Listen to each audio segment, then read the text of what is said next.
Personal Recollections of Joan of Arc. By Mark Twain. Consider this unique and imposing distinction. Since the writing of human history began, Joan of Arc is the only person, of either sex, who has ever held supreme command of the military forces of a nation at the age of 17. Louis Kossuth. Authorities examined in verification of the truthfulness of this narrative. J. E. J. Quicherat, Condamnation et Réhabilitation de Jeanne d'Arc. J. Fabre, Procès de Condamnation de Jeanne d'Arc. H. A. Wallen, Jeanne d'Arc. M. Sepet, Jeanne d'Arc. J. Michelet, Jeanne d'Arc. Barriot de Saint-Prix, La Famille de Jeanne d'Arc. La Comtesse A. de Chabannes, La Vierge Lorraine. Monseigneur Ricard, Jeanne d'Arc la Venerable. Lord Ronald Gower, FSA, Joan of Arc. John O'Hagan, Joan of Arc. Janet Tuckey, Joan of Arc the Maid. How do you find this book? Any thoughts about the book or the author? Any suggestion for improvement? Please take a moment to share your thoughts in a comment. If you like it, share it with your friends who might enjoy it as well. Subscribe to keep in touch. Visit CompleteAudiobooks.com for more quality content. Translator's Preface. To arrive at a just estimate of a renowned man's character, one must judge it by the standards of his time, not ours. Judged by the standards of one century, the noblest characters of an earlier one lose much of their luster. Judged by the standards of today, there is probably no illustrious man of 4 or 5 centuries ago whose character could meet the test at all points. But the character of Joan of Arc is unique. It can be measured by the standards of all times without misgiving or apprehension as to the result. Judged by any of them, it is still flawless, it is still ideally perfect. It still occupies the loftiest place possible to human attainment, a loftier one than has been reached by any other mere mortal. When we reflect that her century was the brutalest, the wickedest, the rottenest in history since the darkest ages, we are lost in wonder at the miracle of such a product from such a soil. The contrast between her and her century is the contrast between day and night. She was truthful when lying was the common speech of men, she was honest when honesty was become a lost virtue. She was a keeper of promises when the keeping of a promise was expected of no one. She gave her great mind to great thoughts and great purposes when other great minds wasted themselves upon pretty fancies or upon poor ambitions. She was modest, and fine, and delicate when to be loud and coarse might be said to be universal. She was full of pity when a merciless cruelty was the rule. She was steadfast when stability was unknown, and honorable in an age which had forgotten what honor was. She was a rock of convictions in a time when men believed in nothing and scoffed at all things. She was unfailingly true to an age that was false to the core. She maintained her personal dignity unimpaired in an age of fawnings and servilities. She was of a dauntless courage when hope and courage had perished in the hearts of her nation. She was spotlessly pure in mind and body when society in the highest places was foul in both. She was all these things in an age when crime was the common business of lords and princes. And when the highest personages in Christendom were able to astonish even that infamous era and make it stand aghast at the spectacle of their atrocious lives black with unimaginable treacheries, butcheries, and bestialities. She was perhaps the only entirely unselfish person whose name has a place in profane history. No vestige or suggestion of self-seeking can be found in any word or deed of hers. When she had rescued her king from his vagabondage, and set his crown upon his head, she was offered rewards and honors, but she refused them all, and would take nothing. All she would take for herself, if the king would grant it, was leave to go back to her village home, and tend her sheep again, and feel her mother's arms about her, and be her housemaid and helper. The selfishness of this unspoiled general of victorious armies, companion of princes, and idol of an applauding and grateful nation, reached but that far and no farther.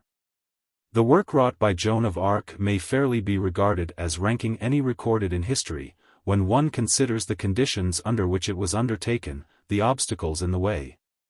and the means at her disposal. Caesar carried conquests far, but he did it with the trained and confident veterans of Rome, and was a trained soldier himself. And Napoleon swept away the disciplined armies of Europe, but he also was a trained soldier. And he began his work with patriot battalions inflamed and inspired by the miracle-working new breath of liberty breathed upon them by the Revolution, eager young apprentices to the splendid trade of war.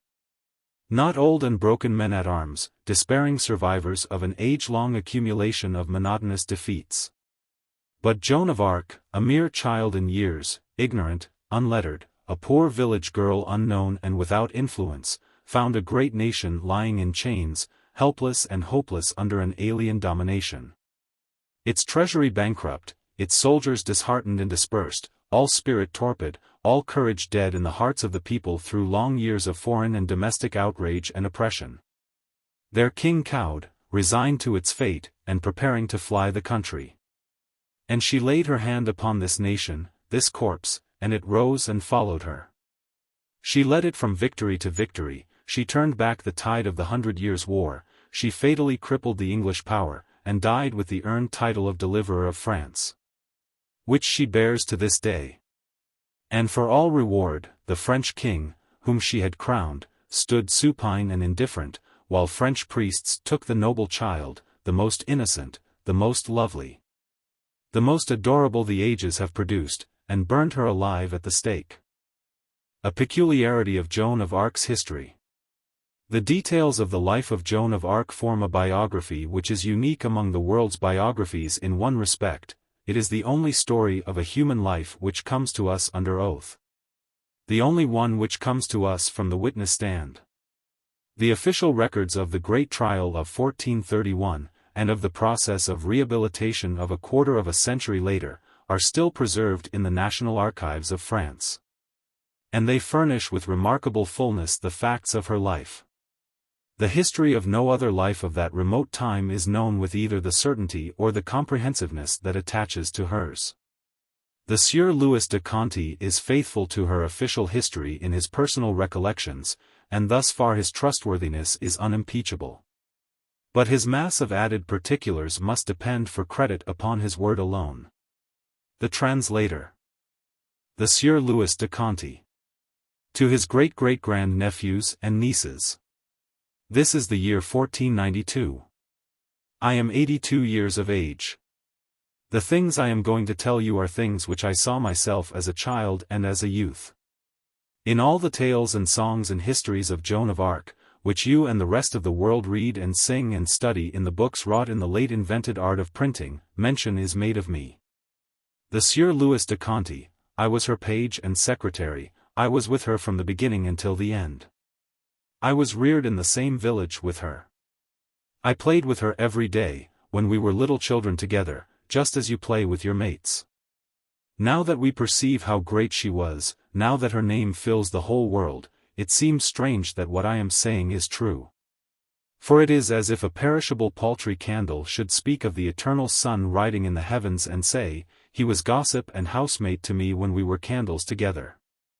And yet it is true, just as I say. I was her playmate, and I fought at her side in the wars. To this day I carry in my mind, fine and clear, the picture of that dear little figure, with breast bent to the flying horse's neck, charging at the head of the armies of France.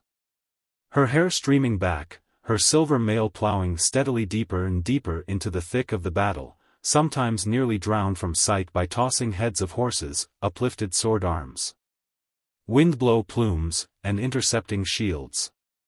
I was with her to the end.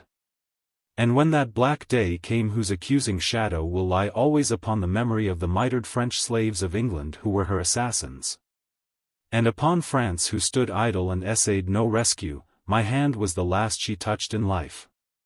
As the years and the decades drifted by, and the spectacle of the marvelous child's meteor flight across the war firmament of France and its extinction in the smoke clouds of the stake receded deeper and deeper into the past and grew ever more strange, and wonderful, and divine, and pathetic, I came to comprehend and recognize her at last for what she was, the most noble life that was ever born into this world save only one. Personal Recollections of Joan of Arc by the Sieur Louis de Conte, her page and secretary.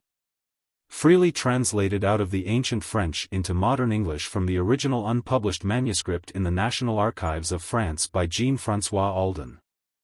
Book. Chapter 1. In Domremy. Chapter 1. When Wolves Ran Free in Paris. I, the Sieur Louis de Conte, was born in Neufchâteau, on the 6th of January 1410. That is to say, exactly 2 years before Joan of Arc was born in Domremy. My family had fled to those distant regions from the neighborhood of Paris in the first years of the century. In politics they were Armagnacs, patriots, they were for our own French king, crazy and impotent as he was. The Burgundian party, who were for the English, had stripped them, and done it well. They took everything but my father's small nobility, and when he reached Neufchâteau he reached it in poverty and with a broken spirit. But the political atmosphere there was the sort he liked, and that was something. He came to a region of comparative quiet. He left behind him a region peopled with furies, madmen, devils, where slaughter was a daily pastime and no man's life safe for a moment. In Paris, mobs roared through the streets nightly, sacking, burning, killing, unmolested, uninterrupted. The sun rose upon wrecked and smoking buildings, and upon mutilated corpses lying here, there, and yonder about the streets, just as they fell, and stripped naked by thieves. The unholy gleaners after the mob. None had the courage to gather these dead for burial, they were left there to rot and create plagues. And plagues they did create. Epidemics swept away the people like flies, and the burials were conducted secretly and by night, for public funerals were not allowed. Lest the revelation of the magnitude of the plague's work unman the people and plunge them into despair. Then came, finally, the bitterest winter which had visited France in 500 years. Famine, pestilence, slaughter, ice, snow, Paris had all these at once. The dead lay in heaps about the streets, and wolves entered the city in daylight and devoured them. Ah, France had fallen low, so low. For more than 3/4 of a century the English fangs had been bedded in her flesh. And so cowed had her armies become by ceaseless rout and defeat that it was said and accepted that the mere sight of an English army was sufficient to put a French one to flight. When I was 5 years old the prodigious disaster of Agincourt fell upon France. And although the English king went home to enjoy his glory, he left the country prostrate and a prey to roving bands of free companions in the service of the Burgundian party. And one of these bands came raiding through Neufchâteau one night, and by the light of our burning roof thatch I saw all that were dear to me in this world, save an elder brother, your ancestor. Left behind with the court, butchered while they begged for mercy, and heard the butchers laugh at their prayers and mimic their pleadings. I was overlooked, and escaped without hurt. When the savages were gone I crept out and cried the night away watching the burning houses. And I was all alone, except for the company of the dead and the wounded, for the rest had taken flight and hidden themselves. I was sent to Domremy, to the priest, whose housekeeper became a loving mother to me. The priest, in the course of time, taught me to read and write, and he and I were the only persons in the village who possessed this learning. At the time that the house of this good priest, Guillaume Fronte, became my home, I was 6 years old. We lived close by the village church, and the small garden of Joan's parents was behind the church. As to that family there were Jacques d'Arc the father, his wife Isabelle Romy. 3 sons, Jacques, 10 years old, Pierre, 8, and Jean, 7, Joan, 4, and her baby sister Catherine, about a year old. I had these children for playmates from the beginning. I had some other playmates besides, particularly 4 boys, Pierre Morel, Etienne Rose, Noël Rainguesson, and Edmond Aubry, whose father was mayor at that time. Also 2 girls, about Joan's age, who by and by became her favorites. One was named Homette, the other was called Little Mengette. These girls were common peasant children, like Joan herself. When they grew up, both married common laborers. Their estate was lowly enough, you see. Yet a time came, many years after, when no passing stranger, howsoever great he might be, failed to go and pay his reverence to those two humble old women who had been honored in their youth by the friendship of Joan of Arc. These were all good children, just of the ordinary peasant type, not bright, of course, you would not expect that, but good-hearted and companionable, obedient to their parents and the priest. And as they grew up they became properly stocked with narrowness and prejudices got at second hand from their elders, and adopted without reserve. And without examination also, which goes without saying. Their religion was inherited, their politics the same. John Huss and his sort might find fault with the church, in Domremy it disturbed nobody's faith. And when the split came, when I was 14, and we had 3 popes at once, nobody in Domremy was worried about how to choose among them, the Pope of Rome was the right one. A pope outside of Rome was no pope at all. Every human creature in the village was an Armagnac, a patriot, and if we children hotly hated nothing else in the world, we did certainly hate the English and Burgundian name and polity in that way. Chapter 2. The Fairy Tree of Domremy. Our Domremy was like any other humble little hamlet of that remote time and region. It was a maze of crooked, narrow lanes and alleys shaded and sheltered by the overhanging thatch roofs of the barn-like houses. The houses were dimly lighted by wooden shuttered windows, that is, holes in the walls which served for windows. The floors were dirt, and there was very little furniture. Sheep and cattle grazing was the main industry, all the young folks tended flocks. The situation was beautiful. From one edge of the village a flowery plain extended in a wide sweep to the river, the Meuse. From the rear edge of the village a grassy slope rose gradually, and at the top was the great oak forest, a forest that was deep and gloomy and dense, and full of interest for us children. For many murders had been done in it by outlaws in old times, and in still earlier times prodigious dragons that spouted fire and poisonous vapors from their nostrils had their homes in there. In fact, one was still living in there in our own time. It was as long as a tree, and had a body as big around as a tierce, and scales like overlapping great tiles, and deep ruby eyes as large as a cavalier's hat. And an anchor fluke on its tail as big as I don't know what, but very big, even unusually so for a dragon, as everybody said who knew about dragons. It was thought that this dragon was of a brilliant blue color, with gold mottlings, but no one had ever seen it, therefore this was not known to be so, it was only an opinion. It was not my opinion. I think there is no sense in forming an opinion when there is no evidence to form it on. If you build a person without any bones in him he may look fair enough to the eye, but he will be limber and cannot stand up, and I consider that evidence is the bones of an opinion. But I will take up this matter more at large at another time, and try to make the justness of my position appear. As to that dragon, I always held the belief that its color was gold and without blue, for that has always been the color of dragons. That this dragon lay but a little way within the wood at one time is shown by the fact that Pierre Morel was in there one day and smelt it, and recognized it by the smell.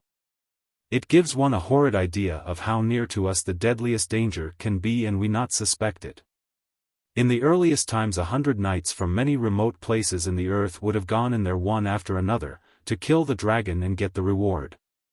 But in our time that method had gone out, and the priest had become the one that abolished dragons. Père Guillaume Fronte did it in this case.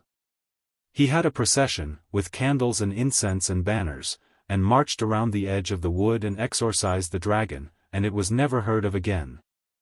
Although it was the opinion of many that the smell never wholly passed away. Not that any had ever smelt the smell again, for none had, it was only an opinion, like that other, and lacked bones, you see. I know that the creature was there before the exorcism, but whether it was there afterward or not is a thing which I cannot be so positive about. In a noble open space carpeted with grass on the high ground toward Vaucouleurs stood a most majestic beech tree with wide-reaching arms and a grand spread of shade. And by it a limpid spring of cold water. And on summer days the children went there, oh, every summer for more than 500 years, went there and sang and danced around the tree for hours together. Refreshing themselves at the spring from time to time, and it was most lovely and enjoyable. Also they made wreaths of flowers and hung them upon the tree and about the spring to please the fairies that lived there. For they liked that, being idle innocent little creatures, as all fairies are, and fond of anything delicate and pretty like wild flowers put together in that way. And in return for this attention the fairies did any friendly thing they could for the children, such as keeping the spring always full and clear and cold, and driving away serpents and insects that sting. And so there was never any unkindness between the fairies and the children during more than 500 years, tradition said 1,000, but only the warmest affection and the most perfect trust and confidence. And whenever a child died the fairies mourned just as that child's playmates did, and the sign of it was there to see. For before the dawn on the day of the funeral they hung a little immortelle over the place where that child was used to sit under the tree. I know this to be true by my own eyes, it is not hearsay. And the reason it was known that the fairies did it was this, that it was made all of black flowers of a sort not known in France anywhere. Now from time immemorial all children reared in Domremy were called the children of the tree. And they loved that name, for it carried with it a mystic privilege not granted to any others of the children of this world. Which was this, whenever one of these came to die, then beyond the vague and formless images drifting through his darkening mind rose soft and rich and fair a vision of the tree, if all was well with his soul. That was what some said. Others said the vision came in two ways, once as a warning, 1 or 2 years in advance of death, when the soul was the captive of sin. And then the tree appeared in its desolate winter aspect, then that soul was smitten with an awful fear. If repentance came, and purity of life, the vision came again, this time summer-clad and beautiful. But if it were otherwise with that soul the vision was withheld, and it passed from life knowing its doom. Still others said that the vision came but once, and then only to the sinless dying forlorn in distant lands and pitifully longing for some last dear reminder of their home. And what reminder of it could go to their hearts like the picture of the tree that was the darling of their love and the comrade of their joys and comforter of their small griefs all through the divine days of their vanished youth? Now the several traditions were as I have said, some believing one and some another. One of them I knew to be the truth, and that was the last one. I do not say anything against the others. I think they were true, but I only know that the last one was. And it is my thought that if one keep to the things he knows, and not trouble about the things which he cannot be sure about, he will have the steadier mind for it, and there is profit in that. I know that when the children of the tree die in a far land, then, if they be at peace with God, they turn their longing eyes toward home, and there, far shining, as through a rift in a cloud that curtains heaven, they see the soft picture of the fairy tree, clothed in a dream of golden light. And they see the bloomy mead sloping away to the river, and to their perishing nostrils is blown faint and sweet the fragrance of the flowers of home. And then the vision fades and passes, but they know. And by their transfigured faces you know also, you who stand looking on. Yes, you know the message that has come, and that it has come from heaven. Joan and I believed alike about this matter. But Pierre Morel and Jacques d'Arc, and many others believed that the vision appeared twice, to a sinner. In fact, they and many others said they knew it. Probably because their fathers had known it and had told them, for one gets most things at second hand in this world. Now one thing that does make it quite likely that there were really 2 apparitions of the tree is this fact, from the most ancient times if one saw a villager of ours with his face ash-white and rigid with a ghastly fright, it was common for everyone to whisper to his neighbor, "Ah, he is in sin, and has got his warning." And the neighbor would shudder at the thought and whisper back, "Yes, poor soul, he has seen the tree." Such evidences as these have their weight. They are not to be put aside with a wave of the hand. A thing that is backed by the cumulative evidence of centuries naturally gets nearer and nearer to being proof all the time. And if this continue and continue, it will some day become authority, and authority is a bedded rock, and will abide. In my long life I have seen several cases where the tree appeared announcing a death which was still far away, but in none of these was the person in a state of sin. No. The apparition was in these cases only a special grace. In place of deferring the tidings of that soul's redemption till the day of death, the apparition brought them long before. And with them peace, peace that might no more be disturbed, the eternal peace of God.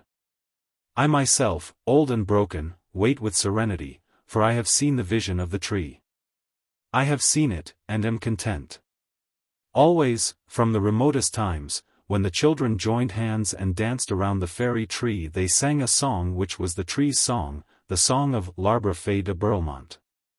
They sang it to a quaint sweet air, a solacing sweet air which has gone murmuring through my dreaming spirit all my life when I was weary and troubled, resting me and carrying me through night and distance home again. No stranger can know or feel what that song has been, through the drifting centuries, to exiled children of the tree, homeless and heavy of heart in countries foreign to their speech and ways. You will think it a simple thing, that song, and poor, perchance. But if you will remember what it was to us, and what it brought before our eyes when it floated through our memories, then you will respect it. And you will understand how the water wells up in our eyes and makes all things dim, and our voices break and we cannot sing the last lines. And when, in exile wandering, we shall fainting yearn for glimpse of thee, oh, rise upon our sight. And you will remember that Joan of Arc sang this song with us around the tree when she was a little child, and always loved it. And that hallows it, yes, you will grant that. L'Arbre fait de Berlemont. Song of the Children. Now what has kept your leaves so green? Arbre fait de Berlemont? The children's tears. They brought each grief. And you did comfort them and cheer their bruised hearts, and steal a tear. That, healed, rose a leaf. And what has built you up so strong? Arbre fait de Berlemont? The children's love. They've loved you long. 100 years, in sooth. They've nourished you with praise and song, and warmed your heart and kept it young. 1,000 years of youth bide always green in our young hearts. Arbre fait de Berlemont. And we shall always youthful be, not heeding time his flight. And when, in exile wandering, we shall fainting yearn for glimpse of thee, oh, rise upon our sight. The fairies were still there when we were children, but we never saw them. Because, 100 years before that, the priest of Domremy had held a religious function under the tree and denounced them as being blood-kin to the fiend and barred them from redemption. And then he warned them never to show themselves again, nor hang any more immortelles, on pain of perpetual banishment from that parish. All the children pleaded for the fairies, and said they were their good friends and dear to them and never did them any harm, but the priest would not listen, and said it was sin and shame to have such friends. The children mourned and could not be comforted. And they made an agreement among themselves that they would always continue to hang flower wreaths on the tree as a perpetual sign to the fairies that they were still loved and remembered, though lost to sight. But late one night a great misfortune befell. Edmund Aubrey's mother passed by the tree, and the fairies were stealing a dance, not thinking anybody was by. And they were so busy, and so intoxicated with the wild happiness of it, and with the bumpers of dew sharpened up with honey which they had been drinking, that they noticed nothing. So Dame Aubrey stood there astonished and admiring, and saw the little fantastic atoms holding hands, as many as 300 of them, tearing around in a great ring half as big as an ordinary bedroom, and leaning away back and spreading their mouths with laughter and song, which she could hear quite distinctly, and kicking their legs up as much as 3 inches from the ground in perfect abandon and hilarity. Oh, the very maddest and witchingest dance the woman ever saw. But in about a minute or 2 minutes the poor little ruined creatures discovered her. They burst out in one heartbreaking squeak of grief and terror and fled every which way, with their wee hazelnut fists in their eyes and crying, and so disappeared. The heartless woman, no, the foolish woman. She was not heartless, but only thoughtless, went straight home and told the neighbors all about it, whilst we, the small friends of the fairies, were asleep and not witting the calamity that was come upon us, and all unconscious that we ought to be up and trying to stop these fatal tongues. In the morning everybody knew, and the disaster was complete, for where everybody knows a thing the priest knows it, of course. We all flocked to Père Fronte, crying and begging, and he had to cry, too, seeing our sorrow, for he had a most kind and gentle nature, and he did not want to banish the fairies, and said so. But said he had no choice, for it had been decreed that if they ever revealed themselves to man again, they must go. This all happened at the worst time possible, for Joan of Arc was ill of a fever and out of her head, and what could we do who had not her gifts of reasoning and persuasion? We flew in a swarm to her bed and cried out, "Joan, wake! Wake, there is no moment to lose. Come and plead for the fairies, come and save them, only you can do it." But her mind was wandering, she did not know what we said nor what we meant, so we went away knowing all was lost. Yes, all was lost, forever lost. The faithful friends of the children for 500 years must go, and never come back any more. It was a bitter day for us, that day that Père Fronte held the function under the tree and banished the fairies. We could not wear mourning that any could have noticed, it would not have been allowed, so we had to be content with some poor small rag of black tied upon our garments where it made no show. But in our hearts we wore mourning, big and noble and occupying all the room, for our hearts were ours, they could not get at them to prevent that.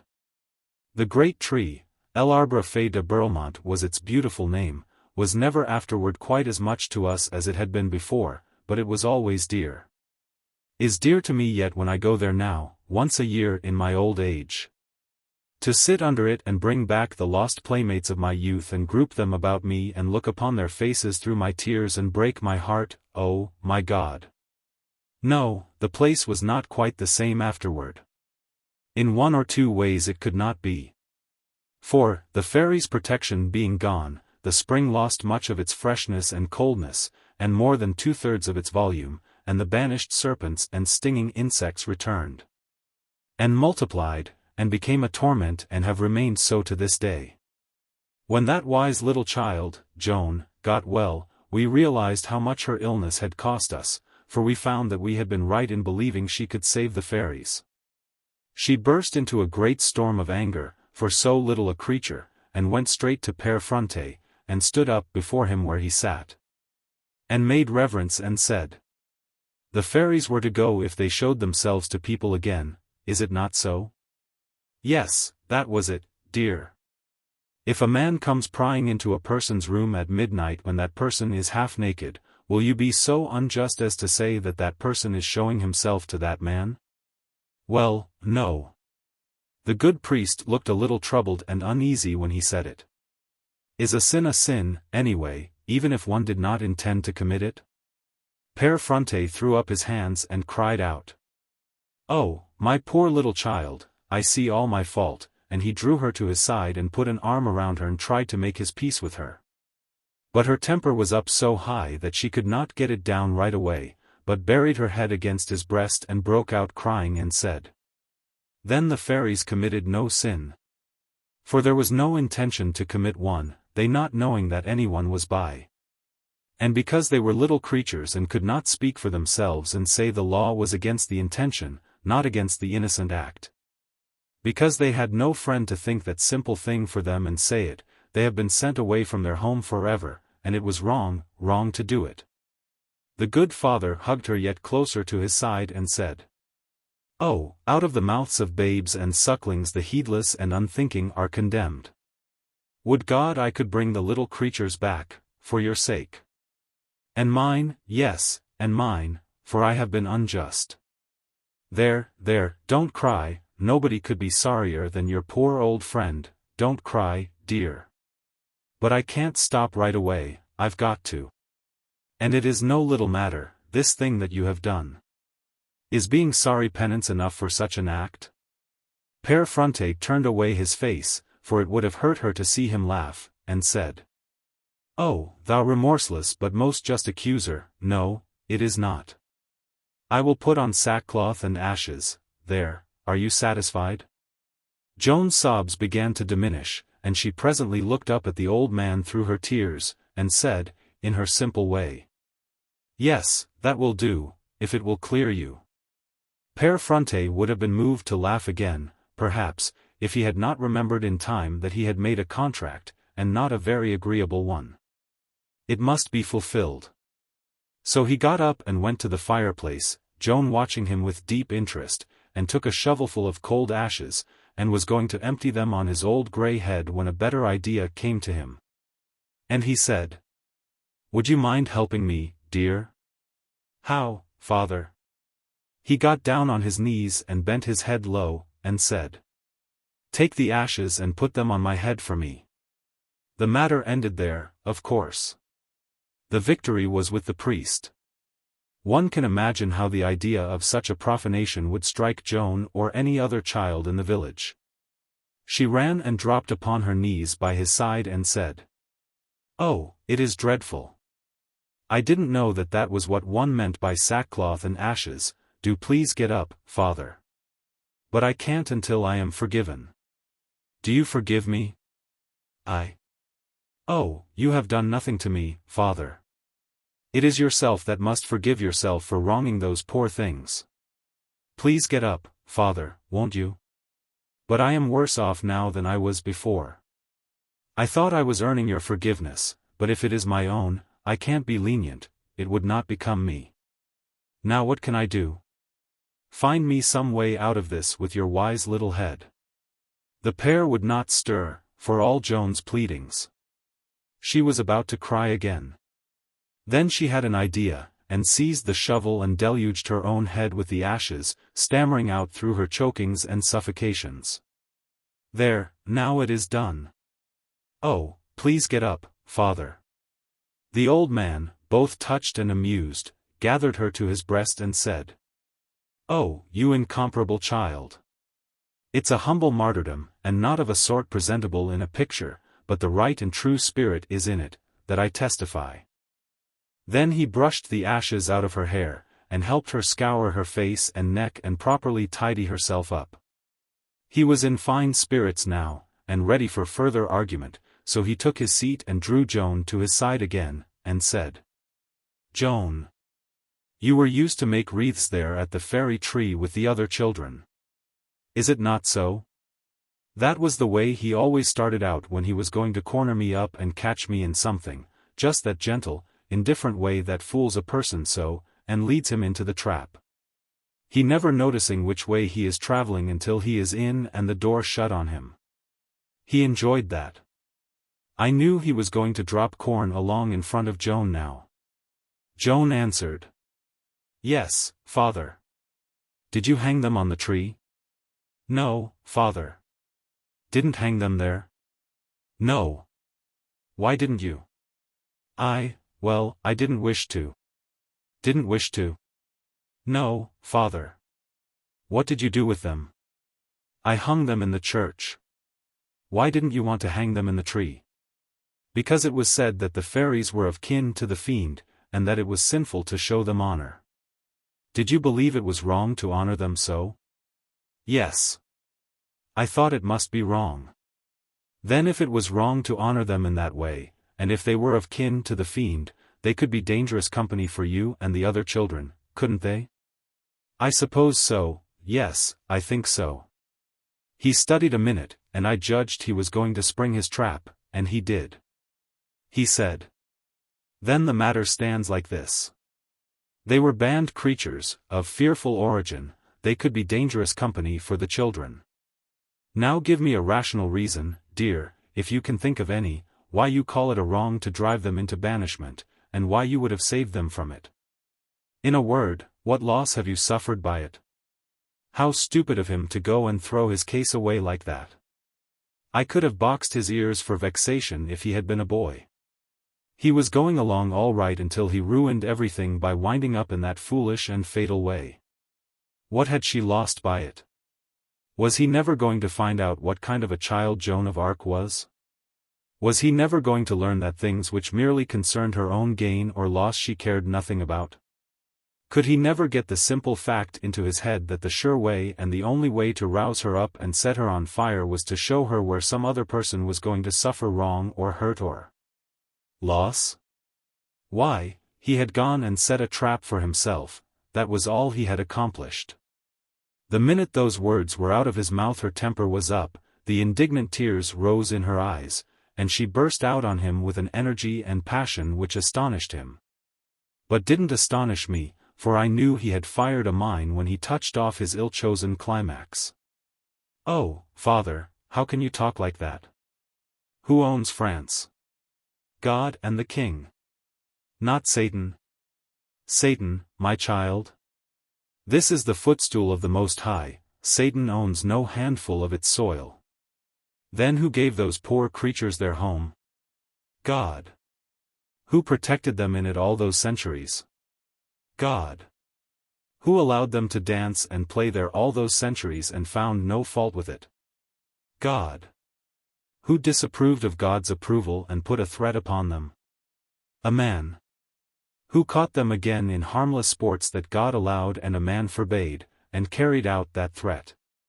And drove the poor things away from the home the good God gave them in his mercy and his pity, and sent down his rain and dew and sunshine upon it 500 years in token of his peace? It was their home, theirs, by the grace of God and his good heart, and no man had a right to rob them of it.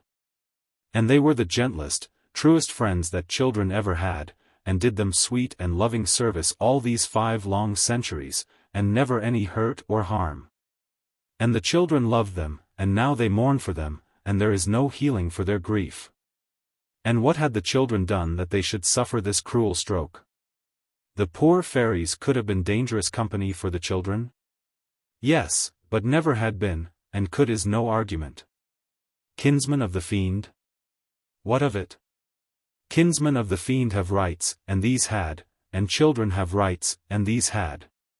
And if I had been there I would have spoken, I would have begged for the children and the fiends, and stayed your hand and saved them all. But now, oh, now, all is lost. Everything is lost, and there is no help more. Then she finished with a blast at that idea that fairy kinsmen of the fiend ought to be shunned and denied human sympathy and friendship because salvation was barred against them. She said that for that very reason people ought to pity them, and do every humane and loving thing they could to make them forget the hard fate that had been put upon them by accident of birth and no fault of their own. Poor little creatures, she said. What can a person's heart be made of that can pity a Christian's child and yet can't pity a devil's child, that 1,000 times more needs it? She had torn loose from Père Fronte, and was crying, with her knuckles in her eyes, and stamping her small feet in a fury. And now she burst out of the place and was gone before we could gather our senses together out of this storm of words and this whirlwind of passion. The Père had got upon his feet, toward the last, and now he stood there passing his hand back and forth across his forehead like a person who is dazed and troubled. Then he turned and wandered toward the door of his little workroom, and as he passed through it I heard him murmur sorrowfully, "Ah, me, poor children, poor fiends, they have rights." And she said, "True, I never thought of that. God forgive me, I am to blame." When I heard that, I knew I was right in the thought that he had set a trap for himself. It was so, and he had walked into it, you see. I seemed to feel encouraged, and wondered if mayhap I might get him into one, but upon reflection my heart went down, for this was not my gift. Chapter 3. All aflame with love of France. Speaking of this matter reminds me of many incidents, many things that I could tell, but I think I will not try to do it now. It will be more to my present humor to call back a little glimpse of the simple and colorless good times we used to have in our village homes in those peaceful days, especially in the winter. In the summer we children were out on the breezy uplands with the flocks from dawn till night, and then there was noisy frolicking and all that. But winter was the cozy time, winter was the snug time. Often we gathered in old Jacques d'Arc's big dirt-floored apartment, with a great fire going, and played games, and sang songs, and told fortunes. And listened to the old villagers tell tales and histories and lies and one thing and another till 12 o'clock at night.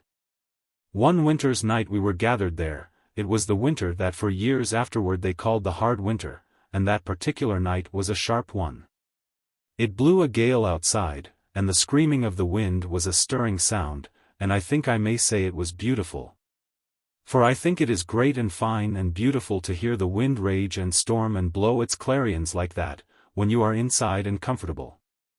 And we were. We had a roaring fire, and the pleasant spit of the snow and sleet falling in it down the chimney, and the yarning and laughing and singing went on at a noble rate till about 10 o'clock. And then we had a supper of hot porridge and beans, and meal cakes with butter, and appetites to match.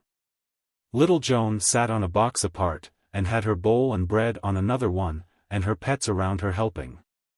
She had more than was usual of them or economical, because all the outcast cats came and took up with her, and homeless or unlovable animals of other kinds heard about it and came. And these spread the matter to the other creatures, and they came also. And as the birds and the other timid wild things of the woods were not afraid of her, but always had an idea she was a friend when they came across her, and generally struck up an acquaintance with her to get invited to the house, she always had samples of those breeds in stock. She was hospitable to them all, for an animal was an animal to her, and dear by mere reason of being an animal, no matter about its sort or social station. And as she would allow of no cages, no collars, no fetters, but left the creatures free to come and go as they liked, that contented them, and they came. But they didn't go, to any extent, and so they were a marvelous nuisance, and made Jacques d'Arc swear a good deal. But his wife said God gave the child the instinct, and knew what he was doing when he did it, therefore it must have its course. It would be no sound prudence to meddle with his affairs when no invitation had been extended.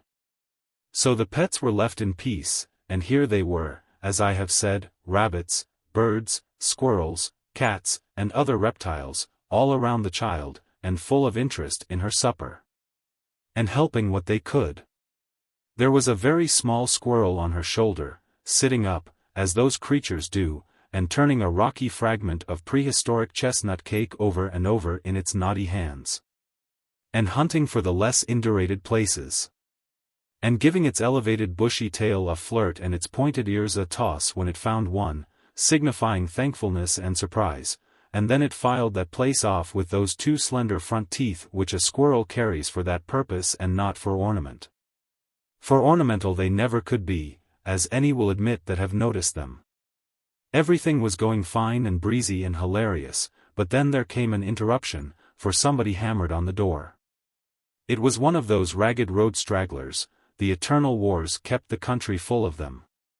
He came in, all over snow, and stamped his feet, and shook, and brushed himself, and shut the door, and took off his limp ruin of a hat, and slapped it once or twice against his leg to knock off its fleece of snow, and then glanced around on the company with a pleased look upon his thin face, and a most yearning and famished one in his eye when it fell upon the victuals, and then he gave us a humble and conciliatory salutation, and said it was a blessed thing to have a fire like that on such a night, and a roof overhead like this, and that rich food to eat, and loving friends to talk with. Ah, yes, this was true. And God help the homeless, and such as must trudge the roads in this weather. Nobody said anything. The embarrassed poor creature stood there and appealed to one face after the other with his eyes, and found no welcome in any, the smile on his own face flickering and fading and perishing. Meanwhile, then he dropped his gaze, the muscles of his face began to twitch, and he put up his hand to cover this womanish sign of weakness. Sit down. This thunderblast was from old Jacques d'Arc, and Joan was the object of it. The stranger was startled, and took his hand away, and there was Joan standing before him offering him her bowl of porridge. The man said, "God Almighty bless you, my darling." And then the tears came, and ran down his cheeks, but he was afraid to take the bowl. Do you hear me? Sit down, I say. There could not be a child more easy to persuade than Joan, but this was not the way. Her father had not the art, neither could he learn it. Joan said, "Father, he is hungry, I can see it. Let him work for food, then." We are being eaten out of house and home by his like, and I have said I would endure it no more, and will keep my word. He has the face of a rascal anyhow, and a villain. Sit down, I tell you. I know not if he is a rascal or no, but he is hungry, father, and shall have my porridge. I do not need it. If you don't obey me rascals are not entitled to help from honest people, and no bite nor sup shall they have in this house. Joan. She set her bowl down on the box and came over and stood before her scowling father, and said, Father, if you will not let me, then it must be as you say. But I would that you would think, then you would see that it is not right to punish one part of him for what the other part has done. For it is that poor stranger's head that does the evil things, but it is not his head that is hungry, it is his stomach, and it has done no harm to anybody, but is without blame, and innocent. Not having any way to do a wrong, even if it was minded to it. Please let. What an idea! It is the most idiotic speech I ever heard.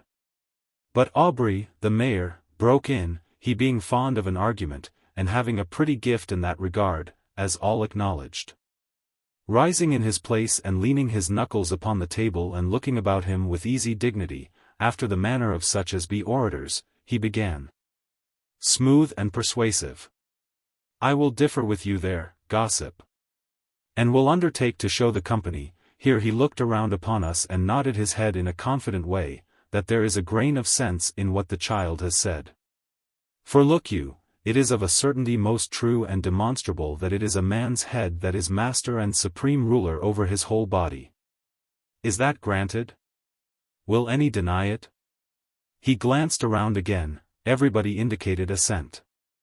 Very well, then, that being the case, no part of the body is responsible for the result when it carries out an order delivered to it by the head. Ergo, the head is alone responsible for crimes done by a man's hands or feet or stomach. Do you get the idea? Am I right thus far?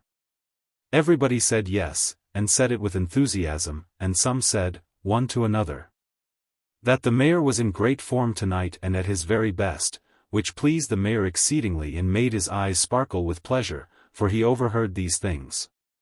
So he went on in the same fertile and brilliant way. Now, then, we will consider what the term responsibility means, and how it affects the case in point. Responsibility makes a man responsible for only those things for which he is properly responsible, and he waved his spoon around in a wide sweep to indicate the comprehensive nature of that class of responsibilities which render people responsible. And several exclaimed, admiringly, he is right. He has put that whole tangled thing into a nutshell, it is wonderful. After a little pause to give the interest opportunity to gather and grow, he went on, very good. Let us suppose the case of a pair of tongs that falls upon a man's foot, causing a cruel hurt. Will you claim that the tongs are punishable for that? The question is answered. I see by your faces that you would call such a claim absurd. Now, why is it absurd? It is absurd because, there being no reasoning faculty, that is to say, no faculty of personal command, in a pair of tongs. Personal responsibility for the acts of the tongs is wholly absent from the tongs. And, therefore, responsibility being absent, punishment cannot ensue. Am I right? A hearty burst of applause was his answer. Now, then, we arrive at a man's stomach. Consider how exactly, how marvelously, indeed, its situation corresponds to that of a pair of tongs. Listen, and take careful note, I beg you. Can a man's stomach plan a murder? No. Can it plan a theft? No. Can it plan an incendiary fire? No. Now answer me, can a pair of tongs? There were admiring shouts of no, and the cases are just exact, and don't he do it splendid. Now, then, friends and neighbors, a stomach which cannot plan a crime cannot be a principal in the commission of it, that is plain, as you see. The matter is narrowed down by that much. We will narrow it further. Can a stomach, of its own motion, assist at a crime? The answer is no, because command is absent, the reasoning faculty is absent, volition is absent, as in the case of the tongs. We perceive now, do we not, that the stomach is totally irresponsible for crimes committed, either in whole or in part, by it? He got a rousing cheer for response. Then what do we arrive at as our verdict? Clearly this, that there is no such thing in this world as a guilty stomach, that in the body of the veriest rascal resides a pure and innocent stomach. That, whatever its owner may do, it at least should be sacred in our eyes. And that while God gives us minds to think just and charitable and honorable thoughts, it should be, and is, our privilege, as well as our duty. Not only to feed the hungry stomach that resides in a rascal, having pity for its sorrow and its need, but to do it gladly, gratefully. In recognition of its sturdy and loyal maintenance of its purity and innocence in the midst of temptation and in company so repugnant to its better feelings. I am done. Well, you never saw such an effect. They rose, the whole house rose, and clapped, and cheered, and praised him to the skies. And one after another, still clapping and shouting, they crowded forward, some with moisture in their eyes, and wrung his hands. And said such glorious things to him that he was clear overcome with pride and happiness, and couldn't say a word, for his voice would have broken, sure. It was splendid to see, and everybody said he had never come up to that speech in his life before, and never could do it again. Eloquence is a power, there is no question of that. Even old Jacques d'Arc was carried away, for once in his life, and shouted out. It's all right, Joan, give him the porridge. She was embarrassed, and did not seem to know what to say, and so didn't say anything. It was because she had given the man the porridge long ago and he had already eaten it all up. When she was asked why she had not waited until a decision was arrived at, she said the man's stomach was very hungry, and it would not have been wise to wait, since she could not tell what the decision would be. Now that was a good and thoughtful idea for a child. The man was not a rascal at all. He was a very good fellow, only he was out of luck, and surely that was no crime at that time in France. Now that his stomach was proved to be innocent, it was allowed to make itself at home. And as soon as it was well filled and needed nothing more, the man unwound his tongue and turned it loose, and it was really a noble one to go. He had been in the wars for years, and the things he told and the way he told them fired everybody's patriotism away up high, and set all hearts to thumping and all pulses to leaping. Then, before anybody rightly knew how the change was made, he was leading us a sublime march through the ancient glories of France. And in fancy we saw the titanic forms of the 12 paladins rise out of the mists of the past and face their fate. We heard the tread of the innumerable hosts sweeping down to shut them in, we saw this human tide flow and ebb and flow, and waste away before that little band of heroes.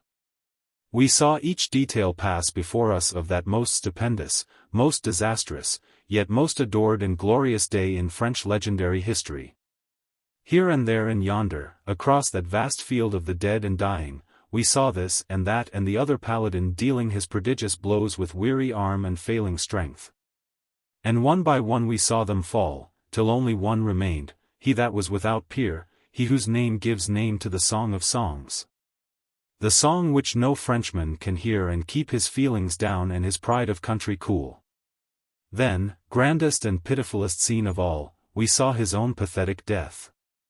And our stillness, as we sat with parted lips and breathless, hanging upon this man's words, gave us a sense of the awful stillness that reigned in that field of slaughter when that last surviving soul had passed.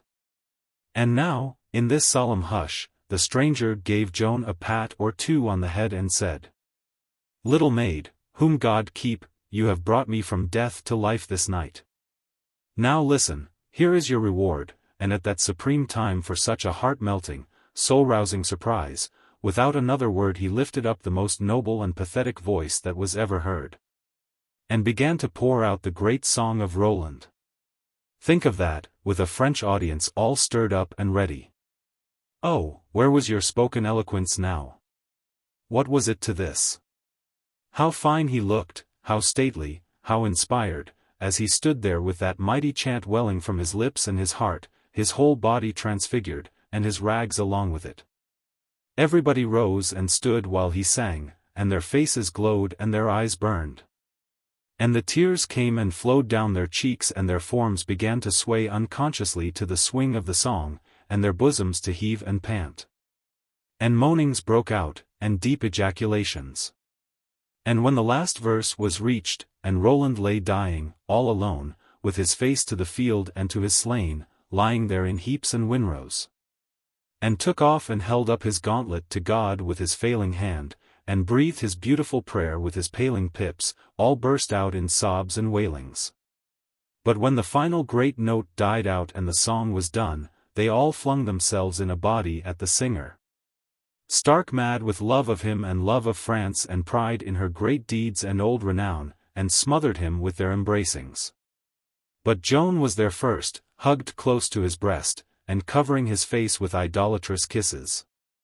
The storm raged on outside, but that was no matter. This was the stranger's home now, for as long as he might please. Chapter 4. Joan tames the mad man. All children have nicknames, and we had ours. We got one apiece early, and they stuck to us. But Joan was richer in this matter, for, as time went on, she earned a second, and then a third, and so on, and we gave them to her. First and last she had as many as half a dozen. Several of these she never lost. Peasant girls are bashful naturally. But she surpassed the rule so far, and colored so easily, and was so easily embarrassed in the presence of strangers, that we nicknamed her the Bashful. We were all patriots, but she was called the Patriot, because our warmest feeling for our country was cold beside hers. Also she was called the Beautiful. And this was not merely because of the extraordinary beauty of her face and form, but because of the loveliness of her character. These names she kept, and one other, the Brave. We grew along up, in that plodding and peaceful region, and got to be good-sized boys and girls, big enough, in fact, to begin to know as much about the wars raging perpetually to the west and north of us as our elders, and also to feel as stirred up over the occasional news from these red fields as they did. I remember certain of these days very clearly. One Tuesday a crowd of us were romping and singing around the fairy tree, and hanging garlands on it in memory of our lost little fairy friends, when little Mengette cried out, "Look! What is that?" When one exclaims like that, in a way that shows astonishment and apprehension, he gets attention. All the panting breasts and flushed faces flocked together, and all the eager eyes were turned in one direction, down the slope, toward the village. "It's a black flag." "A black flag?" "No, is it? You can see for yourself that it is nothing else. It is a black flag, sure. Now, has any ever seen the like of that before? What can it mean?" "Mean?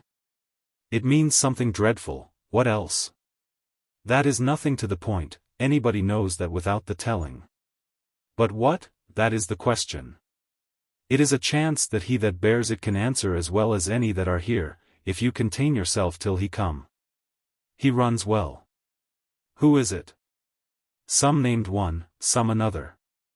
But presently all saw that it was Etienne Rose, called the Sunflower, because he had yellow hair and a round pockmarked face. His ancestors had been German some centuries ago. He came straining up the slope, now and then projecting his flagstick aloft and giving his black symbol of woe a wave in the air, whilst all eyes watched him, all tongues discussed him. And every heart beat faster and faster with impatience to know his news. At last he sprang among us, and struck his flagstick into the ground, saying, "There! Stand there and represent France while I get my breath. She needs no other flag now." All the giddy chatter stopped. It was as if one had announced a death. In that chilly hush there was no sound audible but the panting of the breath-blown boy. When he was presently able to speak, he said, "Black news is come. A treaty has been made at Troyes between France and the English and Burgundians. By it France is betrayed and delivered over, tied hand and foot, to the enemy. It is the work of the Duke of Burgundy and that she-devil, the Queen of France. It marries Henry of England to Catherine of France. Is not this a lie? Marries the daughter of France to the butcher of Agincourt? It is not to be believed. You have not heard aright. If you cannot believe that, Jacques d'Arc, then you have a difficult task indeed before you, for worse is to come. Any child that is born of that marriage, if even a girl, is to inherit the thrones of both England and France, and this double ownership is to remain with its posterity forever. Now that is certainly a lie, for it runs counter to our Salic law, and so is not legal and cannot have effect, said Edmund Aubrey, called the Paladin. Because of the armies he was always going to eat up some day. He would have said more, but he was drowned out by the clamors of the others, who all burst into a fury over this feature of the treaty, all talking at once and nobody hearing anybody. Until presently Hamet persuaded them to be still, saying, "It is not fair to break him up so in his tale. Pray let him go on. You find fault with his history because it seems to be lies. That were reason for satisfaction, that kind of lies, not discontent. Tell the rest, Etienne. There is but this to tell, our king, Charles VI, is to reign until he dies. Then Henry V of England is to be regent of France until a child of his shall be old enough to. That man is to reign over us, the butcher. It is lies. All lies, cried the Paladin. Besides, look you, what becomes of our Dauphin? What says the treaty about him? Nothing. It takes away his throne and makes him an outcast. Then everybody shouted at once and said the news was a lie, and all began to get cheerful again, saying, our king would have to sign the treaty to make it good. And that he would not do, seeing how it serves his own son. But the Sunflower said, I will ask you this, would the queen sign a treaty disinheriting her son? That viper? Certainly. Nobody is talking of her. Nobody expects better of her. There is no villainy she will stick at, if it feed her spite, and she hates her son. Her signing it is of no consequence. The king must sign. I will ask you another thing. What is the king's condition? Mad, isn't he? Yes, and his people love him all the more for it. It brings him near to them by his sufferings. And pitying him makes them love him. You say right, Jacques d'Arc. Well, what would you of one that is mad? Does he know what he does? No. Does he do what others make him do? Yes. Now, then, I tell you he has signed the treaty. Who made him do it? You know, without my telling. The Queen. Then there was another uproar, everybody talking at once, and all heaping execrations upon the Queen's head. Finally Jacques d'Arc said. But many reports come that are not true. Nothing so shameful as this has ever come before, nothing that cuts so deep, nothing that has dragged France so low, therefore there is hope that this tale is but another idle rumor. Where did you get it?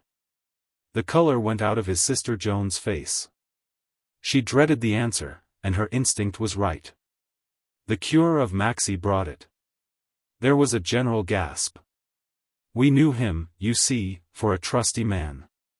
Did he believe it? The hearts almost stopped beating. Then came the answer. He did. And that is not all. He said he knew it to be true. Some of the girls began to sob, the boys were struck silent. The distress in Joan's face was like that which one sees in the face of a dumb animal that has received a mortal hurt. The animal bears it, making no complaint, she bore it also, saying no word. Her brother Jacques put his hand on her head and caressed her hair to indicate his sympathy, and she gathered the hand to her lips and kissed it for thanks, not saying anything. Presently the reaction came, and the boys began to talk. Noël Rainguesson said. Oh, are we never going to be men? We do grow along so slowly, and France never needed soldiers as she needs them now, to wipe out this black insult. I hate youth, said Pierre Morel, called the dragonfly because his eyes stuck out so. You've always got to wait, and wait, and wait, and here are the great wars wasting away for 100 years, and you never get a chance. If I could only be a soldier now. As for me, I'm not going to wait much longer, said the Paladin, and when I do start you'll hear from me, I promise you that. There are some who, in storming a castle, prefer to be in the rear. But as for me, give me the front or none, I will have none in front of me but the officers. Even the girls got the war spirit, and Marie Dupont said, I would I were a man. I would start this minute, and looked very proud of herself, and glanced about for applause. So would I, said Cecile Letellier, sniffing the air like a warhorse that smells the battle. I warrant you I would not turn back from the field though all England were in front of me. Pooh, said the Paladin, girls can brag, but that's all they are good for. Let 1,000 of them come face to face with a handful of soldiers once, if you want to see what running is like. Here's little Joan, next she'll be threatening to go for a soldier. The idea was so funny, and got such a good laugh, that the Paladin gave it another trial, and said, why you can just see her plunge into battle like any old veteran. Yes, indeed.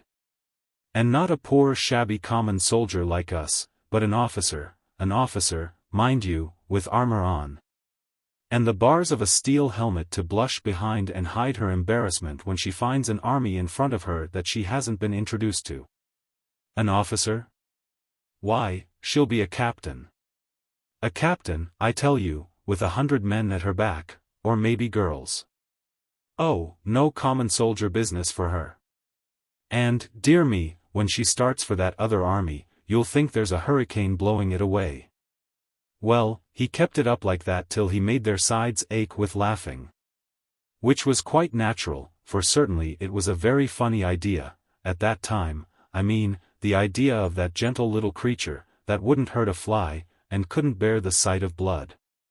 And was so girlish and shrinking in all ways, rushing into battle with a gang of soldiers at her back. Poor thing, she sat there confused and ashamed to be so laughed at. And yet at that very minute there was something about to happen which would change the aspect of things, and make those young people see that when it comes to laughing, the person that laughs last has the best chance.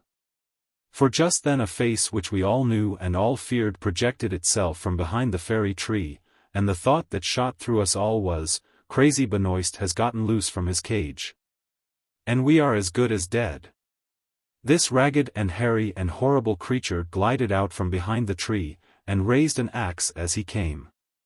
We all broke and fled, this way and that, the girls screaming and crying. No, not all. All but Joan. She stood up and faced the man, and remained so. As we reached the wood that borders the grassy clearing and jumped into its shelter, 2 or 3 of us glanced back to see if Benoist was gaining on us, and that is what we saw, Joan standing. And the maniac gliding stealthily toward her with his axe lifted. The sight was sickening. We stood where we were, trembling and not able to move. I did not want to see the murder done, and yet I could not take my eyes away. Now I saw Joan step forward to meet the man, though I believed my eyes must be deceiving me. Then I saw him stop. He threatened her with his axe, as if to warn her not to come further, but she paid no heed, but went steadily on, until she was right in front of him, right under his axe. Then she stopped, and seemed to begin to talk with him.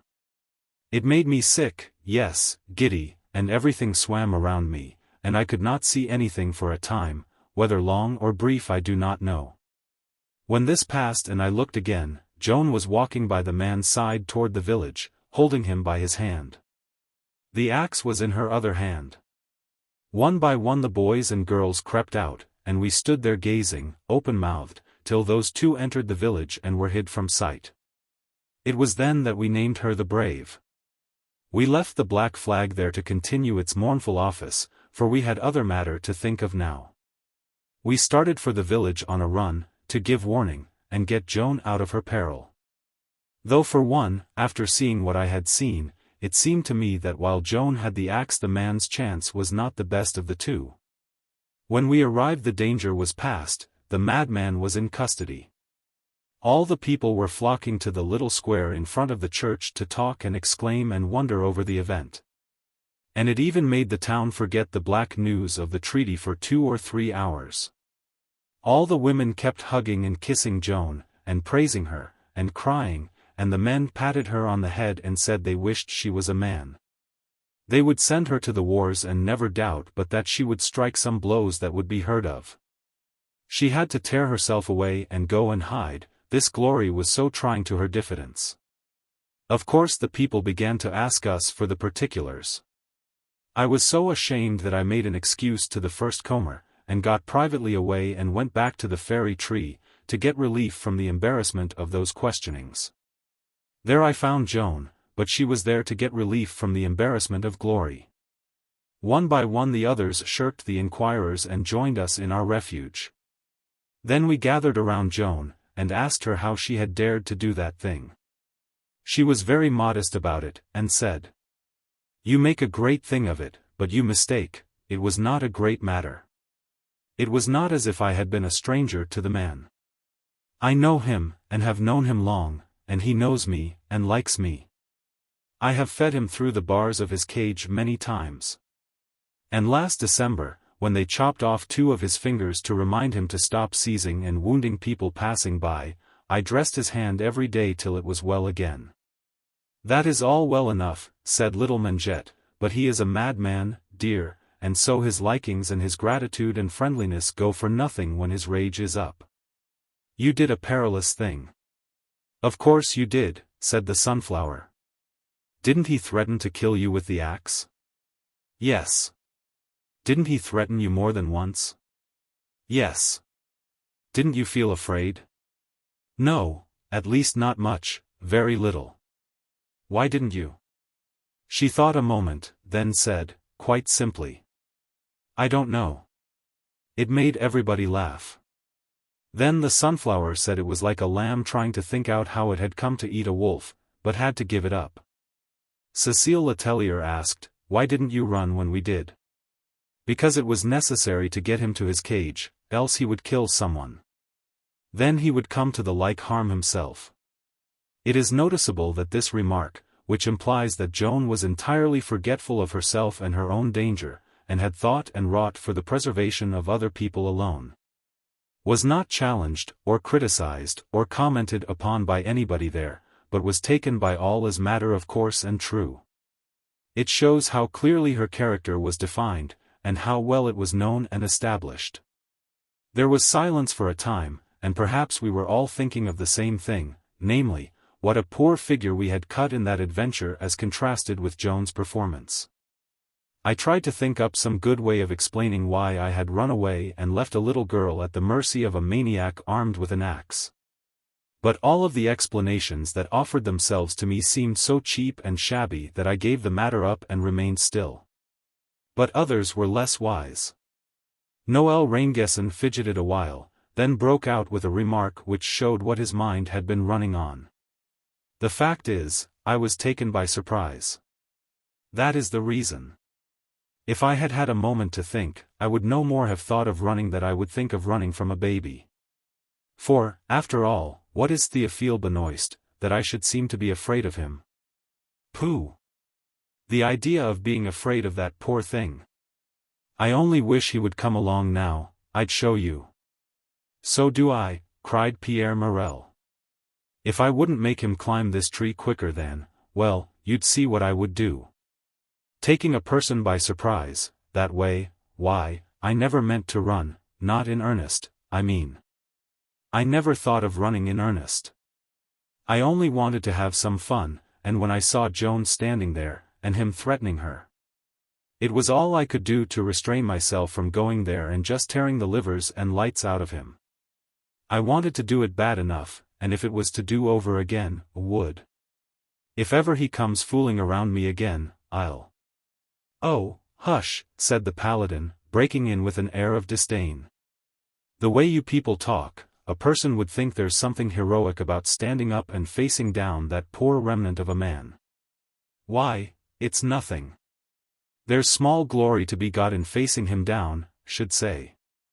Why, I wouldn't want any better fun than to face down 100 like him. If he was to come along here now, I would walk up to him just as I am now, I wouldn't care if he had 1,000 axes, and say. And so he went on, telling the brave things he would say and the wonders he would do. And the others put in a word from time to time, describing over again the gory marvels they would do if ever that madman ventured to cross their path again, for next time they would be ready for him. And would soon teach him that if he thought he could surprise them twice because he had surprised them once, he would find himself very seriously mistaken, that's all. And so, in the end, they all got back their self-respect, yes, and even added somewhat to it. Indeed, when the sitting broke up they had a finer opinion of themselves than they had ever had before. Chapter 5. Domremy pillaged and burned. They were peaceful and pleasant, those young and smoothly flowing days of ours, that was the case as a rule, we being remote from the seat of war. But at intervals roving bands approached near enough for us to see the flush in the sky at night which marked ere they were burning some farmstead or village, and we all knew, or at least felt, that some day they would come yet nearer, and we should have our turn. This dull dread lay upon our spirits like a physical weight. It was greatly augmented a couple of years after the Treaty of Troyes. It was truly a dismal year for France. One day we had been over to have one of our occasional pitched battles with those hated Burgundian boys of the village of Maxey, and had been whipped. And were arriving on our side of the river after dark, bruised and weary, when we heard the bell ringing the tocsin. We ran all the way, and when we got to the square we found it crowded with the excited villagers, and weirdly lighted by smoking and flaring torches. On the steps of the church stood a stranger, a Burgundian priest, who was telling the people news which made them weep, and rave, and rage, and curse, by turns.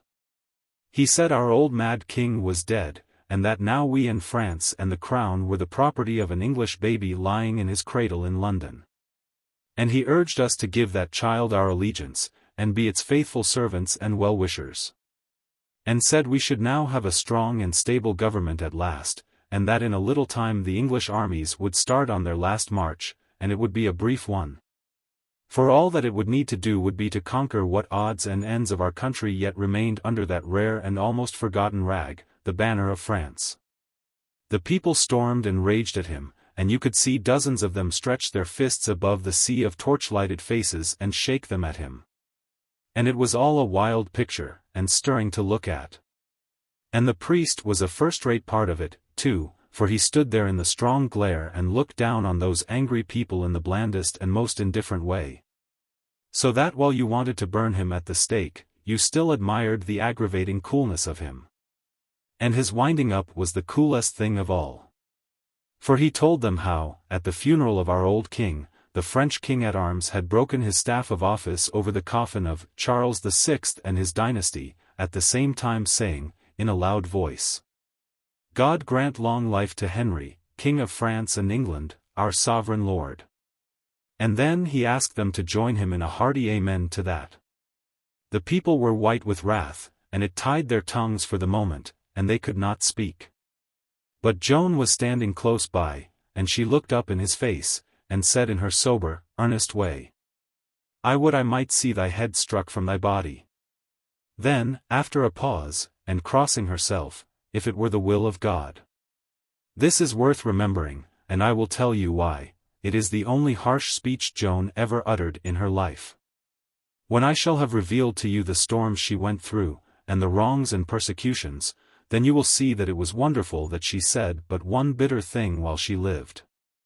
From the day that dreary news came we had one scare after another, the marauders coming almost to our doors every now and then.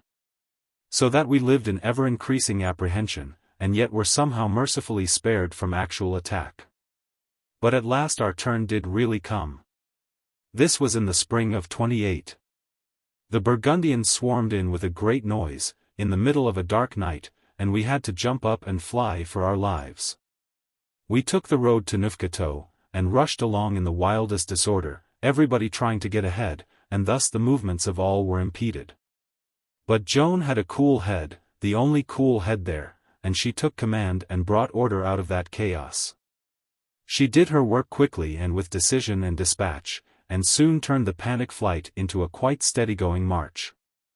You will grant that for so young a person, and a girl at that, this was a good piece of work. She was 16 now, shapely and graceful, and of a beauty so extraordinary that I might allow myself any extravagance of language in describing it and yet have no fear of going beyond the truth. There was in her face a sweetness and serenity and purity that justly reflected her spiritual nature. She was deeply religious, and this is a thing which sometimes gives a melancholy cast to a person's countenance, but it was not so in her case. Her religion made her inwardly content and joyous. And if she was troubled at times, and showed the pain of it in her face and bearing, it came of distress for her country, no part of it was chargeable to her religion. A considerable part of our village was destroyed. And when it became safe for us to venture back there we realized what other people had been suffering in all the various quarters of France for many years, yes, decades of years. For the first time we saw wrecked and smoke-blackened homes. And in the lanes and alleys carcasses of dumb creatures that had been slaughtered in pure wantonness, among them calves and lambs that had been pets of the children. And it was pity to see the children lament over them. And then, the taxes, the taxes. Everybody thought of that. That burden would fall heavy now in the commune's crippled condition, and all faces grew long with the thought of it. Joan said, "Paying taxes with naught to pay them with is what the rest of France has been doing these many years, but we never knew the bitterness of that before. We shall know it now." And so she went on talking about it and growing more and more troubled about it, until one could see that it was filling all her mind. At last we came upon a dreadful object.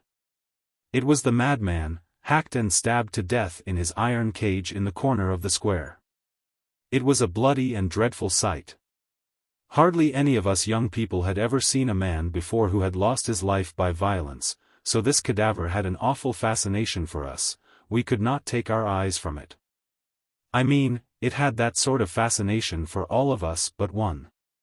That one was Joan. She turned away in horror, and could not be persuaded to go near it again.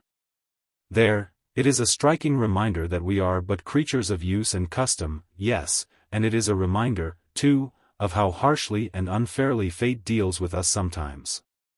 For it was so ordered that the very ones among us who were most fascinated with mutilated and bloody death were to live their lives in peace, while that other, who had a native and deep horror of it, must presently go forth and have it as a familiar spectacle every day on the field of battle. You may well believe that we had plenty of matter for talk now, since the raiding of our village seemed by long odds the greatest event that had really ever occurred in the world. For although these dull peasants may have thought they recognized the bigness of some of the previous occurrences that had filtered from the world's history dimly into their minds, the truth is that they hadn't. One biting little fact, visible to their eyes of flesh and felt in their own personal vitals, became at once more prodigious to them than the grandest remote episode in the world's history which they had got at second hand and by hearsay. It amuses me now when I recall how our elders talked then. They fumed and fretted in a fine fashion. "Ah, yes," said old Jacques d'Arc, "things are come to a pretty pass, indeed. The king must be informed of this. It is time that he cease from idleness and dreaming, and get at his proper business." He meant our young disinherited king, the hunted refugee, Charles VII. "You say well," said the mayor. "He should be informed, and that at once. It is an outrage that such things would be permitted. Why, we are not safe in our beds, and he taking his ease yonder. It shall be made known, indeed it shall, all France shall hear of it." To hear them talk, one would have imagined that all the previous 10,000 sackings and burnings in France had been but fables, and this one the only fact. It is always the way. Words will answer as long as it is only a person's neighbor who is in trouble, but when that person gets into trouble himself, it is time that the king rise up and do something. The big event filled us young people with talk, too. We let it flow in a steady stream while we tended the flocks. We were beginning to feel pretty important now, for I was 18 and the other youths were from 1 to 4 years older, young men, in fact. One day the Paladin was arrogantly criticizing the patriot generals of France and said, "Look at Dunois, bastard of Orleans, call him a general.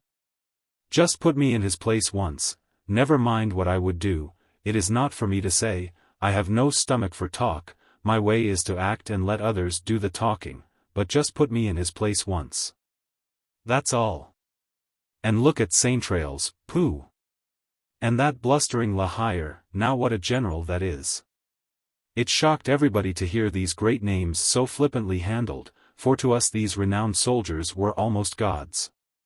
In their far-off splendor they rose upon our imaginations dim and huge, shadowy and awful, and it was a fearful thing to hear them spoken of as if they were mere men. And their acts open to comment and criticism. The color rose in Joan's face, and she said, "I know not how any can be so hardy as to use such words regarding these sublime men, who are the very pillars of the French state, supporting it with their strength and preserving it at daily cost of their blood.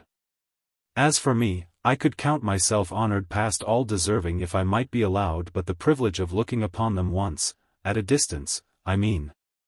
For it would not become one of my degree to approach them too near." The Paladin was disconcerted for a moment, seeing by the faces around him that Joan had put into words what the others felt, then he pulled his complacency together and fell to fault-finding again. Joan's brother Jean said, "If you don't like what our generals do, why don't you go to the great wars yourself and better their work? You are always talking about going to the wars, but you don't go." "Look you," said the Paladin, "it is easy to say that. Now I will tell you why I remain chafing here in a bloodless tranquility which my reputation teaches you is repulsive to my nature. I do not go because I am not a gentleman. That is the whole reason. What can one private soldier do in a contest like this? Nothing. He is not permitted to rise from the ranks. If I were a gentleman, would I remain here? Not one moment. I can save France. You may laugh, but I know what is in me, I know what is hid under this peasant cap. I can save France, and I stand ready to do it, but not under these present conditions. If they want me, let them send for me, otherwise, let them take the consequences, I shall not budge but as an officer." "Alas, poor France, France is lost," said Pierre d'Arc. "Since you sniff so at others, why don't you go to the wars yourself, Pierre d'Arc?" "Oh, I haven't been sent for, either. I am no more a gentleman than you. Yet I will go, I promise to go. I promise to go as a private under your orders, when you are sent for." They all laughed, and the dragonfly said, "So soon? Then you need to begin to get ready. You might be called for in 5 years, who knows? Yes, in my opinion you'll march for the wars in 5 years. "He will go sooner," said Joan. She said it in a low voice and musingly, but several heard it. "How do you know that, Joan?" said the dragonfly, with a surprised look. But Jeanne d'Arc broke in and said, "I want to go myself, but as I am rather young yet, I also will wait, and march when the Paladin is sent for." "No," said Joan, "he will go with Pierre." She said it as one who talks to himself aloud without knowing it, and none heard it but me. I glanced at her and saw that her knitting needles were idle in her hands, and that her face had a dreamy and absent look in it. There were fleeting movements of her lips as if she might be occasionally saying parts of sentences to herself. But there was no sound, for I was the nearest person to her and I heard nothing. But I set my ears open, for those 2 speeches had affected me uncannily, I being superstitious and easily troubled by any little thing of a strange and unusual sort. Noël Rainguesson said, "There is one way to let France have a chance for her salvation. We've got one gentleman in the commune, at any rate. Why can't the scholar change name and condition with the Paladin? Then he can be an officer. France will send for him then, and he will sweep these English and Burgundian armies into the sea like flies." I was the scholar. That was my nickname, because I could read and write. There was a chorus of approval, and the sunflower said, "That is the very thing, it settles every difficulty. The Sieur de Conte will easily agree to that. Yes, he will march at the back of Captain Paladin and die early, covered with common soldier glory. He will march with Jean and Pierre, and live till these wars are forgotten, Joan muttered. And at the 11th hour Noel and the Paladin will join these, but not of their own desire. The voice was so low that I was not perfectly sure that these were the words, but they seemed to be. It makes one feel creepy to hear such things. Come, now, Noel continued, it's all arranged, there's nothing to do but organize under the Paladin's banner and go forth and rescue France. You'll all join? All said yes, except Jacques d'Arc, who said, I'll ask you to excuse me. It is pleasant to talk war, and I am with you there, and I've always thought I should go soldiering about this time. But the look of our wrecked village and that carved-up and bloody madman have taught me that I am not made for such work and such sights. I could never be at home in that trade. Face swords and the big guns and death. It isn't in me. No, no, count me out. And besides, I'm the eldest son, and deputy prop and protector of the family. Since you are going to carry Jean and Pierre to the wars, somebody must be left behind to take care of our Joan and her sister. I shall stay at home, and grow old in peace and tranquility. He will stay at home, but not grow old, murmured Joan.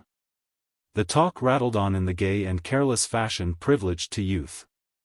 And we got the Paladin to map out his campaigns and fight his battles and win his victories and extinguish the English and put our king upon his throne and set his crown upon his head.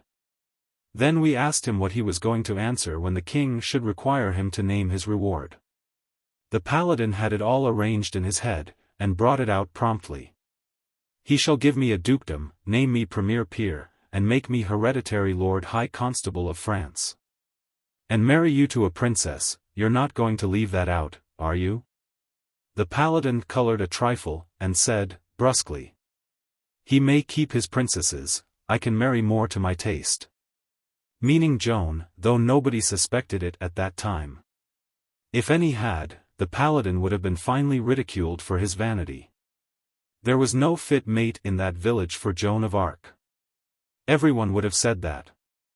In turn, each person present was required to say what reward he would demand of the king if he could change places with the Paladin and do the wonders the Paladin was going to do. The answers were given in fun, and each of us tried to outdo his predecessors in the extravagance of the reward he would claim. But when it came to Joan's turn, and they rallied her out of her dreams and asked her to testify, they had to explain to her what the question was, for her thought had been absent. And she had heard none of this latter part of our talk. She supposed they wanted a serious answer, and she gave it. She sat considering some moments, then she said, If the Dauphin, out of his grace and nobleness, should say to me, now that I am rich and am come to my own again, choose and have. I should kneel and ask him to give command that our village should never more be taxed. It was so simple and out of her heart that it touched us, and we did not laugh, but fell to thinking. We did not laugh. But there came a day when we remembered that speech with a mournful pride, and were glad that we had not laughed, perceiving then how honest her words had been. And seeing how faithfully she made them good when the time came, asking just that boon of the king and refusing to take even any least thing for herself. Chapter 6. Joan and Archangel Michael. All through her childhood and up to the middle of her 14th year, Joan had been the most light-hearted creature and the merriest in the village. With a hop-skip-and-jump gait and a happy and catching laugh. And this disposition, supplemented by her warm and sympathetic nature and frank and winning ways, had made her everybody's pet.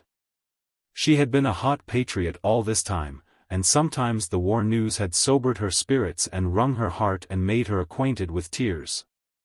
But always when these interruptions had run their course her spirits rose and she was her old self again. But now for a whole year and a half she had been mainly grave, not melancholy, but given to thought, abstraction, dreams. She was carrying France upon her heart, and she found the burden not light. I knew that this was her trouble, but others attributed her abstraction to religious ecstasy, for she did not share her thinkings with the village at large, yet gave me glimpses of them. And so I knew, better than the rest, what was absorbing her interest. Many a time the idea crossed my mind that she had a secret which she was keeping wholly to herself, as well from me as from the others. This idea had come to me because several times she had cut a sentence in two and changed the subject when apparently she was on the verge of a revelation of some sort. I was to find this secret out, but not just yet. The day after the conversation which I have been reporting, we were together in the pastures and fell to talking about France, as usual. For her sake I had always talked hopefully before, but that was mere lying, for really there was not anything to hang a rag of hope for France upon.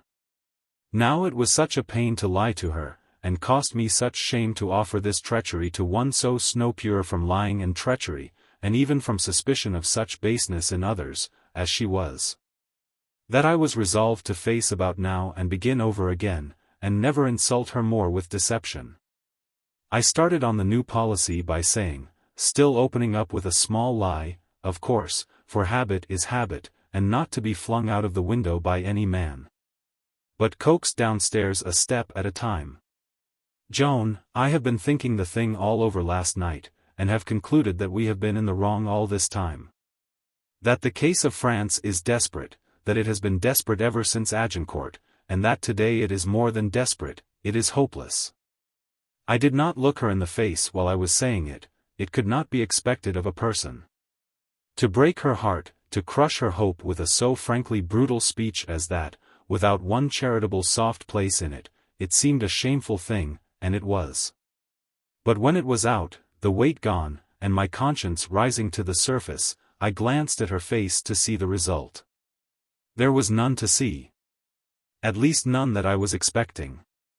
There was a barely perceptible suggestion of wonder in her serious eyes, but that was all, and she said, in her simple and placid way, "The case of France hopeless? Why should you think that? Tell me. It is a most pleasant thing to find that what you thought would inflict a hurt upon one whom you honor, has not done it."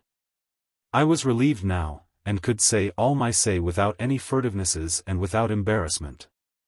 So I began. Let us put sentiment and patriotic illusions aside, and look at the facts in the face.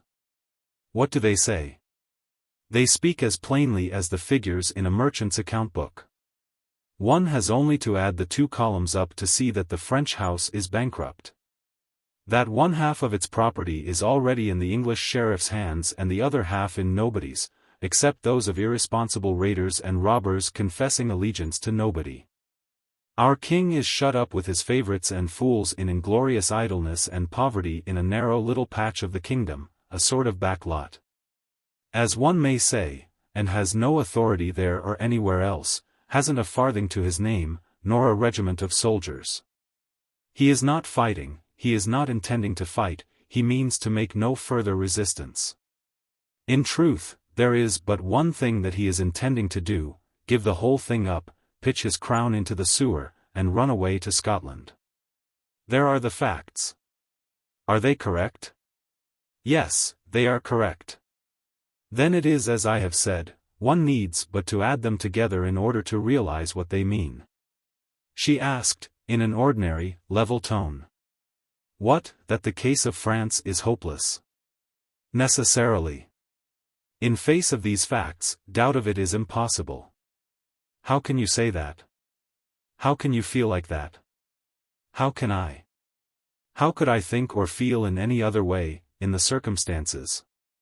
Joan, with these fatal figures before you, have you really any hope for France, really and actually? Hope, oh, more than that. France will win her freedom and keep it. Do not doubt it. It seemed to me that her clear intellect must surely be clouded today. It must be so, or she would see that those figures could mean only one thing. Perhaps if I marshaled them again she would see. So I said, Joan, your heart, which worships France, is beguiling your head. You are not perceiving the importance of these figures. Here, I want to make a picture of them, here on the ground with a stick. Now, this rough outline is France. Through its middle, east and west, I draw a river. Yes, the lawyer. Now, then, this whole northern half of the country is in the tight grip of the English. Yes. And this whole southern half is really in nobody's hands at all, as our king confesses by meditating desertion and flight to a foreign land. England has armies here, opposition is dead. She can assume full possession whenever she may choose. In very truth, all France is gone, France is already lost, France has ceased to exist. What was France is now but a British province. Is this true? Her voice was low, and just touched with emotion, but distinct. Yes, it is true. Very well. Now add this clinching fact, and surely the sum is complete. When have French soldiers won a victory? Scotch soldiers, under the French flag, have won a barren fight or two a few years back, but I am speaking of French ones. Since 8,000 Englishmen nearly annihilated 60,000 Frenchmen a dozen years ago at Agincourt, French courage has been paralyzed. And so it is a common saying today that if you confront 50 French soldiers with 5 English ones, the French will run. It is a pity, but even these things are true. Then certainly the day for hoping is past. I believe the case would be clear to her now. I thought it could not fail to be clear to her, and that she would say, herself, that there was no longer any ground for hope. But I was mistaken, and disappointed also. She said, without any doubt in her tone, France will rise again. You shall see. Rise, with this burden of English armies on her back. She will cast it off, she will trample it underfoot. This with spirit. Without soldiers to fight with? The drums will summon them. They will answer, and they will march. March to the rear, as usual? No. To the front, ever to the front, always to the front. You shall see. And the pauper king? He will mount his throne, he will wear his crown. Well, of a truth this makes one's head dizzy. Why? If I could believe that in 30 years from now the English domination would be broken and the French monarch's head find itself hooped with a real crown of sovereignty. Both will have happened before 2 years are sped. Indeed? And who is going to perform all these sublime impossibilities? God. It was a reverent low note, but it rang clear. What could have put those strange ideas in her head? This question kept running in my mind during 2 or 3 days. It was inevitable that I should think of madness. What other way was there to account for such things? Grieving and brooding over the woes of France had weakened that strong mind, and filled it with fantastic phantoms. Yes, that must be it. But I watched her, and tested her, and it was not so. Her eye was clear and sane, her ways were natural, her speech direct and to the point. No, there was nothing the matter with her mind, it was still the soundest in the village and the best. She went on thinking for others, planning for others, sacrificing herself for others, just as always before. She went on ministering to her sick and to her poor, and still stood ready to give the wayfarer her bed and content herself with the floor. There was a secret somewhere, but madness was not the key to it. This was plain. Now the key did presently come into my hands, and the way that it happened was this. You have heard all the world talk of this matter which I am about to speak of, but you have not heard an eyewitness talk of it before. I was coming from over the ridge, one day, it was the 15th of May. 28, and when I got to the edge of the oak forest and was about to step out of it upon the turfy open space in which the haunted beech tree stood, I happened to cast a glance from cover. First, then I took a step backward, and stood in the shelter and concealment of the foliage. For I had caught sight of Joan, and thought I would devise some sort of playful surprise for her. Think of it, that trivial conceit was neighbor, with but a scarcely measurable interval of time between, to an event destined to endure forever in histories and songs. The day was overcast, and all that grassy space wherein the tree stood lay in a soft rich shadow. Joan sat on a natural seat formed by gnarled great roots of the tree. Her hands lay loosely, one reposing in the other, in her lap. Her head was bent a little toward the ground, and her air was that of one who is lost to thought, steeped in dreams, and not conscious of herself or of the world. And now I saw a most strange thing, for I saw a white shadow come slowly gliding along the grass toward the tree. It was of grand proportions, a robed form, with wings, and the whiteness of this shadow was not like any other whiteness that we know of, except it be the whiteness of lightnings. But even the lightnings are not so intense as it was, for one can look at them without hurt, whereas this brilliancy was so blinding that it pained my eyes and brought the water into them. I uncovered my head, perceiving that I was in the presence of something not of this world. My breath grew faint and difficult, because of the terror and the awe that possessed me. Another strange thing. The wood had been silent, smitten with that deep stillness which comes when a storm cloud darkens a forest, and the wild creatures lose heart and are afraid. But now all the birds burst forth into song, and the joy, the rapture, the ecstasy of it was beyond belief, and was so eloquent and so moving, withal, that it was plain it was an act of worship. With the first note of those birds Joan cast herself upon her knees, and bent her head low and crossed her hands upon her breast. She had not seen the shadow yet. Had the song of the birds told her it was coming? It had that look to me. Then the like of this must have happened before. Yes, there might be no doubt of that. The shadow approached Joan slowly. The extremity of it reached her, flowed over her, clothed her in its awful splendor. In that immortal light her face, only humanly beautiful before, became divine. Flooded with that transforming glory her mean peasant habit was become like to the raiment of the sun-clothed children of God as we see them thronging the terraces of the throne in our dreams and imaginings. Presently she rose and stood, with her head still bowed a little, and with her arms down and the ends of her fingers lightly laced together in front of her. And standing so, all drenched with that wonderful light, and yet apparently not knowing it, she seemed to listen, but I heard nothing. After a little she raised her head, and looked up as one might look up toward the face of a giant, and then clasped her hands and lifted them high, imploringly, and began to plead. I heard some of the words. I heard her say, "But I am so young. Oh, so young to leave my mother and my home and go out into the strange world to undertake a thing so great. Ah, how can I talk with men, be comrade with men, soldiers? It would give me over to insult, and rude usage, and contempt. How can I go to the great wars, and lead armies? I a girl, and ignorant of such things, knowing nothing of arms, nor how to mount a horse, nor ride it. Yet, if it is commanded." Her voice sank a little, and was broken by sobs, and I made out no more of her words. Then I came to myself. I reflected that I had been intruding upon a mystery of God, and what might my punishment be? I was afraid, and went deeper into the wood. Then I carved a mark in the bark of a tree, saying to myself, "It may be that I am dreaming and have not seen this vision at all. I will come again, when I know that I am awake and not dreaming, and see if this mark is still here, then I shall know." Chapter 7. She delivers the divine command. I heard my name called. It was Joan's voice.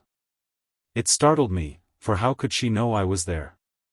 I said to myself, it is part of the dream. It is all dream, voice, vision and all, the fairies have done this. So I crossed myself and pronounced the name of God, to break the enchantment. I knew I was awake now and free from the spell, for no spell can withstand this exorcism. Then I heard my name called again, and I stepped at once from under cover, and there indeed was Joan, but not looking as she had looked in the dream. For she was not crying now, but was looking as she had used to look a year and a half before, when her heart was light and her spirits high. Her old-time energy and fire were back, and a something like exaltation showed itself in her face and bearing. It was almost as if she had been in a trance all that time and had come awake again.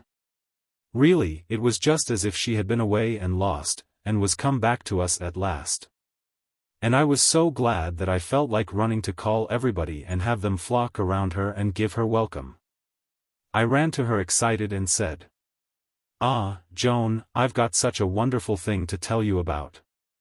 You would never imagine it. I've had a dream, and in the dream I saw you right here where you are standing now, Anne." But she put up her hand and said, "It was not a dream." It gave me a shock, and I began to feel afraid again. "Not a dream?" I said, "How can you know about it, Joan? Are you dreaming now?" I suppose not. I think I am not." "Indeed you are not. I know you are not. And you were not dreaming when you cut the mark in the tree." I felt myself turning cold with fright, for now I knew of a certainty that I had not been dreaming, but had really been in the presence of a dread something not of this world. Then I remembered that my sinful feet were upon holy ground, the ground where that celestial shadow had rested. I moved quickly away, smitten to the bones with fear. Joan followed, and said, "Do not be afraid, indeed there is no need. Come with me. We will sit by the spring and I will tell you all my secret." When she was ready to begin, I checked her and said, "First tell me this. You could not see me in the wood, how did you know I cut a mark in the tree?" "Wait a little, I will soon come to that. Then you will see. But tell me one thing now, what was that awful shadow that I saw?" "I will tell you, but do not be disturbed, you are not in danger.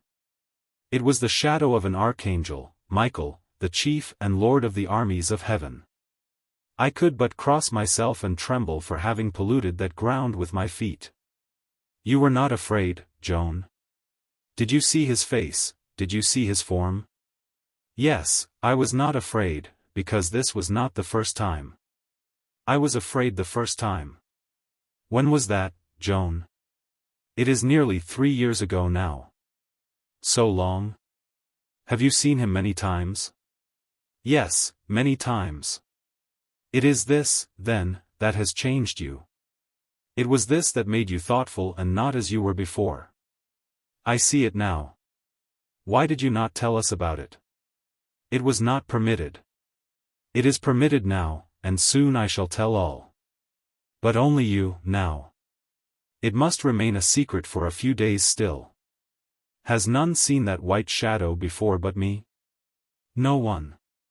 It has fallen upon me before when you and others were present, but none could see it. Today it has been otherwise, and I was told why, but it will not be visible again to any." "It was a sign to me, then, and a sign with a meaning of some kind?" "Yes, but I may not speak of that." "Strange, that that dazzling light could rest upon an object before one's eyes and not be visible. With it comes speech, also. Several saints come, attended by myriads of angels, and they speak to me, I hear their voices, but others do not.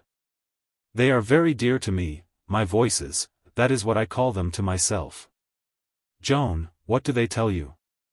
"All manner of things, about France, I mean." "What things have they been used to tell you?" She sighed, and said, "Disasters, only disasters, and misfortunes, and humiliation. There was naught else to foretell." "They spoke of them to you beforehand?" "Yes. So that I knew what was going to happen before it happened. It made me grave, as you saw. It could not be otherwise. But always there was a word of hope, too. More than that, France was to be rescued, and made great and free again. But how and by whom, that was not told. Not until today." As she said those last words a sudden deep glow shone in her eyes, which I was to see there many times in after days when the bugle sounded the charge and learned to call it the battle light. Her breast heaved, and the color rose in her face. "But today I know. God has chosen the meanest of his creatures for this work. And by his command, and in his protection, and by his strength, not mine, I am to lead his armies, and win back France. And set the crown upon the head of his servant that is Dauphin and shall be king." I was amazed, and said, "You, Joan? You, a child, lead armies? Yes. For one little moment or two the thought crushed me, for it is as you say, I am only a child. A child and ignorant of everything that pertains to war, and not fitted for the rough life of camps and the companionship of soldiers. But those weak moments passed. They will not come again. I am enlisted, I will not turn back, God helping me, till the English grip is loosed from the throat of France. My voices have never told me lies, they have not lied today. They say I am to go to Robert de Baudricourt, governor of Vaucouleurs, and he will give me men-at-arms for escort and send me to the king. A year from now a blow will be struck which will be the beginning of the end, and the end will follow swiftly. Where will it be struck? My voices have not said. Nor what will happen this present year, before it is struck. It is appointed me to strike it, that is all I know. And follow it with others, sharp and swift, undoing in 10 weeks England's long years of costly labor, and setting the crown upon the Dauphin's head, for such is God's will. My voices have said it, and shall I doubt it? No, it will be as they have said, for they say only that which is true. These were tremendous sayings. They were impossibilities to my reason, but to my heart they rang true, and so, while my reason doubted, my heart believed, and held fast to the belief from that day. Presently I said, Joan, I believe the things which you have said, and now I am glad that I am to march with you to the great wars, that is, if it is with you I am to march when I go. She looked surprised, and said, It is true that you will be with me when I go to the wars, but how did you know? I shall march with you, and so also will Jean and Pierre, but not Jacques. All true, it is so ordered, as was revealed to me lately, but I did not know until today that the marching would be with me, or that I should march at all. How did you know these things? I told her when it was that she had said them. But she did not remember about it. So then I knew that she had been asleep, or in a trance or an ecstasy of some kind, at that time. She bade me keep these and the other revelations to myself for the present, and I said I would, and kept the faith I promised. None who met Joan that day failed to notice the change that had come over her. She moved and spoke with energy and decision. There was a strange new fire in her eye, and also a something wholly new and remarkable in her carriage and in the set of her head. This new light in the eye and this new bearing were born of the authority and leadership which had this day been vested in her by the decree of God. And they asserted that authority as plainly as speech could have done it, yet without ostentation or bravado. This calm consciousness of command, and calm unconscious outward expression of it, remained with her thenceforth until her mission was accomplished. Like the other villagers, she had always accorded me the deference due my rank, but now, without word said on either side, she and I changed places, she gave orders, not suggestions. I received them with the deference due a superior, and obeyed them without comment. In the evening she said to me, I leave before dawn. No one will know it but you. I go to speak with the governor of Vaucouleurs as commanded, who will despise me and treat me rudely, and perhaps refuse my prayer at this time. I go first to Bréhy, to persuade my uncle Laxart to go with me, it not being meet that I go alone. I may need you in Vaucouleurs. For if the governor will not receive me I will dictate a letter to him, and so must have someone by me who knows the art of how to write and spell the words. You will go from here tomorrow in the afternoon, and remain in Vaucouleurs until I need you. I said I would obey, and she went her way.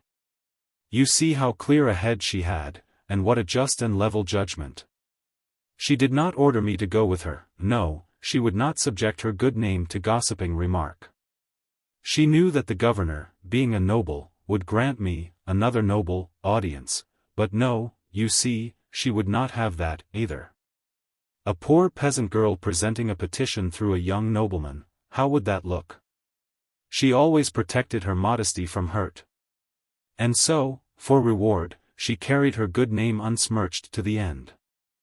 I knew what I must do now, if I would have her approval, go to Vaucouleurs, keep out of her sight, and be ready when wanted.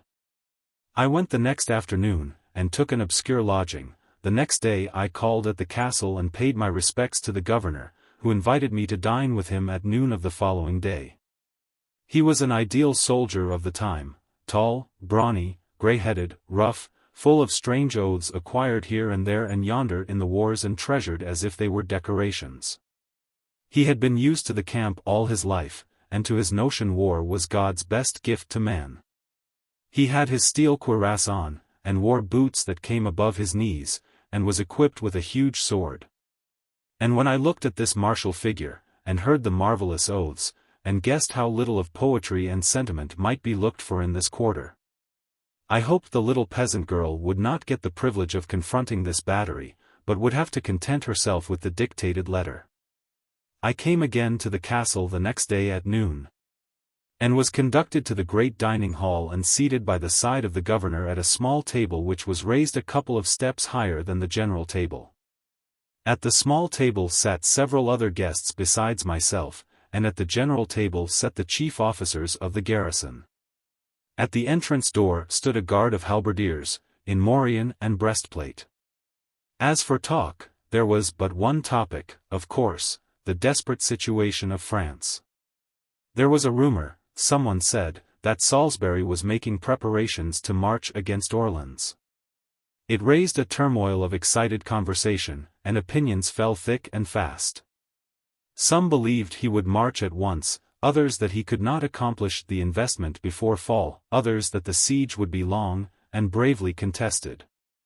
But upon one thing all voices agreed, that Orleans must eventually fall, and with it France. With that, the prolonged discussion ended, and there was silence. Every man seemed to sink himself in his own thoughts, and to forget where he was. This sudden and profound stillness, where before had been so much animation, was impressive and solemn. Now came a servant and whispered something to the governor, who said, "Would talk with me?" "Yes, your excellency." "Hum. A strange idea, certainly. Bring them in." It was Joan and her uncle Laxart. At the spectacle of the great people the courage oozed out of the poor old peasant and he stopped midway and would come no further, but remained there with his red nightcap crushed in his hands and bowing humbly here, there, and everywhere, stupefied with embarrassment and fear. But Joan came steadily forward, erect and self-possessed, and stood before the governor. She recognized me, but in no way indicated it. There was a buzz of admiration, even the governor contributing to it, for I heard him mutter, "By God's grace, it is a beautiful creature." He inspected her critically a moment or two, then said, "Well, what is your errand, my child?" "My message is to you, Robert de Baudricourt, governor of Vaucouleurs, and it is this, that you will send and tell the Dauphin to wait and not give battle to his enemies. For God will presently send him help." This strange speech amazed the company, and many murmured, "The poor young thing is demented." The governor scowled, and said, "What nonsense is this? The king, or the Dauphin, as you call him, needs no message of that sort. He will wait, give yourself no uneasiness as to that. What further do you desire to say to me?" "This. To beg that you will give me an escort of men-at-arms and send me to the Dauphin." "What for?" "That he may make me his general, for it is appointed that I shall drive the English out of France, and set the crown upon his head." "What, you? Why, you are but a child." "Yet am I appointed to do it, nevertheless." "Indeed. And when will all this happen?" "Next year he will be crowned, and after that will remain master of France." There was a great and general burst of laughter, and when it had subsided the governor said, "Who has sent you with these extravagant messages?" "My lord." "What lord?" "The King of Heaven." Many murmured, "Ah, poor thing," and others, "Ah, her mind is but a wreck." The governor hailed Laxart, and said, "Harkee, take this mad child home and whip her soundly. That is the best cure for her ailment." As Joan was moving away she turned and said, with simplicity, "You refuse me the soldiers, I know not why, for it is my lord that has commanded you." Yes, it is he that has made the command, therefore I must come again, and yet again, then I shall have the men at arms. There was a great deal of wondering talk, after she was gone. And the guards and servants passed the talk to the town passed it to the country. Domremy was already buzzing with it when we got back. Chapter 8. Why the Scorners Relented. Human nature is the same everywhere, it defies success, it has nothing but scorn for defeat. The village considered that Joan had disgraced it with her grotesque performance and its ridiculous failure, so all the tongues were busy with the matter, and as bilious and bitter as they were busy. Insomuch that if the tongues had been teeth she would not have survived her persecutions. Those persons who did not scold did what was worse and harder to bear. For they ridiculed her, and mocked at her, and ceased neither day nor night from their witticisms and jeerings and laughter. Haumette and little Mengette and I stood by her, but the storm was too strong for her other friends, and they avoided her, being ashamed to be seen with her because she was so unpopular. And because of the sting of the taunts that assailed them on her account. She shed tears in secret, but none in public. In public she carried herself with serenity, and showed no distress, nor any resentment, conduct which should have softened the feeling against her, but it did not. Her father was so incensed that he could not talk in measured terms about her wild project of going to the wars like a man. He had dreamed of her doing such a thing, some time before, and now he remembered that dream with apprehension and anger, and said that rather than see her unsex herself and go away with the armies, he would require her brothers to drown her. And that if they should refuse, he would do it with his own hands. But none of these things shook her purpose in the least. Her parents kept a strict watch upon her to keep her from leaving the village, but she said her time was not yet. That when the time to go was come she should know it, and then the keepers would watch in vain. The summer wasted along. And when it was seen that her purpose continued steadfast, the parents were glad of a chance which finally offered itself for bringing her projects to an end through marriage. The Paladin had the effrontery to pretend that she had engaged herself to him several years before, and now he claimed a ratification of the engagement. She said his statement was not true, and refused to marry him. She was cited to appear before the ecclesiastical court at Toul to answer for her perversity. When she declined to have counsel, and elected to conduct her case herself, her parents and all her ill-wishers rejoiced, and looked upon her as already defeated. And that was natural enough. For who would expect that an ignorant peasant girl of 16 would be otherwise than frightened and tongue-tied when standing for the first time in presence of the practiced doctors of the law, and surrounded by the cold solemnities of a court? Yet all these people were mistaken. They flocked to Toul to see and enjoy this fright and embarrassment and defeat, and they had their trouble for their pains. She was modest, tranquil, and quite at her ease. She called no witnesses, saying she would content herself with examining the witnesses for the prosecution. When they had testified, she rose and reviewed their testimony in a few words, pronounced it vague, confused, and of no force. Then she placed the Paladin again on the stand and began to search him. His previous testimony went rag by rag to ruin under her ingenious hands, until at last he stood bare, so to speak, he that had come so richly clothed in fraud and falsehood. His counsel began an argument, but the court declined to hear it, and threw out the case, adding a few words of grave compliment for Joan, and referring to her as this marvelous child. After this victory, with this high praise from so imposing a source added, the fickle village turned again, and gave Joan countenance, compliment, and peace. Her mother took her back to her heart, and even her father relented and said he was proud of her. But the time hung heavy on her hands, nevertheless, for the siege of Orleans was begun, the clouds lowered darker and darker over France, and still her voices said wait, and gave her no direct commands. The winter set in, and wore tediously along, but at last there was a change. Book. Chapter 2. In Court and Camp.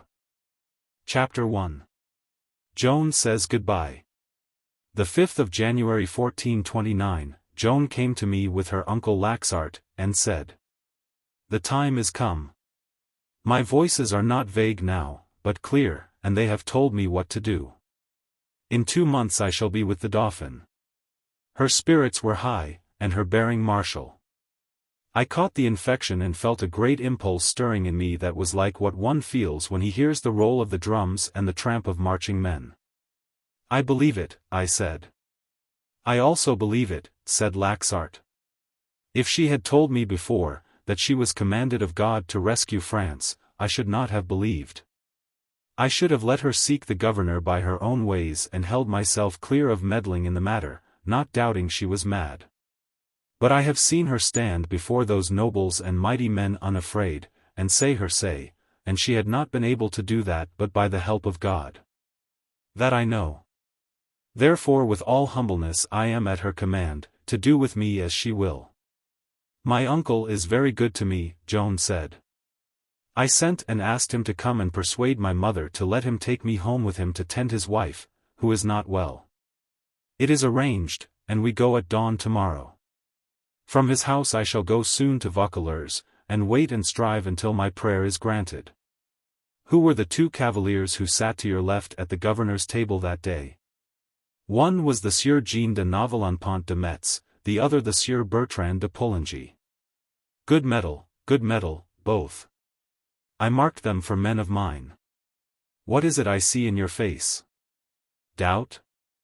I was teaching myself to speak the truth to her, not trimming it or polishing it, so I said. They considered you out of your head, and said so. It is true they pitied you for being in such misfortune, but still they held you to be mad. This did not seem to trouble her in any way or wound her.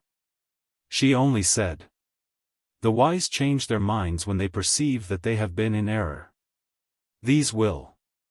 They will march with me. I shall see them presently. You seem to doubt again? Do you doubt? And no. Not now.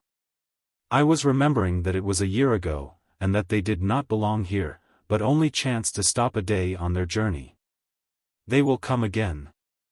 But as to matters now in hand, I came to leave with you some instructions. You will follow me in a few days. Order your affairs, for you will be absent long. Will Jean and Pierre go with me? No, they would refuse now, but presently they will come, and with them they will bring my parents' blessing, and likewise their consent that I take up my mission. I shall be stronger, then, stronger for that, for lack of it I am weak now. She paused a little while, and the tears gathered in her eyes, then she went on, would say goodbye to little Mengette. Bring her outside the village at dawn, she must go with me a little of the way. And Haumette? She broke down and began to cry, saying, no, oh, no, she is too dear to me, I could not bear it, knowing I should never look upon her face again. Next morning I brought Mengette, and we 4 walked along the road in the cold dawn till the village was far behind. Then the 2 girls said their goodbyes, clinging about each other's neck, and pouring out their grief in loving words and tears, a pitiful sight to see. And Joan took one long look back upon the distant village, and the fairy tree, and the oak forest, and the flowery plain, and the river. As if she was trying to print these scenes on her memory so that they would abide there always and not fade, for she knew she would not see them any more in this life. Then she turned, and went from us, sobbing bitterly. It was her birthday and mine. She was 17 years old. Chapter 2. The governor speeds Joan. After a few days, Laxart took Joan to Vaucouleurs, and found lodging and guardianship for her with Catherine Royer, a wheelwright's wife, an honest and good woman. Joan went to mass regularly, she helped do the housework, earning her keep in that way, and if any wished to talk with her about her mission, and many did, she talked freely, making no concealments regarding the matter now. I was soon housed nearby, and witnessed the effects which followed. At once the tidings spread that a young girl was come who was appointed of God to save France. The common people flocked in crowds to look at her and speak with her, and her fair young loveliness won the half of their belief. And her deep earnestness and transparent sincerity won the other half. The well-to-do remained away and scoffed, but that is their way. Next, a prophecy of Merlin's, more than 800 years old, was called to mind, which said that in a far future time France would be lost by a woman and restored by a woman.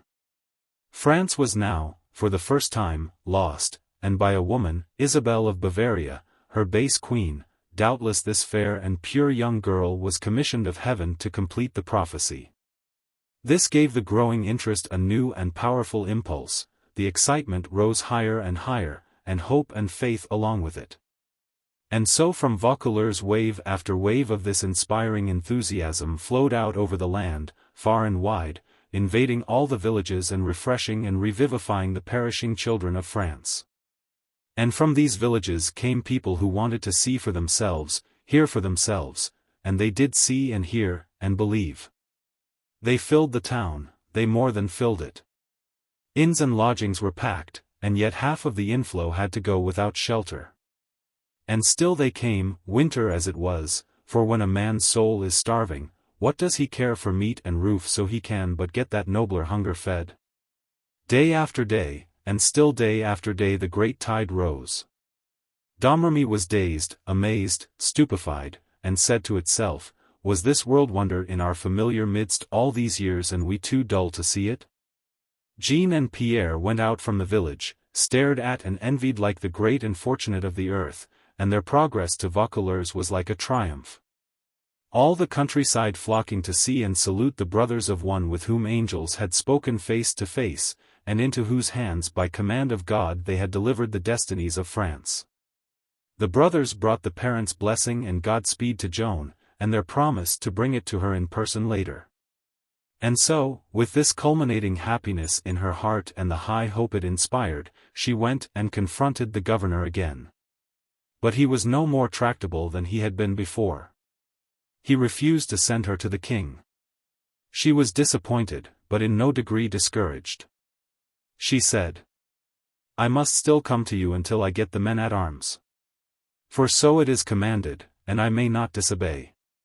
I must go to the Dauphin, though I go on my knees. I and the two brothers were with Joan daily, to see the people that came and hear what they said. And one day, sure enough, the Sieur Jean de Metz came. He talked with her in a petting and playful way, as one talks with children, and said, What are you doing here, my little maid? Will they drive the king out of France, and shall we all turn English? She answered him in her tranquil, serious way. I am come to bid Robert de Baudricourt take or send me to the king, but he does not heed my words. Ah, you have an admirable persistence, truly. A whole year has not turned you from your wish. I saw you when you came before. Joan said, as tranquilly as before. It is not a wish, it is a purpose. He will grant it. I can wait. Ah, perhaps it will not be wise to make too sure of that, my child. These governors are stubborn people to deal with. In case he shall not grant your prayer. He will grant it. He must. It is not a matter of choice. The gentleman's playful mood began to disappear, one could see that, by his face. Joan's earnestness was affecting him. It always happened that people who began in jest with her ended by being in earnest. They soon began to perceive depths in her that they had not suspected. And then her manifest sincerity and the rock-like steadfastness of her convictions were forces which cowed levity, and it could not maintain its self-respect in their presence. The Sieur de Metz was thoughtful for a moment or two, then he began, quite soberly. Is it necessary that you go to the king soon? That is, I mean. Before mid-Lent, even though I wear away my legs to the knees. She said it with that sort of repressed fieriness that means so much when a person's heart is in a thing. You could see the response in that nobleman's face, you could see his eye light up, there was sympathy there. He said, most earnestly. God knows I think you should have the men-at-arms, and that somewhat would come of it. What is it that you would do? What is your hope and purpose? To rescue France. And it is appointed that I shall do it. For no one else in the world, neither kings, nor dukes, no any other, can recover the kingdom of France, and there is no help but in me. The words had a pleading and pathetic sound, and they touched that good nobleman. I saw it plainly. Joan dropped her voice a little, and said, "But indeed I would rather spin with my poor mother, for this is not my calling, but I must go and do it, for it is my Lord's will." "Who is your Lord?" "He is God." Then the Sieur de Metz, following the impressive old feudal fashion, knelt and laid his hands within Joan's in sign of fealty, and made oath that by God's help he himself would take her to the king. The next day came the Sieur Bertrand de Poulengy, and he also pledged his oath and knightly honor to abide with her and follow her whithersoever she might lead.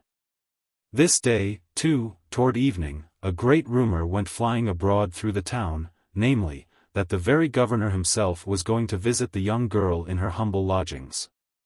So in the morning the streets and lanes were packed with people waiting to see if this strange thing would indeed happen. And happen it did. The governor rode in state, attended by his guards, and the news of it went everywhere, and made a great sensation. And modified the scoffings of the people of quality and raised Joan's credit higher than ever. The governor had made up his mind to one thing: Joan was either a witch or a saint, and he meant to find out which it was. So he brought a priest with him to exorcise the devil that was in her in case there was one there. The priest performed his office, but found no devil. He merely hurt Joan's feelings and offended her piety without need, for he had already confessed her before this, and should have known, if he knew anything, that devils cannot abide the confessional, but utter cries of anguish and the most profane and furious cursings whenever they are confronted with that holy office. The governor went away troubled and full of thought, and not knowing what to do. And while he pondered and studied, several days went by and the 14th of February was come. Then Joan went to the castle and said, "In God's name, Robert de Baudricourt, you are too slow about sending me, and have caused damage thereby. For this day the Dauphin's cause has lost a battle near Orleans, and will suffer yet greater injury if you do not send me to him soon." The governor was perplexed by this speech, and said, "Today, child, today? How can you know what has happened in that region today?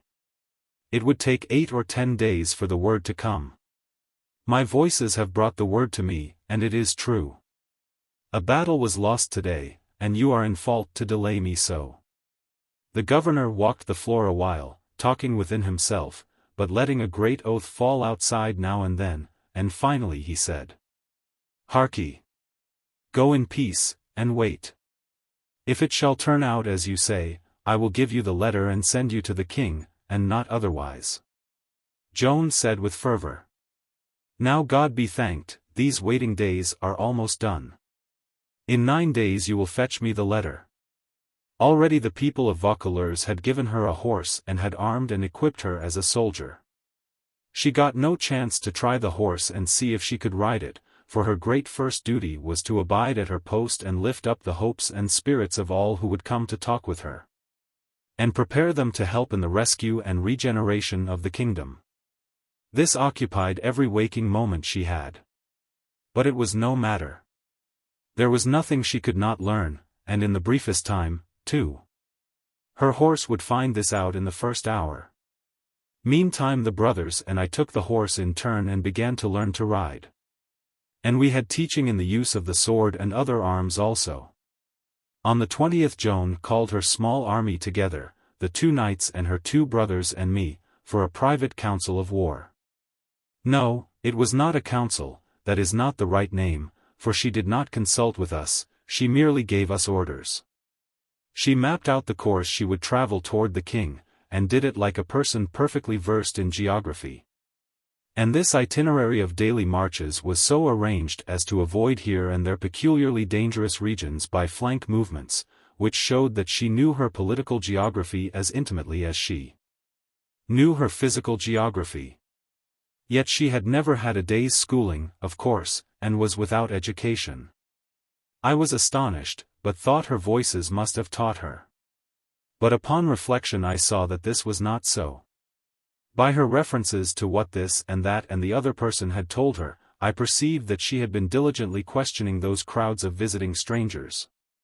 And that out of them she had patiently dug all this mass of invaluable knowledge.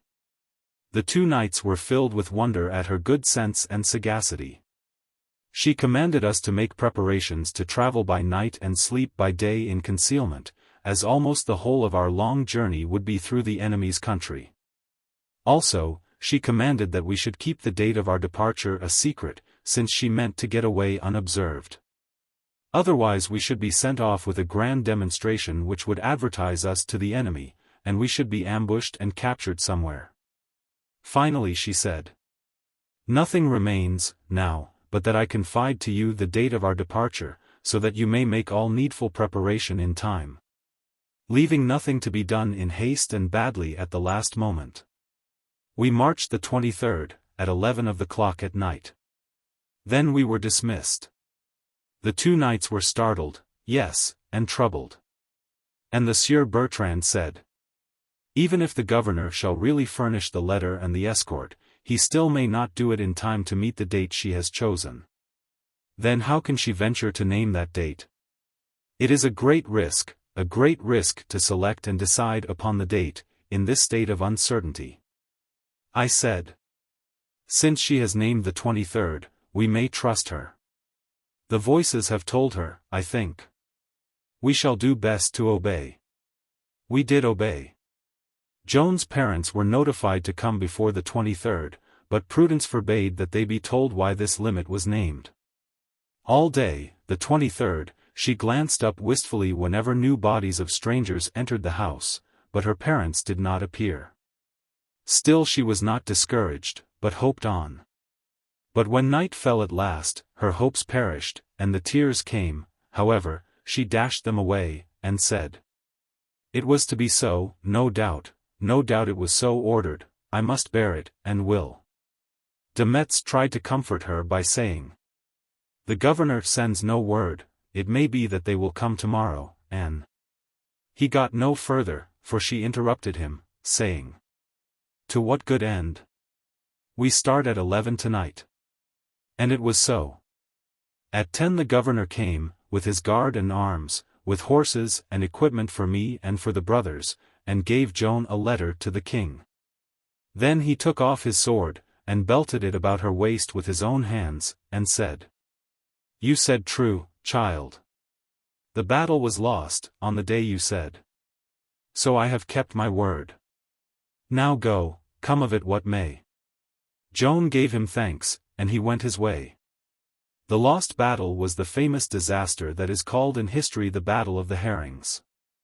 All the lights in the house were at once put out, and a little while after, when the streets had become dark and still, we crept stealthily through them and out at the western gate and rode away under whip and spur. Chapter 3. The Paladin Groans and Boasts. We were 25 strong, and well equipped. We rode in double file, Joan and her brothers in the center of the column, with Jean de Metz at the head of it and the Sieur Bertrand at its extreme rear. In 2 or 3 hours we should be in the enemy's country, and then none would venture to desert. By and by we began to hear groans and sobs and execrations from different points along the line, and upon inquiry found that 6 of our men were peasants who had never ridden a horse before, and were finding it very difficult to stay in their saddles, and moreover were now beginning to suffer considerable bodily torture. They had been seized by the governor at the last moment and pressed into the service to make up the tale, and he had placed a veteran alongside of each with orders to help him stick to the saddle, and kill him if he tried to desert. These poor devils had kept quiet as long as they could, but their physical miseries were become so sharp by this time that they were obliged to give them vent. But we were within the enemy's country now, so there was no help for them, they must continue the march, though Joan said that if they chose to take the risk they might depart. They preferred to stay with us. We modified our pace now, and moved cautiously, and the new men were warned to keep their sorrows to themselves and not get the command into danger with their curses and lamentations. Toward dawn we rode deep into a forest, and soon all but the sentries were sound asleep in spite of the cold ground and the frosty air. I woke at noon out of such a solid and stupefying sleep that at first my wits were all astray, and I did not know where I was nor what had been happening. Then my senses cleared, and I remembered. As I lay there thinking over the strange events of the past month or two, the thought came into my mind, greatly surprising me, that one of Joan's prophecies had failed. For where were Noel and the Paladin, who were to join us at the 11th hour? By this time, you see, I had gotten used to expecting everything Joan said to come true. So, being disturbed and troubled by these thoughts, I opened my eyes. Well, there stood the Paladin leaning against a tree and looking down on me. How often that happens! You think of a person, or speak of a person, and there he stands before you, and you not dreaming he is near. It looks as if his being near is really the thing that makes you think of him, and not just an accident, as people imagine. Well, be that as it may, there was the Paladin, anyway, looking down in my face and waiting for me to wake.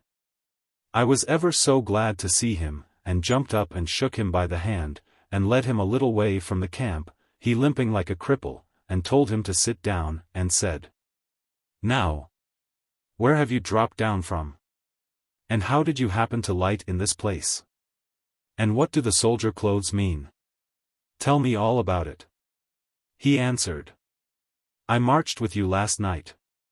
"No." To myself I said, "The prophecy has not all failed, half of it has come true." Yes, I did. I hurried up from Domremy to join, and was within a half a minute of being too late.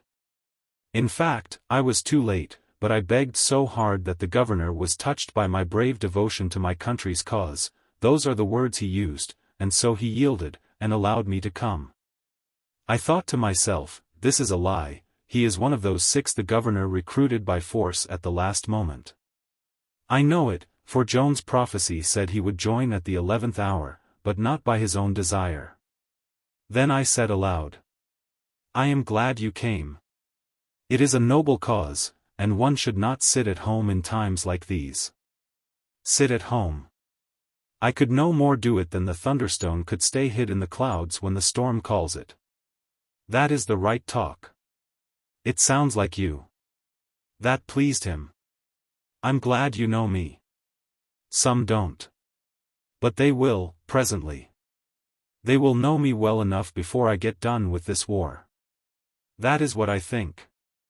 I believe that wherever danger confronts you, you will make yourself conspicuous. He was charmed with this speech, and it swelled him up like a bladder. He said, "If I know myself, and I think I do, my performances in this campaign will give you occasion more than once to remember those words. I were a fool to doubt it.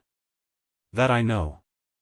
I shall not be at my best, being but a common soldier, still, the country will hear of me. If I were where I belong. If I were in the place of La Hire, or Saintrailles, or the bastard of Orleans, well, I say nothing. I am not of the talking kind, like Noel Rainguesson and his sort, I thank God. But it will be something, I take it, a novelty in this world, I should say, to raise the fame of a private soldier above theirs, and extinguish the glory of their names with its shadow." "Why, look here, my friend," I said, "do you know that you have hit out a most remarkable idea there? Do you realize the gigantic proportions of it? For look you. To be a general of vast renown, what is that? Nothing. History is clogged and confused with them, one cannot keep their names in his memory, there are so many. But a common soldier of supreme renown, why, he would stand alone. He would be one moon in a firmament of mustard-seed stars, his name would outlast the human race." "My friend, who gave you that idea?" He was ready to burst with happiness, but he suppressed betrayal of it as well as he could. He simply waved the compliment aside with his hand and said, with complacency, "It is nothing. I have them often, ideas like that, and even greater ones. I do not consider this one much." "You astonish me, you do, indeed. So it is really your own?" "Quite. And there is plenty more where it came from," tapping his head with his finger, and taking occasion at the same time to cant his morion over his right ear, which gave him a very self-satisfied air. "I do not need to borrow my ideas, like Noel Rainguesson. Speaking of Noel, when did you see him last? half an hour ago. He is sleeping yonder like a corpse. Rode with us last night. I felt a great upleap in my heart, and said to myself, now I am at rest and glad, I will never doubt her prophecies again. Then I said aloud, it gives me joy.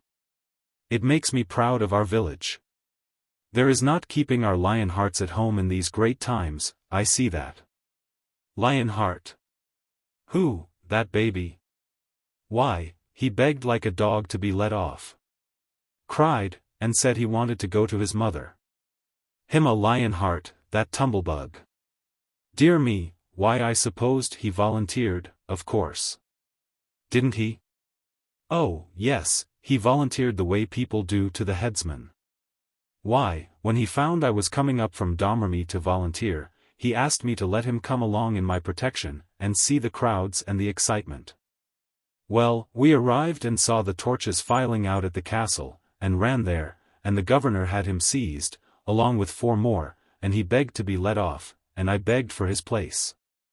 And at last the governor allowed me to join, but wouldn't let Noel off, because he was disgusted with him, he was such a crybaby.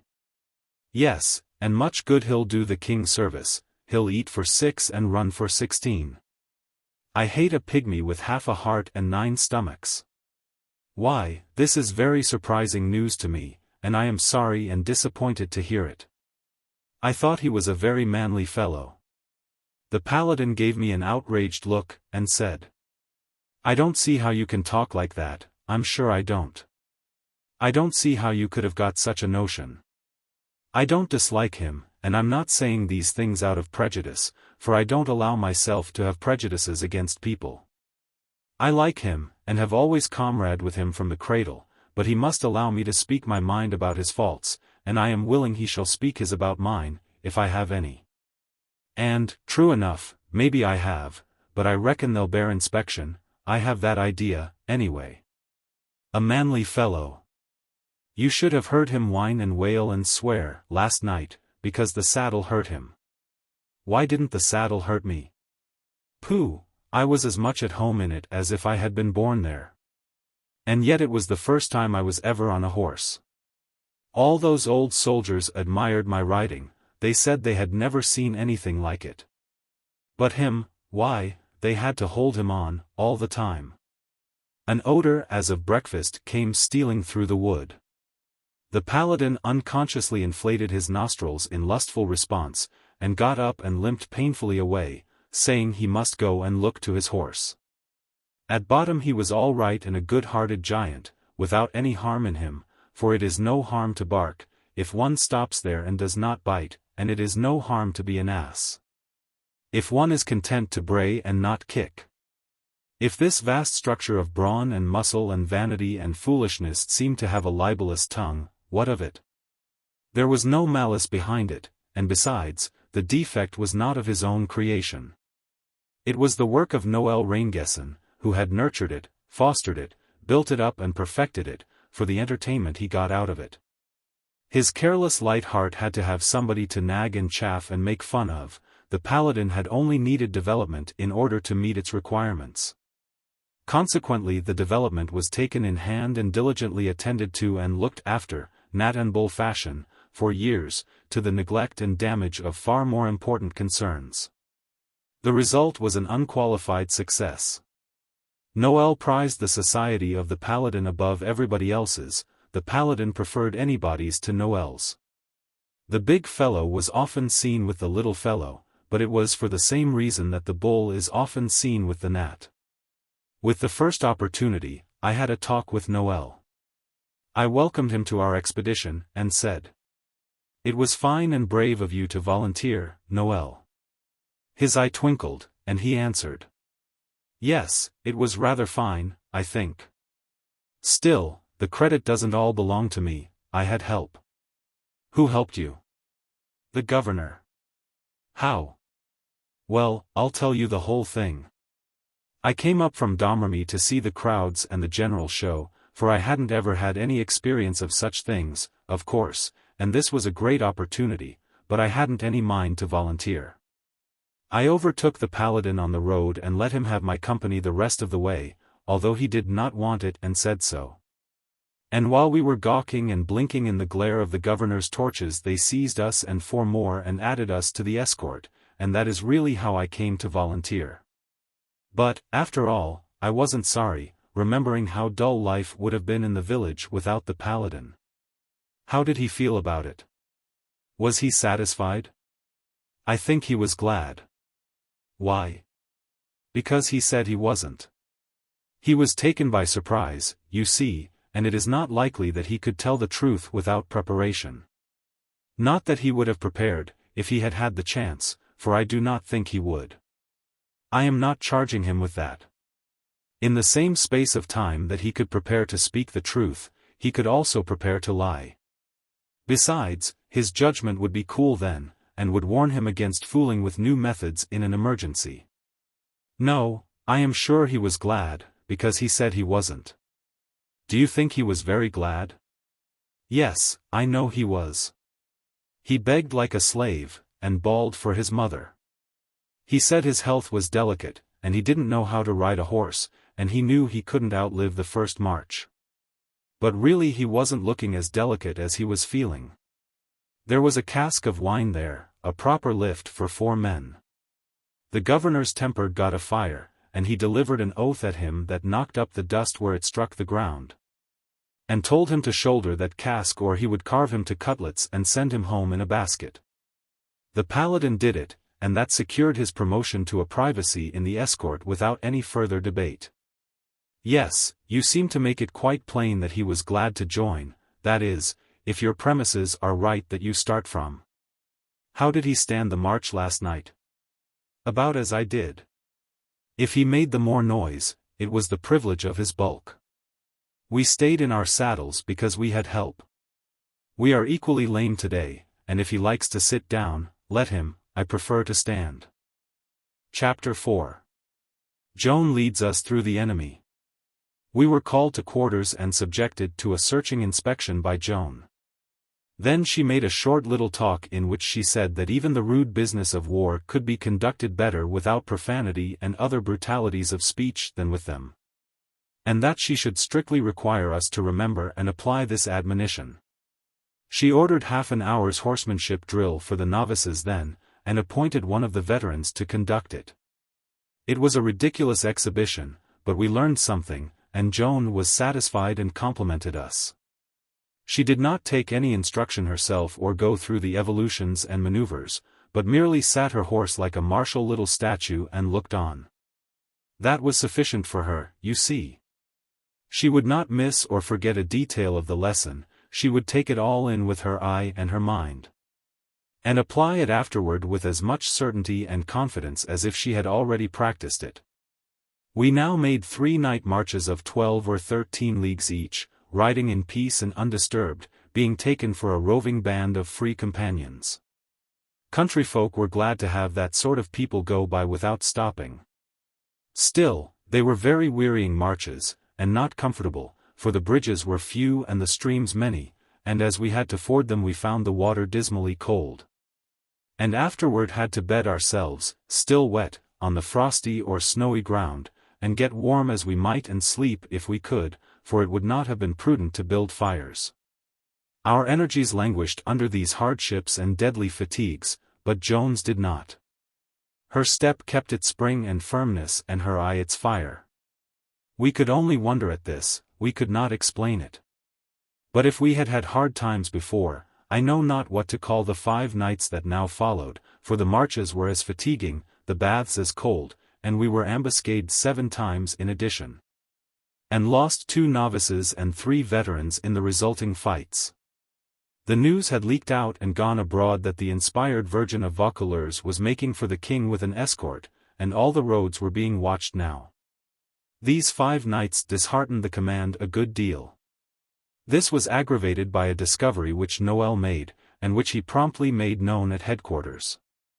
Some of the men had been trying to understand why Joan continued to be alert, vigorous, and confident while the strongest men in the company were fagged with the heavy marches and exposure and were become morose and irritable. There, it shows you how men can have eyes and yet not see. All their lives those men had seen their own women folks hitched up with a cow and dragging the plow in the fields while the men did the driving. They had also seen other evidences that women have far more endurance and patience and fortitude than men, but what good had their seeing these things been to them? None. It had taught them nothing. They were still surprised to see a girl of 17 bear the fatigues of war better than trained veterans of the army. Moreover, they did not reflect that a great soul, with a great purpose, can make a weak body strong and keep it so, and here was the greatest soul in the universe. But how could they know that, those dumb creatures? No, they knew nothing, and their reasonings were of a piece with their ignorance.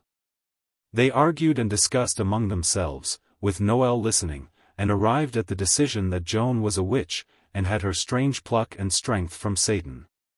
So they made a plan to watch for a safe opportunity to take her life. To have secret plottings of this sort going on in our midst was a very serious business, of course, and the knights asked Joan's permission to hang the plotters, but she refused without hesitancy. She said, "Neither these men nor any others can take my life before my mission is accomplished, therefore why should I have their blood upon my hands? I will inform them of this, and also admonish them. Call them before me." When they came she made that statement to them in a plain matter-of-fact way. And just as if the thought never entered her mind that anyone could doubt it after she had given her word that it was true. The men were evidently amazed and impressed to hear her say such a thing in such a sure and confident way, for prophecies boldly uttered never fall barren on superstitious ears. Yes, this speech certainly impressed them, but her closing remark impressed them still more. It was for the ringleader, and Joan said it sorrowfully. "It is a pity that you should plot another's death when your own is so close at hand. That man's horse stumbled and fell on him in the first ford which we crossed that night, and he was drowned before we could help him. We had no more conspiracies. This night was harassed with ambuscades, but we got through without having any men killed. One more night would carry us over the hostile frontier if we had good luck, and we saw the night close down with a good deal of solicitude. Always before, we had been more or less reluctant to start out into the gloom and the silence to be frozen in the fords and persecuted by the enemy. But this time we were impatient to get under way and have it over, although there was promise of more and harder fighting than any of the previous nights had furnished. Moreover, in front of us about 3 leagues there was a deep stream with a frail wooden bridge over it. And as a cold rain mixed with snow had been falling steadily all day we were anxious to find out whether we were in a trap or not. If the swollen stream had washed away the bridge, we might properly consider ourselves trapped and cut off from escape. As soon as it was dark we filed out from the depth of the forest where we had been hidden and began the march. From the time that we had begun to encounter ambushes Joan had ridden at the head of the column, and she took this post now. By the time we had gone a league the rain and snow had turned to sleet, and under the impulse of the storm wind it lashed my face like whips, and I envied Joan and the knights, who could close their visors and shut up their heads in their helmets as in a box. Now, out of the pitchy darkness and close at hand, came the sharp command. "Halt!" We obeyed. I made out a dim mass in front of us which might be a body of horsemen, but one could not be sure. A man rode up and said to Joan in a tone of reproof, "Well, you have taken your time, truly. And what have you found out? Is she still behind us, or in front?" Joan answered in a level voice, "She is still behind." This news softened the stranger's tone. He said, "If you know that to be true, you have not lost your time, Captain. But are you sure? How do you know?" "Because I have seen her." "Seen her? Seen the Virgin herself?" "Yes, I have been in her camp." "Is it possible?" "Captain Raymond, I ask you to pardon me for speaking in that tone just now. You have performed a daring and admirable service." "Where was she camped?" "In the forest, not more than a league from here." "Good. I was afraid we might be still behind her, but now that we know she is behind us, everything is safe. She is our game. We will hang her." You shall hang her yourself. No one has so well earned the privilege of abolishing this pestilent limb of Satan. I do not know how to thank you sufficiently. If we catch her, I will take care of that, give yourself no uneasiness. All I want is just a look at her, to see what the imp is like that has been able to make all this noise, then you and the halter may have her. How many men has she? I counted but 18, but she may have had 2 or 3 pickets out. Is that all? It won't be a mouthful for my force. Is it true that she is only a girl? Yes. She is not more than 17. It passes belief. Is she robust, or slender? Slender. The officer pondered a moment or two, then he said. Was she preparing to break camp? Not when I had my last glimpse of her. What was she doing? She was talking quietly with an officer. Quietly? Not giving orders? No, talking as quietly as we are now. That is good. She is feeling a false security. She would have been restless and fussy else. It is the way of her sex when danger is about. As she was making no preparation to break camp. She certainly was not when I saw her last. And was chatting quietly and at her ease. It means that this weather is not to her taste. Night marching in sleet and wind is not for chits of 17. No, she will stay where she is. She has my thanks. We will camp ourselves, here is as good a place as any. Let us get about it. If you command it, certainly. But she has 2 knights with her. They might force her to march, particularly if the weather should improve. I was scared, and impatient to be getting out of this peril, and it distressed and worried me to have Joan apparently set herself to work to make delay and increase the danger. Still, I thought she probably knew better than I what to do. The officer said. Well, in that case we are here to block the way. Yes, if they come this way. But if they should send out spies, and find out enough to make them want to try for the bridge through the woods? Is it best to allow the bridge to stand? It made me shiver to hear her. The officer considered a while, then said. It might be well enough to send a force to destroy the bridge. I was intending to occupy it with the whole command, but that is not necessary now. Joan said, tranquilly. With your permission, I will go and destroy it myself. Ah, now I saw her idea, and was glad she had had the cleverness to invent it and the ability to keep her head cool and think of it in that tight place. The officer replied. You have it, Captain, and my thanks. With you to do it, it will be well done. I could send another in your place, but not a better. They saluted, and we moved forward. I breathed freer. A dozen times I had imagined I heard the hoofbeats of the real Captain Raymond's troop arriving behind us. And had been sitting on pins and needles all the while that conversation was dragging along. I breathed freer, but was still not comfortable, for Joan had given only the simple command, forward. Consequently we moved in a walk. Moved in a dead walk past a dim and lengthening column of enemies at our side. The suspense was exhausting, yet it lasted but a short while, for when the enemy's bugles sang the dismount, Joan gave the word to trot, and that was a great relief to me. She was always at herself, you see. Before the command to dismount had been given, somebody might have wanted the countersign somewhere along that line if we came flying by at speed. But now we seemed to be on our way to our allotted camping position, so we were allowed to pass unchallenged. The further we went the more formidable was the strength revealed by the hostile force. Perhaps it was only 100 or 2, but to me it seemed 1,000. When we passed the last of these people I was thankful, and the deeper we plowed into the darkness beyond them the better I felt. I came nearer and nearer to feeling good, for an hour. Then we found the bridge still standing, and I felt entirely good.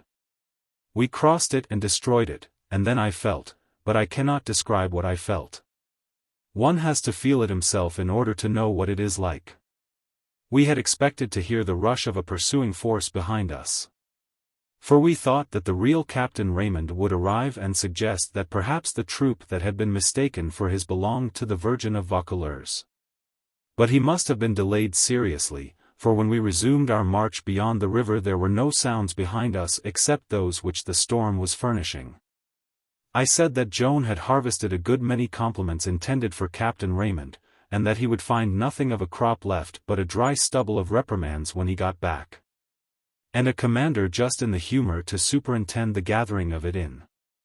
Joan said, "It will be as you say, no doubt."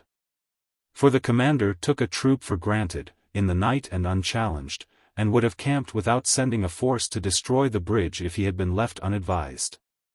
And none are so ready to find fault with others as those who do things worthy of blame themselves.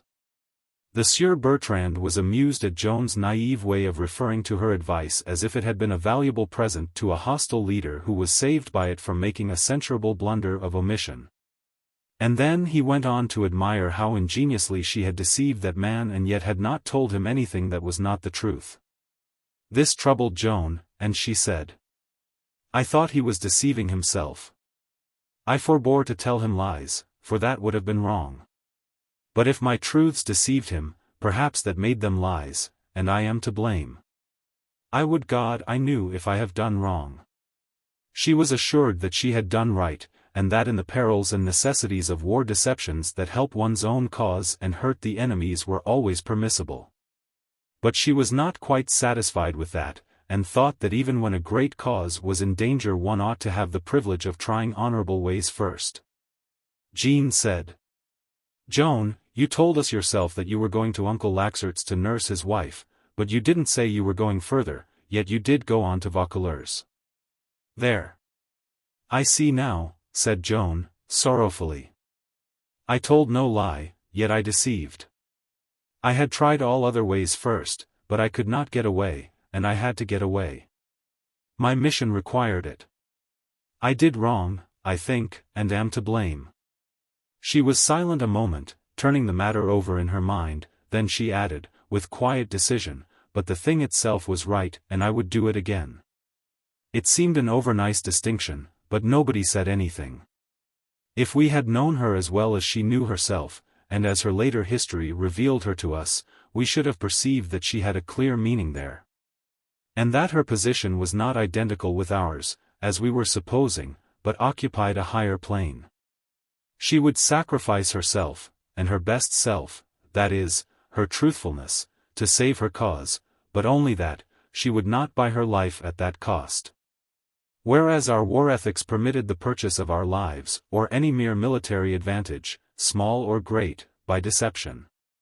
Her saying seemed a commonplace at the time, the essence of its meaning escaping us, but one sees now that it contained a principle which lifted it above that and made it great and fine. Presently the wind died down, the sleet stopped falling, and the cold was less severe. The road was become a bog, and the horses labored through it at a walk. They could do no better. As the heavy time wore on, exhaustion overcame us, and we slept in our saddles. Not even the dangers that threatened us could keep us awake. This 10th night seemed longer than any of the others, and of course it was the hardest, because we had been accumulating fatigue from the beginning, and had more of it on hand now than at any previous time. But we were not molested again. When the dull dawn came at last we saw a river before us and we knew it was the Loire. We entered the town of Jean, and knew we were in a friendly land, with the hostels all behind us. That was a glad morning for us. We were a worn and bedraggled and shabby-looking troop. And still, as always, Joan was the freshest of us all, in both body and spirits. We had averaged above 13 leagues a night, by tortuous and wretched roads. It was a remarkable march, and shows what men can do when they have a leader with a determined purpose and a resolution that never flags. Chapter 5. We pierced the last ambuscades. We rested and otherwise refreshed ourselves 2 or 3 hours at Jean. But by that time the news was abroad that the young girl commissioned of God to deliver France was come. Wherefore, such a press of people flocked to our quarters to get sight of her that it seemed best to seek a quieter place, so we pushed on and halted at a small village called Fierbois. We were now within 6 leagues of the king, who was at the castle of Chinon. Joan dictated a letter to him at once, and I wrote it. In it she said she had come 150 leagues to bring him good news, and begged the privilege of delivering it in person. She added that although she had never seen him she would know him in any disguise and would point him out. The 2 knights rode away at once with the letter. The troop slept all the afternoon, and after supper we felt pretty fresh and fine, especially our little group of young Domremians. We had the comfortable taproom of the village into ourselves, and for the first time in 10 unspeakably long days were exempt from bodings and terrors and hardships and fatiguing labors. The Paladin was suddenly become his ancient self again, and was swaggering up and down, a very monument of self-complacency. Noël Rainguesson said, "I think it is wonderful, the way he has brought us through." "Who?" asked Jean. "Why, the Paladin." The Paladin seemed not to hear. "What had he to do with it?" asked Pierre d'Arc. "Everything. It was nothing but Joan's confidence in his discretion that enabled her to keep up her heart. She could depend on us and on herself for valor, but discretion is the winning thing in war, after all. Discretion is the rarest and loftiest of qualities, and he has got more of it than any other man in France, more of it, perhaps, than any other 60 men in France. "Now you are getting ready to make a fool of yourself, Noël Rainguesson," said the Paladin. "And you want to coil some of that long tongue of yours around your neck and stick the end of it in your ear, then you'll be the less likely to get into trouble." "I didn't know he had more discretion than other people," said Pierre, "for discretion argues brains, and he hasn't any more brains than the rest of us, in my opinion." "No, you are wrong there. Discretion hasn't anything to do with brains, brains are an obstruction to it, for it does not reason, it feels. Perfect discretion means absence of brains. Discretion is a quality of the heart, solely a quality of the heart, it acts upon us through feeling. We know this because if it were an intellectual quality it would only perceive a danger, for instance, where a danger exists, whereas—" "Hear him twaddle, the damned idiot," muttered the Paladin. "Whereas, it being purely a quality of the heart and proceeding by feeling, not reason, its reach is correspondingly wider and sublimer, enabling it to perceive and avoid dangers that haven't any existence at all. As, for instance, that night in the fog, when the Paladin took his horse's ears for hostile lances and got off and climbed a tree. It's a lie. A lie without shadow of foundation. And I call upon you all to beware you give credence to the malicious inventions of this ramshackle slander mill that has been doing its best to destroy my character for years. And will grind up your own reputations for you next. I got off to tighten my saddle girth, I wish I may die in my tracks if it isn't so, and whoever wants to believe it can, and whoever don't can let it alone. There, that is the way with him, you see, he never can discuss a theme temperately, but always flies off the handle and becomes disagreeable. And you notice his defect of memory. He remembers getting off his horse, but forgets all the rest, even the tree. But that is natural, he would remember getting off the horse because he was so used to doing it. He always did it when there was an alarm and the clash of arms at the front. Why did he choose that time for it? Asked Jean. I don't know. To tighten up his girth, he thinks, to climb a tree, I think, I saw him climb 9 trees in a single night. You saw nothing of the kind. A person that can lie like that deserves no one's respect. I ask you all to answer me. Do you believe what this reptile has said? All seemed embarrassed, and only Pierre replied. He said, hesitatingly. Well, I hardly know what to say. It is a delicate situation. It seems offensive to me to refuse to believe a person when he makes so direct a statement, and yet I am obliged to say, rude as it may appear, that I am not able to believe the whole of it, no. I am not able to believe that you climbed 9 trees. There, cried the Paladin, now what do you think of yourself, Noël Rainguesson? How many do you believe I climbed, Pierre? Only 8. The laughter that followed inflamed the Paladin's anger to white heat, and he said, "I bide my time, I bide my time. I will reckon with you all, I promise you that." "Don't get him started," Noel pleaded, "he is a perfect lion when he gets started. I saw enough to teach me that, after the third skirmish. After it was over I saw him come out of the bushes and attack a dead man single-handed. It is another lie, and I give you fair warning that you are going too far. You will see me attack a live one if you are not careful. Meaning me, of course.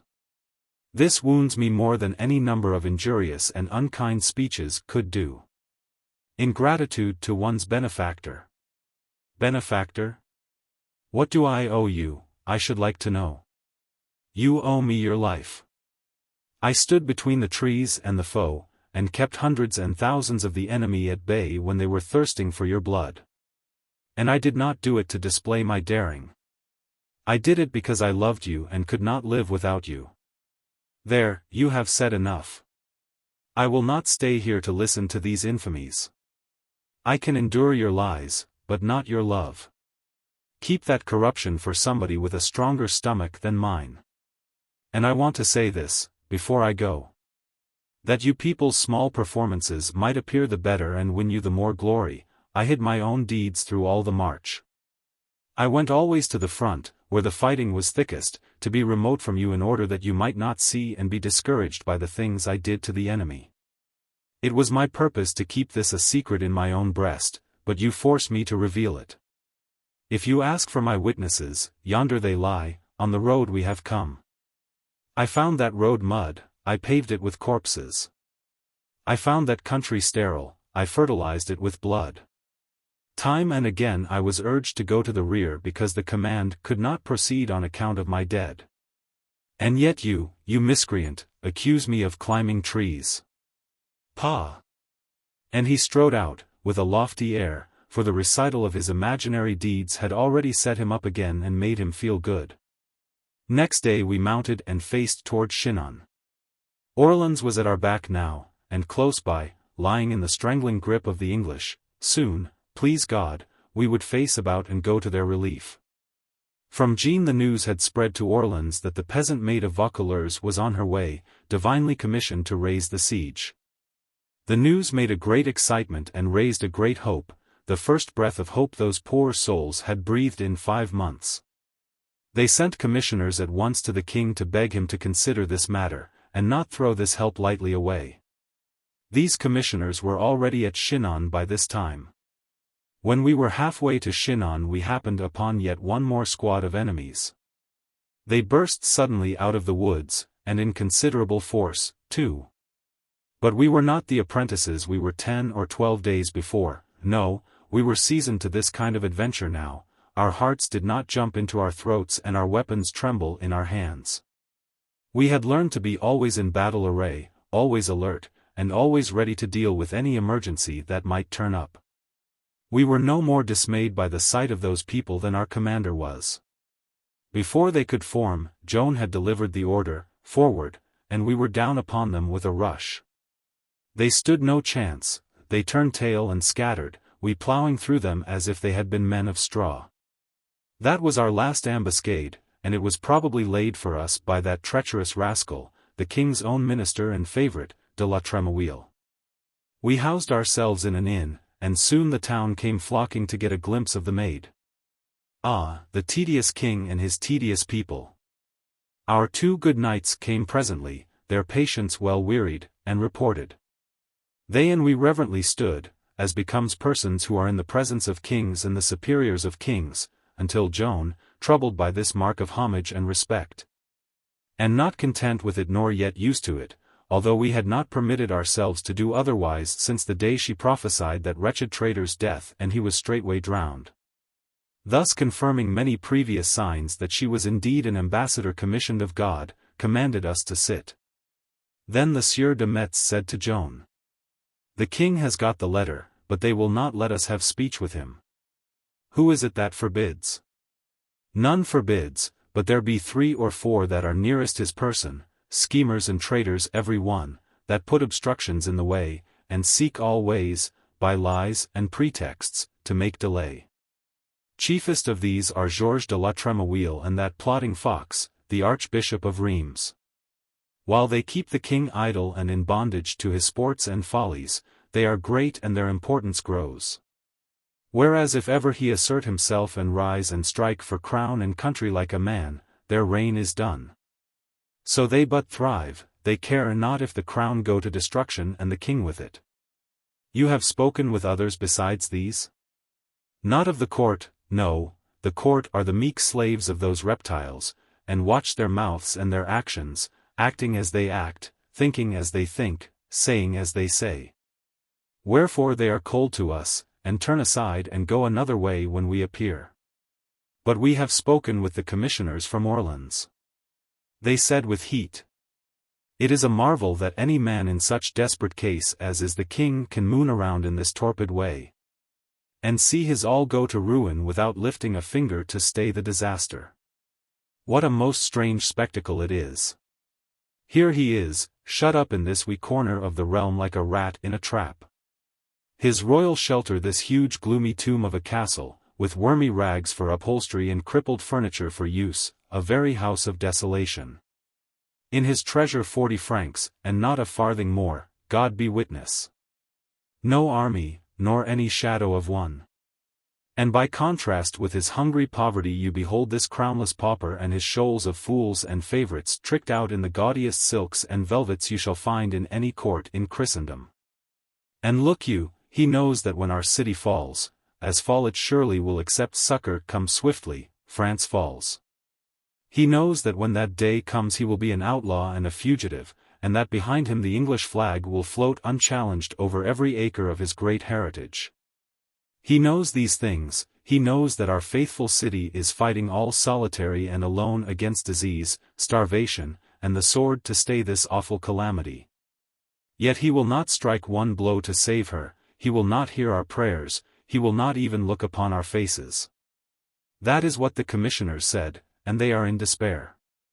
Joan said, gently, "It is pity, but they must not despair. The Dauphin will hear them presently. Tell them so." She almost always called the king the Dauphin. To her mind he was not king yet, not being crowned. "We will tell them so, and it will content them, for they believe you come from God.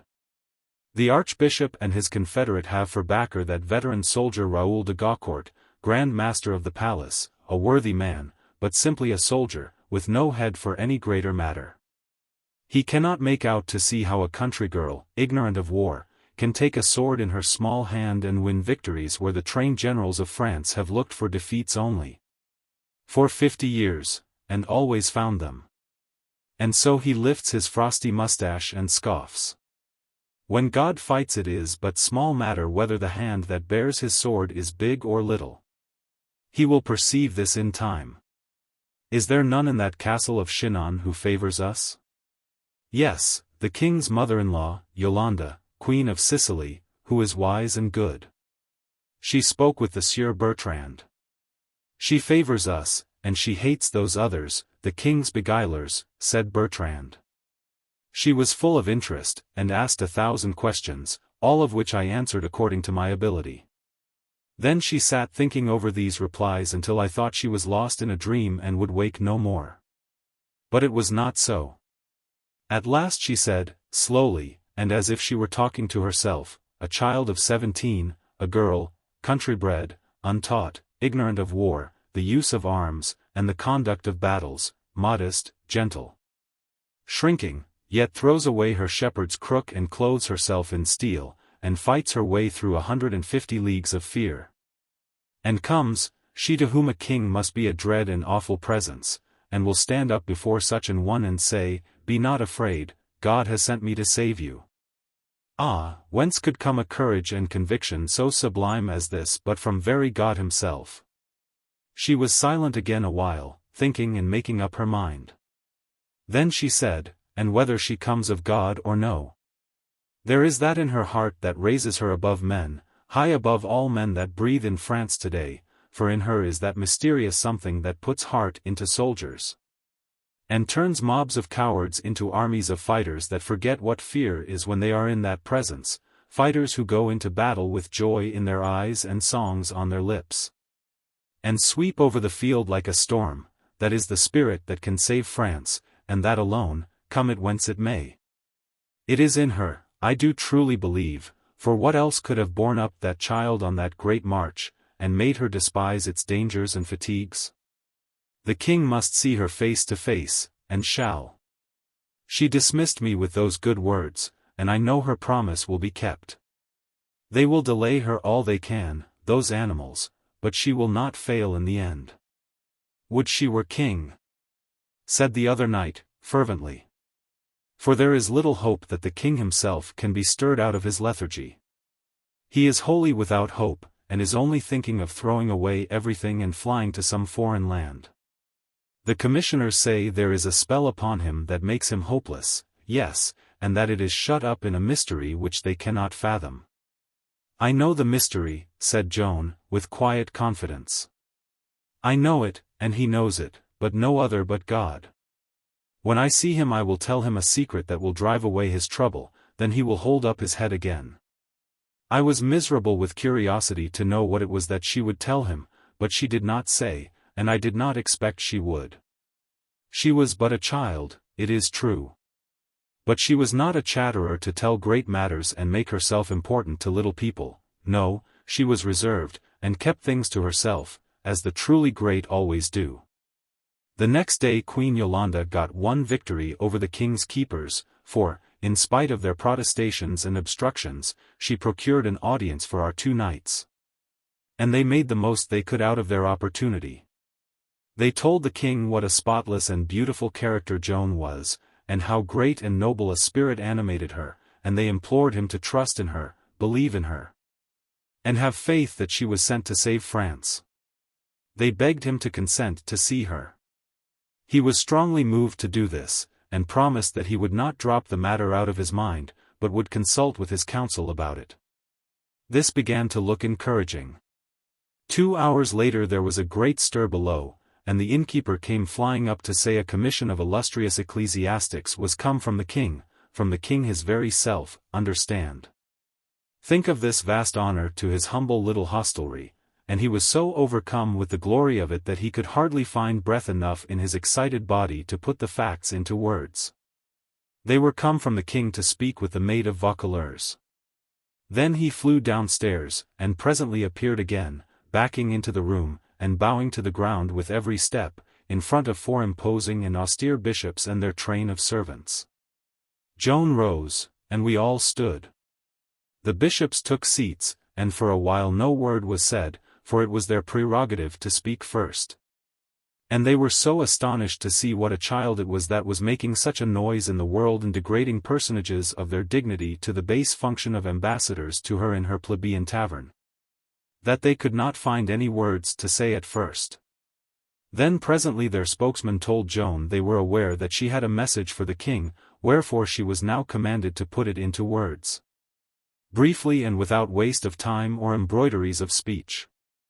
As for me, I could hardly contain my joy. Our message was to reach the king at last. And there was the same joy and pride and exultation in the faces of our knights, too, and in those of Joan's brothers. And I knew that they were all praying, as I was, that the awe which we felt in the presence of these great dignitaries, and which would have tied our tongues and locked our jaws, would not affect her in the like degree, but that she would be enabled to word her message well, and with little stumbling, and so make a favorable impression here, where it would be so valuable and so important. Ah, dear, how little we were expecting what happened then. We were aghast to hear her say what she said. She was standing in a reverent attitude, with her head down and her hands clasped in front of her, for she was always reverent toward the consecrated servants of God. When the spokesman had finished, she raised her head and set her calm eye on those faces, not any more disturbed by their state and grandeur than a princess would have been, and said, with all her ordinary simplicity and modesty of voice and manner, "Ye will forgive me, reverend sirs, but I have no message save for the king's ear alone." Those surprised men were dumb for a moment, and their faces flushed darkly. Then the spokesman said, "Hark ye, do you fling the king's command in his face and refuse to deliver this message of yours to his servants appointed to receive it? God has appointed one to receive it, and another's commandment may not take precedence of that. I pray you let me have speech of his grace the Dauphin. Forbear this folly, and come at your message. Deliver it, and waste no more time about it. You err indeed, most reverend fathers in God, and it is not well. I am not come hither to talk, but to deliver Orleans, and lead the Dauphin to his good city of Reims, and set the crown upon his head. Is that the message you send to the king?" But Joan only said, in the simple fashion which was her wont, "Ye will pardon me for reminding you again, but I have no message to send to anyone." The king's messengers rose in deep anger and swept out of the place without further words, we and Joan kneeling as they passed. Our countenances were vacant, our hearts full of a sense of disaster. Our precious opportunity was thrown away. We could not understand Joan's conduct, she who had been so wise until this fatal hour. At last the Sieur Bertrand found courage to ask her why she had let this great chance to get her message to the king go by. "Who sent them here?" she asked. "The king." "Who moved the king to send them?" She waited for an answer, none came, for we began to see what was in her mind, so she answered herself, "The Dauphin's counsel moved him to it." "Are they enemies to me and to the Dauphin's weal, or are they friends?" "Enemies," answered the Sieur Bertrand. "If one would have a message go sound and ungarbled, does one choose traitors and tricksters to send it by? I saw that we had been fools, and she wise. They saw it too, so none found anything to say." Then she went on. "They had but small wit that contrived this trap. They thought to get my message and seemed to deliver it straight, yet deftly twist it from its purpose. You know that one part of my message is but this, to move the Dauphin by argument and reasonings to give me men-at-arms and send me to the siege. If an enemy carried these in the right words, the exact words, and no word missing, yet left out the persuasions of gesture and supplicating tone and beseeching looks that inform the words and make them live, where were the value of that argument, whom could it convince? Be patient, the Dauphin will hear me presently, have no fear." The Sieur de Metz nodded his head several times, and muttered as to himself, "She was right and wise, and we are but dull fools, when all is said. It was just my thought. I could have said it myself, and indeed it was the thought of all there present." A sort of awe crept over us, to think how that untaught girl, taken suddenly and unprepared, was yet able to penetrate the cunning devices of a king's trained advisers and defeat them. Marveling over this, and astonished at it, we fell silent and spoke no more. We had come to know that she was great in courage, fortitude, endurance, patience, conviction, fidelity to all duties, in all things, indeed, that make a good and trusty soldier and perfect him for his post. Now we were beginning to feel that maybe there were greatnesses in her brain that were even greater than these great qualities of the heart. It set us thinking. What Joan did that day bore fruit the very day after. The king was obliged to respect the spirit of a young girl who could hold her own and stand her ground like that. And he asserted himself sufficiently to put his respect into an act instead of into polite and empty words. He moved Joan out of that poor inn, and housed her, with us her servants, in the castle of Courdray, personally confiding her to the care of Madame de Bellier, wife of old Raoul de Gaucourt, master of the palace. Of course, this royal attention had an immediate result. All the great lords and ladies of the court began to flock there to see and listen to the wonderful girl soldier that all the world was talking about, and who had answered the king's mandate with a bland refusal to obey. Joan charmed them every one with her sweetness and simplicity and unconscious eloquence. And all the best and capablest among them recognized that there was an indefinable something about her that testified that she was not made of common clay. That she was built on a grander plan than the mass of mankind, and moved on a loftier plane. These spread her fame. She always made friends and advocates that way. Neither the high nor the low could come within the sound of her voice and the sight of her face and go out from her presence indifferent. Chapter 6.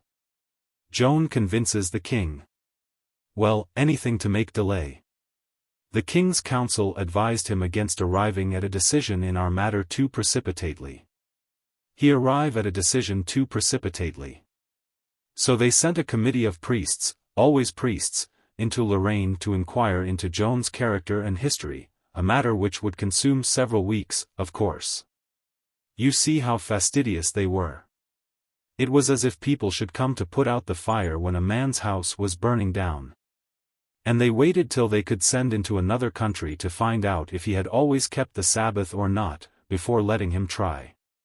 So the days poked along, dreary for us young people in some ways, but not in all, for we had one great anticipation in front of us. We had never seen a king, and now some day we should have that prodigious spectacle to see and to treasure in our memories all our lives. So we were on the lookout, and always eager and watching for the chance. The others were doomed to wait longer than I, as it turned out. One day great news came. The Orleans commissioners, with Yolanda and our knights, had at last turned the council's position and persuaded the king to see Joan. Joan received the immense news gratefully but without losing her head, but with us others it was otherwise. We could not eat or sleep or do any rational thing for the excitement and the glory of it. During 2 days our pair of noble knights were in distress and trepidation on Joan's account, for the audience was to be at night.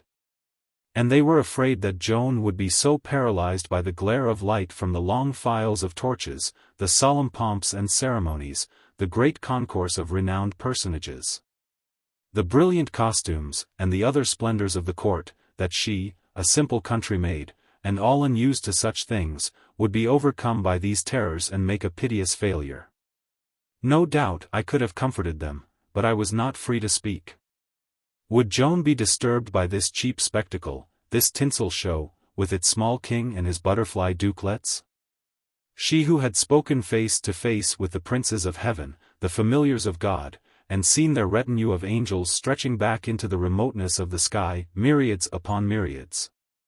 Like a measureless fan of light, a glory like the glory of the sun streaming from each of those innumerable heads, the massed radiance filling the deeps of space with a blinding splendor? I thought not. Queen Yolanda wanted Joan to make the best possible impression upon the king and the court, so she was strenuous to have her clothed in the richest stuffs, wrought upon the princeliest pattern, and set off with jewels. But in that she had to be disappointed, of course, Joan not being persuadable to it, but begging to be simply and sincerely dressed, as became a servant of God, and one sent upon a mission of a serious sort and grave political import. So then the gracious queen imagined and contrived that simple and witching costume which I have described to you so many times, and which I cannot think of even now in my dull age without being moved just as rhythmical and exquisite music moves one. For that was music, that dress, that is what it was, music that one saw with the eyes and felt in the heart. Yes, she was a poem, she was a dream, she was a spirit when she was clothed in that. She kept that raiment always, and wore it several times upon occasions of state, and it is preserved to this day in the treasury of Orleans, with 2 of her swords, and her banner, and other things now sacred because they had belonged to her. At the appointed time the Count of Vendôme, a great lord of the court, came richly clothed, with his train of servants and assistants, to conduct Joan to the king. And the 2 knights and I went with her, being entitled to this privilege by reason of our official positions near her person. When we entered the great audience hall, there it all was just as I have already painted it. Here were ranks of guards in shining armor and with polished halberds. 2 sides of the hall were like flower gardens for variety of color and the magnificence of the costumes. Light streamed upon these masses of color from 250 flambeaux. There was a wide free space down the middle of the hall, and at the end of it was a throne royally canopied, and upon it sat a crowned and sceptered figure nobly clothed and blazing with jewels. It is true that Joan had been hindered and put off a good while, but now that she was admitted to an audience at last, she was received with honors granted to only the greatest personages. At the entrance door stood 4 heralds in a row, in splendid tabards, with long slender silver trumpets at their mouths, with square silken banners depending from them embroidered with the arms of France. As Joan and the Count passed by, these trumpets gave forth in unison one long rich note, and as we moved down the hall under the pictured and gilded vaulting, this was repeated at every 50 feet of our progress, 6 times in all. It made our good knights proud and happy, and they held themselves erect, and stiffened their stride, and looked fine and soldierly. They were not expecting this beautiful and honorable tribute to our little country maid. Joan walked 2 yards behind the Count, we 3 walked 2 yards behind Joan. Our solemn march ended when we were as yet some 8 or 10 steps from the throne. The Count made a deep obeisance, pronounced Joan's name, then bowed again and moved to his place among a group of officials near the throne. I was devouring the crowned personage with all my eyes, and my heart almost stood still with awe. The eyes of all others were fixed upon Joan in a gaze of wonder which was half worship, and which seemed to say, "How sweet, how lovely, how divine." All lips were parted and motionless, which was a sure sign that those people, who seldom forget themselves, had forgotten themselves now, and were not conscious of anything but the one object they were gazing upon. They had the look of people who are under the enchantment of a vision. Then they presently began to come to life again, rousing themselves out of the spell and shaking it off as one drives away little by little a clinging drowsiness or intoxication. Now they fixed their attention upon Joan with a strong new interest of another sort. They were full of curiosity to see what she would do, they having a secret and particular reason for this curiosity. So they watched. This is what they saw. She made no obeisance, nor even any slight inclination of her head, but stood looking toward the throne in silence. That was all there was to see at present. I glanced up at de Metz, and was shocked at the paleness of his face. I whispered and said, "What is it, man, what is it?"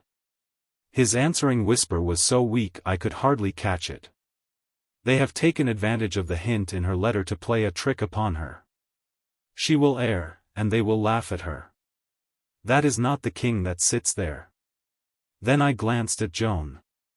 She was still gazing steadfastly toward the throne, and I had the curious fancy that even her shoulders and the back of her head expressed bewilderment.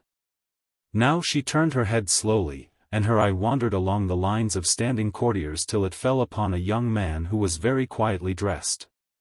Then her face lighted joyously, and she ran and threw herself at his feet, and clasped his knees, exclaiming in that soft melodious voice which was her birthright and was now charged with deep and tender feeling, "God of his grace give you long life, O dear and gentle Dauphin."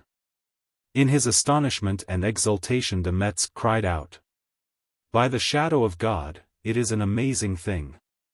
Then he mashed all the bones of my hand in his grateful grip, and added, with a proud shake of his mane, "Now, what have these painted infidels to say?" Meantime the young person in the plain clothes was saying to Joan, "Ah, you mistake, my child, I am not the king. There he is," and he pointed to the throne. The knight's face clouded, and he muttered in grief and indignation, "Ah, it is a shame to use her so. But for this lie she had gone through safe. I will go and proclaim to all the house what—" "Stay where you are," whispered I and the Sieur Bertrand in a breath, and made him stop in his place. Joan did not stir from her knees, but still lifted her happy face toward the king, and said, "No, gracious liege, you are he, and none other." De Metz's troubles vanished away, and he said, "Verily, she was not guessing, she knew." "Now, how could she know? It is a miracle. I am content, and will meddle no more, for I perceive that she is equal to her occasions, having that in her head that cannot profitably be helped by the vacancy that is in mine." This interruption of his lost me a remark or two of the other talk. However, I caught the king's next question. "But tell me who you are, and what would you?" "I am called Joan the Maid, and am sent to say that the King of Heaven wills that you be crowned and consecrated in your good city of Reims, and be thereafter lieutenant of the Lord of Heaven."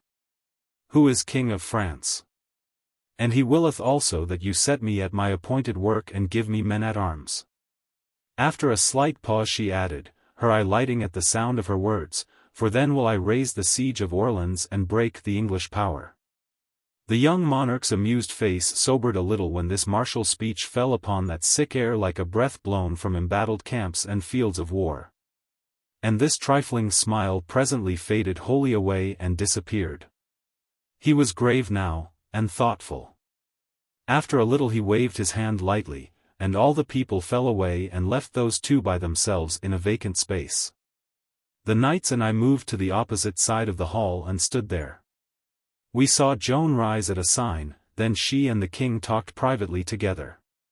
All that host had been consumed with curiosity to see what Joan would do.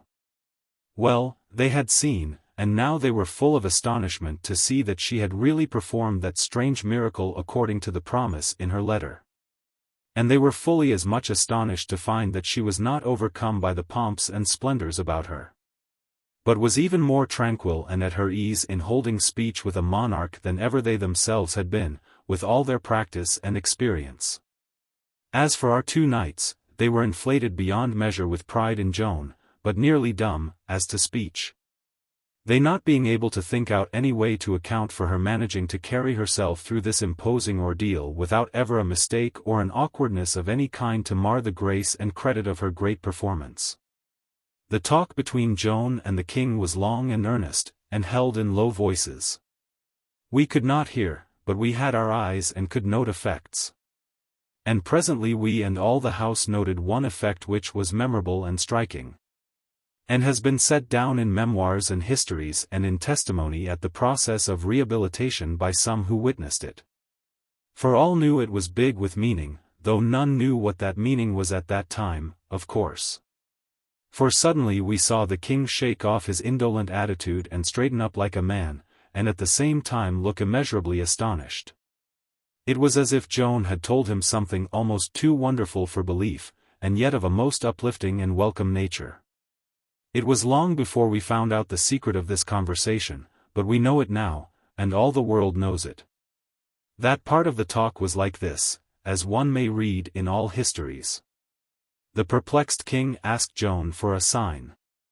He wanted to believe in her and her mission, and that her voices were supernatural and endowed with knowledge hidden from mortals. But how could he do this unless these voices could prove their claim in some absolutely unassailable way? It was then that Joan said, "I will give you a sign, and you shall no more doubt. There is a secret trouble in your heart which you speak of to none, a doubt which wastes away your courage, and makes you dream of throwing all away and fleeing from your realm. Within this little while you have been praying, in your own breast, that God of His grace would resolve that doubt, even if the doing of it must show you that no kingly right is lodged in you." It was that amazed the king, for it was as she had said, his prayer was the secret of his own breast, and none but God could know about it. So he said, "The sign is sufficient. I know now that these voices are of God. They have said true in this matter. If they have said more, tell it me, I will believe. They have resolved that doubt, and I bring their very words, which are these: Thou art lawful heir to the king thy father, and true heir of France. God has spoken it. Now lift up thy head, and doubt no more, but give me men-at-arms and let me get about my work." Telling him he was of lawful birth was what straightened him up and made a man of him for a moment, removing his doubts upon that head and convincing him of his royal right. And if any could have hanged his hindering and pestiferous counsel and set him free, he would have answered Joan's prayer and set her in the field. But no, those creatures were only checked, not checkmated. They could invent some more delays. We had been made proud by the honors which had so distinguished Joan's entrance into that place, honors restricted to personages of very high rank and worth, but that pride was as nothing compared with the pride we had in the honor done her upon leaving it. For whereas those first honors were shown only to the great, these last, up to this time, had been shown only to the royal. The king himself led Joan by the hand down the great hall to the door, the glittering multitude standing and making reverence as they passed, and the silver trumpets sounding those rich notes of theirs. Then he dismissed her with gracious words, bending low over her hand and kissing it. Always, from all companies, high or low, she went forth richer in honor and esteem than when she came. And the king did another handsome thing by Joan, for he sent us back to Courdray Castle torchlighted and in state, under escort of his own troop, his guard of honor, the only soldiers he had. And finely equipped and bedizened they were, too, though they hadn't seen the color of their wages since they were children, as a body might say. The wonders which Joan had been performing before the king had been carried all around by this time.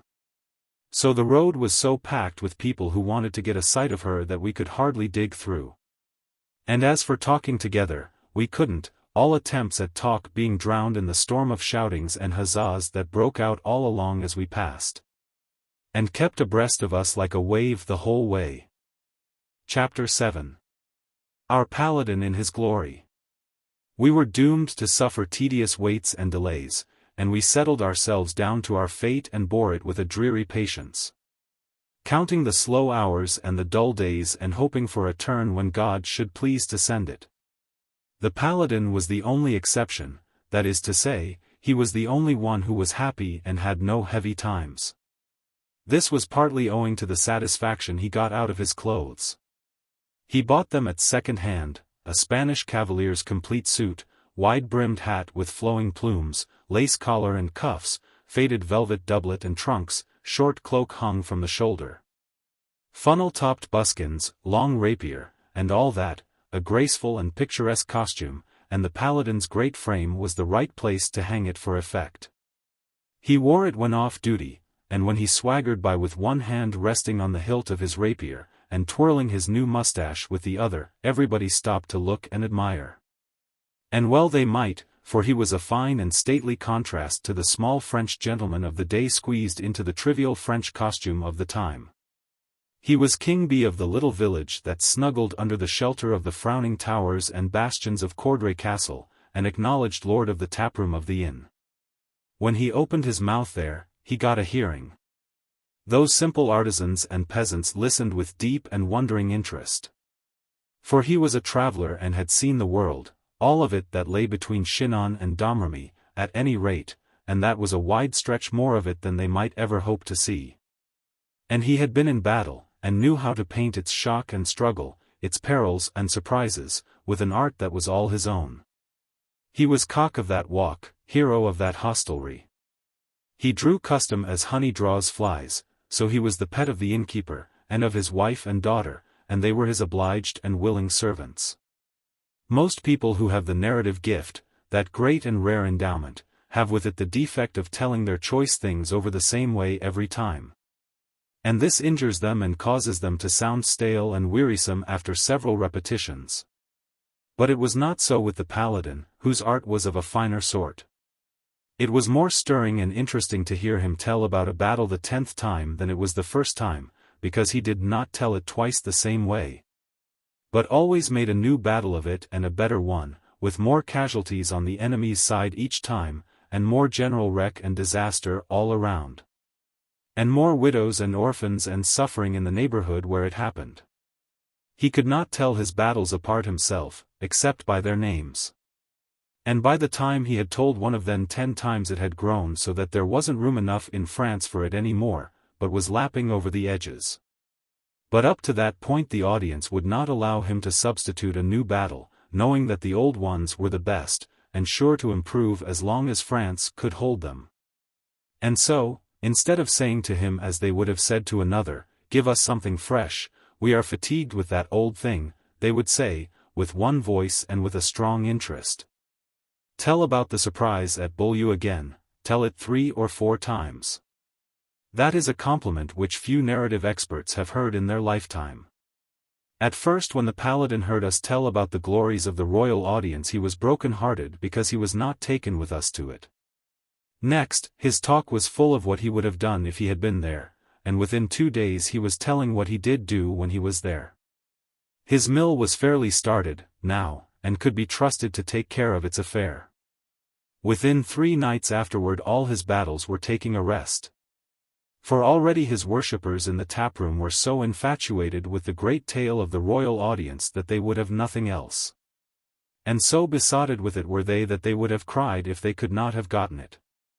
Noel Raingesson hid himself and heard it, and came and told me, and after that we went together to listen, bribing the inn hostess to let us have her little private parlour, where we could stand at the wickets in the door and see and hear.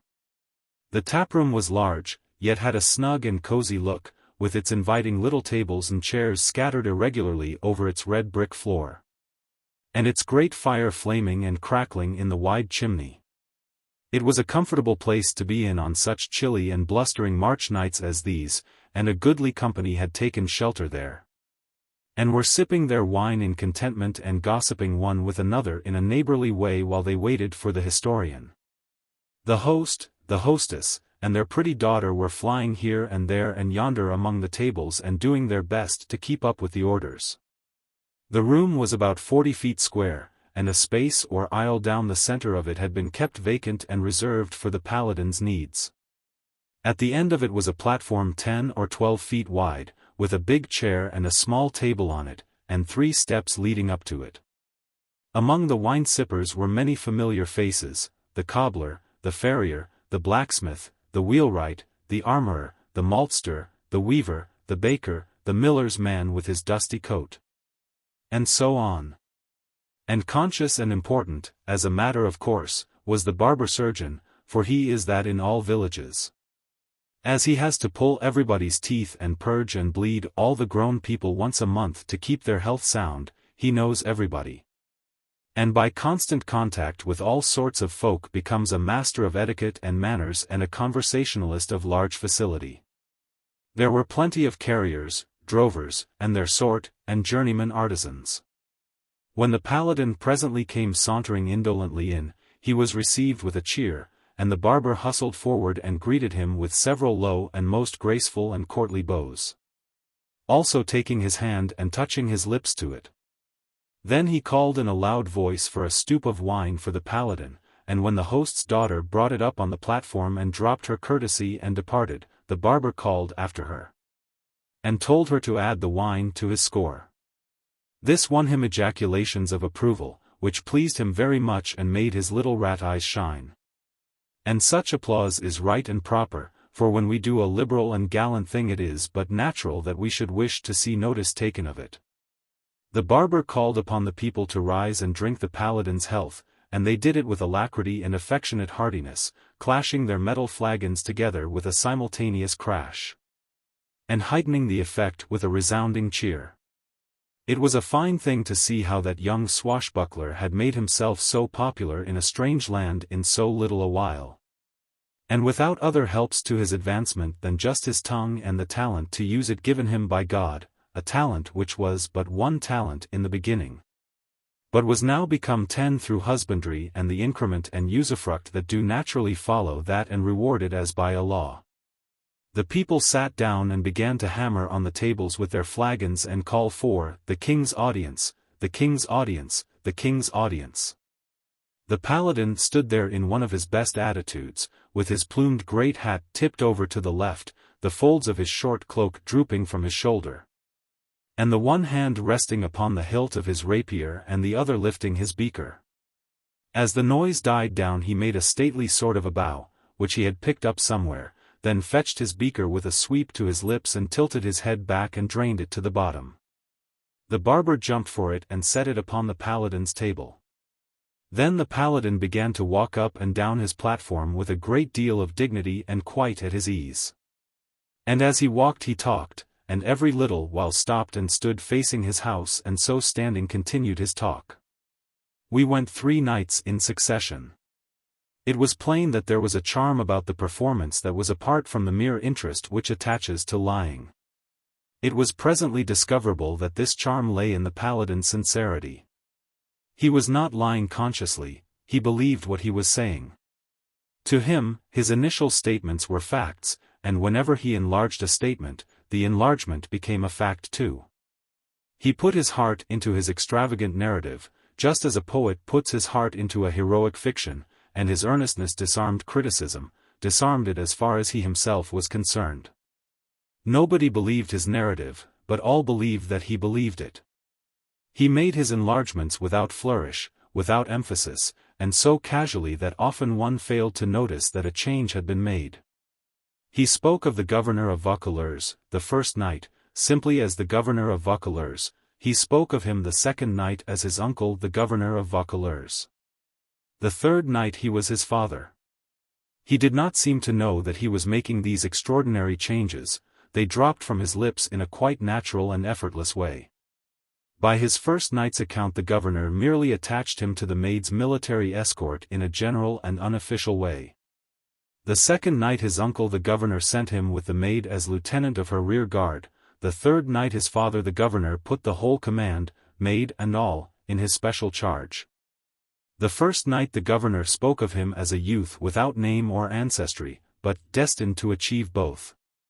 The second night his uncle the governor spoke of him as the latest and worthiest lineal descendant of the chiefest and noblest of the 12 paladins of Charlemagne. The third night he spoke of him as the lineal descendant of the whole dozen. In 3 nights he promoted the Count of Vendôme from a fresh acquaintance to a schoolmate, and then brother-in-law. At the king's audience everything grew, in the same way. First the 4 silver trumpets were 12, then 35, finally 96. And by that time he had thrown in so many drums and cymbals that he had to lengthen the hall from 500 feet to 900 to accommodate them. Under his hand the people present multiplied in the same large way. The first 2 nights he contented himself with merely describing and exaggerating the chief dramatic incident of the audience, but the third night he added illustration to description. He throned the barber in his own high chair to represent the sham king. Then he told how the court watched the maid with intense interest and suppressed merriment, expecting to see her fooled by the deception and get herself swept permanently out of credit by the storm of scornful laughter which would follow. He worked this scene up till he got his house in a burning fever of excitement and anticipation, then came his climax. Turning to the barber, he said, "But mark you what she did. She gazed steadfastly upon that sham's villain face as I now gaze upon yours, this being her noble and simple attitude, just as I stand now, then turned she, thus, to me. And stretching her arm out, so, and pointing with her finger, she said, in that firm, calm tone which she was used to use in directing the conduct of a battle, 'Pluck me this false knave from the throne.' I, striding forward as I do now, took him by the collar and lifted him out and held him aloft, thus, as if he had been but a child. The house rose, shouting, stamping, and banging with their flagons, and went fairly mad over this magnificent exhibition of strength, and there was not the shadow of a laugh anywhere. Though the spectacle of the limp but proud barber hanging there in the air like a puppy held by the scruff of its neck was a thing that had nothing of solemnity about it. Then I set him down upon his feet, thus, being minded to get him by a better hold and heave him out of the window, but she bid me forbear, so by that error he escaped with his life. Then she turned her about and viewed the throng with those eyes of hers, which are the clear shining windows whence her immortal wisdom looketh out upon the world, resolving its falsities and coming at the kernel of truth that is hid within them, and presently they fell upon a young man modestly clothed, and him she proclaimed for what he truly was, saying, 'I am thy servant, thou art the king.' Then all were astonished, and a great shout went up, the whole 6,000 joining in it, so that the walls rocked with the volume and the tumult of it. He made a fine and picturesque thing of the march out from the audience, augmenting the glories of it to the last limit of the impossibilities. Then he took from his finger and held up a brass nut from a bolt head which the head ostler at the castle had given him that morning, and made his conclusion, thus. Then the king dismissed the maid most graciously, as indeed was her desert, and, turning to me, said, 'Take this signet ring, son of the paladins, and command me with it in your day of need. And look you,' said he, touching my temple, 'preserve this brain, France has use for it, and look well to its casket also, for I foresee that it will be hooped with a ducal coronet one day.' I took the ring, and knelt and kissed his hand, saying, 'Sire, where glory calls, there will I be found, where danger and death are thickest, that is my native air. When France and the throne need help, Well, I say nothing, for I am not of the talking sort, let my deeds speak for me, it is all I ask. So ended the most fortunate and memorable episode, so big with future weal for the crown and the nation, and unto God be the thanks. Rise. Fill your flagons. Now, to France and the king, drink. They emptied them to the bottom, then burst into cheers and huzzas, and kept it up as much as 2 minutes, the Paladin standing at stately ease the while and smiling benignantly from his platform. Chapter 8. Joan persuades her Inquisitors. When Joan told the king what that deep secret was that was torturing his heart, his doubts were cleared away. He believed she was sent of God, and if he had been let alone he would have set her upon her great mission at once. But he was not let alone. Tremawheel and the holy fox of Reims knew their man. All they needed to say was this, and they said it. Your Highness says her voices have revealed to you, by her mouth, a secret known only to yourself and God. How can you know that her voices are not of Satan, and she his mouthpiece, for does not Satan know the secrets of men and use his knowledge for the destruction of their souls? It is a dangerous business, and your Highness will do well not to proceed in it without probing the matter to the bottom. That was enough. It shriveled up the king's little soul like a raisin, with terrors and apprehensions. And straightway he privately appointed a commission of bishops to visit and question Joan daily until they should find out whether her supernatural helps hailed from heaven or from hell. The king's relative, the Duke of Alençon, 3 years prisoner of war to the English, was in these days released from captivity through promise of a great ransom. And the name and fame of the maid having reached him, for the same filled all mouths now, and penetrated to all parts, he came to Chinon to see with his own eyes what manner of creature she might be. The king sent for Joan and introduced her to the duke. She said, in her simple fashion, "You are welcome. The more of the blood of France that is joined to this cause, the better for the cause and it." Then the two talked together, and there was just the usual result. When they departed, the duke was her friend and advocate. Joan attended the king's mass the next day, and afterward dined with the king and the duke. The king was learning to prize her company and value her conversation. And that might well be, for, like other kings, he was used to getting nothing out of people's talk but guarded phrases, colorless and noncommittal. Or carefully tinted to tally with the color of what he said himself. And so this kind of conversation only vexes and bores, and is wearisome, but Joan's talk was fresh and free, sincere and honest, and unmarred by timorous self-watching and constraint. She said the very thing that was in her mind, and said it in a plain, straightforward way. One can believe that to the king this must have been like fresh cold water from the mountains to parched lips used to the water of the sun-baked puddles of the plain. After dinner Joan so charmed the duke with her horsemanship and lance practice in the meadows by the castle of Chinon whither the king also had come to look on, that he made her a present of a great black war steed. Every day the commission of bishops came and questioned Joan about her voices and her mission, and then went to the king with their report. These pryings accomplished but little. She told as much as she considered advisable, and kept the rest to herself. Both threats and trickeries were wasted upon her. She did not care for the threats, and the traps caught nothing. She was perfectly frank and childlike about these things. She knew the bishops were sent by the king, that their questions were the king's questions, and that by all law and custom a king's questions must be answered. Yet she told the king in her naive way at his own table one day that she answered only such of those questions as suited her. The bishops finally concluded that they couldn't tell whether Joan was sent by God or not. They were cautious, you see. There were two powerful parties at court. Therefore to make a decision either way would infallibly embroil them with one of those parties, so it seemed to them wisest to roost on the fence and shift the burden to other shoulders. And that is what they did. They made final report that Joan's case was beyond their powers, and recommended that it be put into the hands of the learned and illustrious doctors of the University of Poitiers. Then they retired from the field, leaving behind them this little item of testimony, wrung from them by Joan's wise reticence, they said she was a gentle and simple little shepherdess, very candid, but not given to talking. It was quite true, in their case. But if they could have looked back and seen her with us in the happy pastures of Domremy, they would have perceived that she had a tongue that could go fast enough when no harm could come of her words. So we travelled to Poitiers, to endure there 3 weeks of tedious delay while this poor child was being daily questioned and badgered before a great bench of, what?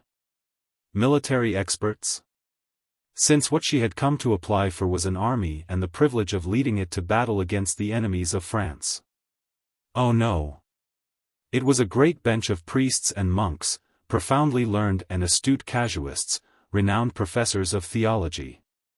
Instead of setting a military commission to find out if this valorous little soldier could win victories, they set a company of holy hairsplitters and phrasemongers to work to find out if the soldier was sound in her piety and had no doctrinal leaks. The rats were devouring the house, but instead of examining the cat's teeth and claws, they only concerned themselves to find out if it was a holy cat. If it was a pious cat, a moral cat, all right, never mind about the other capacities, they were of no consequence. Joan was as sweetly self-possessed and tranquil before this grim tribunal, with its robed celebrities, its solemn state and imposing ceremonials, as if she were but a spectator and not herself on trial. She sat there, solitary on her bench, untroubled, and disconcerted the science of the sages with her sublime ignorance, an ignorance which was a fortress. Arts, wiles, the learning drawn from books, and all like missiles rebounded from its unconscious masonry and fell to the ground harmless. They could not dislodge the garrison which was within, Joan's serene great heart and spirit, the guards and keepers of her mission. She answered all questions frankly, and she told all the story of her visions and of her experiences with the angels and what they said to her. And the manner of the telling was so unaffected, and so earnest and sincere, and made it all seem so lifelike and real, that even that hard practical court forgot itself and sat motionless and mute, listening with a charmed and wondering interest to the end.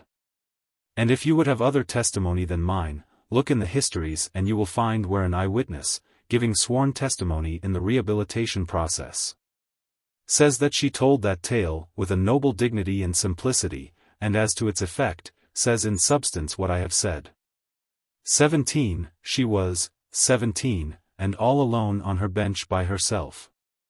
Yet was not afraid, but faced that great company of erudite doctors of law and theology, and by the help of no art learned in the schools, but using only the enchantments which were hers by nature.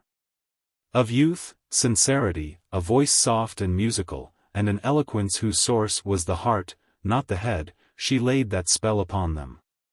Now was not that a beautiful thing to see? If I could, I would put it before you just as I saw it, then I know what you would say. As I have told you, she could not read.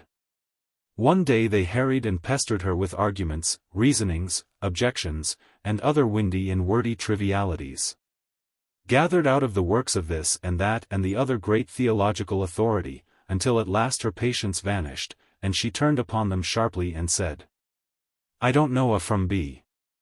But I know this, that I am come by command of the Lord of Heaven to deliver Orleans from the English power and crown the King of Rheims, and the matters ye are puttering over are of no consequence. Necessarily those were trying days for her, and wearing for everybody that took part. But her share was the hardest, for she had no holidays, but must be always on hand and stay the long hours through, whereas this, that, and the other inquisitor could absent himself and rest up from his fatigues when he got worn out. And yet she showed no wear, no weariness, and but seldom let fly her temper. As a rule she put her day through calm, alert, patient, fencing with those veteran masters of scholarly swordplay and coming out always without a scratch. One day a Dominican sprung upon her a question which made everybody cock up his ears with interest. As for me, I trembled, and said to myself, she is done this time, poor Joan, for there is no way of answering this. The sly Dominican began in this way, in a sort of indolent fashion, as if the thing he was about was a matter of no moment. You assert that God has willed to deliver France from this English bondage? Yes, he has willed it. You wish for men-at-arms, so that you may go to the relief of Orleans, I believe. Yes, and the sooner the better. God is all-powerful, and able to do whatsoever thing he wills to do, is it not so? Most surely. None doubts it. The Dominican lifted his head suddenly, and sprung that question I have spoken of, with exultation. Then answer me this. If he has willed to deliver France, and is able to do whatsoever he wills, where is the need for men-at-arms? There was a fine stir and commotion when he said that, and a sudden thrusting forward of heads and putting up of hands to ears to catch the answer. And the Dominican wagged his head with satisfaction, and looked about him collecting his applause, for it shone in every face. But Joan was not disturbed. There was no note of disquiet in her voice when she answered. He helps who help themselves. The sons of France will fight the battles, but he will give the victory. You could see a light of admiration sweep the house from face to face like a ray from the sun. Even the Dominican himself looked pleased, to see his masterstroke so neatly parried, and I heard a venerable bishop mutter, in the phrasing common to priest and people in that robust time, by God. The child has said true. He willed that Goliath should be slain, and he sent a child like this to do it. Another day, when the Inquisition had dragged along until everybody looked drowsy and tired but Joan, Brother Seguin, professor of theology at the University of Poitiers, who was a sour and sarcastic man, fell to plying Joan with all sorts of nagging questions in his bastard Limousin French, for he was from Limoges. Finally he said, "How is it that you understand those angels? What language did they speak?" "French." "Indeed. How pleasant to know that our language is so honored." "Good French?" "Yes, perfect." "Perfect, eh? Well, certainly you ought to know. It was even better than your own, eh? As to that, I believe I cannot say," said she, and was going on, but stopped. Then she added, almost as if she were saying it to herself, "Still, it was an improvement on yours." I knew there was a chuckle back of her eyes, for all their innocence. Everybody shouted. Brother Seguin was nettled, and asked brusquely, "Do you believe in God?" Joan answered with an irritating nonchalance. "Oh, well, yes, better than you, it is likely."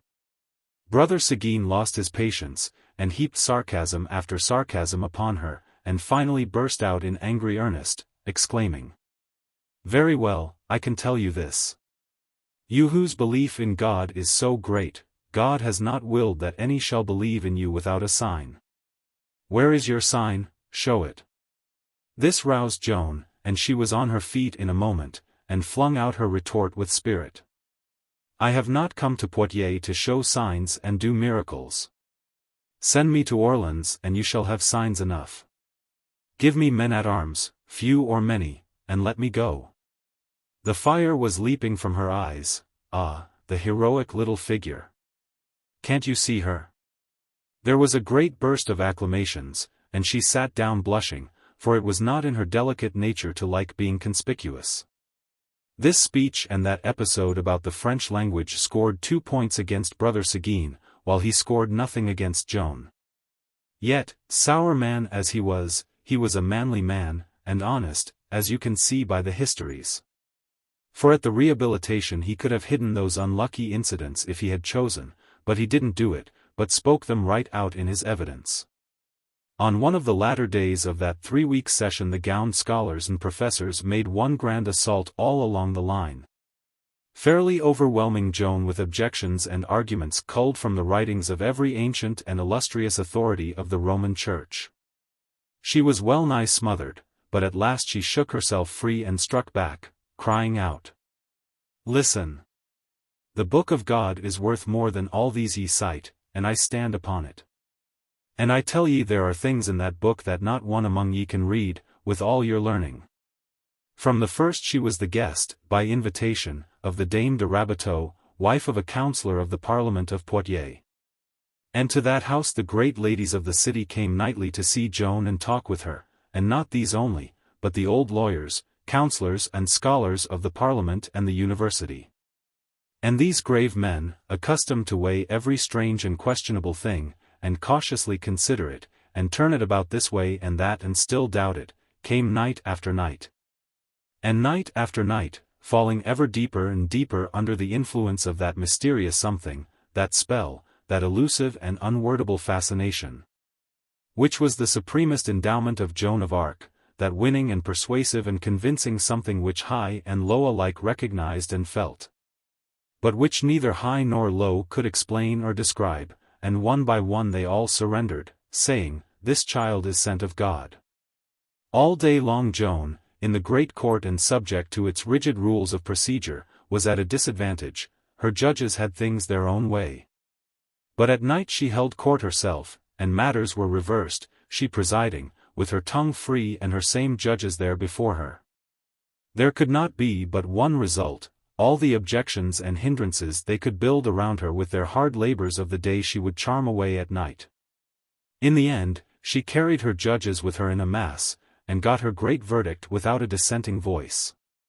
The court was a sight to see when the president of it read it from his throne, for all the great people of the town were there who could get admission and find room. First there were some solemn ceremonies, proper and usual at such times.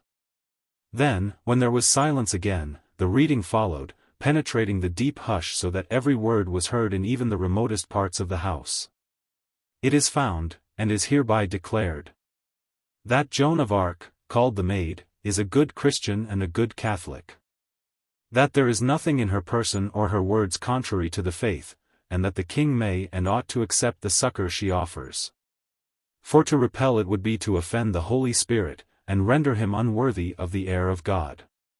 The court rose, and then the storm of plaudits burst forth unrebuked, dying down and bursting forth again, and I lost sight of Joan.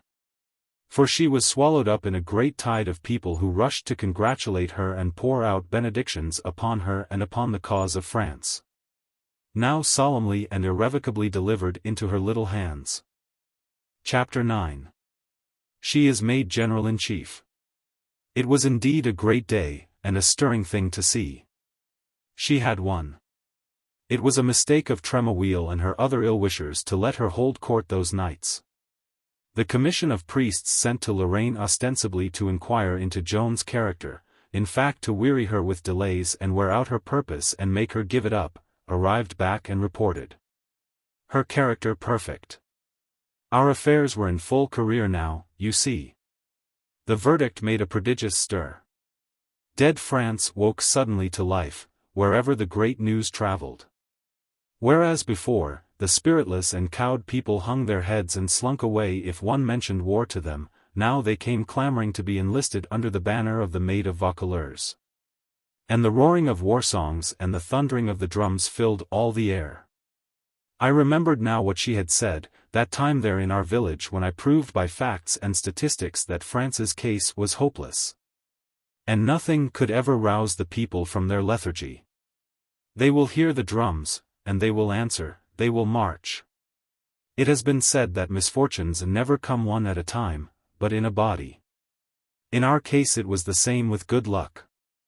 Having got a start, it came flooding in, tide after tide. Our next wave of it was of this sort. There had been grave doubts among the priests as to whether the church ought to permit a female soldier to dress like a man. But now came a verdict on that head. Two of the greatest scholars and theologians of the time, one of whom had been Chancellor of the University of Paris, rendered it. They decided that since Joan must do the work of a man and a soldier, it is just and legitimate that her apparel should conform to the situation. It was a great point gained, the Church's authority to dress as a man. Oh, yes, wave on wave the good luck came sweeping in. Never mind about the smaller waves, let us come to the largest one of all, the wave that swept us small fry quite off our feet and almost drowned us with joy. The day of the great verdict, couriers had been dispatched to the king with it, and the next morning bright and early the clear notes of a bugle came floating to us on the crisp air. And we pricked up our ears and began to count them. 1, 2, 3, pause, 1, 2, pause, 1, 2, 3, again, and out we skipped and went flying. For that formula was used only when the king's herald-at-arms would deliver a proclamation to the people. As we hurried along, people came racing out of every street and house and alley, men, women, and children, all flushed, excited, and throwing lacking articles of clothing on as they ran. Still those clear notes pealed out, and still the rush of people increased till the whole town was abroad and streaming along the principal street. At last we reached the square, which was now packed with citizens, and there, high on the pedestal of the great cross, we saw the herald in his brilliant costume, with his servitors about him. The next moment he began his delivery in the powerful voice proper to his office. Know all men, and take heed therefore, that the Most High, the most illustrious Charles, by the grace of God King of France, hath been pleased to confer upon his well-beloved servant Joan of Arc, called the Maid, the title, emoluments, authorities, and dignity of General-in-Chief of the armies of France.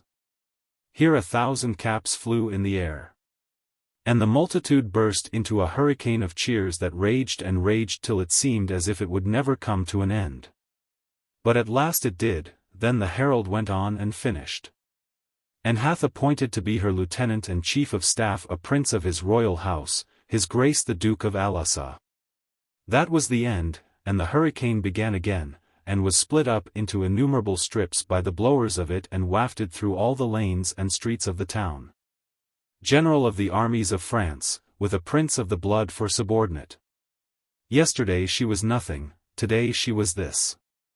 Yesterday she was not even a sergeant, not even a corporal, not even a private, today, with one step, she was at the top.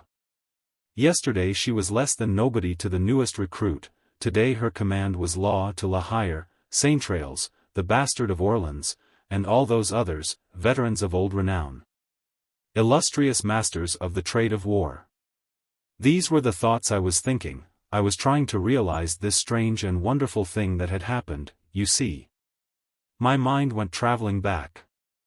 And presently lighted upon a picture which was still so new and fresh in my memory that it seemed a matter of only yesterday, and indeed its date was no further back than the first days of January. This is what it was.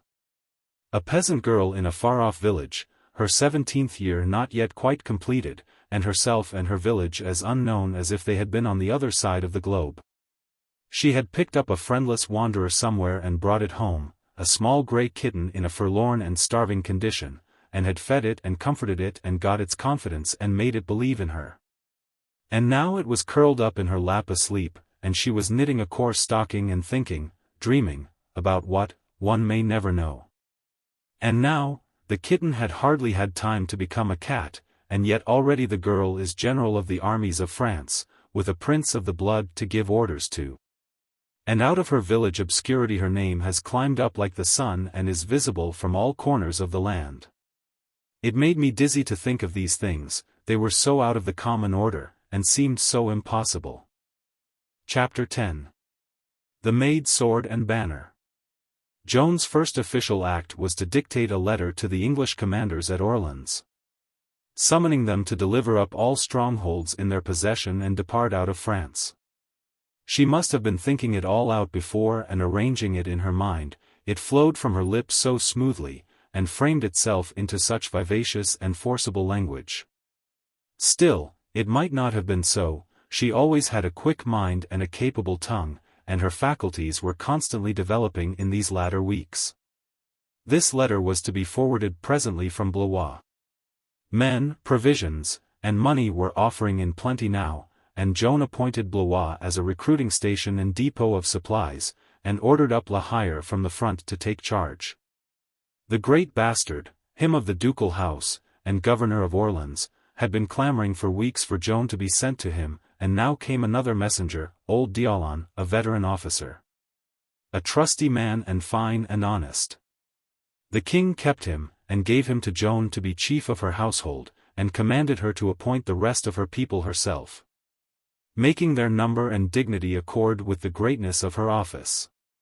And at the same time he gave order that they should be properly equipped with arms, clothing, and horses. Meantime the king was having a complete suit of armor made for her at Tours. It was of the finest steel, heavily plated with silver, richly ornamented with engraved designs, and polished like a mirror. Joan's voices had told her that there was an ancient sword hidden somewhere behind the altar of St. Catherine's at Fierbois, and she sent de Metz to get it. The priests knew of no such sword, but a search was made, and sure enough it was found in that place, buried a little way under the ground. It had no sheath and was very rusty, but the priests polished it up and sent it to Tours, whither we were now to come. They also had a sheath of crimson velvet made for it, and the people of Tours equipped it with another, made of cloth of gold. But Joan meant to carry this sword always in battle. So she laid the showy sheaths away and got one made of leather. It was generally believed that this sword had belonged to Charlemagne, but that was only a matter of opinion. I wanted to sharpen that old blade, but she said it was not necessary, as she should never kill anybody, and should carry it only as a symbol of authority. At Tours she designed her standard, and a Scotch painter named James Power made it. It was of the most delicate white bocassin, with fringes of silk. For device it bore the image of God the Father throned in the clouds and holding the world in his hand. 2 angels knelt at his feet, presenting lilies. Inscription, Jesus, Maria. On the reverse the crown of France supported by 2 angels. She also caused a smaller standard or pennon to be made, whereon was represented an angel offering a lily to the Holy Virgin. Everything was humming there at Tours. Every now and then one heard the bray and crash of military music, every little while one heard the measured tramp of marching men, squads of recruits leaving for Blois. Songs and shoutings and huzzas filled the air night and day, the town was full of strangers, the streets and inns were thronged, the bustle of preparation was everywhere. And everybody carried a glad and cheerful face.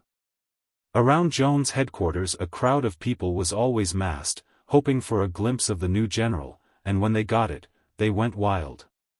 But they seldom got it, for she was busy planning her campaign, receiving reports, giving orders, dispatching couriers, and giving what odd moments she could spare to the companies of great folk waiting in the drawing rooms. As for us boys, we hardly saw her at all, she was so occupied. We were in a mixed state of mind, sometimes hopeful, sometimes not, mostly not. She had not appointed her household yet, that was our trouble. We knew she was being overrun with applications for places in it, and that these applications were backed by great names and weighty influence, whereas we had nothing of the sort to recommend us. She could fill her humblest places with titled folk whose relationships would be a bulwark for her and a valuable support at all times. In these circumstances would policy allow her to consider us? We were not as cheerful as the rest of the town, but were inclined to be depressed and worried. Sometimes we discussed our slim chances and gave them as good an appearance as we could. But the very mention of the subject was anguish to the Paladin. For whereas we had some little hope, he had none at all. As a rule Noël Rainguesson was quite willing to let the dismal matter alone, but not when the Paladin was present. Once we were talking the thing over, when Noël said, "Cheer up, Paladin, I had a dream last night, and you were the only one among us that got an appointment. It wasn't a high one, but it was an appointment, anyway, some kind of a lackey or body servant, or something of that kind." The Paladin roused up and looked almost cheerful. For he was a believer in dreams, and in anything and everything of a superstitious sort, in fact. He said, with a rising hopefulness, "I wish it might come true." "Do you think it will come true?" "Certainly, I might almost say I know it will, for my dreams hardly ever fail. Noël, I could hug you if that dream could come true, I could, indeed. To be servant of the first general of France and have all the world hear of it. And the news go back to the village and make those gawks stare that always said I wouldn't ever amount to anything, wouldn't it be great? Do you think it will come true, Noël? Don't you believe it will?" "I do. There's my hand on it. Noël, if it comes true I'll never forget you." Shake again. "I should be dressed in a noble livery, and the news would go to the village, and those animals would say, 'Him, lackey to the general-in-chief, with the eyes of the whole world on him.' Admiring, well, he has shot up into the sky now, hasn't he?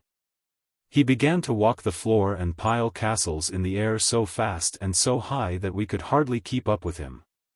Then all of a sudden all the joy went out of his face and misery took its place, and he said, "Oh, dear, it is all a mistake, it will never come true. I forgot that foolish business at Toul.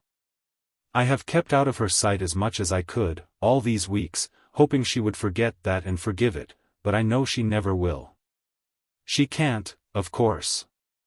And, after all, I wasn't to blame. I did say she promised to marry me, but they put me up to it and persuaded me. I swear they did." The vast creature was almost crying. Then he pulled himself together and said, remorsefully, "It was the only lie I've ever told, Anne." He was drowned out with a chorus of groans and outraged exclamations. And before he could begin again, one of d'Aulon's liveried servants appeared and said we were required at headquarters. We rose, and Noel said, "There, what did I tell you? I have a presentiment, the spirit of prophecy is upon me. She is going to appoint him, and we are to go there and do him homage. Come along." But the Paladin was afraid to go, so we left him. When we presently stood in the presence, in front of a crowd of glittering officers of the army, Joan greeted us with a winning smile, and said she appointed all of us to places in her household. For she wanted her old friends by her. It was a beautiful surprise to have ourselves honored like this when she could have had people of birth and consequence instead, but we couldn't find our tongues to say so. She was become so great and so high above us now. One at a time we stepped forward and each received his warrant from the hand of our chief, d'Aulon. All of us had honorable places, the 2 knights stood highest, then Joan's 2 brothers. I was first page and secretary, a young gentleman named Raymond was second page, Noel was her messenger, she had 2 heralds, and also a chaplain and almoner, whose name was Jean Pasquerel. She had previously appointed a maitre d'hotel and a number of domestics. Now she looked around and said, "But where is the Paladin?" The Sieur Bertrand said, "He thought he was not sent for, your excellency. Now that is not well. Let him be called." The Paladin entered humbly enough. He ventured no farther than just within the door. He stopped there, looking embarrassed and afraid. Then Joan spoke pleasantly, and said, "I watched you on the road. You began badly, but improved. Of old you were a fantastic talker, but there is a man in you, and I will bring it out." It was fine to see the Paladin's face light up when she said that. "Will you follow where I lead?" "Into the fire," he said, and I said to myself, by the ring of that, I think she has turned this braggart into a hero. It is another of her miracles, I make no doubt of it. "I believe you," said Joan. "Here, take my banner. You will ride with me in every field, and when France is saved, you will give it me back."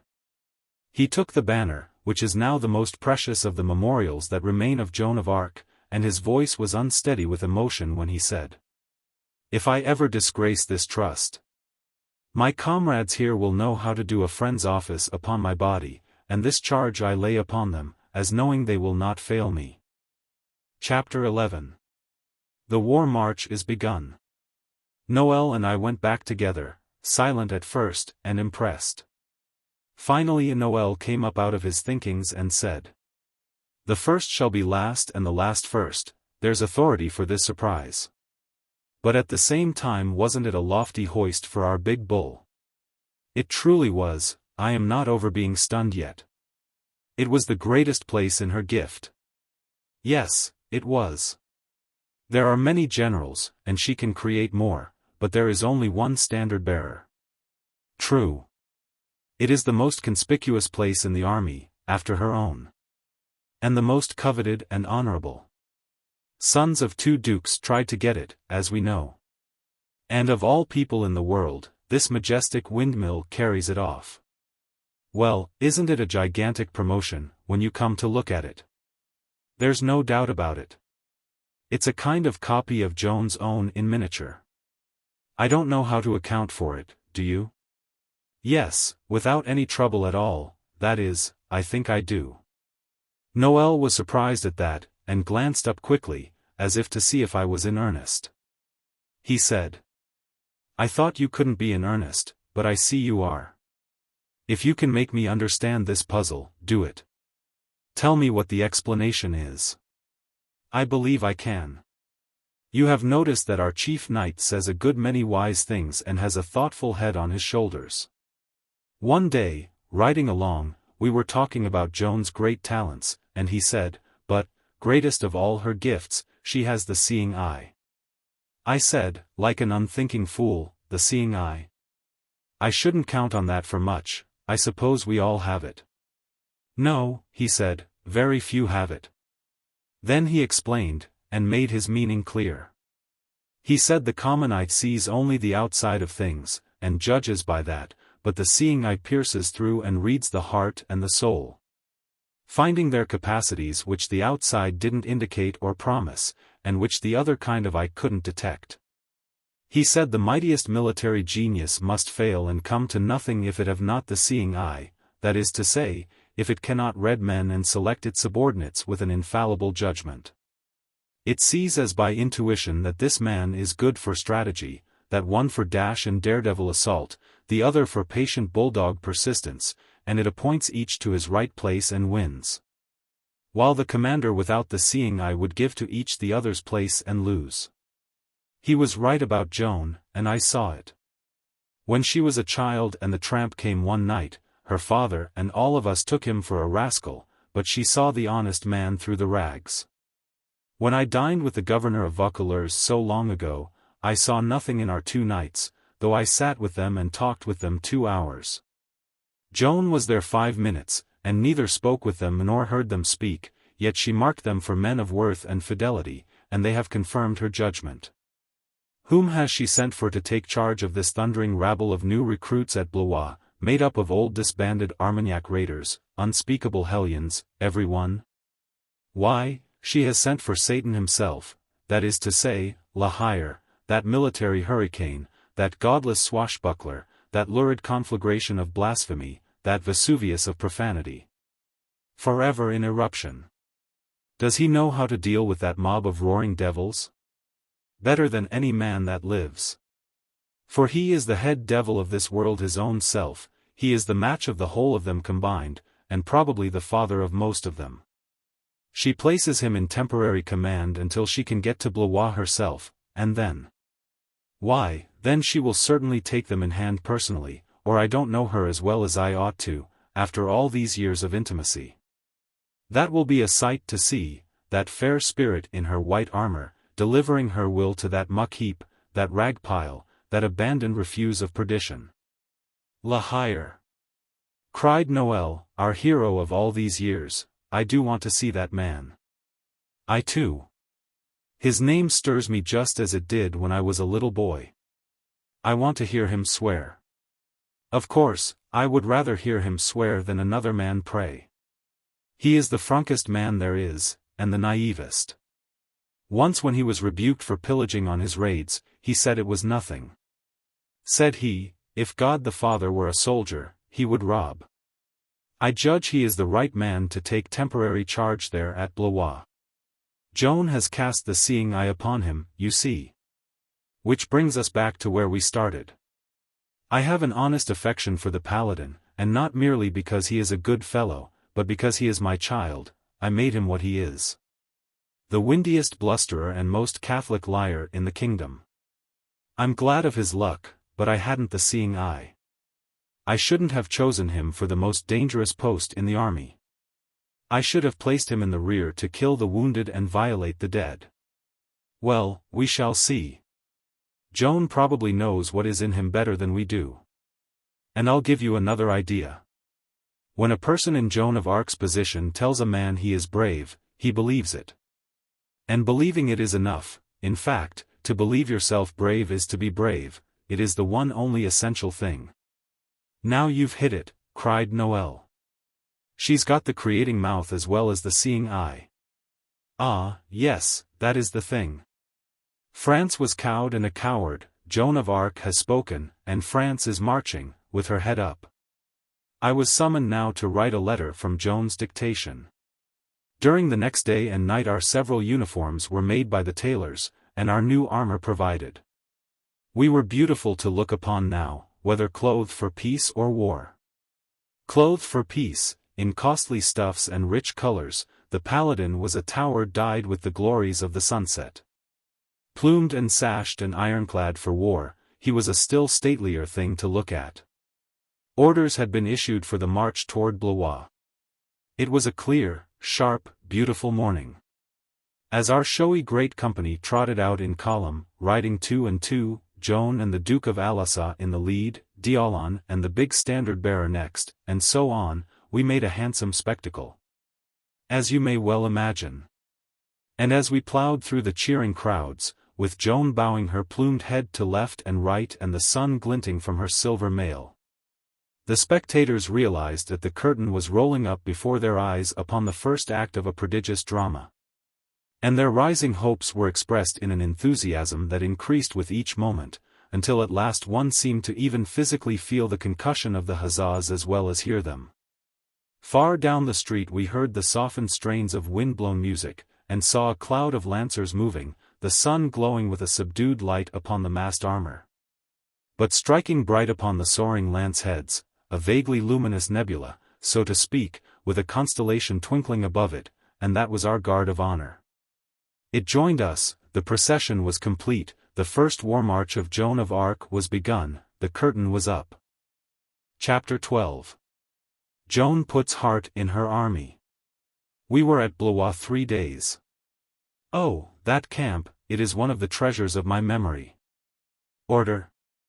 There was no more order among those brigands than there is among the wolves and the hyenas.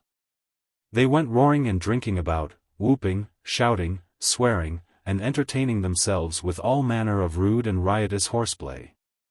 And the place was full of loud and lewd women, and they were no whit behind the men for romps and noise and fantastics. It was in the midst of this wild mob that Noel and I had our first glimpse of La Hire. He answered to our dearest dreams. He was of great size and of martial bearing, he was cased in mail from head to heel, with a bushel of swishing plumes on his helmet, and at his side the vast sword of the time. He was on his way to pay his respects in state to Joan, and as he passed through the camp he was restoring order, and proclaiming that the maid had come. And he would have no such spectacle as this exposed to the head of the army. His way of creating order was his own, not borrowed. He did it with his great fists. As he moved along swearing and admonishing, he let drive this way, that way, and the other, and wherever his blow landed, a man went down. "Damn you!" he said, staggering and cursing around like this, and the commander-in-chief in the camp. "Straighten up," and he laid the man flat. What his idea of straightening up was his own secret. We followed the veteran to headquarters, listening, observing, admiring, yes, devouring, you may say, the pet hero of the boys of France from our cradles up to that happy day. And their idol and ours. I call to mind how Joan had once rebuked the Paladin, there in the pastures of Domremy, for uttering lightly those mighty names, La Hire and the Bastard of Orleans.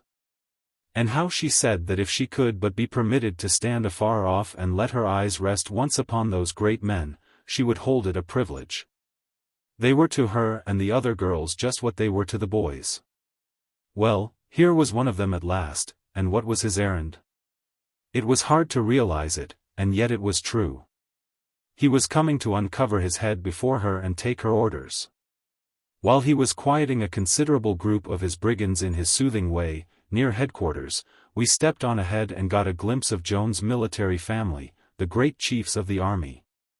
For they had all arrived now. There they were, 6 officers of wide renown, handsome men in beautiful armor, but the Lord High Admiral of France was the handsomest of them all and had the most gallant bearing. When La Hire entered, one could see the surprise in his face at Joan's beauty and extreme youth, and one could see, too, by Joan's glad smile, that it made her happy to get sight of this hero of her childhood at last. La Hire bowed low, with his helmet in his gauntlet hand, and made a bluff but handsome little speech with hardly an oath in it, and one could see that those two took to each other on the spot. The visit of ceremony was soon over, and the others went away, but La Hire stayed, and he and Joan sat there, and he sipped her wine, and they talked and laughed together like old friends. And presently she gave him some instructions, in his quality as master of the camp, which made his breath stand still. For, to begin with, she said that all those loose women must pack out of the place at once, she wouldn't allow one of them to remain. Next, the rough carousing must stop, drinking must be brought within proper and strictly defined limits, and discipline must take the place of disorder. And finally she climaxed the list of surprises with this, which nearly lifted him out of his armor. Every man who joins my standard must confess before the priest and absolve himself from sin. And all accepted recruits must be present at divine service twice a day. La Hire could not say a word for a good part of a minute, then he said, in deep dejection, "Oh, sweet child, they were littered in hell, these poor darlings of mine. Attend Mass? Why, dear heart, they'll see us both damned first." And he went on, pouring out a most pathetic stream of arguments and blasphemy, which broke Joan all up, and made her laugh as she had not laughed since she played in the Domremy pastures. It was good to hear. But she stuck to her point, so the soldier yielded, and said all right, if such were the orders he must obey, and would do the best that was in him. Then he refreshed himself with a lurid explosion of oaths, and said that if any man in the camp refused to renounce sin and lead a pious life, he would knock his head off. That started Joan off again. She was really having a good time, you see. But she would not consent to that form of conversions. She said they must be voluntary. La Hire said that that was all right, he wasn't going to kill the voluntary ones, but only the others. No matter, none of them must be killed, Joan couldn't have it. She said that to give a man a chance to volunteer, on pain of death if he didn't, left him more or less trammeled, and she wanted him to be entirely free.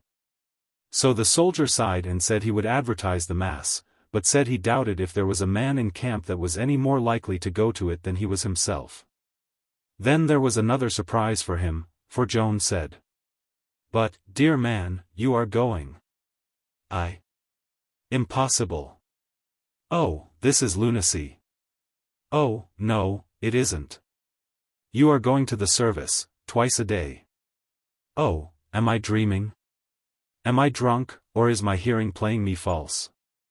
Why, I would rather go to. Never mind where.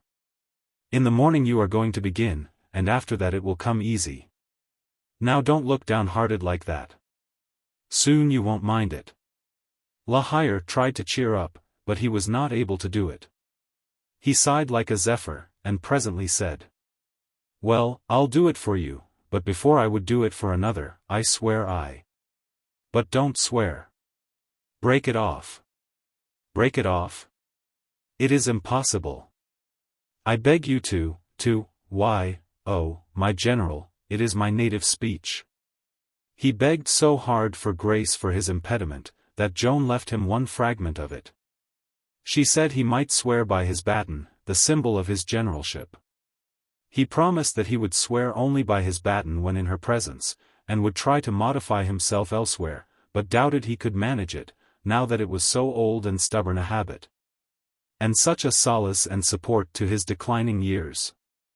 That tough old lion went away from there a good deal tamed and civilized, not to say softened and sweetened, for perhaps those expressions would hardly fit him. Noel and I believe that when he was away from Joan's influence his old aversions would come up so strong in him that he could not master them, and so wouldn't go to Mass. But we got up early in the morning to see. Well, he really went. It was hardly believable, but there he was, striding along, holding himself grimly to his duty, and looking as pious as he could, but growling and cursing like a fiend. It was another instance of the same old thing. Whoever listened to the voice and looked into the eyes of Joan of Arc fell under a spell, and was not his own man any more. Satan was converted, you see. Well, the rest followed. Joan rode up and down that camp, and wherever that fair young form appeared in its shining armor, with that sweet face to grace the vision and perfect it. The rude host seemed to think they saw the god of war in person, descended out of the clouds. And first they wondered, then they worshipped. After that, she could do with them what she would. In 3 days it was a clean camp and orderly, and those barbarians were herding to divine service twice a day like good children. The women were gone. La Hire was stunned by these marvels. He could not understand them. He went outside the camp when he wanted to swear. He was that sort of a man, sinful by nature and habit, but full of superstitious respect for holy places. The enthusiasm of the Reformed army for Joan, its devotion to her, and the hot desire she had aroused in it to be led against the enemy, exceeded any manifestations of this sort which La Hire had ever seen before in his long career. His admiration of it all, and his wonder over the mystery and miracle of it, were beyond his power to put into words. He had held this army cheap before, but his pride and confidence in it knew no limits now. He said, 2 or 3 days ago it was afraid of a hen roost. One could storm the gates of hell with it now. Joan and he were inseparable, and a quaint and pleasant contrast they made. He was so big, she so little. He was so grey and so far along in his pilgrimage of life, she so youthful, his face was so bronzed and scarred, hers so fair and pink, so fresh and smooth, she was so gracious, and he so stern. She was so pure, so innocent, he such a cyclopedia of sin. In her eye was stored all charity and compassion, in his lightnings. When her glance fell upon you it seemed to bring benediction and the peace of God, but with his it was different, generally. They rode through the camp a dozen times a day, visiting every corner of it, observing, inspecting, perfecting, and wherever they appeared the enthusiasm broke forth.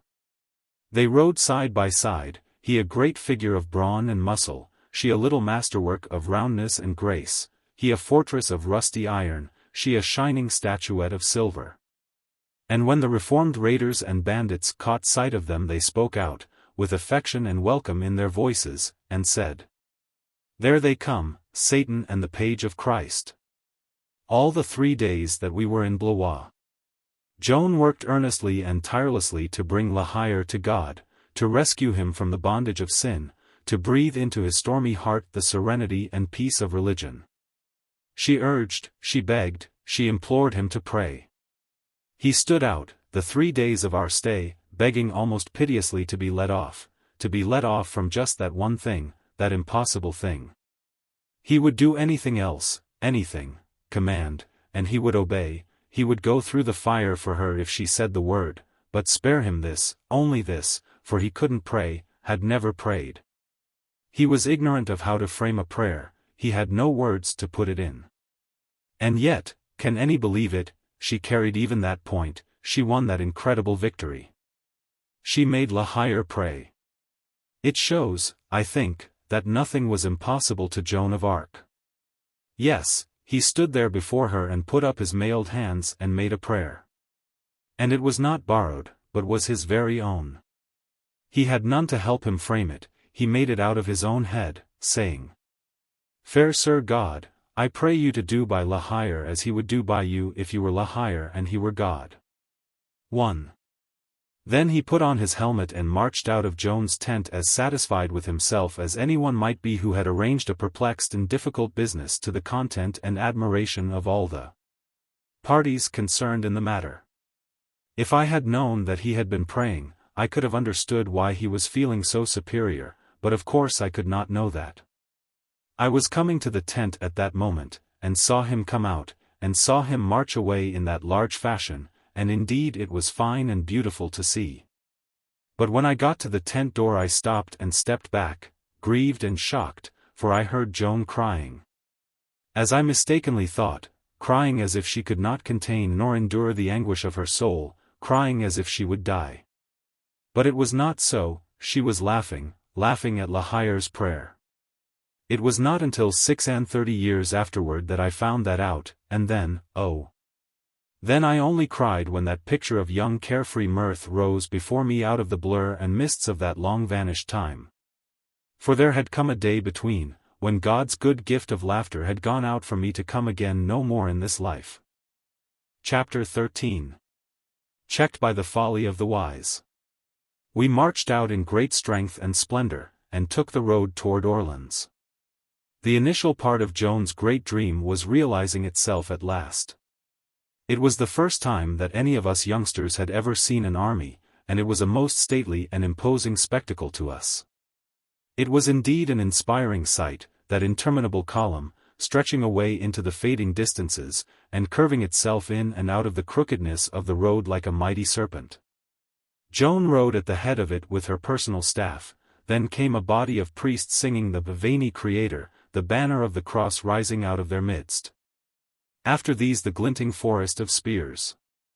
The several divisions were commanded by the great Armagnac generals, La Hire, the Marshal de Boussac, the Sire de Retz, Florent d'Illiers, and Poton de Saintrailles. Each in his degree was tough, and there were 3 degrees, tough, tougher, toughest, and La Hire was the last by a shade, but only a shade.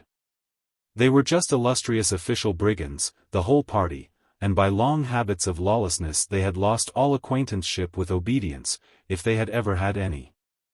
The king's strict orders to them had been, obey the general-in-chief in everything, attempt nothing without her knowledge, do nothing without her command. But what was the good of saying that? These independent birds knew no law. They seldom obeyed the king, they never obeyed him when it didn't suit them to do it. Would they obey the maid? In the first place they wouldn't know how to obey her or anybody else. And in the second place it was of course not possible for them to take her military character seriously, that country girl of 17 who had been trained for the complex and terrible business of war. How? By tending sheep.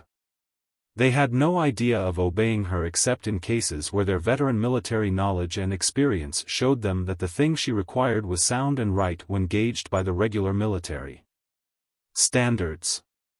Were they to blame for this attitude? I should think not. Old war-worn captains are hard-headed, practical men. They do not easily believe in the ability of ignorant children to plan campaigns and command armies. No general that ever lived could have taken Joan seriously, militarily, before she raised the siege of Orleans and followed it with the great campaign of the Loire. Did they consider Joan valueless? Far from it. They valued her as the fruitful earth values the sun. They fully believed she could produce the crop, but that it was in their line of business, not hers, to take it off. They had a deep and superstitious reverence for her as being endowed with a mysterious supernatural something that was able to do a mighty thing which they were powerless to do, blow the breath of life and valor into the dead corpses of cowed armies and turn them into heroes. To their minds they were everything with her, but nothing without her. She could inspire the soldiers and fit them for battle, but fight the battle herself? Oh, nonsense, that was their function. They, the generals, would fight the battles, Joan would give the victory. That was their idea, an unconscious paraphrase of Joan's reply to the Dominican. So they began by playing a deception upon her. She had a clear idea of how she meant to proceed. It was her purpose to march boldly upon Orleans by the north bank of the Loire. She gave that order to her generals. They said to themselves, the idea is insane, it is blunder number 1, it is what might have been expected of this child who is ignorant of war. They privately sent the word to the bastard of Orleans. He also recognized the insanity of it, at least he thought he did, and privately advised the generals to get around the order in some way. They did it by deceiving Joan. She trusted those people, she was not expecting this sort of treatment, and was not on the lookout for it. It was a lesson to her. She saw to it that the game was not played a second time. Why was Joan's idea insane, from the general's point of view, but not from hers? Because her plan was to raise the siege immediately, by fighting. While theirs was to besiege the besiegers and starve them out by closing their communications, a plan which would require months in the consummation. The English had built a fence of strong fortresses called bastilles around Orleans, fortresses which closed all the gates of the city but one. To the French generals the idea of trying to fight their way past those fortresses and lead the army into Orleans was preposterous. They believed that the result would be the army's destruction. One may not doubt that their opinion was militarily sound, no, would have been, but for one circumstance which they overlooked. That was this: the English soldiers were in a demoralized condition of superstitious terror. They had become satisfied that the Maid was in league with Satan. By reason of this a good deal of their courage had oozed out and vanished. On the other hand, the Maid's soldiers were full of courage, enthusiasm, and zeal. Joan could have marched by the English forts. However, it was not to be. She had been cheated out of her first chance to strike a heavy blow for her country. In camp that night she slept in her armor on the ground. It was a cold night, and she was nearly as stiff as her armor itself when we resumed the march in the morning, for iron is not good material for a blanket. However, her joy in being now so far on her way to the theater of her mission was fire enough to warm her, and it soon did it. Her enthusiasm and impatience rose higher and higher with every mile of progress, but at last we reached Olivet, and down it went, and indignation took its place. For she saw the trick that had been played upon her. The river lay between us and Orleans. She was for attacking one of the 3 bastilles that were on our side of the river and forcing access to the bridge which it guarded, a project which, if successful, would raise the siege instantly, but the long-ingrained fear of the English came upon her generals and they implored her not to make the attempt. The soldiers wanted to attack, but had to suffer disappointment. So we moved on and came to a halt at a point opposite Checy, 6 miles above Orleans. Dunois, bastard of Orleans, with a body of knights and citizens, came up from the city to welcome Joan. Joan was still burning with resentment over the trick that had been put upon her, and was not in the mood for soft speeches, even to revered military idols of her childhood. She said, "Are you the bastard of Orleans?" "Yes, I am he, and am right glad of your coming." "And did you advise that I be brought by this side of the river instead of straight to Talbot and the English?" Her high manner abashed him, and he was not able to answer with anything like a confident promptness. But with many hesitations and partial excuses he managed to get out the confession that for what he and the council had regarded as imperative military reasons they so advised. "In God's name," said Joan, "my lord's counsel is safer and wiser than yours. You thought to deceive me, but you have deceived yourselves, for I bring you the best help that ever knight or city had. For it is God's help, not sent for love of me, but by God's pleasure. At the prayer of St. Louis and St. Charlemagne he has had pity on Orleans, and will not suffer the enemy to have both the Duke of Orleans and his city. The provisions to save the starving people are here, the boats are below the city, the wind is contrary, they cannot come up hither. Now then, tell me, in God's name, you who are so wise, what that council of yours was thinking about, to invent this foolish difficulty." Dunois and the rest fumbled around the matter a moment, then gave in and conceded that a blunder had been made. "Yes, a blunder has been made," said Joan, "and except God take your proper work upon himself and change the wind and correct your blunder for you, there is none else that can devise a remedy." Some of these people began to perceive that with all her technical ignorance she had practical good sense. And that with all her native sweetness and charm she was not the right kind of a person to play with. Presently God did take the blunder in hand, and by his grace the wind did change. So the fleet of boats came up and went away loaded with provisions and cattle, and conveyed that welcome succor to the hungry city, managing the matter successfully under protection of a sortie from the walls against the Bastille of St. Louis. Then Joan began on the bastard again. "You see here the army?" "Yes." "It is here on this side by advice of your council?" "Yes." "Now, in God's name, can that wise council explain why it is better to have it here than it would be to have it in the bottom of the sea?" Dunois made some wandering attempts to explain the inexplicable and excuse the inexcusable, but Joan cut him short and said, "Answer me this. Good sir, has the army any value on this side of the river?" The bastard confessed that it hadn't, that is, in view of the plan of campaign which she had devised and decreed. And yet, knowing this, you had the hardihood to disobey my orders. Since the army's place is on the other side, will you explain to me how it is to get there? The whole size of the needless muddle was apparent. Evasions were of no use.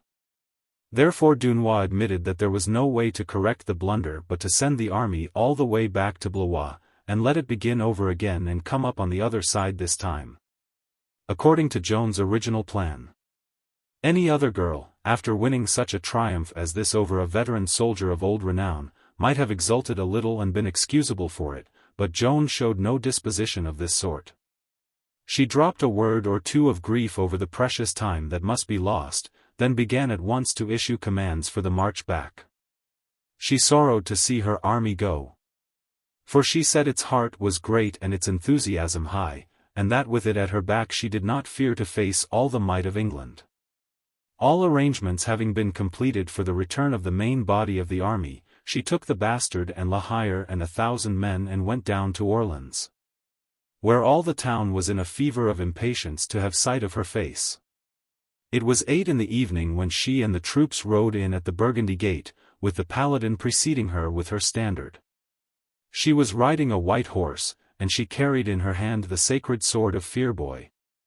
You should have seen Orleans then. What a picture it was! Such black seas of people, such a starry firmament of torches, such roaring whirlwinds of welcome, such booming of bells and thundering of cannon. It was as if the world was come to an end. Everywhere in the glare of the torches one saw rank upon rank of upturned white faces, the mouths wide open, shouting, and the unchecked tears running down.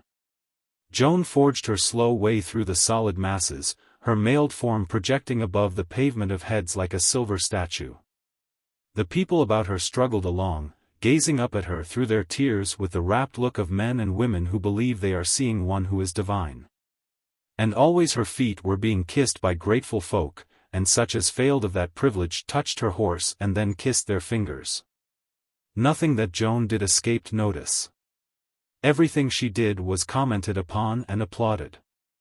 You could hear the remarks going all the time.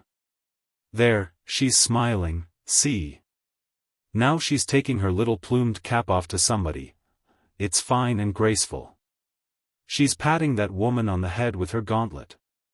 Oh, she was born on a horse, see her turn in her saddle, and kiss the hilt of her sword to the ladies in the window that threw the flowers down. Now there's a poor woman lifting up a child, she's kissed it, oh, she's divine.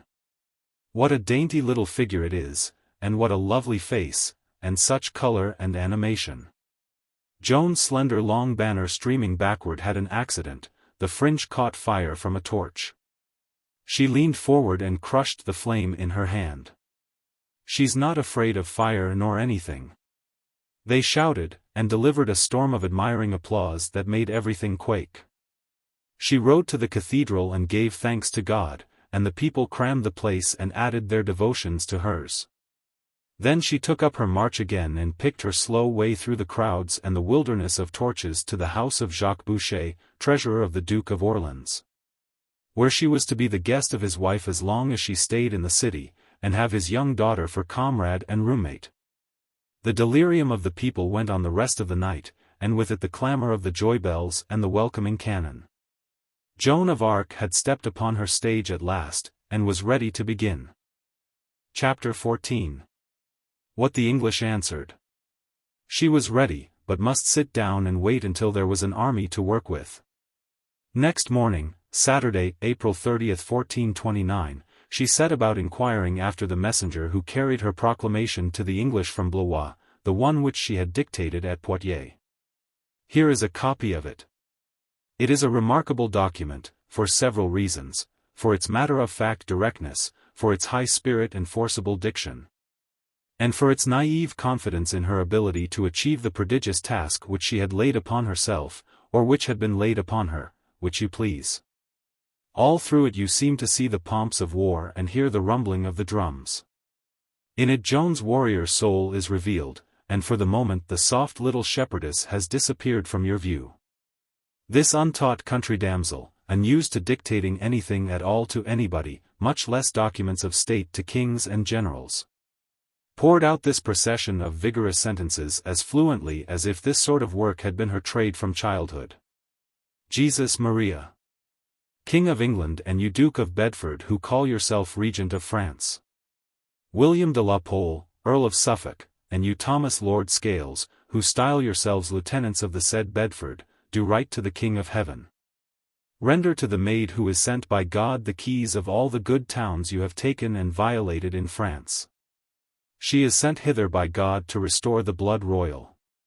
She is very ready to make peace if you will do her right by giving up France and paying for what you have held.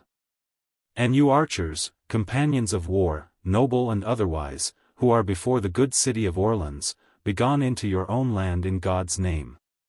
Or expect news from the maid who will shortly go to see you to your very great hurt.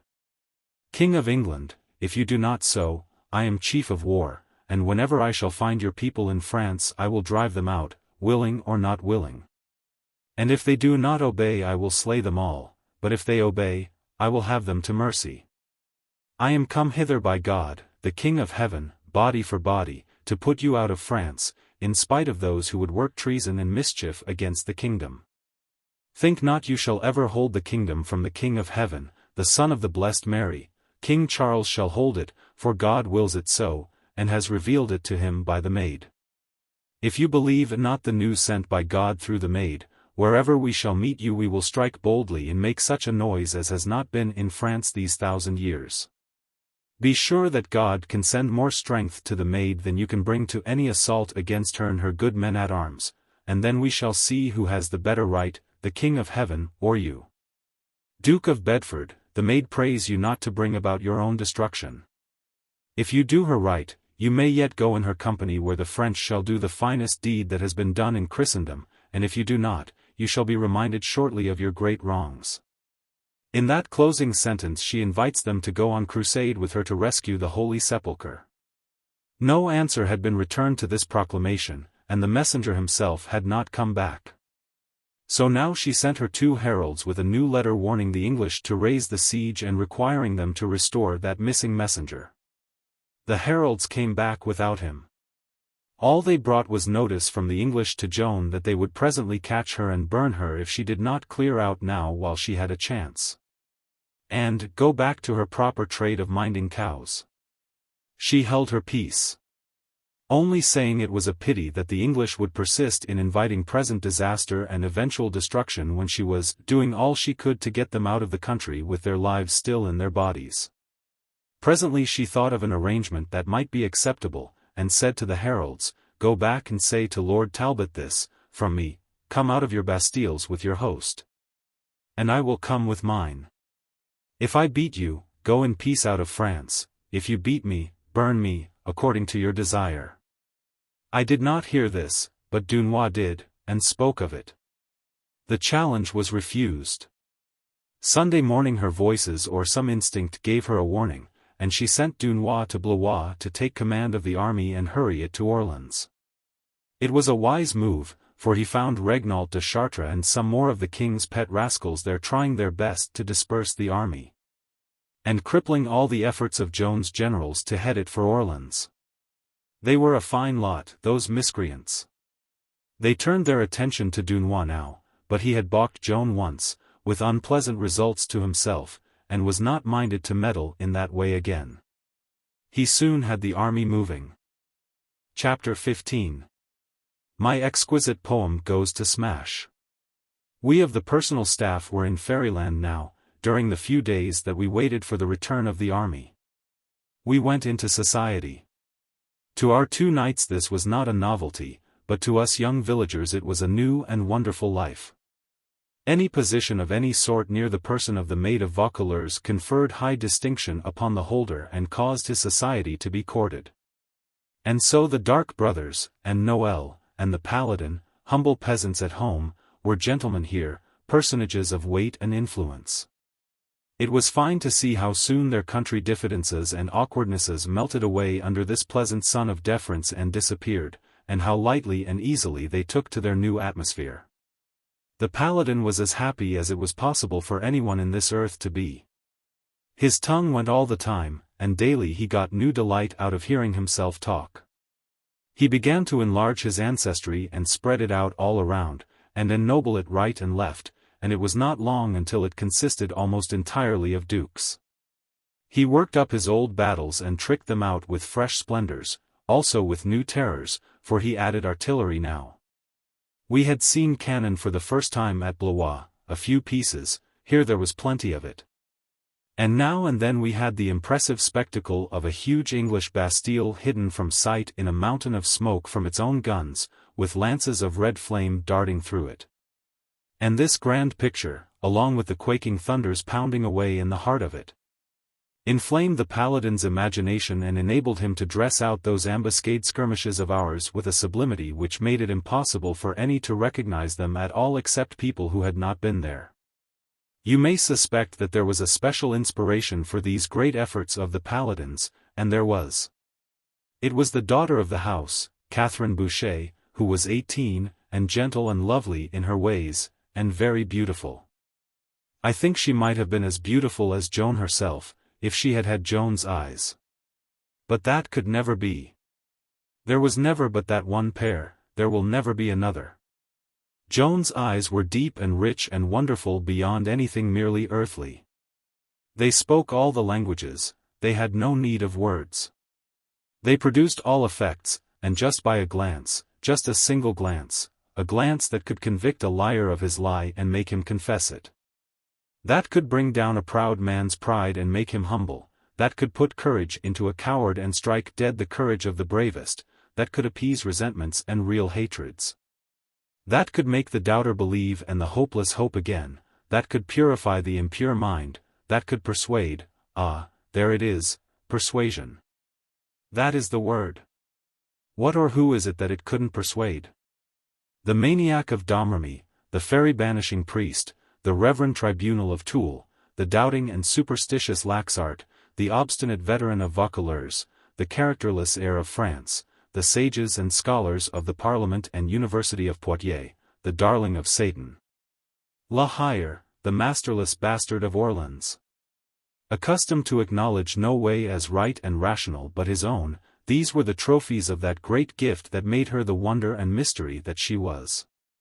We mingled companionably with the great folk who flocked to the big house to make Joan's acquaintance, and they made much of us and we lived in the clouds, so to speak. But what we preferred even to this happiness was the quieter occasions. When the formal guests were gone and the family and a few dozen of its familiar friends were gathered together for a social good time. It was then that we did our best, we 5 youngsters, with such fascinations as we had, and the chief object of them was Catherine. None of us had ever been in love before, and now we had the misfortune to all fall in love with the same person at the same time, which was the first moment we saw her. She was a merry heart, and full of life. And I still remember tenderly those few evenings that I was permitted to have my share of her dear society and of comradeship with that little company of charming people. The Paladin made us all jealous the first night, for when he got fairly started on those battles of his he had everything to himself. And there was no use in anybody else's trying to get any attention. Those people had been living in the midst of real war for 7 months. And to hear this windy giant lay out his imaginary campaigns and fairly swim in blood and spatter it all around, entertained them to the verge of the grave. Catherine was like to die, for pure enjoyment. She didn't laugh loud, we, of course, wished she would, but kept in the shelter of a fan, and shook until there was danger that she would unhitch her ribs from her spine. Then when the Paladin had got done with a battle and we began to feel thankful and hope for a change, she would speak up in a way that was so sweet and persuasive that it rankled in me. And ask him about some detail or other in the early part of his battle which she said had greatly interested her. And would he be so good as to describe that part again and with a little more particularity? Which of course precipitated the whole battle on us, again, with 100 lies added that had been overlooked before. I do not know how to make you realize the pain I suffered.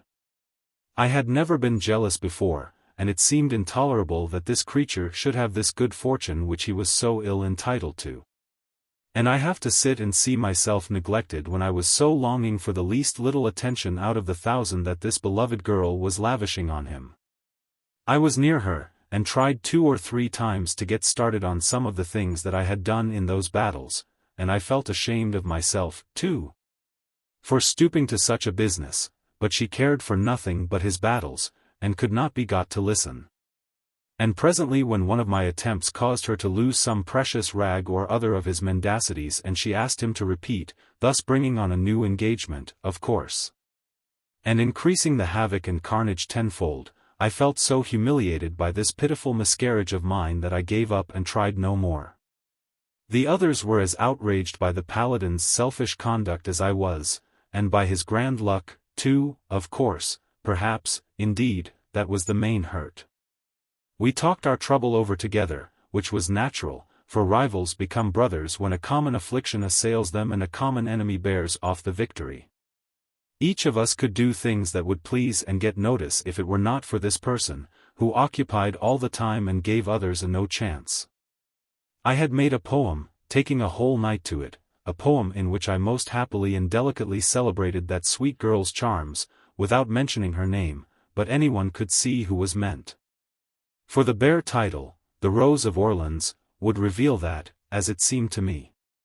It pictured this pure and dainty white rose as growing up out of the rude soil of war and looking abroad out of its tender eyes upon the horrid machinery of death. And then, note this conceit, it blushes for the sinful nature of man, and turns red in a single night. Becomes a red rose, you see, a rose that was white before. The idea was my own, and quite new. Then it sent its sweet perfume out over the embattled city, and when the beleaguering forces smelt it they laid down their arms and wept. This was also my own idea, and new. That closed that part of the poem. Then I put her into the similitude of the firmament, not the whole of it, but only part. That is to say, she was the moon, and all the constellations were following her about, their hearts in flames for love of her, but she would not halt, she would not listen. For 'twas thought she loved another. 'Twas thought she loved a poor unworthy suppliant who was upon the earth, facing danger, death, and possible mutilation in the bloody field, waging relentless war against a heartless foe to save her from an all too early grave, and her city from destruction. And when the sad pursuing constellations came to know and realize the bitter sorrow that was come upon them, note this idea, their hearts broke and their tears gushed forth, filling the vault of heaven with a fiery splendor, for those tears were falling stars. It was a rash idea, but beautiful, beautiful and pathetic, wonderfully pathetic, the way I had it, with the rhyme and all to help. At the end of each verse there was a 2-line refrain pitying the poor earthly lover separated so far, and perhaps forever, from her he loved so well, and growing always paler and weaker and thinner in his agony as he neared the cruel grave. The most touching thing, even the boys themselves could hardly keep back their tears. The way Noel said those lines. There were 8 4-line stanzas in the first end of the poem, the end about the rose, the horticultural end, as you may say. If that is not too large a name for such a little poem, and 8 in the astronomical end, 16 stanzas altogether, and I could have made it 150 if I had wanted to. I was so inspired and so all swelled up with beautiful thoughts and fancies.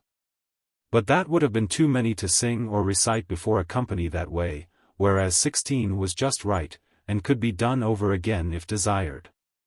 The boys were amazed that I could make such a poem as that out of my own head, and so was I, of course, it being as much a surprise to me as it could be to anybody. For I did not know that it was in me. If any had asked me a single day before if it was in me, I should have told them frankly no, it was not. That is the way with us.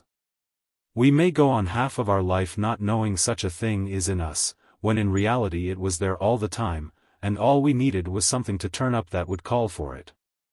Indeed, it was always so with our family. My grandfather had a cancer, and they never knew what was the matter with him till he died, and he didn't know himself. It is wonderful how gifts and diseases can be concealed in that way. All that was necessary in my case was for this lovely and inspiring girl to cross my path, and out came the poem. And no more trouble to me to word it and rhyme it and perfect it than it is to stone a dog. No, I should have said it was not in me, but it was. The boys couldn't say enough about it, they were so charmed and astonished. The thing that pleased them the most was the way it would do the Paladin's business for him. They forgot everything in their anxiety to get him shelved and silenced. Noel Raingessen was clear beside himself with admiration of the poem, and wished he could do such a thing, but it was out of his line, and he couldn't, of course. He had it by heart in half an hour, and there was never anything so pathetic and beautiful as the way he recited it. For that was just his gift, that and mimicry. He could recite anything better than anybody in the world, and he could take off La Hire to the very life, or anybody else, for that matter. Now I never could recite worth a farthing. And when I tried with this poem the boys wouldn't let me finish, they would have nobody but Noel. So then, as I wanted the poem to make the best possible impression on Catherine and the company, I told Noel he might do the reciting. Never was anybody so delighted. He could hardly believe that I was in earnest, but I was. I said that to have them know that I was the author of it would be enough for me. The boys were full of exultation, and Noel said if he could just get one chance at those people it would be all he would ask. He would make them realize that there was something higher and finer than war lies to be had here. But how to get the opportunity, that was the difficulty. We invented several schemes that promised fairly, and at last we hit upon one that was sure. That was, to let the Paladin get a good start in a manufactured battle, and then send in a false call for him, and as soon as he was out of the room, have Noel take his place and finish the battle himself in the Paladin's own style, imitated to a shade. That would get great applause, and win the house's favor and put it in the right mood to hear the poem. The two triumphs together would finish the standard-bearer, modify him, anyway, to a certainty, and give the rest of us a chance for the future. So the next night I kept out of the way until the Paladin had got his start and was sweeping down upon the enemy like a whirlwind at the head of his corps. Then I stepped within the door in my official uniform and announced that a messenger from General La Hire's quarters desired speech with the standard-bearer. He left the room, and Noel took his place and said that the interruption was to be deplored, but that fortunately he was personally acquainted with the details of the battle himself, and if permitted would be glad to state them to the company. Then without waiting for the permission he turned himself to the Paladin, a dwarfed Paladin, of course, with manner, tones, gestures, attitudes, everything exact, and went right on with the battle. And it would be impossible to imagine a more perfectly and minutely ridiculous imitation than he furnished to those shrieking people. They went into spasms, convulsions, frenzies of laughter, and the tears flowed down their cheeks in rivulets. The more they laughed, the more inspired Noel grew with his theme and the greater marvels he worked, till really the laughter was not properly laughing any more, but screaming. Blessedest feature of all, Catherine Boucher was dying with ecstasies, and presently there was little left of her but gasps and suffocations. Victory? It was a perfect Agincourt. The Paladin was gone only a couple of minutes. He found out at once that a trick had been played on him, so he came back.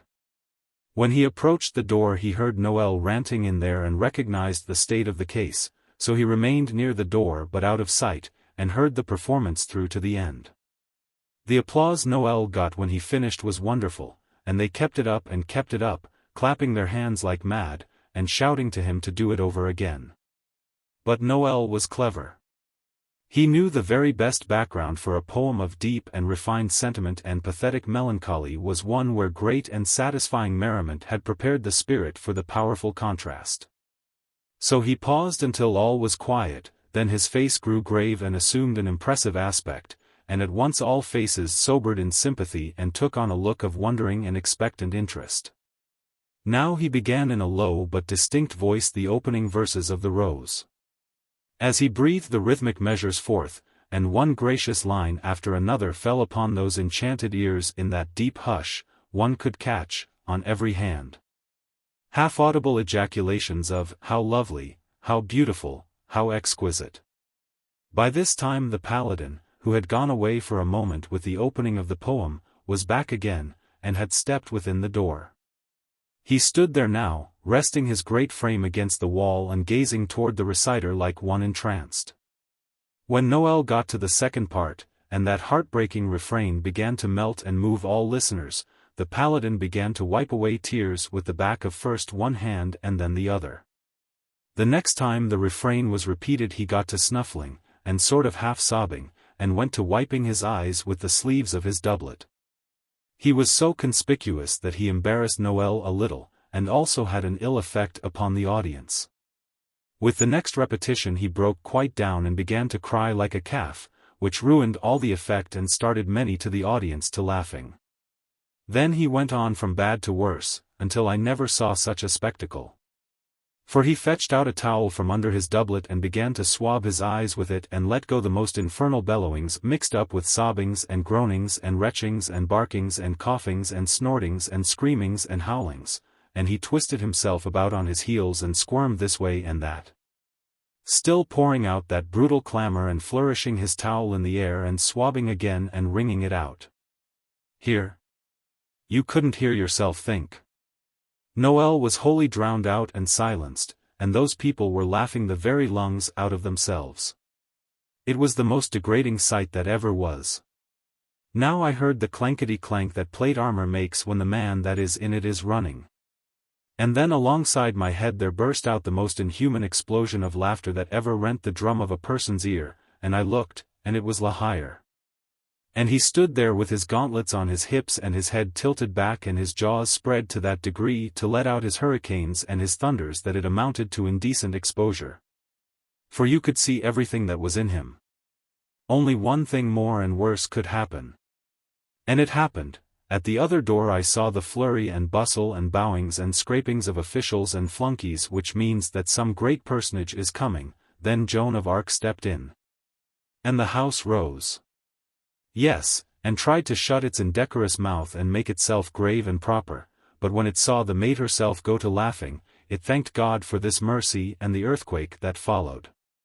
Such things make a life of bitterness, and I do not wish to dwell upon them.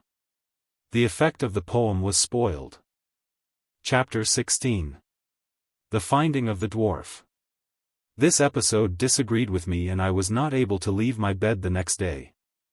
The others were in the same condition. But for this, one or another of us might have had the good luck that fell to the Paladin's share that day. But it is observable that God in his compassion sends the good luck to such as are ill-equipped with gifts, as compensation for their defect. But requires such as are more fortunately endowed to get by labor and talent what those others get by chance. It was Noel who said this, and it seemed to me to be well and justly thought. The Paladin, going about the town all the day in order to be followed and admired and overhear the people say in an odd voice, "SSH, look, it is the standard-bearer of Joan of Arc." Had speech with all sorts and conditions of folk, and he learned from some boatmen that there was a stir of some kind going on in the Bastilles on the other side of the river. And in the evening, seeking further, he found a deserter from the fortress called the Augustines, who said that the English were going to send men over to strengthen the garrisons on our side during the darkness of the night, and were exulting greatly. For they meant to spring upon Dunois and the army when it was passing the Bastilles and destroy it. A thing quite easy to do, since the witch would not be there. And without her presence the army would do like the French armies of these many years past, drop their weapons and run when they saw an English face. It was 10 at night when the Paladin brought this news and asked leave to speak to Joan, and I was up and on duty then. It was a bitter stroke to me to see what a chance I had lost. Joan made searching inquiries, and satisfied herself that the word was true, then she made this annoying remark. "You have done well, and you have my thanks.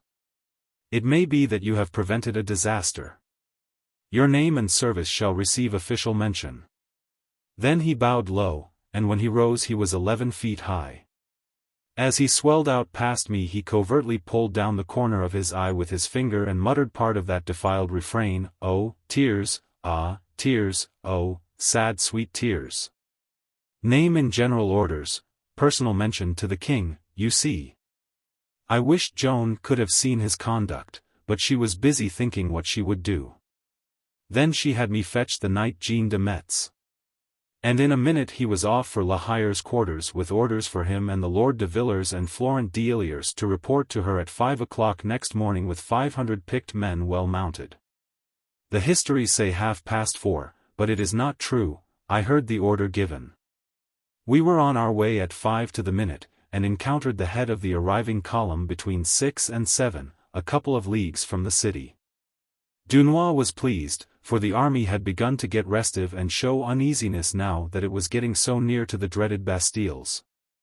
But that all disappeared now, as the word ran down the line, with a huzzah that swept along the length of it like a wave, that the Maid was come. Dunois asked her to halt and let the column pass in review, so that the men could be sure that the reports of her presence was not a ruse to revive their courage. So she took position at the side of the road with her staff, and the battalion swung by with a martial stride, huzzahing. Joan was armed, except her head. She was wearing the cunning little velvet cap with the mass of curved white ostrich plumes tumbling over its edges which the city of Orleans had given her the night she arrived, the one that is in the picture that hangs in the Hôtel de Ville at Rouen. She was looking about 15.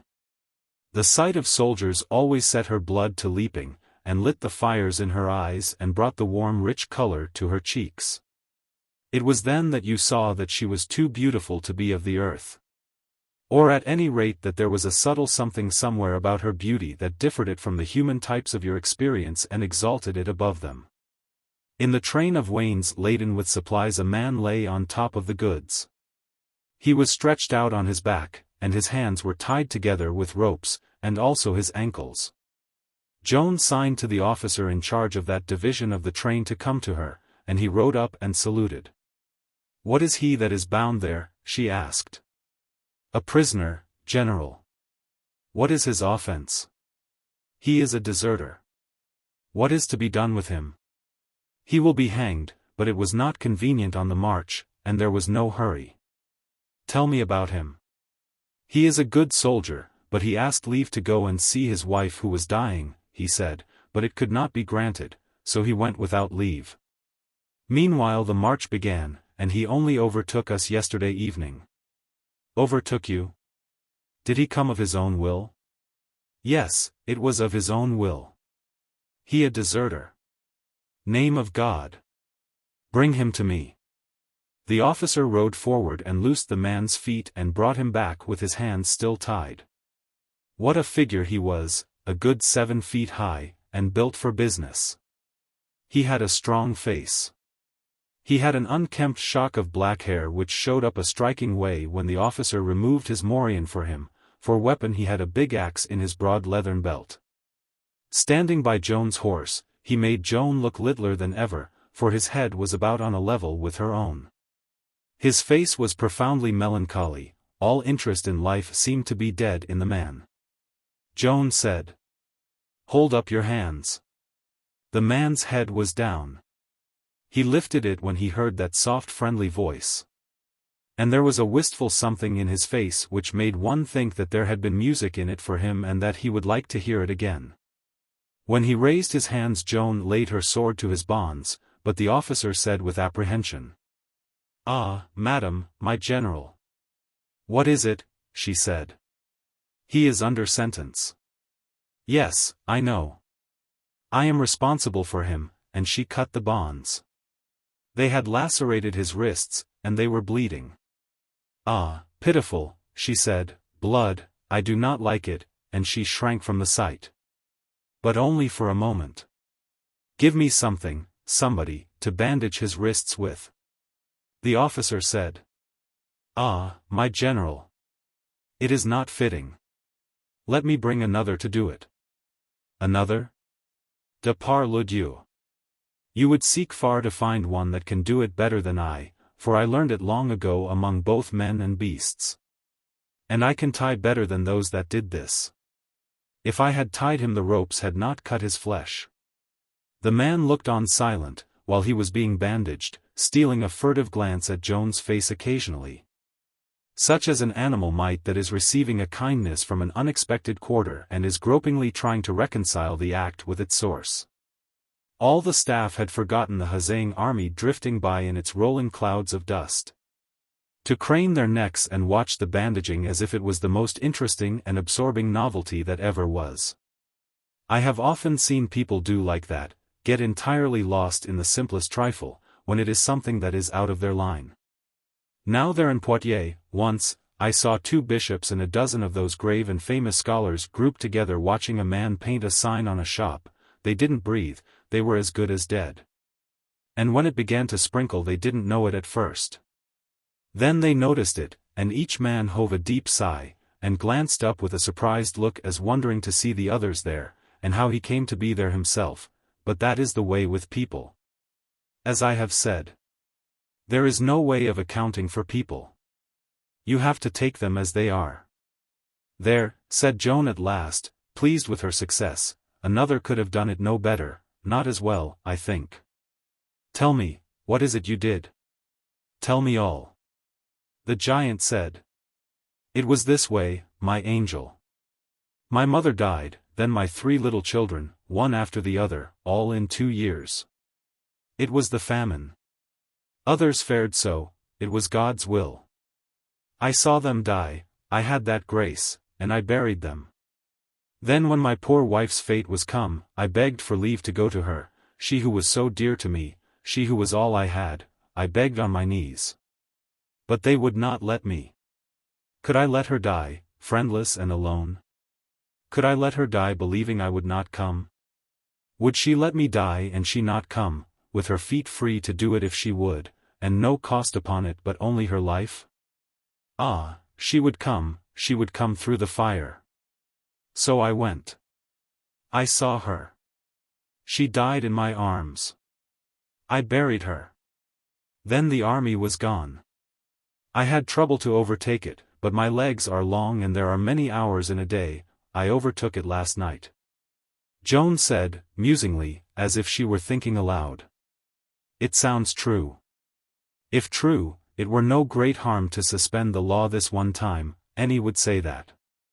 It may not be true, but if it is true, she turned suddenly to the man and said, would see your eyes, look up. The eyes of the 2 met, and Joan said to the officer, this man is pardoned. Give you good day, you may go. Then she said to the man, did you know it was death to come back to the army? Yes, he said, I knew it. Then why did you do it? The man said, quite simply. Because it was death. She was all I had.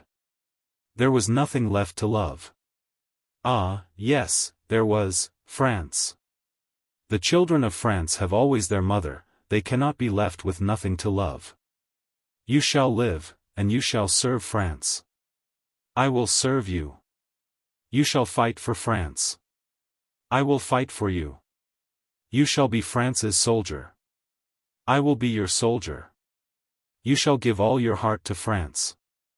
I will give all my heart to you, and all my soul, if I have one, and all my strength, which is great, for I was dead and am alive again. I had nothing to live for, but now I have. You are France for me. You are my France, and I will have no other. Joan smiled, and was touched and pleased at the man's grave enthusiasm, solemn enthusiasm, one may call it, for the manner of it was deeper than mere gravity, and she said, well, it shall be as you will. What are you called? The man answered with unsmiling simplicity. They call me the dwarf, but I think it is more in jest than otherwise. It made Joan laugh, and she said, it has something of that look truly. What is the office of that vast axe? The soldier replied with the same gravity, which must have been born to him, it sat upon him so naturally. It is to persuade persons to respect France. Joan laughed again, and said, have you given many lessons? Ah, indeed, yes, many. The pupils behaved to suit you, afterward? Yes, it made them quiet, quite pleasant and quiet. I should think it would happen so. Would you like to be my man-at-arms, orderly, sentinel, or something like that? If I may. Then you shall. You shall have proper armor, and shall go on teaching your art. Take one of those led horses there, and follow the staff when we move. That is how we came by the dwarf, and a good fellow he was. Joan picked him out on sight, but it wasn't a mistake. No one could be faithfuler than he was, and he was a devil and the son of a devil when he turned himself loose with his axe. He was so big that he made the Paladin look like an ordinary man. He liked to like people, therefore people liked him. He liked us boys from the start. And he liked the knights, and liked pretty much everybody he came across, but he thought more of a paring of Joan's fingernail than he did of all the rest of the world put together. Yes, that is where we got him, stretched on the wain, going to his death, poor chap, and nobody to say a good word for him. He was a good find. Why, the knights treated him almost like an equal, it is the honest truth, that is the sort of a man he was. They called him the Bastille sometimes, and sometimes they called him Hellfire, which was on account of his warm and sumptuous style in battle. And you know they wouldn't have given him pet names if they hadn't had a good deal of affection for him. To the dwarf, Joan was France, the spirit of France made flesh. He never got away from that idea that he had started with, and God knows it was the true one. That was a humble eye to see so great a truth where some others failed. To me that seems quite remarkable. And yet, after all, it was, in a way, just what nations do. When they love a great and noble thing, they embody it, they want it so that they can see it with their eyes, like liberty, for instance. They are not content with the cloudy abstract idea, they make a beautiful statue of it, and then their beloved idea is substantial and they can look at it and worship it. And so it is as I say. To the dwarf, Joan was our country embodied, our country made visible flesh cast in a gracious form. When she stood before others, they saw Joan of Arc, but he saw France. Sometimes he would speak of her by that name. It shows you how the idea was embedded in his mind, and how real it was to him. The world has called our kings by it, but I know of none of them who has had so good a right as she to that sublime title. When the march past was finished, Joan returned to the front and rode at the head of the column. When we began to file past those grim bastilles and could glimpse the men within, standing to their guns and ready to empty death into our ranks. Such a faintness came over me and such a sickness that all things seemed to turn dim and swim before my eyes. And the other boys looked droopy, too, I thought, including the Paladin, although I do not know this for certain, because he was ahead of me and I had to keep my eyes out toward the Bastille side. Because I could wince better when I saw what to wince at. But Joan was at home, in paradise, I might say. She sat up straight, and I could see that she was feeling different from me. The awfulest thing was the silence. There wasn't a sound but the squeaking of the saddles, the measured tramplings, and the sneezing of the horses, afflicted by the smothering dust clouds which they kicked up. I wanted to sneeze myself, but it seemed to me that I would rather go unsneezed, or suffer even a bitterer torture, if there is one, than attract attention to myself. I was not of a rank to make suggestions, or I would have suggested that if we went faster we should get by sooner. It seemed to me that it was an ill-judged time to be taking a walk. Just as we were drifting in that suffocating stillness past a great cannon that stood just within a raised portcullis, with nothing between me and it but the moat. A most uncommon jackass in there split the world with his bray, and I fell out of the saddle. Sir Bertrand grabbed me as I went, which was well, for if I had gone to the ground in my armor I could not have gotten up again by myself. The English warders on the battlements laughed a coarse laugh, forgetting that everyone must begin. And that there had been a time when they themselves would have fared no better when shot by a jackass. The English never uttered a challenge nor fired a shot. It was said afterward that when their men saw the maid riding at the front and saw how lovely she was, their eager courage cooled down in many cases and vanished in the rest. They feeling certain that the creature was not mortal, but the very child of Satan, and so the officers were prudent and did not try to make them fight. It was said also that some of the officers were affected by the same superstitious fears. Well, in any case, they never offered to molest us, and we poked by all the grisly fortresses in peace. During the march I caught up on my devotions, which were in arrears, so it was not all loss and no profit for me after all. It was on this march that the histories say Dunois told Joan that the English were expecting reinforcements under the command of Sir John Fastolfe, and that she turned upon him and said, "Bastard! Bastard, in God's name I warn you to let me know of his coming as soon as you hear of it. For if he passes without my knowledge you shall lose your head."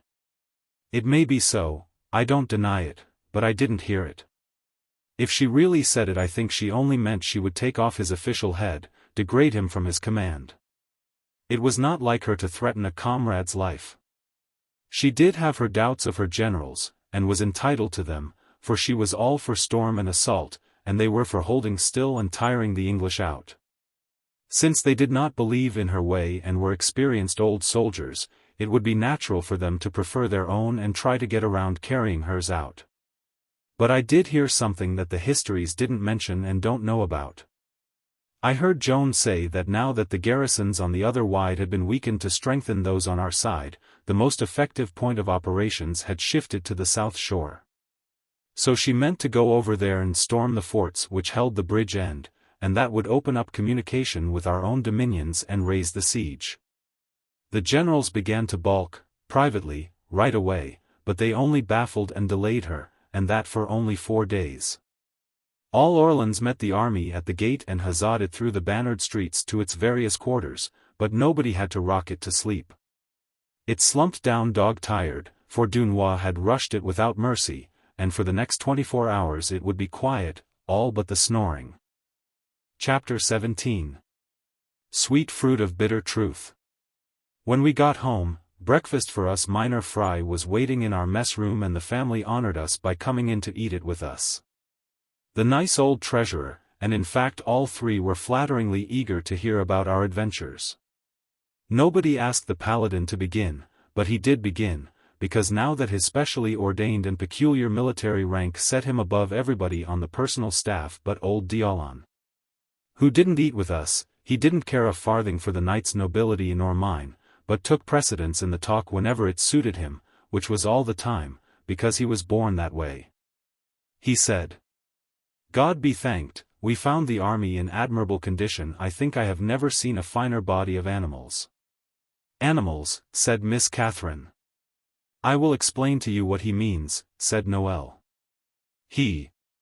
"I will trouble you not to trouble yourself to explain anything for me," said the Paladin, loftily. "I have reason to think."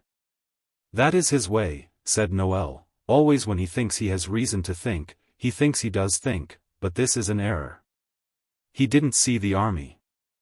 I noticed him, and he didn't see it. He was troubled by his old complaint." "What's his old complaint?" Catherine asked. "Prudence," I said, seeing my chance to help. But it was not a fortunate remark, for the Paladin said, "It probably isn't your turn to criticize people's prudence, you who fall out of the saddle when a donkey brays." They all laughed, and I was ashamed of myself for my hasty smartness. I said, "It isn't quite fair for you to say I fell out on account of the donkey's braying. It was emotion, just ordinary emotion." "Very well, if you want to call it that, I am not objecting." "What would you call it, Sir Bertrand?" Well, whatever it was excusable, I think. All of you have learned how to behave in hot hand-to-hand engagements, and you don't need to be ashamed of your record in that matter. But to walk along in front of death, with one's hands idle, and no noise, no music, and nothing going on, is a very trying situation. If I were you, de Conte, I would name the emotion. It's nothing to be ashamed of. It was as straight and sensible a speech as ever I heard, and I was grateful for the opening it gave me. So I came out and said, "It was fear, and thank you for the honest idea, too." "It was the cleanest and best way out," said the old treasurer. "You've done well, my lad." That made me comfortable, and when Miss Catherine said, "It's what I think, too," I was grateful to myself for getting into that scrape. Sir Jean de Metz said, We were all in a body together when the donkey brayed, and it was dismally still at the time. I don't see how any young campaigner could escape some little touch of that emotion. He looked about him with a pleasant expression of inquiry on his good face, and as each pair of eyes in turn met the head they were in nodded a confession. Even the Paladin delivered his nod. That surprised everybody, and saved the standard-bearer's credit. It was clever of him. Nobody believed he could tell the truth that way without practice, or would tell that particular sort of a truth either with or without practice. I suppose he judged it would favorably impress the family. Then the old treasurer said, "Passing the forts in that trying way required the same sort of nerve that a person must have when ghosts are about him in the dark, I should think. What does the standard-bearer think?" "Well, I don't quite know about that, sir. I've often thought I would like to see a ghost if I—" "Would you?" exclaimed the young lady. "We've got one. Would you try that one? Will you?" She was so eager and pretty that the Paladin said straight out that he would. And then, as none of the rest had bravery enough to expose the fear that was in him, one volunteered after the other with a prompt mouth and a sick heart till all were shipped for the voyage. Then the girl clapped her hands in glee, and the parents were gratified, too, saying that the ghosts of their house had been a dread and a misery to them and their forebears for generations. And nobody had ever been found yet who was willing to confront them and find out what their trouble was. So that the family could heal it and content the poor spectres and beguile them to tranquility and peace. Chapter 18. Joan's First Battlefield. About noon I was chatting with Madame Boucher. Nothing was going on, all was quiet, when Catherine Boucher suddenly entered in great excitement, and said, "Fly, sir, fly." The maid was dozing in her chair in my room, when she sprang up and cried out, "French blood is flowing, my arms, give me my arms." Her giant was on guard at the door, and he brought D'Aulon, who began to arm her, and I and the giant have been warning the staff. Fly, and stay by her. And if there really is a battle, keep her out of it, don't let her risk herself, there is no need, if the men know she is near and looking on, it is all that is necessary. Keep her out of the fight, don't fail of this. I started on a run, saying, sarcastically, for I was always fond of sarcasm, and it was said that I had a most neat gift that way. "Oh, yes, nothing easier than that, I'll attend to it." At the furthest end of the house I met Joan, fully armed, hurrying toward the door, and she said, "Ah, French blood is being spilt, and you did not tell me." "Indeed I did not know it," I said. "There are no sounds of war, everything is quiet, your excellency." "You will hear war sounds enough in a moment," she said, and was gone. It was true. Before one could count 5 there broke upon the stillness the swelling rush and tramp of an approaching multitude of men and horses, with hoarse cries of command. And then out of the distance came the muffled deep boom, boom boom, boom of cannon, and straightway that rushing multitude was roaring by the house like a hurricane. Our knights and all our staff came flying, armed, but with no horses ready, and we burst out after Joan in a body, the Paladin in the lead with the banner. The surging crowd was made up half of citizens and half of soldiers, and had no recognized leader. When Joan was seen a huzzah went up, and she shouted, "A horse, a horse!" A dozen saddles were at her disposal in a moment. She mounted, 100 people shouting, "Way, there, way for the Maid of Orleans!" The first time that that immortal name was ever uttered, and I, praise God, was there to hear it. The mass divided itself like the waters of the Red Sea, and down this lane Joan went skimming like a bird, crying, "Forward, French hearts, follow me." And we came winging in her wake on the rest of the borrowed horses, the holy standard streaming above us, and the lane closing together in our rear. This was a different thing from the ghastly march past the dismal Bastilles. No, we felt fine, now, and all awhirl with enthusiasm. The explanation of this sudden uprising was this. The city and the little garrison, so long hopeless and afraid, had gone wild over Joan's coming, and could no longer restrain their desire to get at the enemy. So, without orders from anybody, a few hundred soldiers and citizens had plunged out at the Burgundy Gate on a sudden impulse and made a charge on one of Lord Talbot's most formidable fortresses, St. Louis, and were getting the worst of it. The news of this had swept through the city and started this new crowd that we were with. As we poured out at the gate we met a force bringing in the wounded from the front. The sight moved Joan, and she said, "Ah, French blood, it makes my hair rise to see it." We were soon on the field, soon in the midst of the turmoil. Joan was seeing her first real battle, and so were we. It was a battle in the open field, for the garrison of St. Louis had sallied confidently out to meet the attack, being used to victories when witches were not around. The sally had been reinforced by troops from the Paris Bastille, and when we approached the French were getting whipped and were falling back. But when Joan came charging through the disorder with her banner displayed, crying, "Forward, men, follow me," there was a change. The French turned about and surged forward like a solid wave of the sea, and swept the English before them, hacking and slashing, and being hacked and slashed, in a way that was terrible to see. In the field the dwarf had no assignment. That is to say, he was not under orders to occupy any particular place, therefore he chose his place for himself, and went ahead of Joan and made a road for her. It was horrible to see the iron helmets fly into fragments under his dreadful axe. He called it cracking nuts, and it looked like that. He made a good road, and paved it well with flesh and iron. Joan and the rest of us followed it so briskly that we outspeeded our forces and had the English behind us as well as before. The knights commanded us to face outward around Joan, which we did, and then there was work done that was fine to see. One was obliged to respect the Paladin, now. Being right under Joan's exalting and transforming eye, he forgot his native prudence, he forgot his diffidence in the presence of danger, he forgot what fear was. And he never laid about him in his imaginary battles in a more tremendous way than he did in this real one. And wherever he struck there was an enemy the less. We were in that close place only a few minutes. Then our forces to the rear broke through with a great shout and joined us, and then the English fought a retreating fight, but in a fine and gallant way.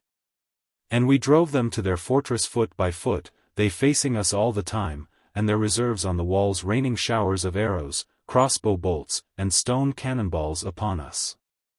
The bulk of the enemy got safely within the works and left us outside with piles of French and English dead and wounded for company, a sickening sight, an awful sight to us youngsters.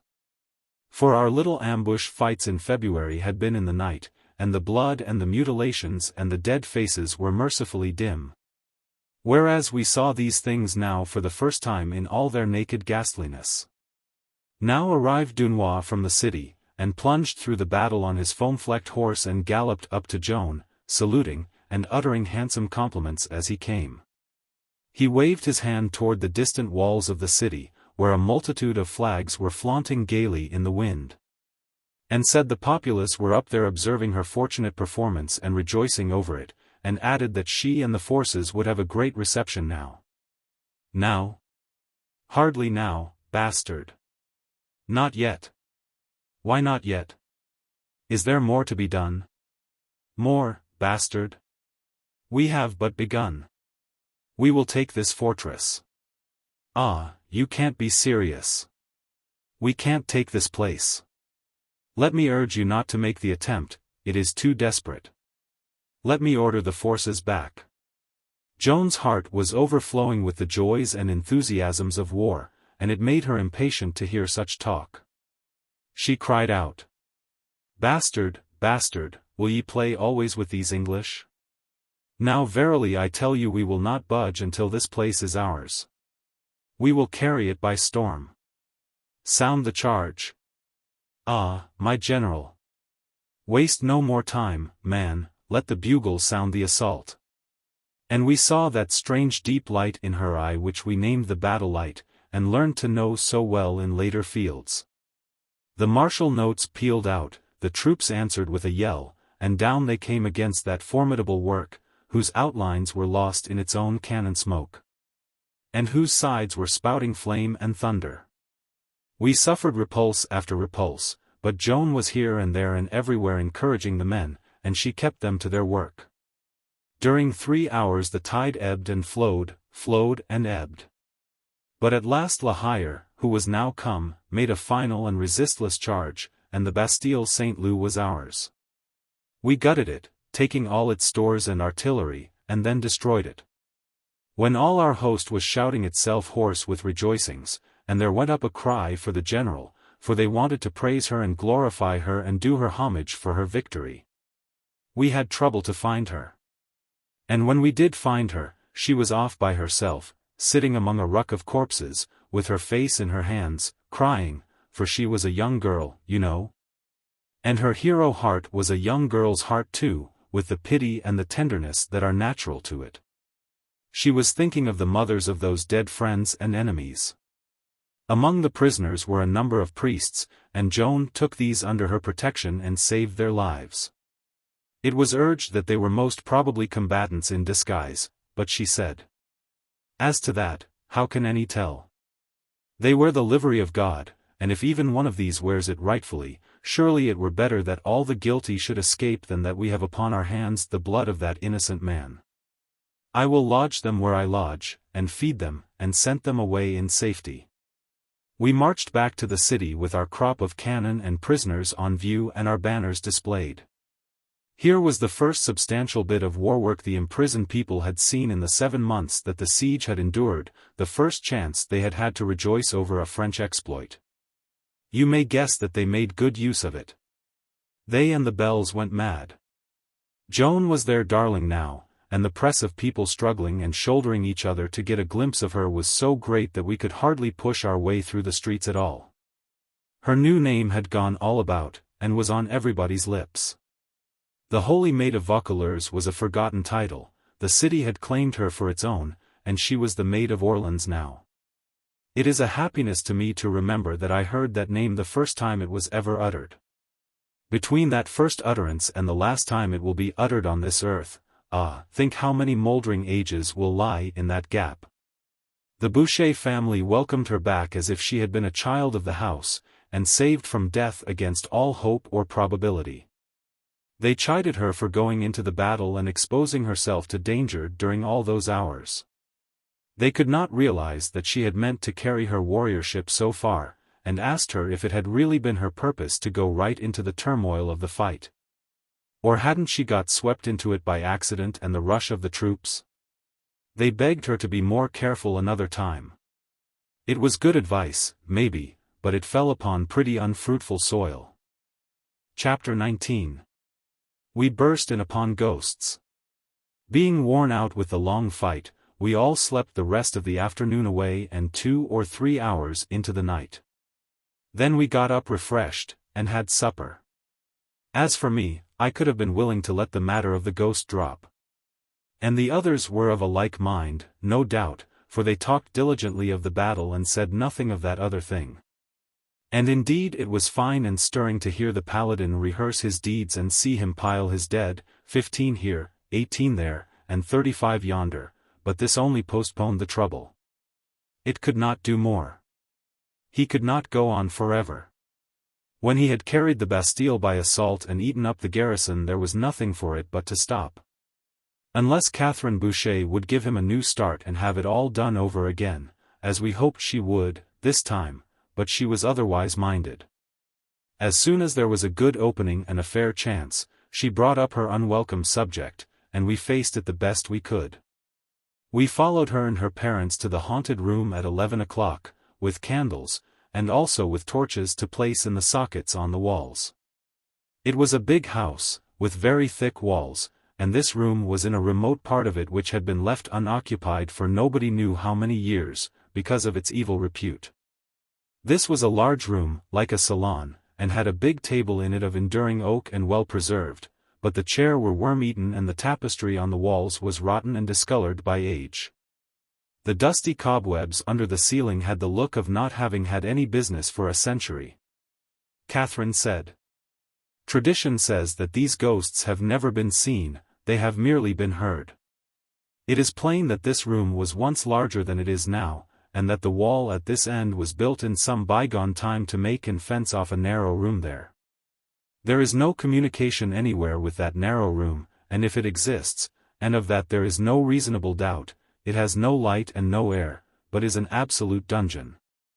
Wait where you are, and take note of what happens. That was all. Then she and her parents left us. When their footfalls had died out in the distance down the empty stone corridors, an uncanny silence and solemnity ensued which was dismaler to me than the mute march past the Bastilles. We sat looking vacantly at each other, and it was easy to see that no one there was comfortable. The longer we sat so, the more deadly still that stillness got to be.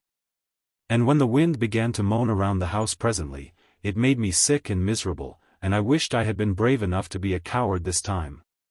For indeed it is no proper shame to be afraid of ghosts, seeing how helpless the living are in their hands. And then these ghosts were invisible, which made the matter the worse, as it seemed to me. They might be in the room with us at that moment, we could not know. I felt airy touches on my shoulders and my hair, and I shrank from them and cringed, and was not ashamed to show this fear, for I saw the others doing the like. And knew that they were feeling those faint contacts too. As this went on, oh, eternities it seemed, the time dragged so drearily, all those faces became as wax, and I seemed sitting with a congress of the dead. At last, faint and far and weird and slow, came a boom, boom, boom. A distant bell tolling midnight. When the last stroke died, that depressing stillness followed again, and as before I was staring at those waxen faces and feeling those airy touches on my hair and my shoulders once more. 1 minute, 2 minutes, 3 minutes of this, then we heard a long deep groan, and everybody sprang up and stood, with his legs quaking. It came from that little dungeon. There was a pause, then we heard muffled sobbings, mixed with pitiful ejaculations. Then there was a second voice, low and not distinct, and the one seemed trying to comfort the other. And so the two voices went on, with moanings, and soft sobbings, and, the tones were so full of compassion and sorry and despair. Indeed, it made one's heart sore to hear it. But those sounds were so real and so human and so moving that the idea of ghosts passed straight out of our minds, and Sir Jean de Metz spoke out and said, "Come. We will smash that wall and set those poor captives free. Here, with your axe." The dwarf jumped forward, swinging his great axe with both hands, and others sprang for torches and brought them. Bang! Whang, slam, smash went the ancient bricks, and there was a hole an ox could pass through. We plunged within and held up the torches. Nothing there but vacancy. On the floor lay a rusty sword and a rotten fan. Now you know all that I know. Take the pathetic relics, and weave about them the romance of the dungeon's long-vanished inmates as best you can. Chapter 20. Joan makes cowards brave victors. The next day Joan wanted to go against the enemy again, but it was the feast of the Ascension. And the holy council of bandit generals were too pious to be willing to profane it with bloodshed. But privately they profaned it with plottings, a sort of industry just in their line. They decided to do the only thing proper to do now in the new circumstances of the case, feign an attack on the most important Bastille on the Orleans side, and then, if the English weakened the far more important fortresses on the other side of the river to come to its help, cross in force and capture those works. This would give them the bridge and free communication with the Sologne, which was French territory. They decided to keep this latter part of the program secret from Joan. Joan intruded and took them by surprise.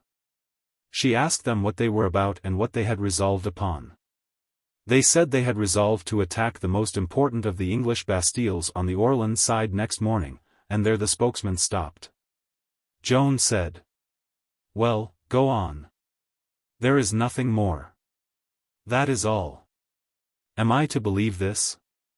That is to say, am I to believe that you have lost your wits?" She turned to Dunois, and said, "Bastard, you have sense, answer me this, if this attack is made and the Bastille taken, how much better off would we be than we are now? The bastard hesitated, and then began some rambling talk not quite germane to the question. Joan interrupted him and said, "That will not do, good bastard, you have answered. Since the bastard is not able to mention any advantage to be gained by taking that Bastille and stopping there, it is not likely that any of you could better the matter. You waste much time here in inventing plans that lead to nothing, and making delays that are a damage. Are you concealing something from me? Bastard, this council has a general plan, I take it. Without going into details, what is it?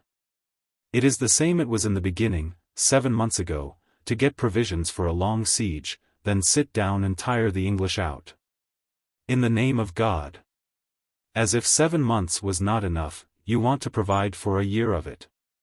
Now ye shall drop these pusillanimous dreams, the English shall go in 3 days. Several exclaimed. Ah, General, General, be prudent. Be prudent and starve? Do ye call that war?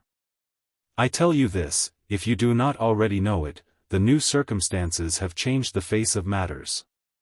The true point of attack has shifted, it is on the other side of the river now. One must take the fortifications that command the bridge. The English know that if we are not fools and cowards we will try to do that. They are grateful for your piety in wasting this day. They will reinforce the bridge forts from this side tonight, knowing what ought to happen tomorrow. You have but lost a day and made our task harder, for we will cross and take the bridge forts. Bastard, tell me the truth, does not this council know that there is no other course for us than the one I am speaking of? Dunois conceded that the council did know it to be the most desirable, but considered it impracticable. And he excused the council as well as he could by saying that inasmuch as nothing was really and rationally to be hoped for but a long continuance of the siege and wearying out of the English, they were naturally a little afraid of Joan's impetuous notions. He said, "You see, we are sure that the waiting game is the best, whereas you would carry everything by storm. That I would, and moreover that I will. You have my orders, here and now. We will move upon the forts of the south bank tomorrow at dawn. And carry them by storm? Yes, carry them by storm." La Hire came clanking in, and heard the last remark. He cried out, "By my baton, that is the music I love to hear. Yes, that is the right time and the beautiful words, my general, we will carry them by storm."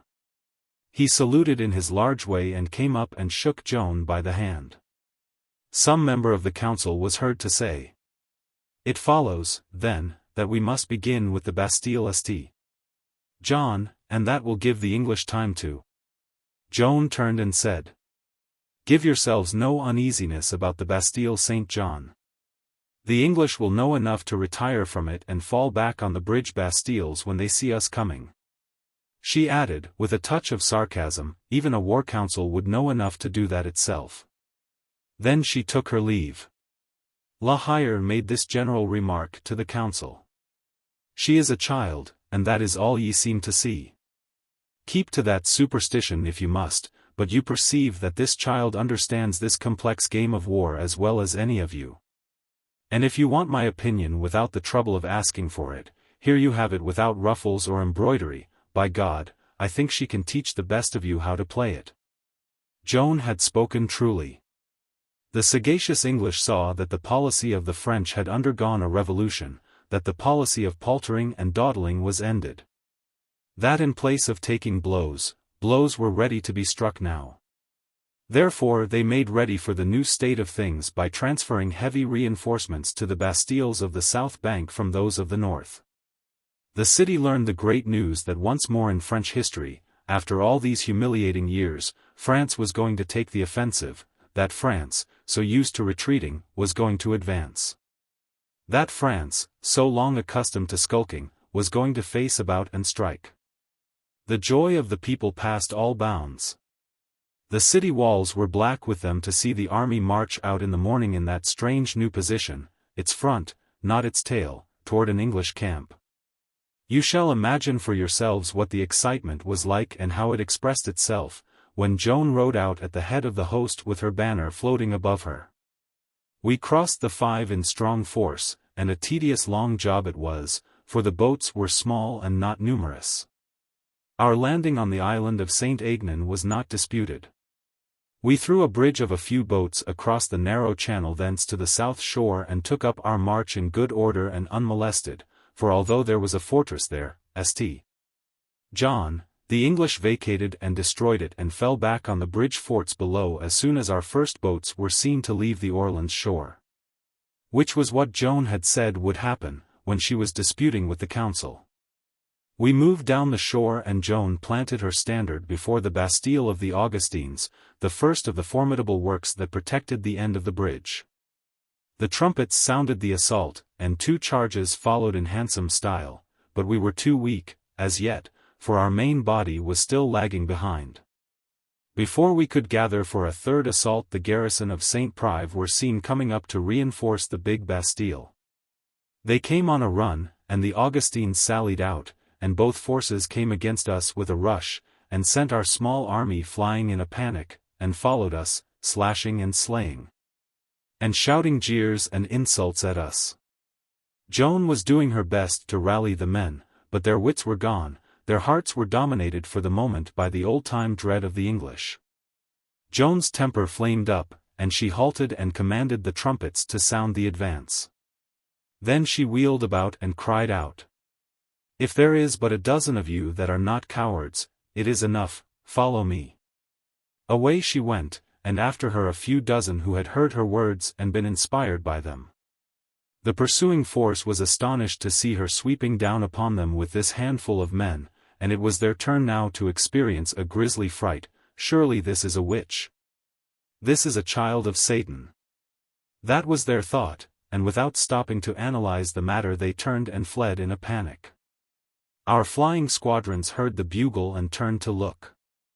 And when they saw the Maid's banner speeding in the other direction and the enemy scrambling ahead of it in disorder, their courage returned and they came scouring after us. La Hire heard it and hurried his force forward and caught up with us just as we were planting our banner again before the ramparts of the Augustines. We were strong enough now. We had a long and tough piece of work before us, but we carried it through before night, Joan keeping us hard at it, and she and La Hire saying we were able to take that big Bastille, and must. The English fought like, well, they fought like the English. When that is said, there is no more to say. We made assault after assault, through the smoke and flame and the deafening cannon blasts, and at last as the sun was sinking we carried the place with a rush, and planted our standard on its walls. The Augustines was ours. The Tourelles must be ours, too, if we would free the bridge and raise the siege. We had achieved one great undertaking, Joan was determined to accomplish the other. We must lie on our arms where we were, hold fast to what we had got, and be ready for business in the morning. So Joan was not minded to let the men be demoralized by pillage and riot and carousings. She had the Augustines burned, with all its stores in it, excepting the artillery and ammunition. Everybody was tired out with this long day's hard work, and of course this was the case with Joan. Still, she wanted to stay with the army before the Tourelles, to be ready for the assault in the morning. The chiefs argued with her, and at last persuaded her to go home and prepare for the great work by taking proper rest, and also by having a leech look to a wound which she had received in her foot. So we crossed with them and went home. Just as usual, we found the town in a fury of joy, all the bells clanging, everybody shouting, and several people drunk. We never went out or came in without furnishing good and sufficient reasons for one of these pleasant tempests, and so the tempest was always on hand. There had been a blank absence of reasons for this sort of upheavals for the past 7 months, therefore the people took to the upheavals with all the more relish on that account. Chapter 21. She gently reproves her dear friend. To get away from the usual crowd of visitors and have a rest, Joan went with Catherine straight to the apartment which the two occupied together. And there they took their supper and there the wound was dressed. But then, instead of going to bed, Joan, weary as she was, sent the dwarf for me, in spite of Catherine's protests and persuasions. She said she had something on her mind, and must send a courier to Domremy with a letter for our old Père Fronte to read to her mother. I came, and she began to dictate. After some loving words and greetings to her mother and family, came this. But the thing which moves me to write now, is to say that when you presently hear that I am wounded, you shall give yourself no concern about it, and refuse faith to any that shall try to make you believe it is serious. She was going on, when Catherine spoke up and said, "Ah, but it will fright her so to read these words. Strike them out, Joan, strike them out, and wait only 1 day, 2 days at most, then write and say your foot was wounded but is well again, for it surely be well then, or very near it. Don't distress her, Joan, do as I say." A laugh like the laugh of the old days, the impulsive free laugh of an untroubled spirit, a laugh like a chime of bells, was Joan's answer. Then she said, "My foot? Why should I write about such a scratch as that? I was not thinking of it, dear heart. Child, have you another wound and a worse, and have not spoken of it? What have you been dreaming about, that you—" She had jumped up, full of vague fears, to have the leech called back at once, but Joan laid her hand upon her arm and made her sit down again, saying, "There, now, be tranquil, there is no other wound, as yet. I am writing about one which I shall get when we storm that Bastille tomorrow." Catherine had the look of one who is trying to understand a puzzling proposition but cannot quite do it. She said, in a distraught fashion, "A wound which you are going to get? But why grieve your mother when it may not happen?" "May not? Why, it will." The puzzle was a puzzle still. Catherine said in that same abstracted way as before, "Will. It is a strong word. I cannot seem to, my mind is not able to take hold of this. Oh, Joan, such a presentiment is a dreadful thing, it takes one's peace and courage all away. Cast it from you, drive it out. It will make your whole night miserable, and to no good. For we will hope. But it isn't a presentiment, it is a fact. And it will not make me miserable. It is uncertainties that do that, but this is not an uncertainty. Joan, do you know it is going to happen?" "Yes, I know it. My voices told me." "Ah," said Catherine, resignedly, "if they told you, but are you sure it was they, quite sure?" "Yes, quite. It will happen, there is no doubt. It is dreadful." "Since when have you known it?" "Since, I think it is several weeks." Joan turned to me. "Louis, you will remember." "How long is it?" "Your Excellency spoke of it first to the king, in Chinon," I answered, "that was as much as 7 weeks ago. You spoke of it again the 20th of April, and also the 22nd, 2 weeks ago, as I see by my record here." These marvels disturbed Catherine profoundly, but I had long ceased to be surprised at them.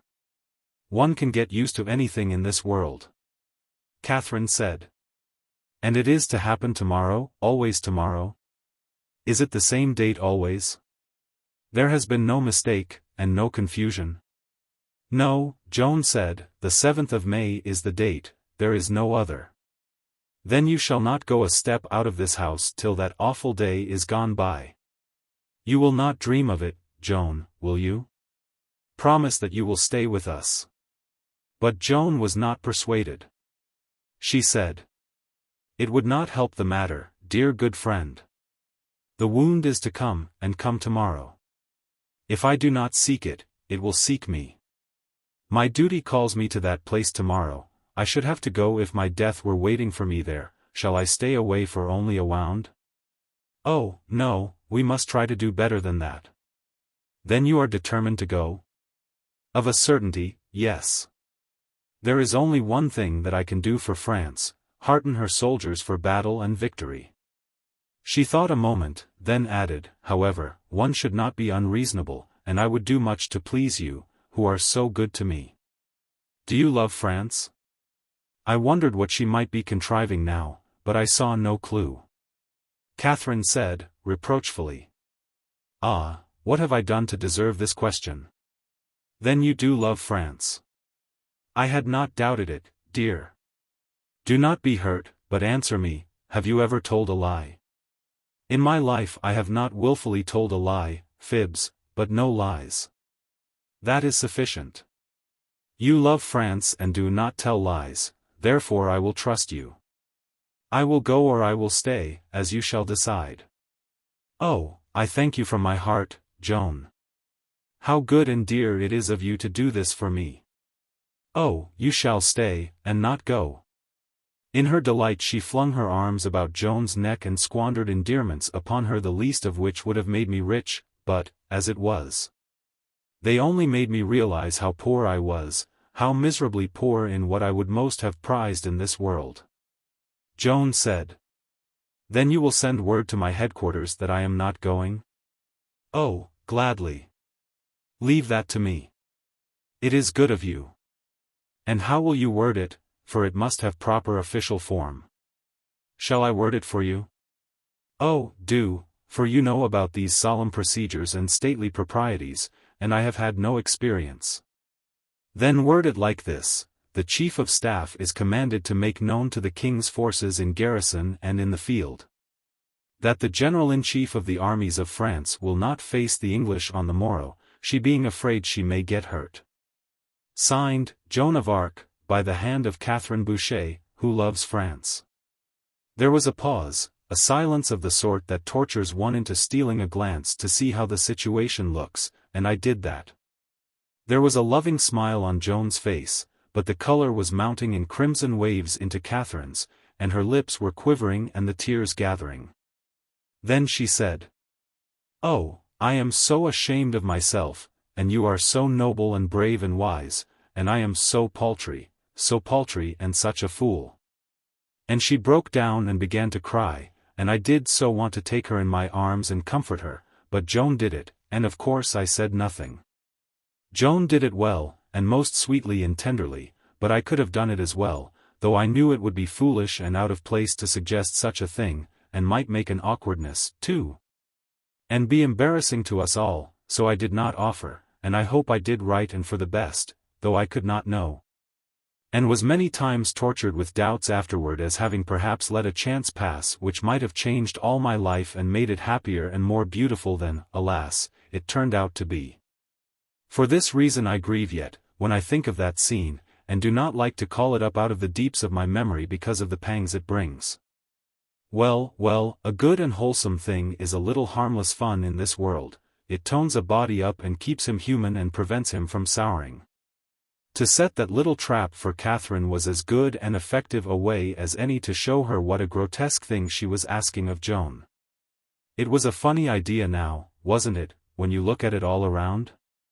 Even Catherine dried up her tears and laughed when she thought of the English getting hold of the French commander-in-chief's reason for staying out of a battle. She granted that they could have a good time over a thing like that. We got to work on the letter again, and of course did not have to strike out the passage about the wound. Joan was in fine spirits. But when she got to sending messages to this, that, and the other playmate and friend, it brought our village and the fairy tree and the flowery plain and the browsing sheep and all the peaceful beauty of our old humble home place back. And the familiar names began to tremble on her lips. And when she got to Haumette and Little Mengette it was no use, her voice broke and she couldn't go on. She waited a moment, then said, "Give them my love, my warm love, my deep love, oh, out of my heart of hearts. I shall never see our home any more." Now came Pasquerel, Joan's confessor, and introduced a gallant knight, the Sieur de Rice, who had been sent with a message. He said he was instructed to say that the council had decided that enough had been done for the present, that it would be safest and best to be content with what God had already done. That the city was now well victualled and able to stand a long siege. That the wise course must necessarily be to withdraw the troops from the other side of the river and resume the defensive, therefore they had decided accordingly. "The incurable cowards!" exclaimed Joan. "So it was to get me away from my men that they pretended so much solicitude about my fatigue. Take this message back, not to the council, I have no speeches for those disguised ladies' maids, but to the bastard and La Hire, who are men. Tell them the army is to remain where it is, and I hold them responsible if this command miscarries. And say the offensive will be resumed in the morning. You may go, good sir.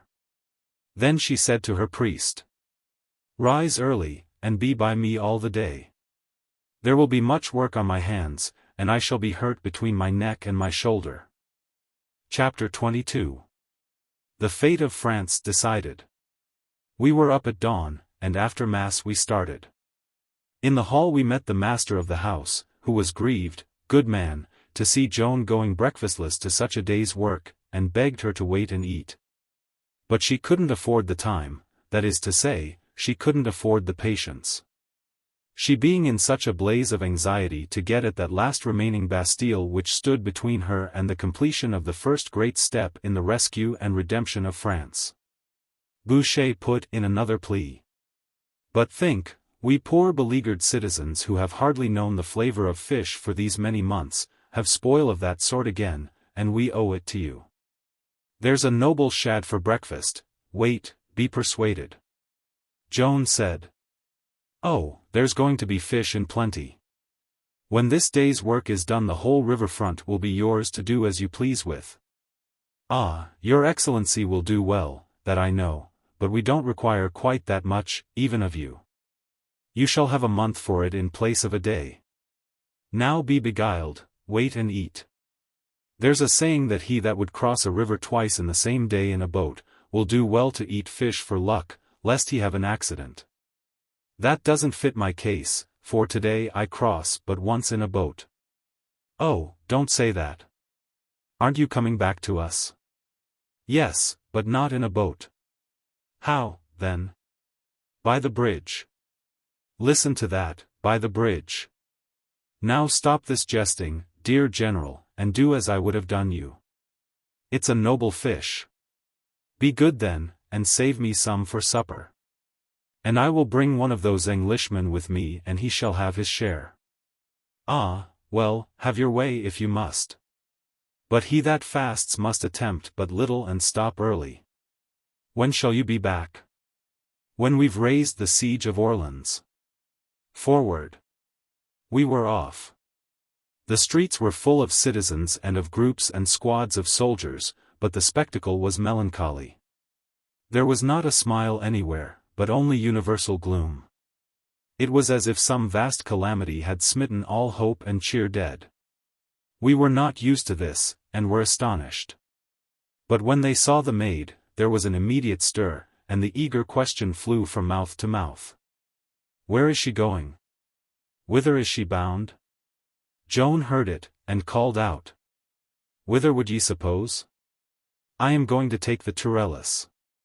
It would not be possible for any to describe how those few words turned that morning into joy, into exaltation, into frenzy.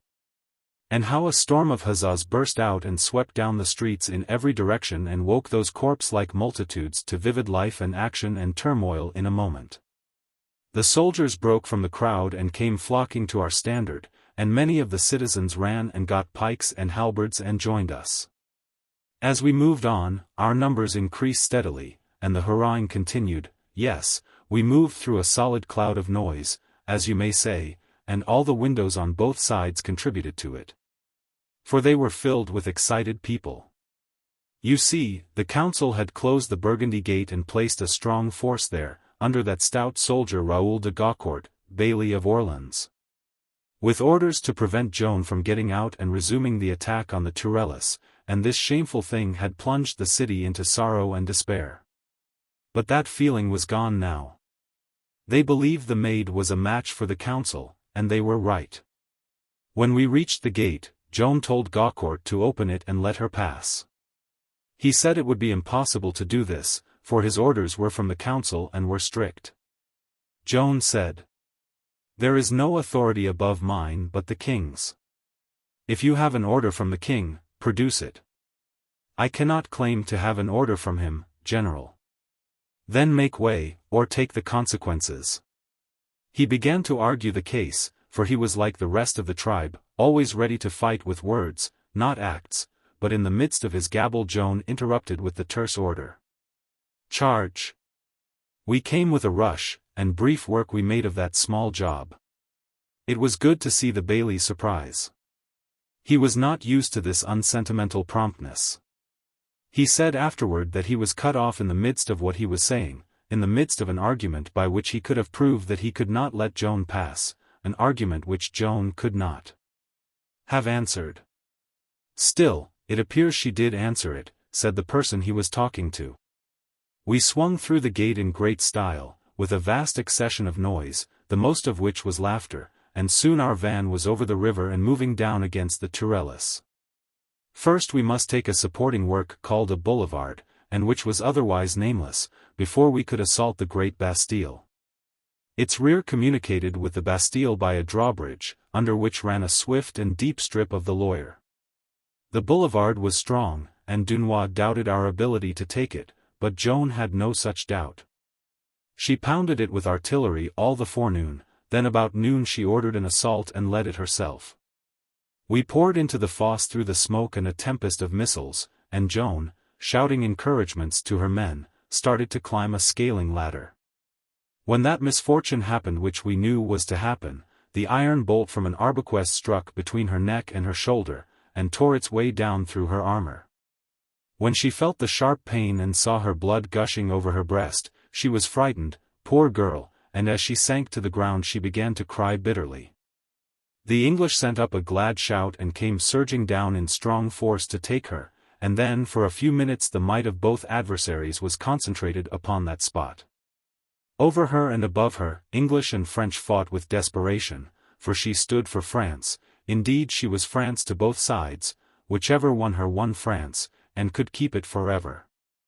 Right there in that small spot, and in 10 minutes by the clock, the fate of France, for all time, was to be decided, and was decided.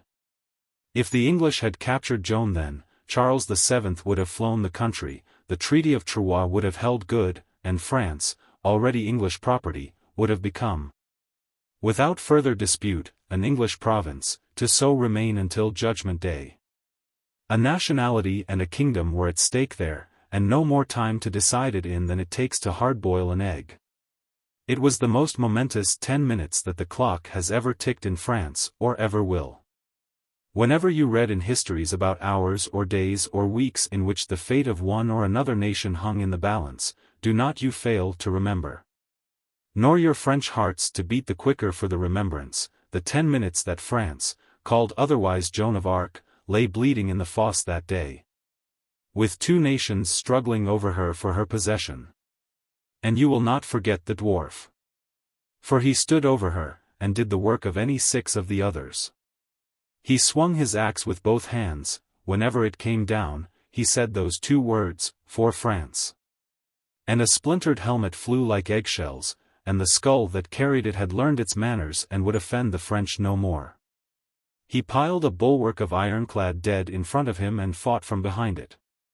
And at last when the victory was ours we closed about him, shielding him, and he ran up a ladder with Joan as easily as another man would carry a child, and bore her out of the battle.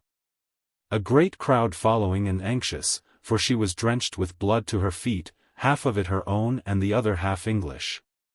For bodies had fallen across her as she lay and had poured their red life streams over her. One couldn't see the white armor now, with that awful dressing over it.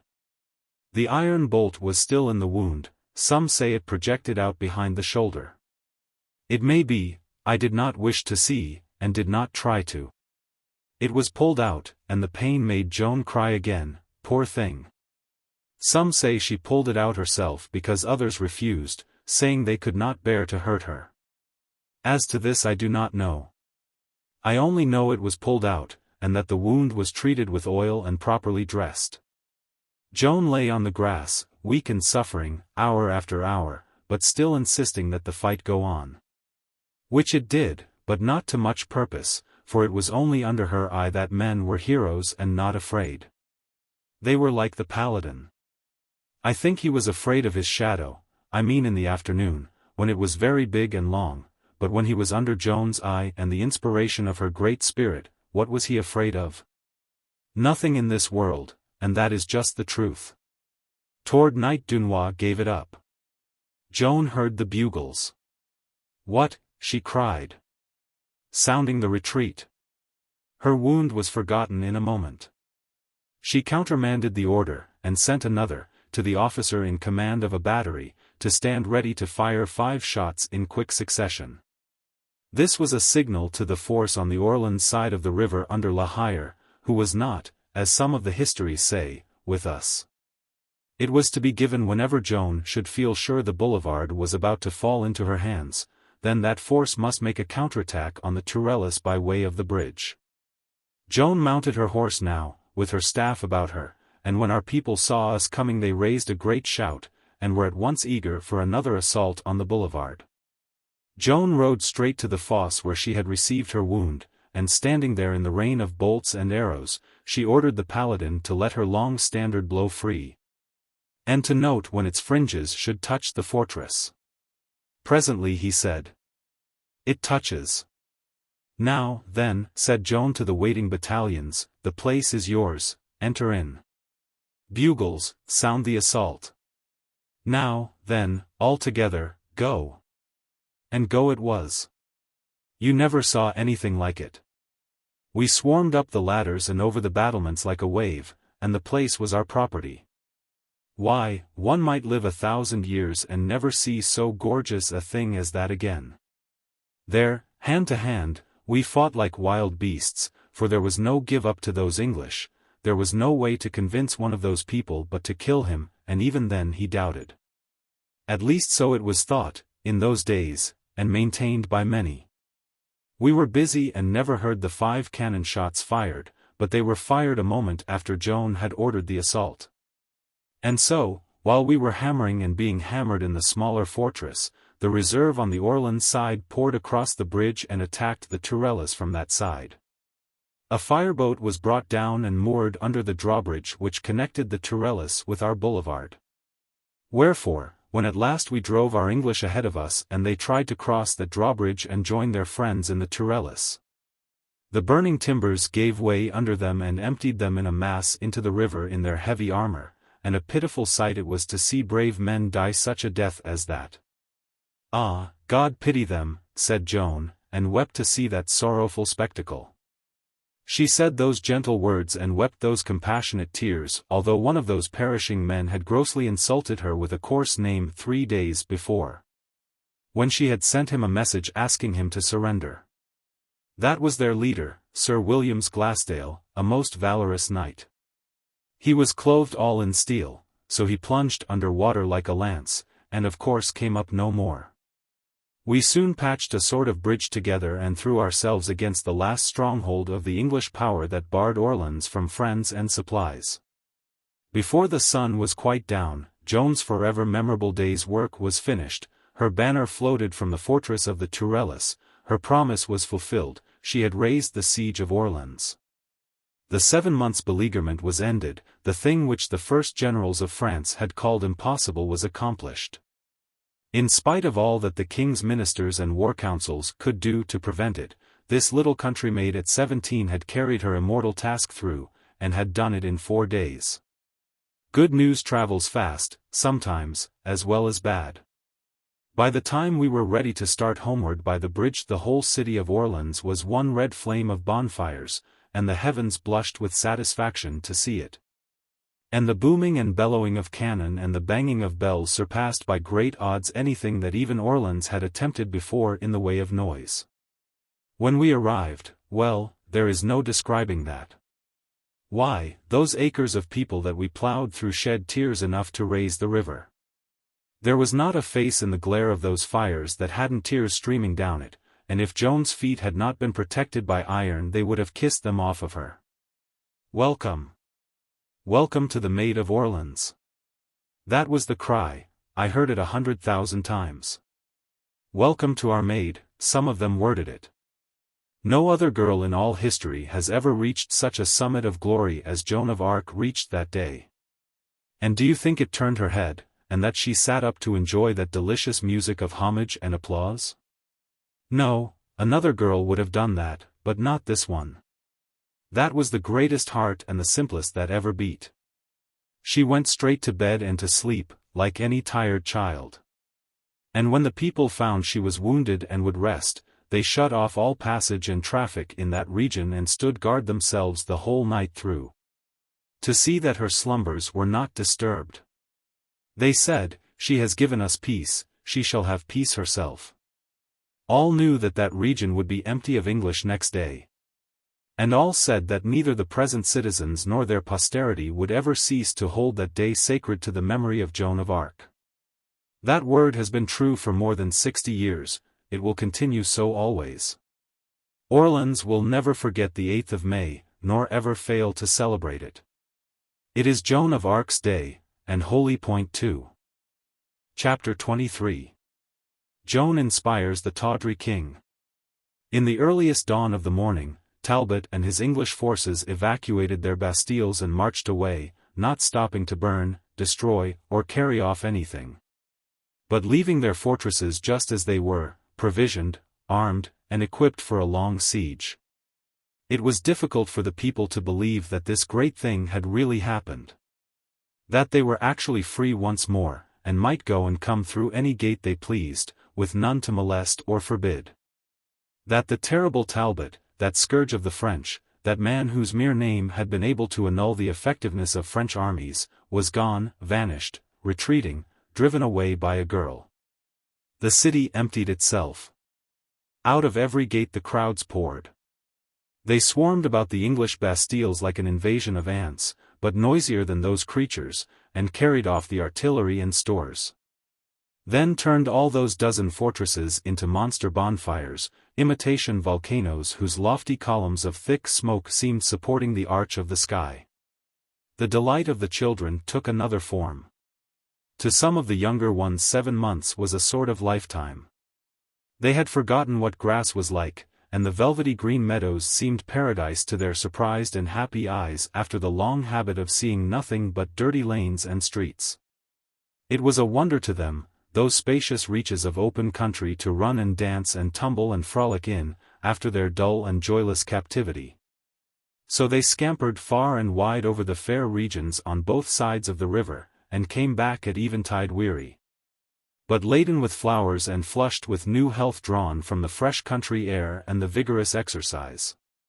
After the burnings, the grown folk followed Joan from church to church and put in the day in thanksgivings for the city's deliverance. And at night they fed her and her generals and illuminated the town, and high and low gave themselves up to festivities and rejoicings.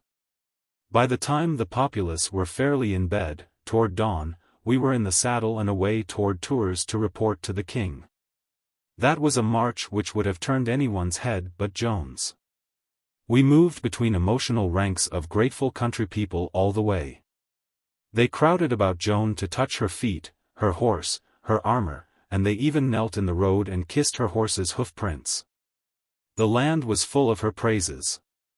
The most illustrious chiefs of the church wrote to the king extolling the maid, comparing her to the saints and heroes of the Bible, and warning him not to let unbelief, ingratitude, or other injustice hinder or impair the divine help sent through her. One might think there was a touch of prophecy in that, and we will let it go at that. But to my mind it had its inspiration in those great men's accurate knowledge of the king's trivial and treacherous character. The king had come to Tours to meet Joan. At the present day this poor thing is called Charles the Victorious, on account of victories which other people won for him, but in our time we had a private name for him which described him better, and was sanctified to him by personal deserving, Charles the Base. When we entered the presence he sat throned, with his tinselled snobs and dandies around him. He looked like a forked carrot, so tightly did his clothing fit him from his waist down. He wore shoes with a rope-like pliant toe a foot long that had to be hitched up to the knee to keep it out of the way. He had on a crimson velvet cape that came no lower than his elbows. On his head he had a tall felt thing like a thimble, with a feather at its jeweled band that stuck up like a pen from an inkhorn. And from under that thimble his bush of stiff hair stuck down to his shoulders, curving outward at the bottom, so that the cap and the hair together made the head like a shuttlecock. All the materials of his dress were rich, and all the colors brilliant. In his lap he cuddled a miniature greyhound that snarled, lifting its lip and showing its white teeth whenever any slight movement disturbed it. The king's dandies were dressed in about the same fashion as himself, and when I remembered that Joan had called the War Council of Orleans disguised ladies' maids, it reminded me of people who squander all their money on a trifle and then haven't anything to invest when they come across a better chance. That name ought to have been saved for these creatures.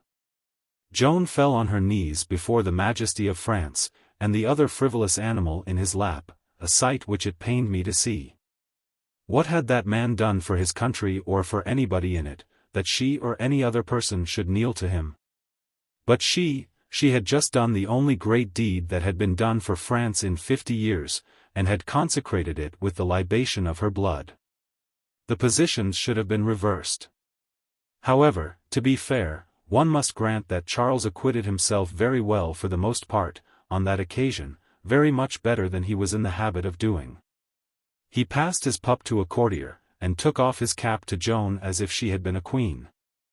Then he stepped from his throne and raised her, and showed quite a spirited and manly joy and gratitude in welcoming her and thanking her for her extraordinary achievement in his service. My prejudices are of a later date than that. If he had continued as he was at that moment, I should not have acquired them. He acted handsomely. He said, "You shall not kneel to me, my matchless general, you have wrought royally, and royal courtesies are your due." Noticing that she was pale, he said, "But you must not stand. You have lost blood for France, and your wound is yet green, come." He led her to a seat and sat down by her. "Now, then, speak out frankly, as to one who owes you much and freely confesses it before all this courtly assemblage. What shall be your reward? Name it." I was ashamed of him. And yet that was not fair, for how could he be expected to know this marvelous child in these few weeks? When we who thought we had known her all her life were daily seeing the clouds uncover some new altitudes of her character whose existence was not suspected by us before? But we are all that way, when we know a thing we have only scorn for other people who don't happen to know it. And I was ashamed of these courtiers, too, for the way they licked their chops, so to speak, as envying Joan her great chance, they not knowing her any better than the king did. A blush began to rise in Joan's cheeks at the thought that she was working for her country for pay, and she dropped her head and tried to hide her face. As girls always do when they find themselves blushing. No one knows why they do, but they do, and the more they blush the more they fail to get reconciled to it, and the more they can't bear to have people look at them when they are doing it. The king made it a great deal worse by calling attention to it, which is the unkindest thing a person can do when a girl is blushing. Sometimes, when there is a big crowd of strangers, it is even likely to make her cry if she is as young as Joan was. God knows the reason for this, it is hidden from men. As for me, I would as soon blush as sneeze, in fact, I would rather. However, these meditations are not of consequence, I will go on with what I was saying. The king rallied her for blushing, and this brought up the rest of the blood and turned her face to fire. Then he was sorry, seeing what he had done, and tried to make her comfortable by saying the blush was exceedingly becoming to her and not to mind it, which caused even the dog to notice it now. So of course the red in Joan's face turned to purple, and the tears overflowed and ran down. I could have told anybody that that would happen. The king was distressed, and saw that the best thing to do would be to get away from this subject, so he began to say the finest kind of things about Joan's capture of the Tourelles. And presently when she was more composed he mentioned the reward again and pressed her to name it. Everybody listened with anxious interest to hear what her claim was going to be, but when her answer came their faces showed that the thing she asked for was not what they had been expecting. "Oh, dear and gracious Dauphin, I have but one desire, only one.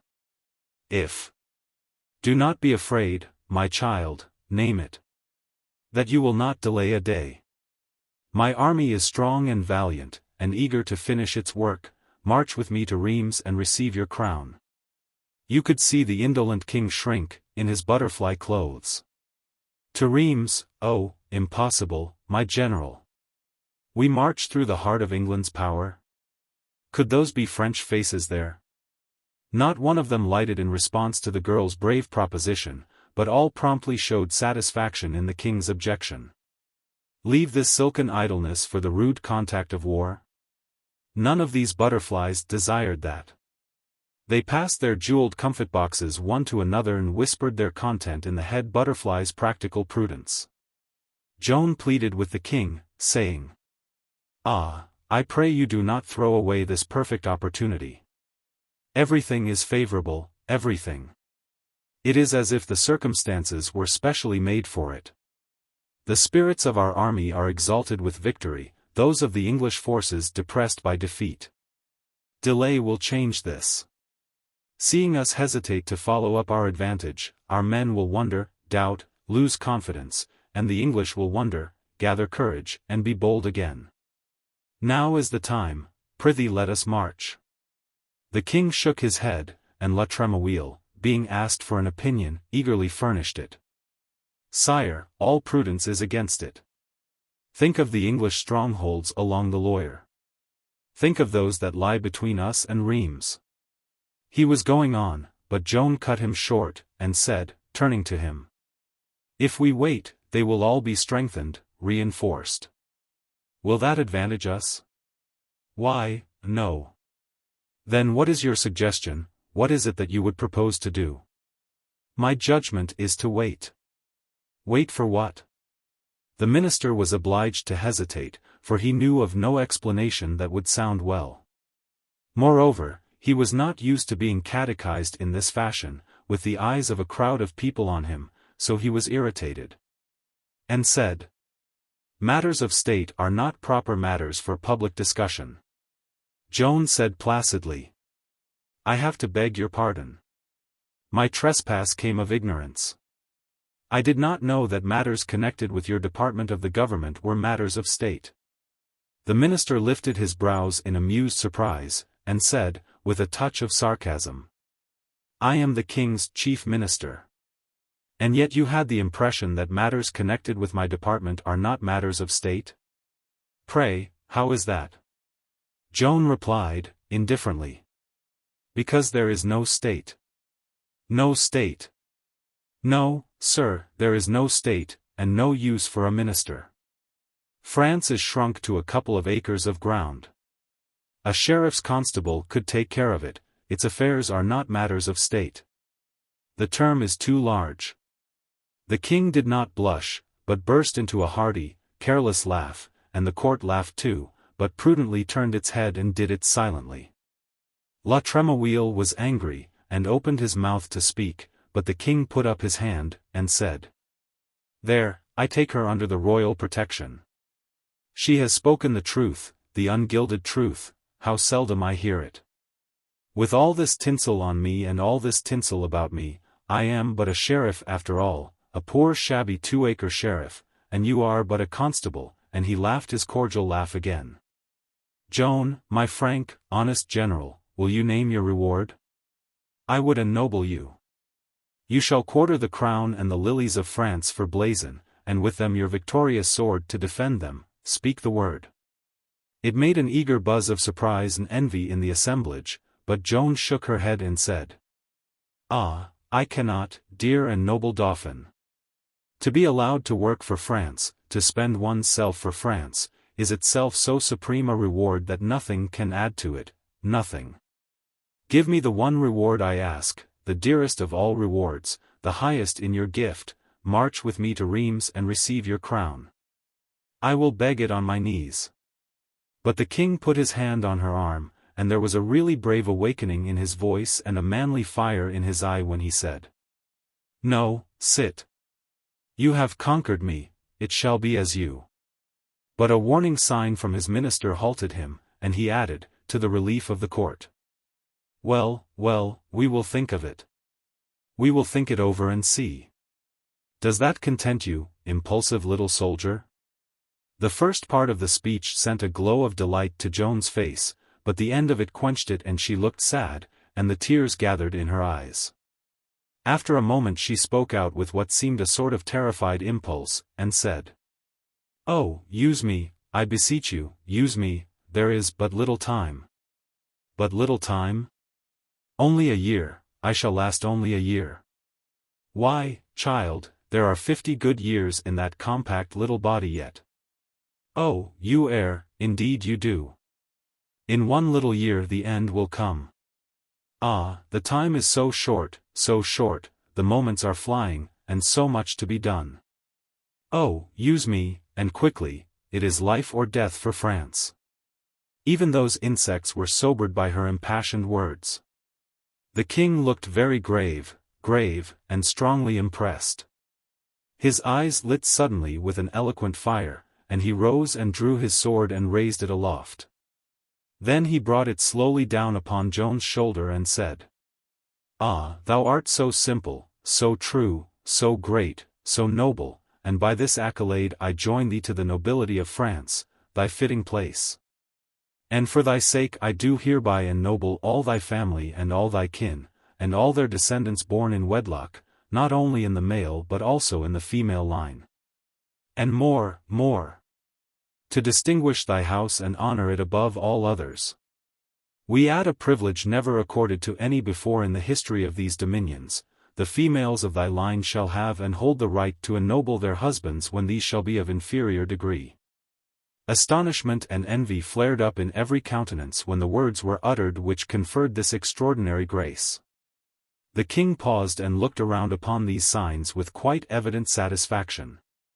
"Rise, Joan of Arc, now and henceforth surnamed du Lys, in grateful acknowledgment of the good blow which you have struck for the lilies of France. And they, and the royal crown, and your own victorious sword, fit and fair company for each other, shall be grouped in your escutcheon and be and remain the symbol of your high nobility forever." As my Lady du Lys rose, the gilded children of privilege pressed forward to welcome her to their sacred ranks and call her by her new name. But she was troubled, and said these honors were not meet for one of her lowly birth and station, and by their kind grace she would remain simple Joan of Arc, nothing more, and so be called. Nothing more. As if there could be anything more, anything higher, anything greater. My Lady du Lys, why, it was tinsel, petty, perishable.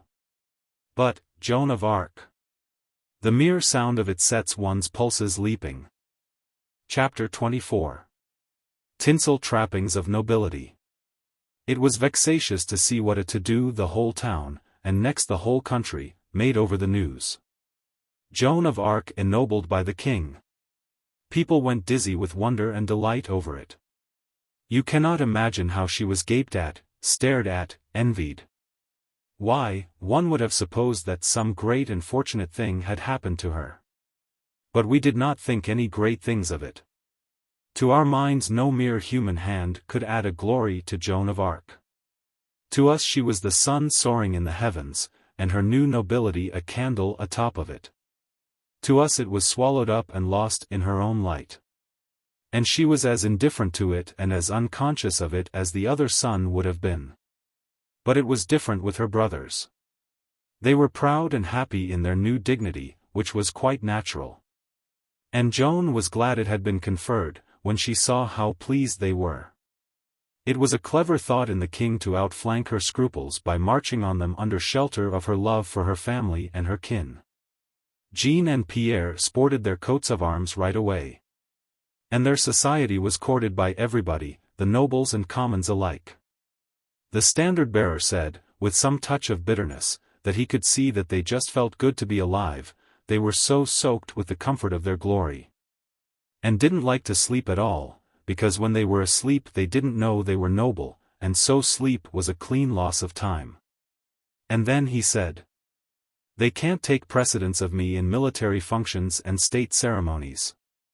But when it comes to civil ones and society affairs I judge they'll cuddle coolly in behind you and the knights, and Noel and I will have to walk behind them, hey?" "Yes," I said, "I think you are right. I was just afraid of it, said the standard-bearer, with a sigh. "Afraid of it? I'm talking like a fool, of course I knew it."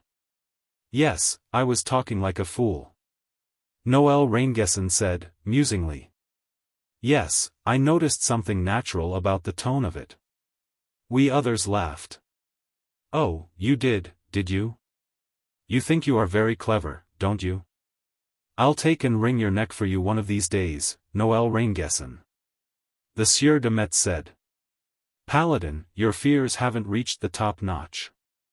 They are away below the grand possibilities. Didn't it occur to you that in civil and society functions they will take precedence of all the rest of the personal staff, every individual of us? Oh, come.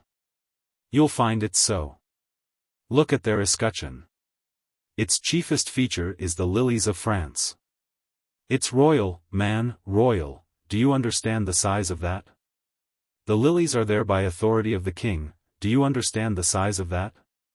Though not in detail and in entirety, they do nevertheless substantially quarter the arms of France in their coat. Imagine it. Consider it. Measure the magnitude of it. We walk in front of those boys. Bless you, we've done that for the last time. In my opinion there isn't a lay lord in this whole region that can walk in front of them, except the Duc d'Alençon, Prince of the Blood. You could have knocked the Paladin down with a feather. He seemed to actually turn pale. He worked his lips a moment without getting anything out, then it came. I didn't know that, nor the half of it, how could I? I've been an idiot. I see it now, I've been an idiot. I met them this morning, and sung out hello to them just as I would to anybody. I didn't mean to be ill-mannered, but I didn't know the half of this that you've been telling. I've been an ass. Yes, that is all there is to it, I've been an ass. Noël Raingesson said, in a kind of weary way. Yes, that is likely enough, but I don't see why you should seem surprised at it. You don't you? Well, why don't you? Because I don't see any novelty about it. With some people it is a condition which is present all the time.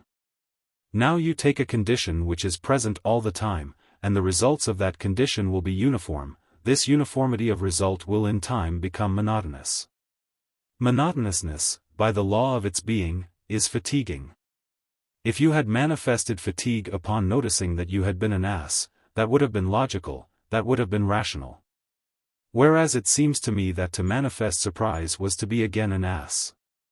Because the condition of intellect that can enable a person to be surprised and stirred by inert monotonousness is a. Now that is enough, Noël Raingesson. Stop where you are, before you get yourself into trouble. And don't bother me any more for some days or a week an it please you, for I cannot abide your clack. Come, I like that. I didn't want to talk. I tried to get out of talking. If you didn't want to hear my clack, what did you keep intruding your conversation on me for? I never dreamed of such a thing. Well, you did it, anyway. And I have a right to feel hurt, and I do feel hurt, to have you treat me so. It seems to me that when a person goads, and crowds, and in a manner forces another person to talk, it is neither very fair nor very good-mannered to call what he says clack. Oh, snuffle, do. And break your heart, you poor thing. Somebody fetch this sick doll a sugar rag. Look you, Sir Jean de Metz, do you feel absolutely certain about that thing? What thing? Why, that Jean and Pierre are going to take precedence of all the lay noblesse hereabouts except the Duc d'Alençon. I think there is not a doubt of it. The standard-bearer was deep in thoughts and dreams a few moments, then the silk and velvet expanse of his vast breast rose and fell with a sigh, and he said, Dear, dear, what a lift it is. It just shows what luck can do. Well, I don't care. I shouldn't care to be a painted accident, I shouldn't value it. I am prouder to have climbed up to where I am just by sheer natural merit than I would be to ride the very sun in the zenith and have to reflect that I was nothing but a poor little accident. And got shot up there out of somebody else's catapult. To me, merit is everything, in fact, the only thing. All else is dross. Just then the bugles blew the assembly, and that cut our talk short.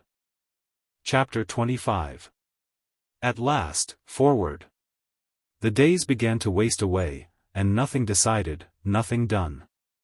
The army was full of zeal, but it was also hungry.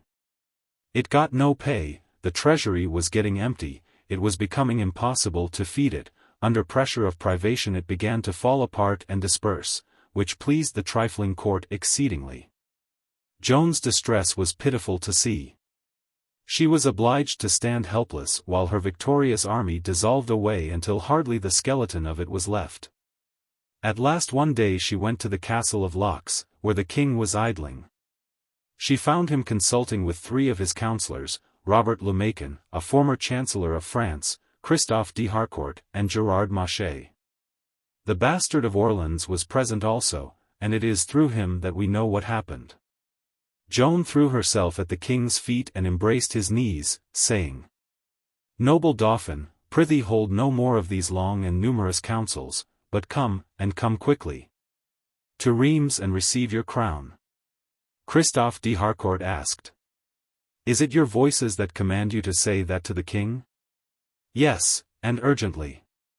"Then will you not tell us in the king's presence in what way the voices communicate with you?" It was another sly attempt to trap Joan into indiscreet admissions and dangerous pretensions. But nothing came of it. Joan's answer was simple and straightforward, and the smooth bishop was not able to find any fault with it. She said that when she met with people who doubted the truth of her mission she went aside and prayed, complaining of the distrust of these. And then the comforting voices were heard at her ear saying, soft and low, "Go forward, daughter of God, and I will help thee." Then she added, "When I hear that, the joy in my heart, oh, it is insupportable." The bastard said that when she said these words her face lit up as with a flame, and she was like one in an ecstasy. Joan pleaded, persuaded, reasoned, gaining ground little by little, but opposed step by the council. She begged, she implored, leave to march. When they could answer nothing further, they granted that perhaps it had been a mistake to let the army waste away, but how could we help it now? How could we march without an army? "Raise one," said Joan. "But it will take 6 weeks." "No matter, begin. Let us begin. It is too late. Without doubt the Duke of Bedford has been gathering troops to push to the succor of his strongholds on the Loire. Yes, while we have been disbanding ours, and pity 'tis. But we must throw away no more time, we must bestir ourselves."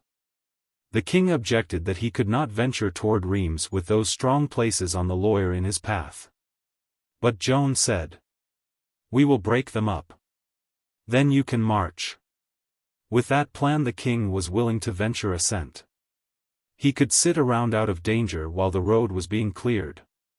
Joan came back in great spirits. Straightway everything was stirring. Proclamations were issued calling for men, a recruiting camp was established at Selles in Berry, and the commons and the nobles began to flock to it with enthusiasm.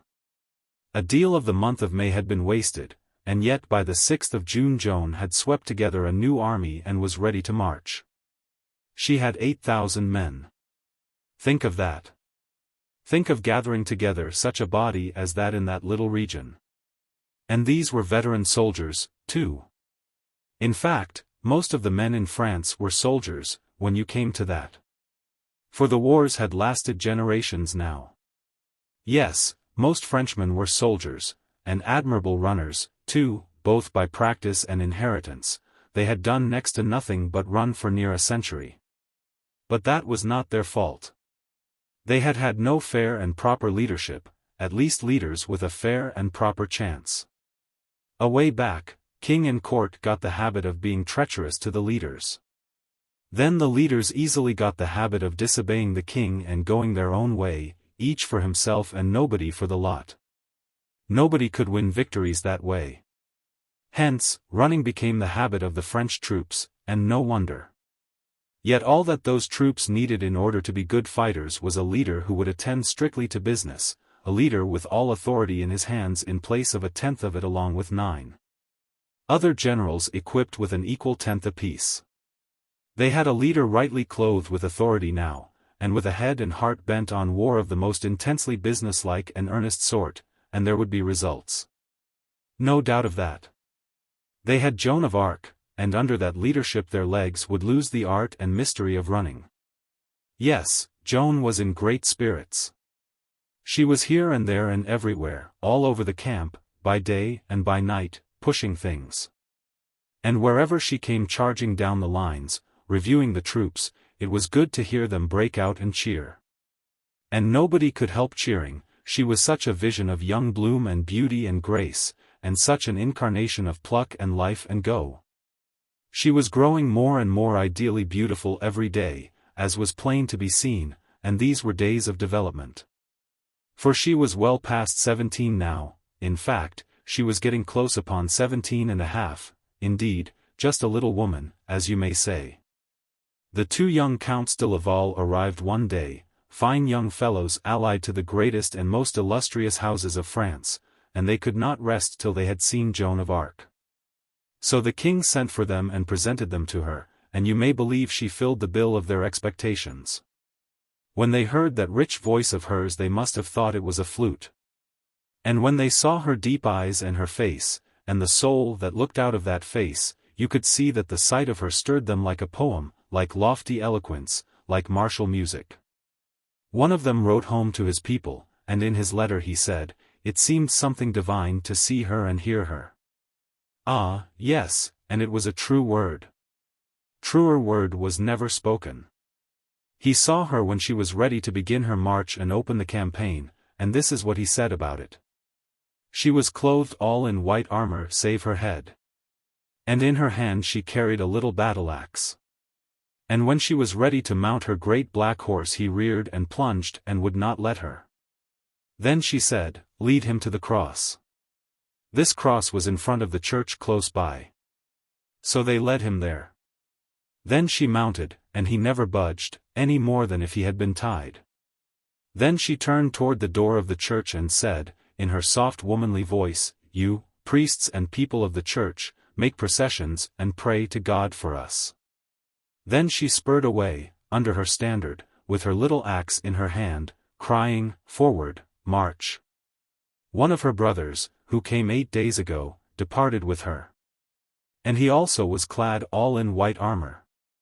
I was there, and I saw it, too, saw it all, just as he pictures it. And I see it yet, the little battle-axe, the dainty plumed cap, the white armor, all in the soft June afternoon, I see it just as if it were yesterday. And I rode with the staff, the personal staff, the staff of Joan of Arc. That young count was dying to go, too, but the king held him back for the present. But Joan had made him a promise. In his letter he said, she told me that when the king starts for Reims I shall go with him. But God grant I may not have to wait till then, but may have a part in the battles. She made him that promise when she was taking leave of my lady the Duchess d'Alençon. The Duchess was exacting a promise, so it seemed a proper time for others to do the like. The Duchess was troubled for her husband, for she foresaw desperate fighting.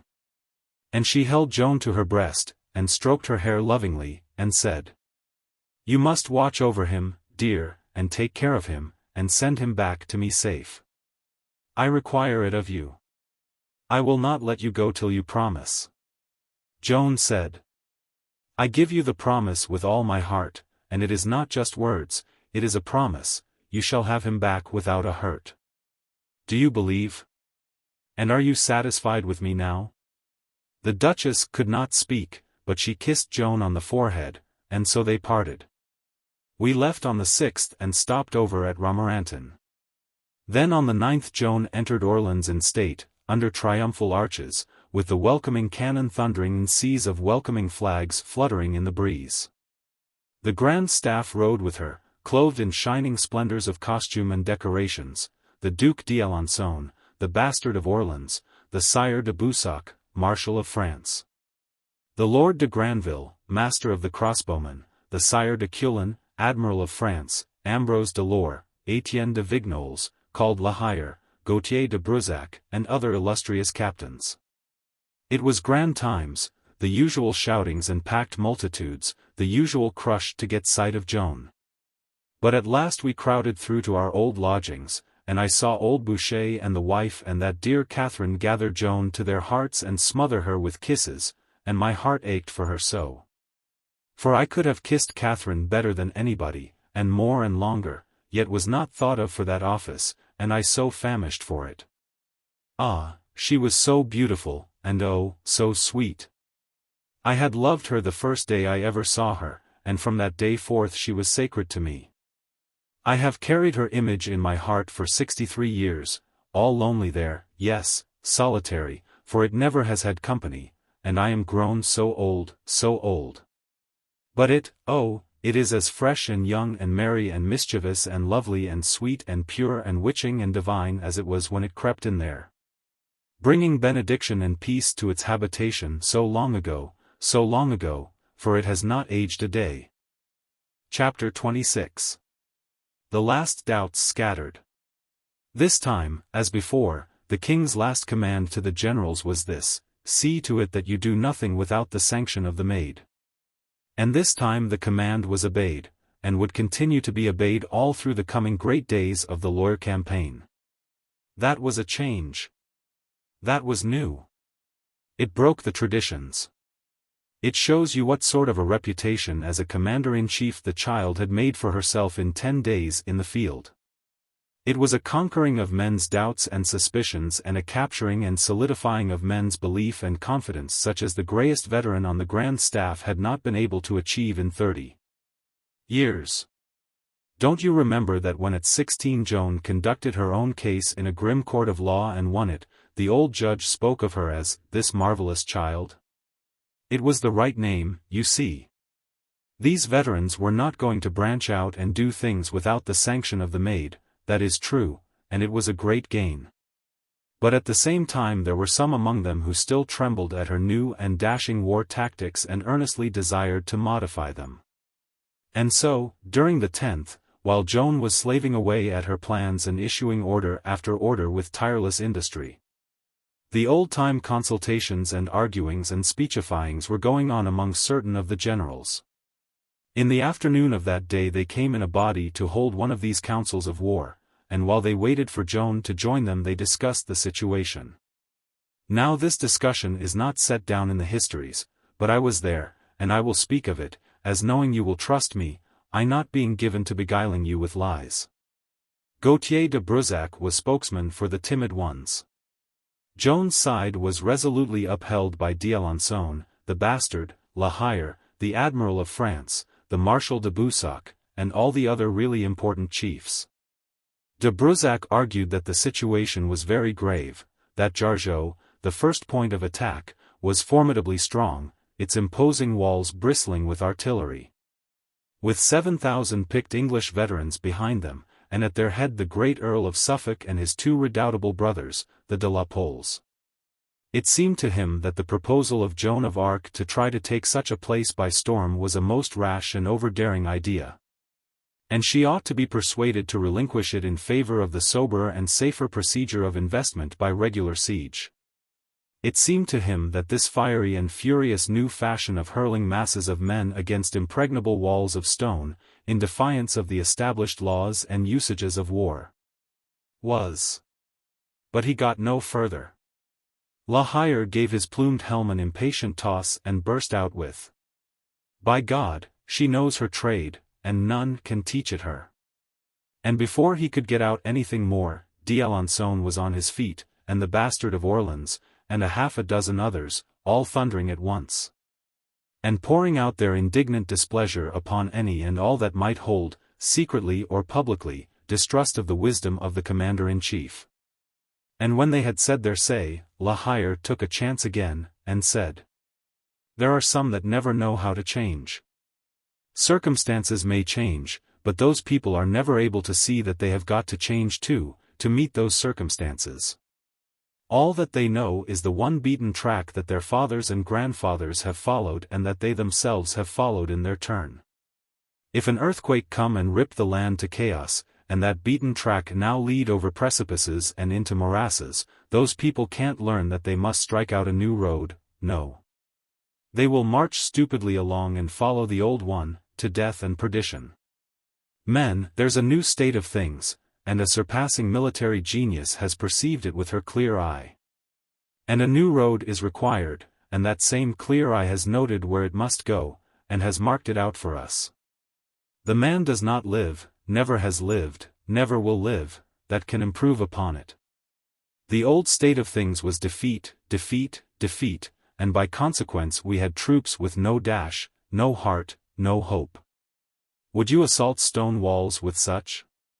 No, there was but one way with that kind: sit down before a place and wait, starve it out, if you could. The new case is the very opposite. It is this: men all on fire with pluck and dash and vim and fury and energy, a restrained conflagration. What would you do with it? Hold it down and let it smolder and perish and go out? What would Joan of Arc do with it? Turn it loose, by the Lord God of heaven and earth, and let it swallow up the foe in the whirlwind of its fires.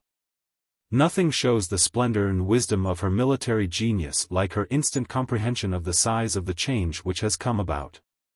And her instant perception of the right and only right way to take advantage of it.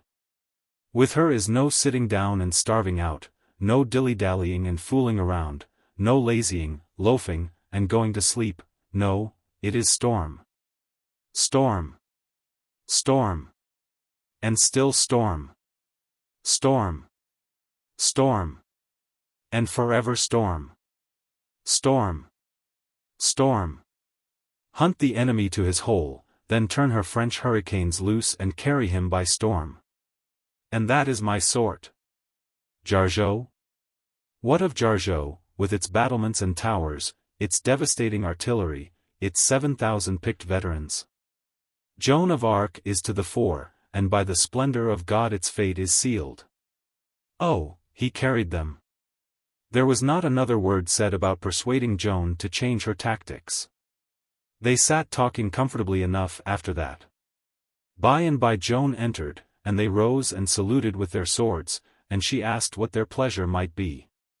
La Hire said, "It is settled, my general. The matter concerned Jargeau.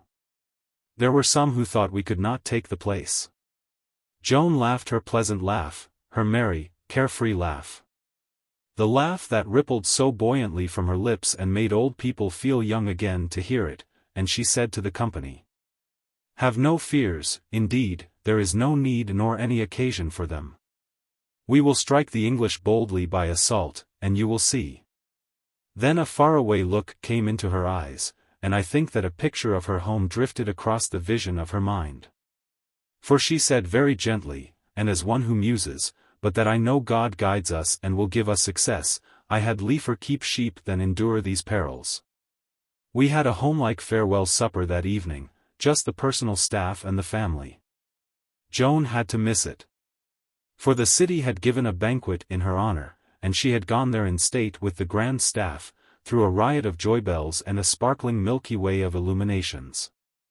After supper some lively young folk whom we knew came in, and we presently forgot that we were soldiers, and only remembered that we were boys and girls and full of animal spirits and long-pent fun. And so there was dancing, and games, and romps, and screams of laughter, just as extravagant and innocent and noisy a good time as ever I had in my life. Dear, dear, how long ago it was. And I was young then. And outside, all the while, was the measured tramp of marching battalions, belated odds and ends of the French power gathering for the morrow's tragedy on the grim stage of war. Yes, in those days we had those contrasts side by side. And as I passed along to bed there was another one, the big dwarf, in brave new armor, sat sentry at Joan's door, the stern spirit of war made flesh, as it were, and on his ample shoulder was curled a kitten asleep. Chapter 27. How Joan took Jargeau. We made a gallant show next day when we filed out through the frowning gates of Orleans, with banners flying and Joan and the grand staff in the van of the long column. Those two young de Lavals were come now, and were joined to the grand staff. Which was well.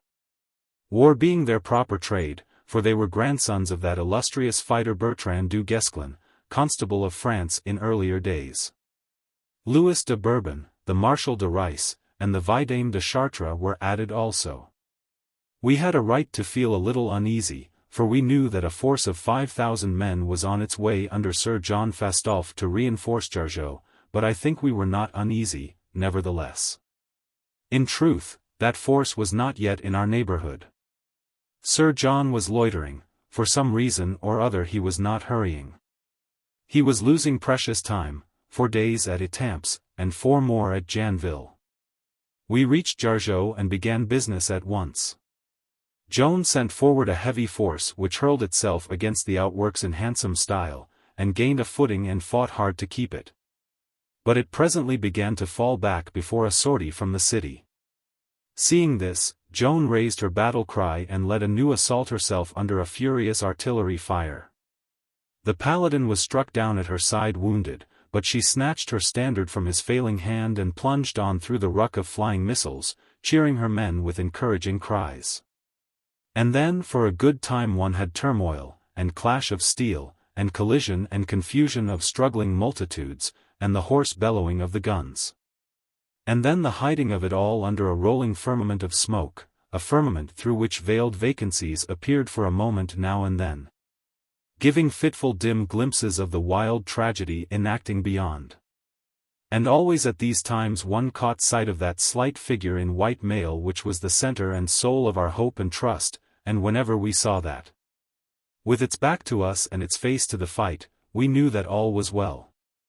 At last a great shout went up, a joyous roar of shoutings, in fact, and that was sign sufficient that the faubourgs were ours. Yes, they were ours. The enemy had been driven back within the walls. On the ground which Joan had won we camped, for night was coming on. Joan sent a summons to the English, promising that if they surrendered she would allow them to go in peace and take their horses with them. Nobody knew that she could take that strong place, but she knew it well, yet she offered that grace, offered it in a time when such a thing was unknown in war. In a time when it was custom and usage to massacre the garrison and the inhabitants of captured cities without pity or compunction, yes, even to the harmless women and children sometimes. There are neighbors all about you who well remember the unspeakable atrocities which Charles the Bold inflicted upon the men and women and children of Dinant when he took that place some years ago. It was a unique and kindly grace which Joan offered that garrison. But that was her way, that was her loving and merciful nature. She always did her best to save her enemy's life and his soldierly pride when she had the mastery of him. The English asked 15 days' armistice to consider the proposal and Fastolfe coming with 5,000 men. Joan said no. But she offered another grace: they might take both their horses and their side arms, but they must go within the hour. Well, those bronzed English veterans were pretty hard-headed folk. They declined again. Then Joan gave command that her army be made ready to move to the assault at 9 in the morning. Considering the deal of marching and fighting which the men had done that day, d'Alençon thought the hour rather early, but Joan said it was best so, and so must be obeyed. Then she burst out with one of those enthusiasms which were always burning in her when battle was imminent, and said, "Work! Work! And God will work with us." Yes, one might say that her motto was, "Work. Stick to it, keep on working," for in war she never knew what indolence was. And whoever will take that motto and live by it will be likely to succeed.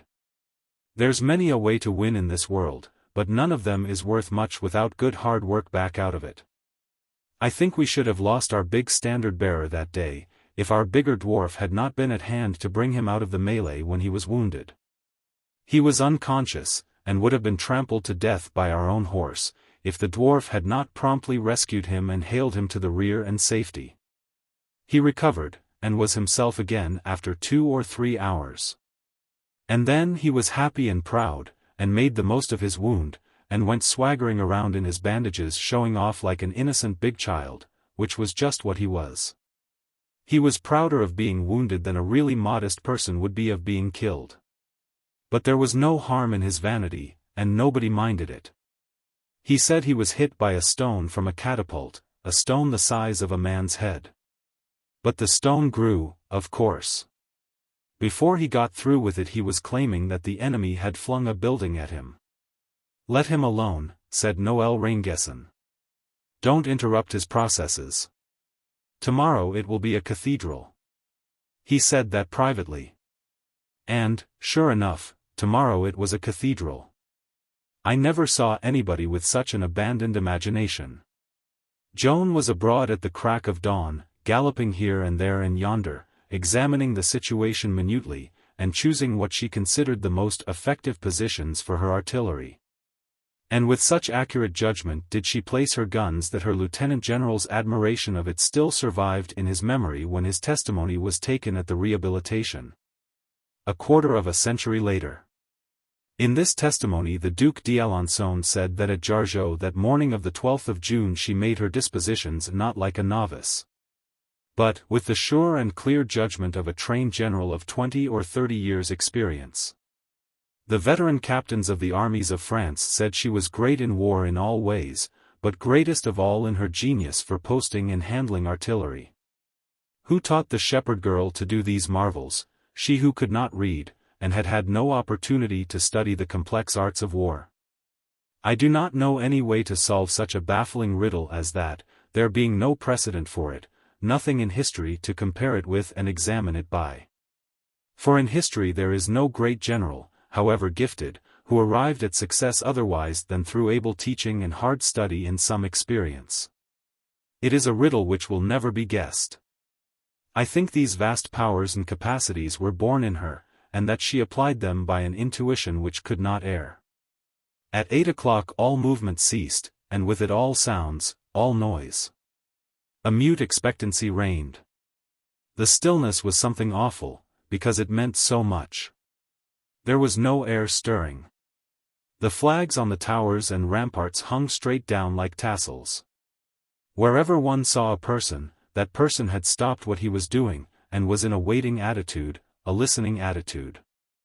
We were on a commanding spot, clustered around Joan. Not far from us, on every hand, were the lanes and humble dwellings of these outlying suburbs. Many people were visible, all were listening, not one was moving. A man had placed a nail. He was about to fasten something with it to the doorpost of his shop, but he had stopped. There was his hand reaching up holding the nail. And there was his other hand in the act of striking with the hammer, but he had forgotten everything, his head was turned aside listening. Even children unconsciously stopped in their play. I saw a little boy with his hoop stick pointed slanting toward the ground in the act of steering the hoop around the corner. And so he had stopped and was listening, the hoop was rolling away, doing its own steering. I saw a young girl prettily framed in an open window, a watering pot in her hand and window boxes of red flowers under its spout, but the water had ceased to flow, the girl was listening. Everywhere were these impressive petrified forms, and everywhere was suspended movement and that awful stillness. Joan of Arc raised her sword in the air. At the signal, the silence was torn to rags, cannon after cannon vomited flames and smoke and delivered its quaking thunders. And we saw answering tongues of fire dart from the towers and walls of the city, accompanied by answering deep thunders, and in a minute the walls and the towers disappeared. And in their place stood vast banks and pyramids of snowy smoke, motionless in the dead air.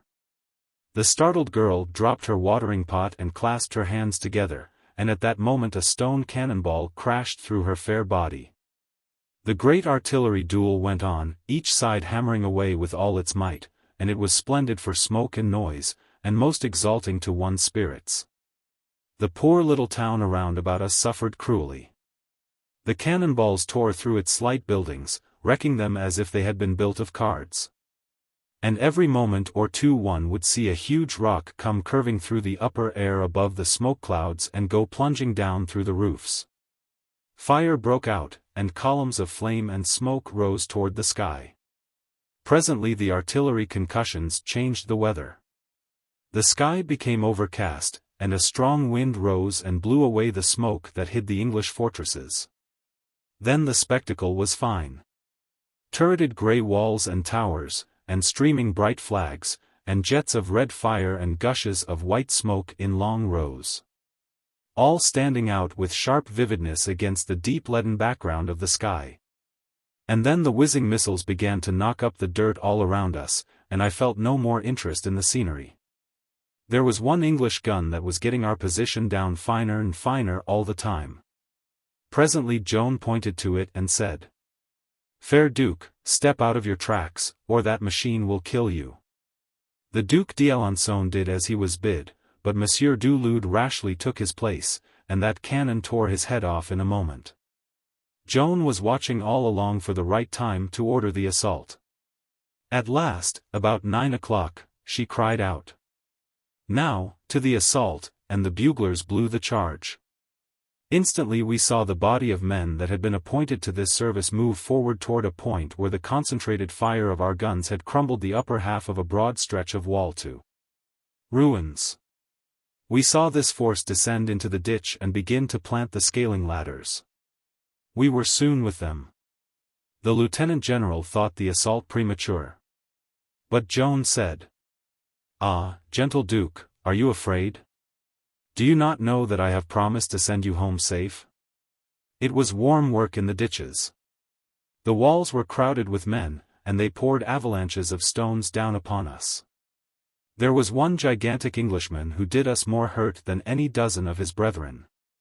He always dominated the places easiest of assault, and flung down exceedingly troublesome big stones which smashed men and ladders both. Then he would near burst himself with laughing over what he had done. But the Duke settled accounts with him.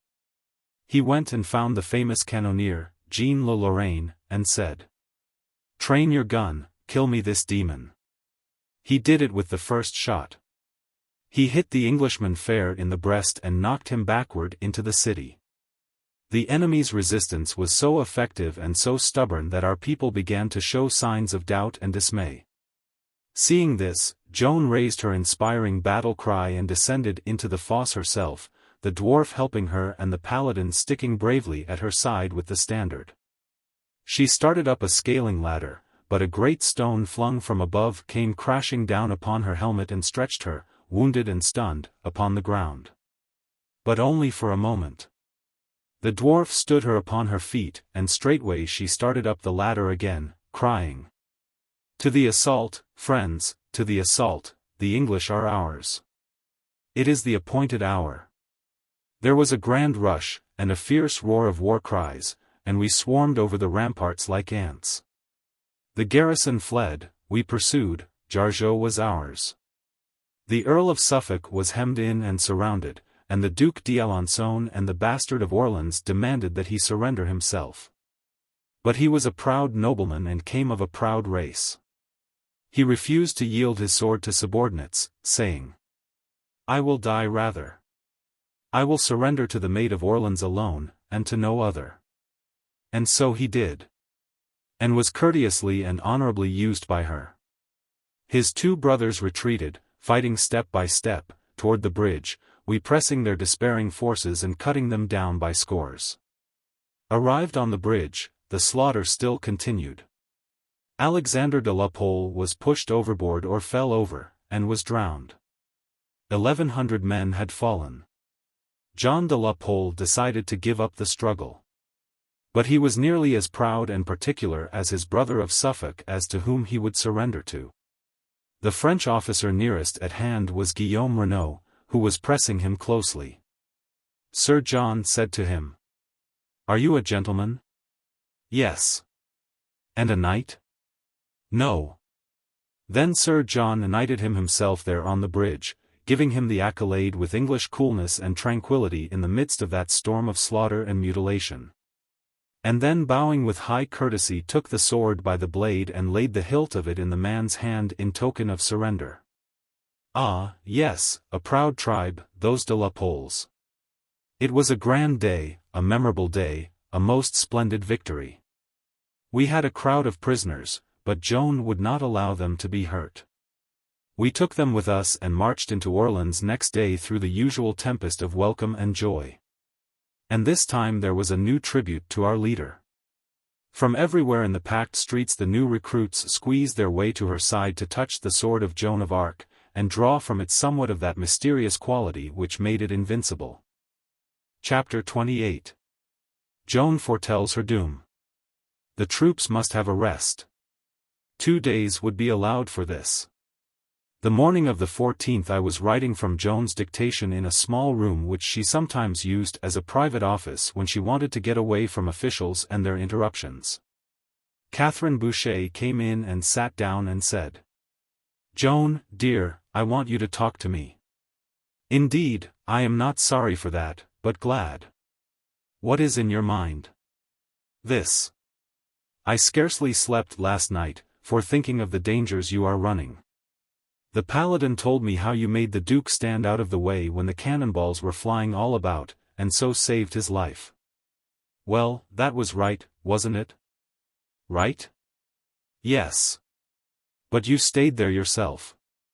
Why will you do like that? It seems such a wanton risk." "Oh, no, it was not so. I was not in any danger." "How can you say that, Joan, with those deadly things flying all about you?" Joan laughed, and tried to turn the subject, but Catherine persisted. She said, "It was horribly dangerous, and it could not be necessary to stay in such a place. And you led an assault again. Joan, it is tempting Providence. I want you to make me a promise. I want you to promise me that you will let others lead the assaults, if there must be assaults, and that you will take better care of yourself in those dreadful battles. Will you?" But Joan fought away from the promise and did not give it. Catherine sat troubled and discontented a while, then she said, "Joan, are you going to be a soldier always? These wars are so long, so long. They last forever and ever and ever."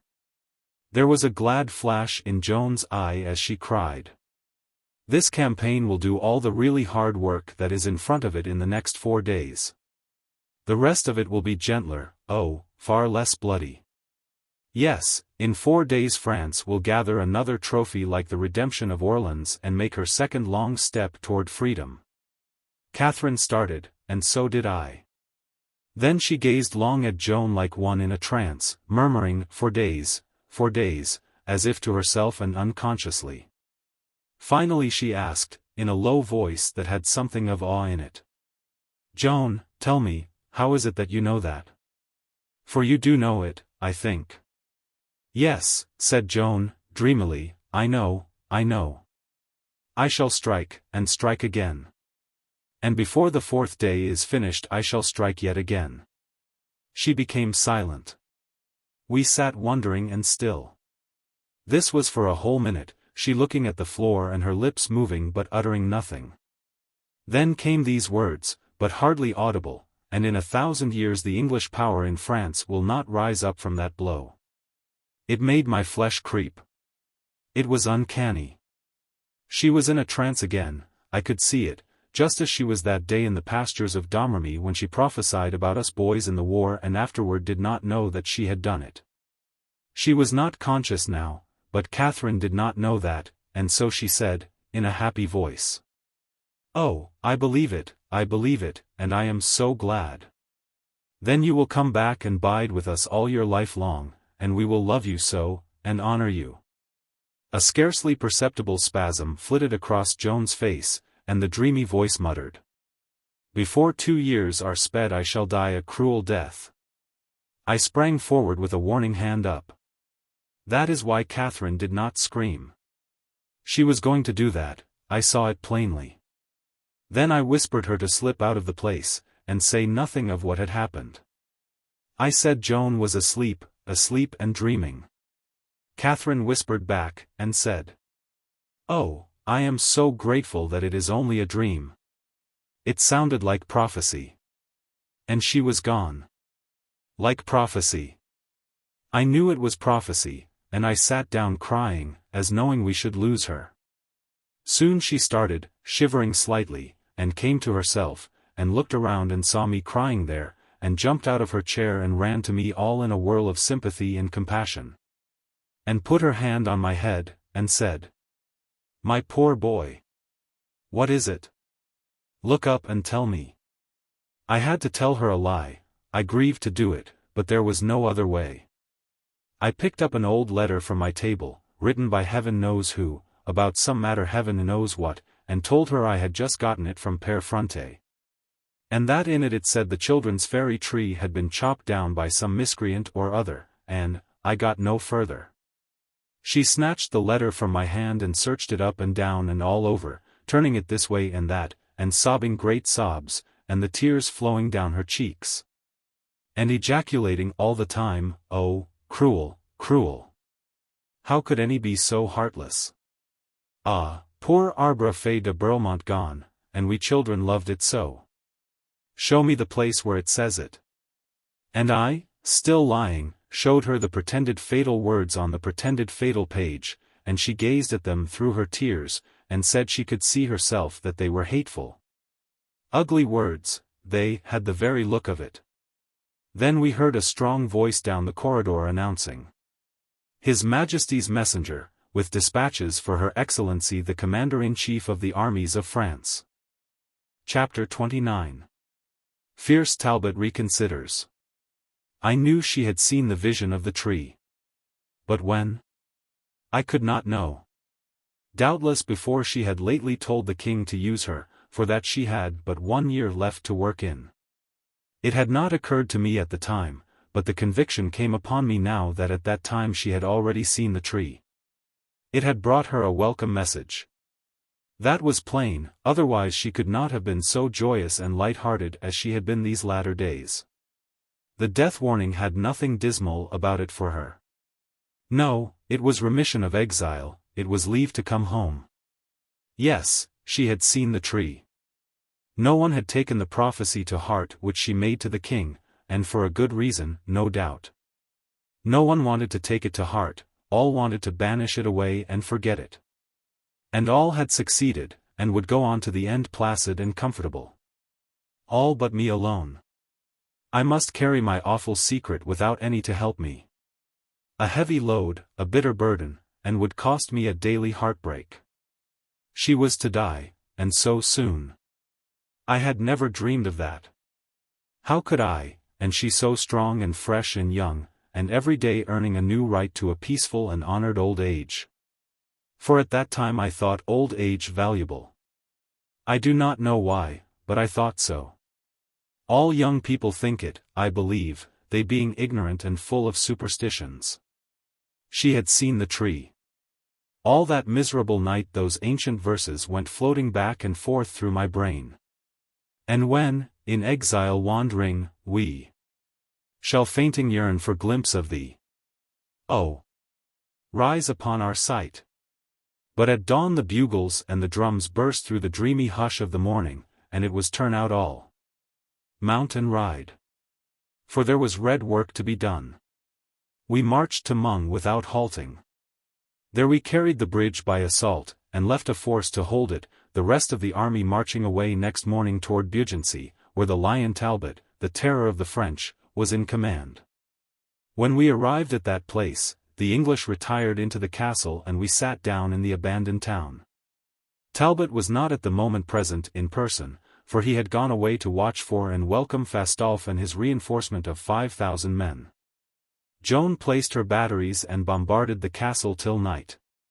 Then some news came. Richemont, Constable of France, this long time in disgrace with the king, largely because of the evil machinations of La Tremouille and his party, was approaching with a large body of men to offer his services to Joan, and very much she needed them, now that Fastolfe was so close by.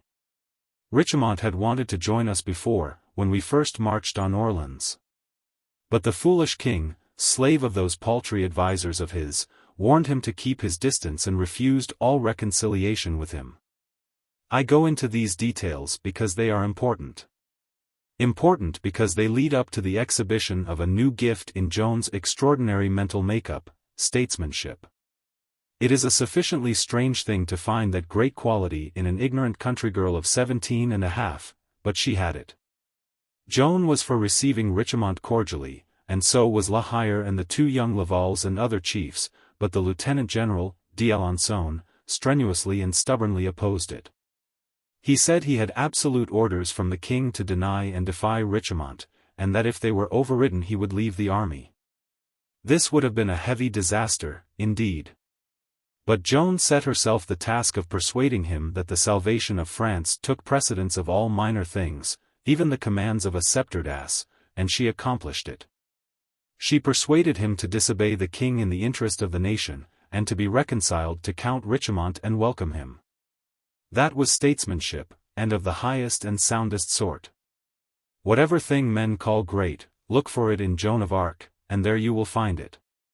In the early morning, June 17th, the scouts reported the approach of Talbot and Fastolfe with Fastolfe's succoring force. Then the drums beat to arms. And we set forth to meet the English, leaving Richemont and his troops behind to watch the castle of Beaugency and keep its garrison at home. By and by we came in sight of the enemy. Fastolfe had tried to convince Talbot that it would be wisest to retreat and not risk a battle with Joan at this time, but distribute the new levies among the English strongholds of the Loire, thus securing them against capture. Then be patient and wait for more levies from Paris, let Joan exhaust her army with fruitless daily skirmishing, then at the right time fall upon her in resistless mass and annihilate her. He was a wise old experienced general, was Fastolfe. But that fierce Talbot would hear of no delay. He was in a rage over the punishment which the Maid had inflicted upon him at Orleans and since. And he swore by God and St. George that he would have it out with her if he had to fight her all alone. So Fastolfe yielded, though he said they were now risking the loss of everything which the English had gained by so many years' work and so many hard knocks. The enemy had taken up a strong position, and were waiting, in order of battle, with their archers to the front and a stockade before them. Night was coming on. A messenger came from the English with a rude defiance and an offer of battle. But Joan's dignity was not ruffled, her bearing was not discomposed. She said to the herald, "Go back and say it is too late to meet tonight, but tomorrow, please God and Our Lady, we will come to close quarters." The night fell dark and rainy. It was that sort of light steady rain which falls so softly and brings to one's spirit such serenity and peace. About 10 o'clock d'Alençon, the bastard of Orleans, La Hire, Pothon of Saintrailles, and 2 or 3 other generals came to our headquarters tent, and sat down to discuss matters with Joan. Some thought it was a pity that Joan had declined battle, some thought not. Then Pothon asked her why she had declined it. She said, "There was more than one reason. These English are ours, they cannot get away from us. Wherefore there is no need to take risks, as at other times." The day was far spent. It is good to have much time and the fair light of day when one's force is in a weakened state, 900 of us yonder keeping the bridge of Mung under the Marshal de Rice. 1,500 with the Constable of France keeping the bridge and watching the castle of Beaugency. Dunois said, "I grieve for this decision, Excellency, but it cannot be helped. And the case will be the same the morrow, as to that." Joan was walking up and down just then. She laughed her affectionate, comradey laugh, and stopping before that old war tiger she put her small hand above his head and touched one of his plumes, saying, "Now tell me, wise man, which feather is it that I touch?" "In sooth, Excellency, that I cannot." "Name of God, bastard, bastard. You cannot tell me this small thing, yet are bold to name a large one, telling us what is in the stomach of the unborn Moro, that we shall not have those men. Now it is my thought that they will be with us." That made a stir. All wanted to know why she thought that. But La Hire took the word and said, "Let be. If she thinks it, that is enough. It will happen." Then Pothon of Saintrailles said, "There were other reasons for declining battle, according to the saying of your Excellency?" "Yes. One was that we being weak and the day far gone, the battle might not be decisive. When it is fought it must be decisive. And it shall be. God grant it, and amen." "There were still other reasons?" "One other, yes." She hesitated a moment, then said, "This was not the day. Tomorrow is the day. It is so written." They were going to assail her with eager questionings, but she put up her hand and prevented them. Then she said, It will be the most noble and beneficent victory that God has vouchsafed for France at any time. I pray you question me not as to whence or how I know this thing, but be content that it is so. There was pleasure in every face, and conviction and high confidence. A murmur of conversation broke out, but that was interrupted by a messenger from the outposts who brought news, namely, that for an hour there had been stir and movement in the English camp of a sort unusual at such a time and with a resting army, he said. Spies had been sent under cover of the rain and darkness to inquire into it. They had just come back and reported that large bodies of men had been dimly made out who were slipping stealthily away in the direction of Mung. The generals were very much surprised, as any might tell from their faces. "It is a retreat," said Joan. "It has that look," said d'Alençon. "It certainly has," observed the Bastard and La Hire. "It was not to be expected," said Louis de Bourbon, "but one can divine the purpose of it." "Yes," responded Joan. "Talbot has reflected. His rash brain has cooled. He thinks to take the bridge of Mung and escape to the other side of the river. He knows that this leaves his garrison of Beaugency at the mercy of fortune, to escape our hands if it can. But there is no other course if he would avoid this battle, and that he also knows. But he shall not get the bridge. We will see to that." "Yes," said d'Alençon, "we must follow him, and take care of that matter." "What of Beaugency?" "Leave Beaugency to me, gentle Duke, I will have it in 2 hours, and at no cost of blood." "It is true, Excellency. You will but need to deliver this news there and receive the surrender." "Yes. And I will be with you at Mung with the dawn, fetching the constable and his 1,500, and when Talbot knows that Beaugency has fallen it will have an effect upon him." "By the mass, yes," cried La Hire. "He will join his Mung garrison to his army and break for Paris. Then we shall have our bridge force with us again, along with our Beaugency watchers, and be stronger for our great day's work by 2400 able soldiers. As was here promised within the hour. Verily this Englishman is doing our errands for us and saving us much blood and trouble. Orders, Excellency, give us orders. They are simple. Let the men rest 3 hours longer. At 1 o'clock the advance guard will march, under your command, with Pothon of Saintrailles as second, the 2nd Division will follow at 2 under the Lieutenant General. Keep well in the rear of the enemy, and see to it that you avoid an engagement. I will ride under guard to Beaugency and make so quick work there that I and the Constable of France will join you before dawn with his men." She kept her word. Her guard mounted and we rode off through the puttering rain, taking with us a captured English officer to confirm Joan's news. We soon covered the journey and summoned the castle. Richard Gedden, Talbot's lieutenant, being convinced that he and his 500 men were left helpless, conceded that it would be useless to try to hold out. He could not expect easy terms, yet Joan granted them nevertheless. His garrison could keep their horses and arms, and carry away property to the value of a silver mark per man. They could go whither they pleased, but must not take arms against France again under 10 days. Before dawn we were with our army again, and with us the constable and nearly all his men, for we left only a small garrison in Beaugency Castle. We heard the dull booming of cannon to the front, and knew that Talbot was beginning his attack on the bridge. But some time before it was yet light the sound ceased and we heard it no more. Gedden had sent a messenger through our lines under a safe conduct given by Joan, to tell Talbot of the surrender. Of course this pursuivant had arrived ahead of us. Talbot had held it wisdom to turn now and retreat upon Paris. When daylight came he had disappeared, and with him Lord Scales and the garrison of Mung. What a harvest of English strongholds we had reaped in those 3 days, strongholds which had defied France with quite cool confidence and plenty of it until we came. Chapter 30. The Red Field of Patay. When the morning broke at last on that forever memorable 18th of June, there was no enemy discoverable anywhere, as I have said. But that did not trouble me.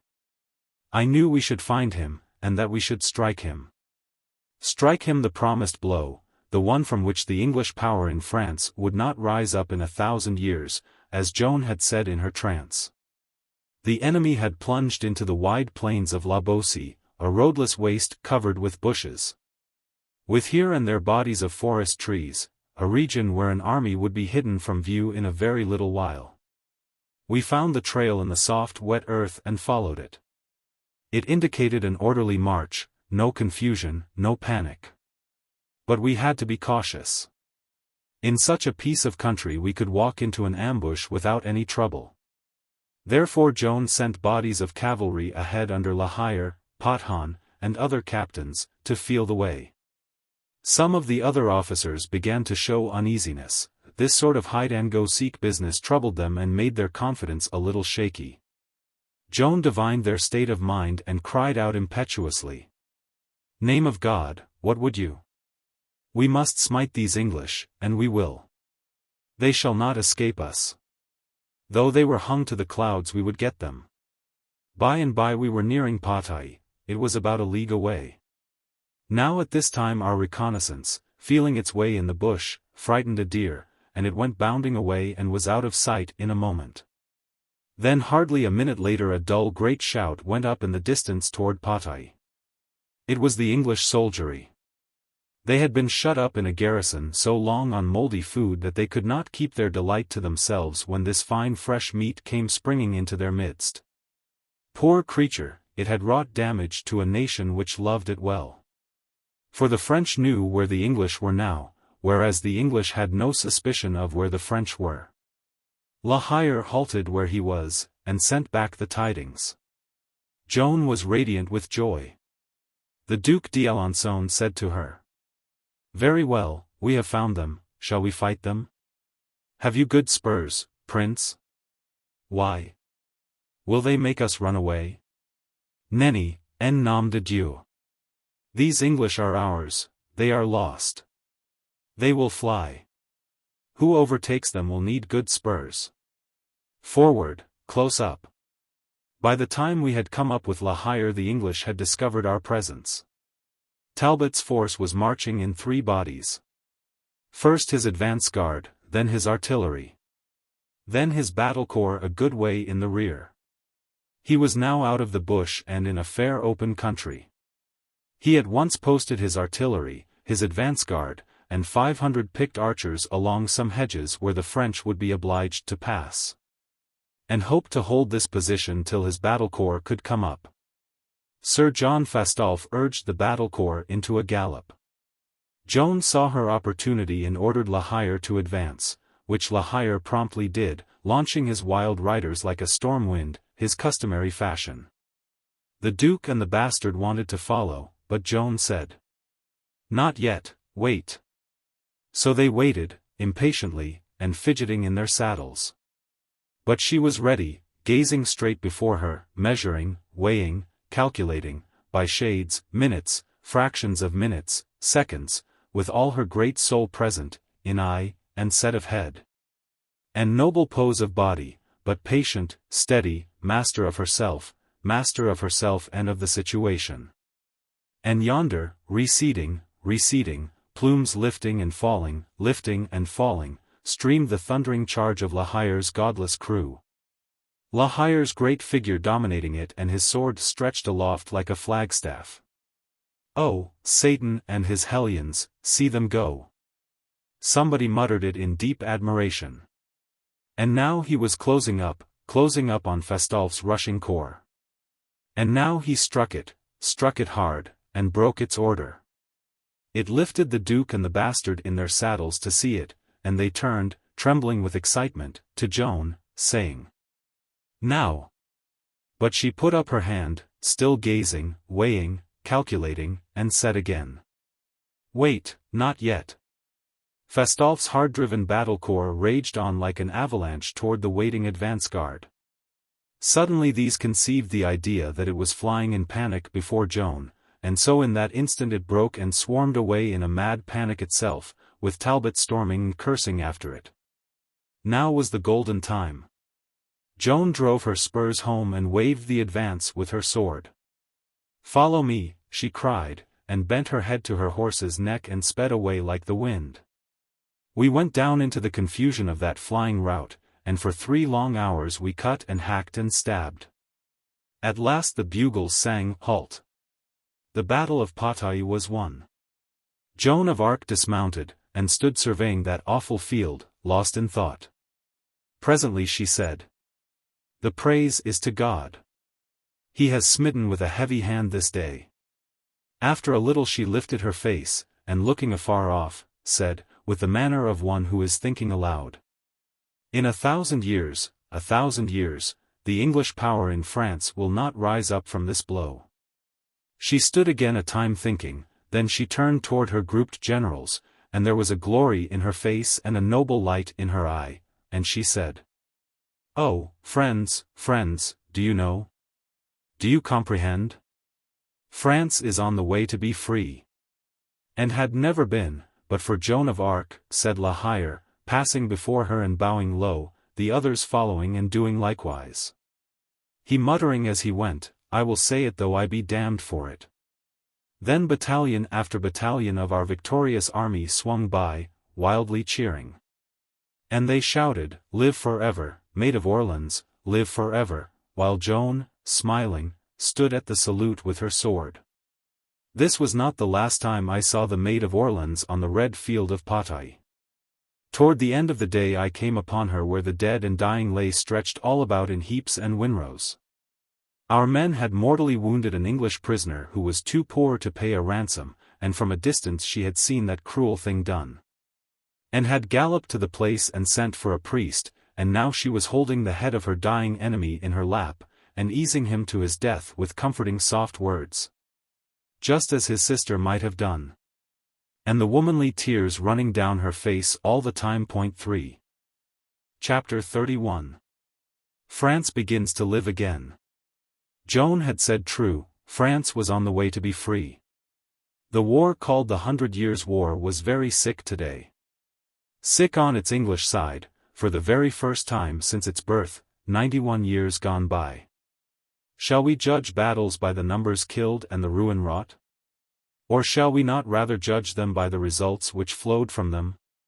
Anyone will say that a battle is only truly great or small according to its results.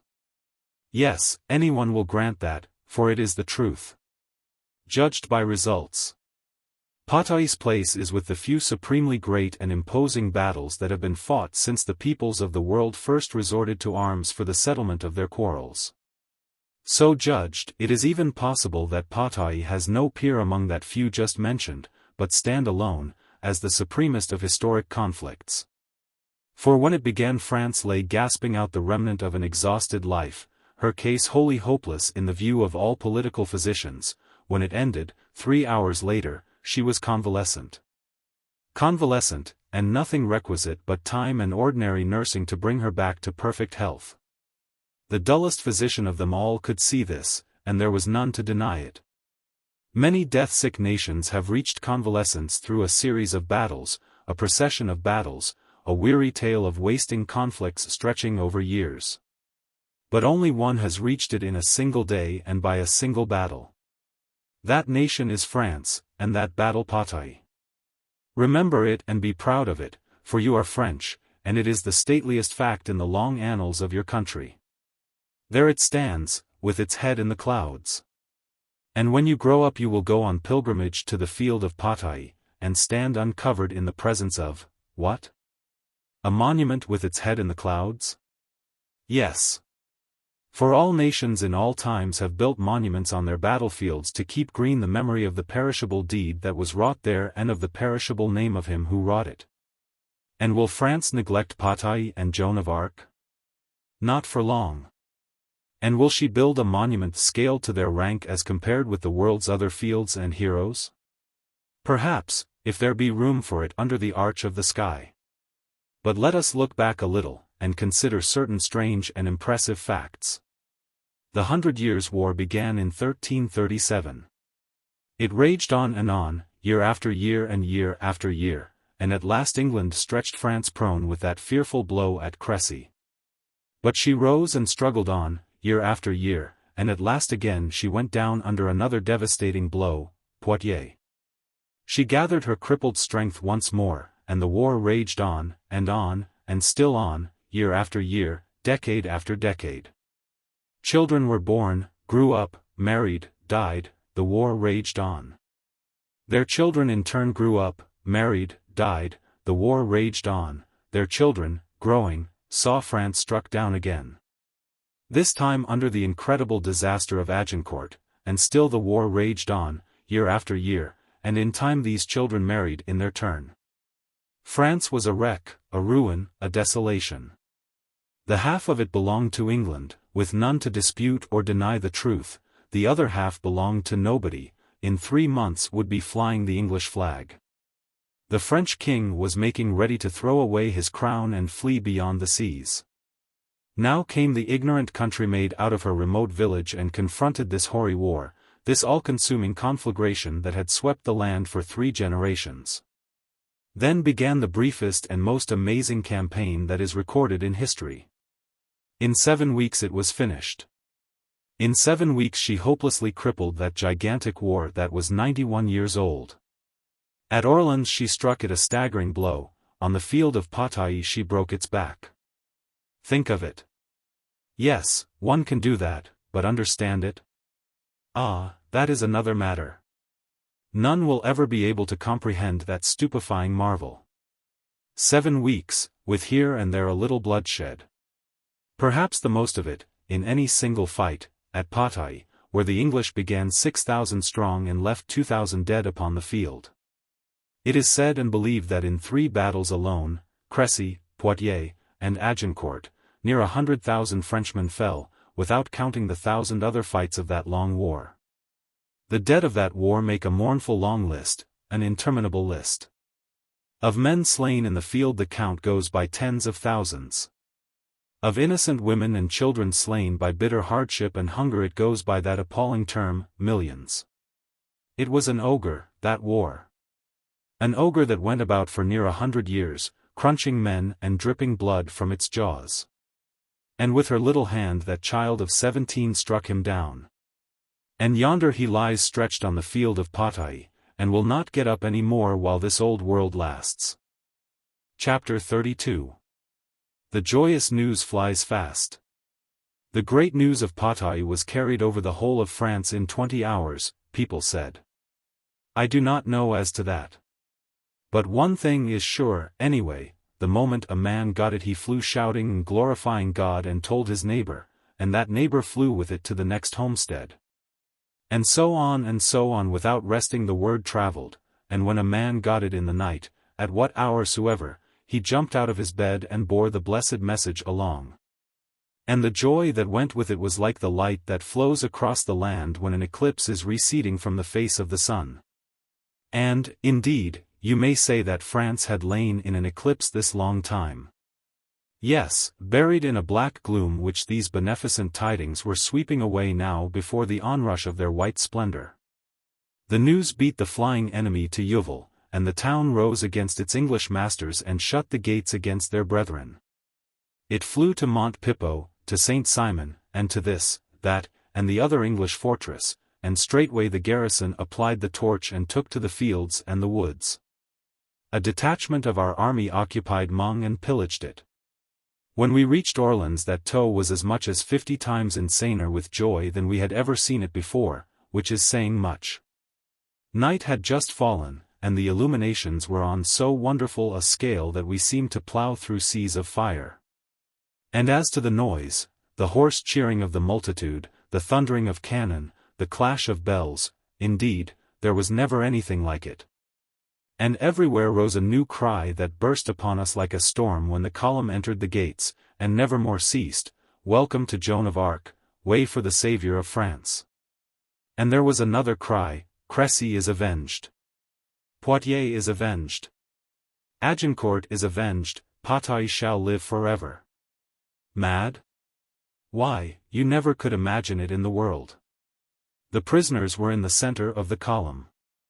When that came along and the people caught sight of their masterful old enemy Talbot, that had made them dance so long to his grim war music, you may imagine what the uproar was like if you can.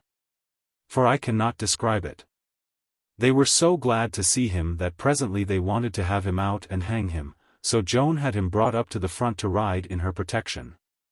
They made a striking pair. Chapter 33. Joan's 5 Great Deeds. Yes, Orleans was in a delirium of felicity. She invited the king, and made sumptuous preparations to receive him, but he didn't come. He was simply a serf at that time, and La Tremouille was his master. Master and serf were visiting together at the master's castle of Sully-sur-Loire. At Beaugency Joan had engaged to bring about a reconciliation between the constable Richemont and the king. She took Richemont to Sully-sur-Loire and made her promise good. The great deeds of Joan of Arc are 5. The raising of the siege. The victory of Patay. The reconciliation at Sully-sur-Loire. The coronation of the king. The bloodless march. We shall come to the bloodless march presently, and the coronation. It was the victorious long march which Joan made through the enemy's country from Gien to Reims, and thence to the gates of Paris, capturing every English town and fortress that barred the road. From the beginning of the journey to the end of it. And this by the mere force of her name, and without shedding a drop of blood, perhaps the most extraordinary campaign in this regard in history.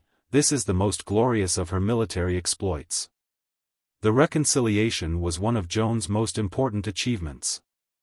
No one else could have accomplished it, and, in fact, no one else of high consequence had any disposition to try. In brains, in scientific warfare, and in statesmanship the Constable Richemont was the ablest man in France. His loyalty was sincere. His probity was above suspicion, and it made him sufficiently conspicuous in that trivial and conscienceless court. In restoring Richemont to France, Joan made thoroughly secure the successful completion of the great work which she had begun. She had never seen Richemont until he came to her with his little army. Was it not wonderful that at a glance she should know him for the one man who could finish and perfect her work and establish it in perpetuity? How was it that that child was able to do this? It was because she had the seeing eye, as one of our knights had once said. Yes, she had that great gift, almost the highest and rarest that has been granted to man. Nothing of an extraordinary sort was still to be done, yet the remaining work could not safely be left to the king's idiots. For it would require wise statesmanship and long and patient though desultory hammering of the enemy. Now and then, for a quarter of a century yet, there would be a little fighting to do, and a handy man could carry that on with small disturbance to the rest of the country. And little by little, and with progressive certainty, the English would disappear from France. And that happened. Under the influence of Richemont the king became at a later time a king, a brave and capable and determined soldier. Within 6 years after Patay he was leading storming parties himself. Fighting in fortress ditches up to his waist in water, and climbing scaling ladders under a furious fire with a pluck that would have satisfied even Joan of Arc. In time he and Richemont cleared away all the English, even from regions where the people had been under their mastership for 300 years. In such regions wise and careful work was necessary, for the English rule had been fair and kindly, and men who have been ruled in that way are not always anxious for a change. Which of Joan's 5 chief deeds shall we call the chiefest? It is my thought that each in its turn was that. This is saying that, taken as a whole, they equalized each other, and neither was then greater than its mate. Do you perceive? Each was a stage in an ascent. To leave out one of them would defeat the journey, to achieve one of them at the wrong time and in the wrong place would have the same effect. Consider the coronation. As a masterpiece of diplomacy, where can you find it superior in our history? Did the king suspect its vast importance? No. Did his ministers? No. Did the astute Bedford, representative of the English crown? No. An advantage of incalculable importance was here under the eyes of the king and of Bedford. The king could get it by a bold stroke, Bedford could get it without an effort, but, being ignorant of its value, neither of them put forth his hand. Of all the wise people in high office in France, only one knew the priceless worth of this neglected prize, the untaught child of 17. Joan of Arc, and she had known it from the beginning as an essential detail of her mission. How did she know it? It was simple, she was a peasant. That tells the whole story. She was of the people and knew the people, those others moved in a loftier sphere and knew nothing much about them. We make little account of that vague, formless, inert mass, that mighty underlying force which we call, the people, an epithet which carries contempt with it. It is a strange attitude. For at bottom we know that the throne which the people support stands, and that when that support is removed nothing in this world can save it. Now, then, consider this fact, and observe its importance. Whatever the parish priest believes his flock believes, they love him, they revere him. He is their unfailing friend, their dauntless protector, their comforter in sorrow, their helper in their day of need, he has their whole confidence. What he tells them to do, that they will do, with a blind and affectionate obedience, let it cost what it may. Add these facts thoughtfully together, and what is the sum? This: the parish priest governs the nation. What is the king, then, if the parish priest withdraws his support and deny his authority? Merely a shadow and no king, let him resign. Do you get that idea? Then let us proceed. A priest is consecrated to his office by the awful hand of God, laid upon him by his appointed representative on earth. That consecration is final. Nothing can undo it, nothing can remove it. Neither the Pope nor any other power can strip the priest of his office. God gave it, and it is forever sacred and secure. The dull parish knows all this. To priest and parish, whatsoever is anointed of God bears an office whose authority can no longer be disputed or assailed. To the parish priest, and to his subjects the nation, an uncrowned king is a similitude of a person who has been named for holy orders but has not been consecrated. He has no office, he has not been ordained, another may be appointed to his place. In a word, an uncrowned king is a doubtful king. But if God appoint him and his servant the bishop anoint him, the doubt is annihilated.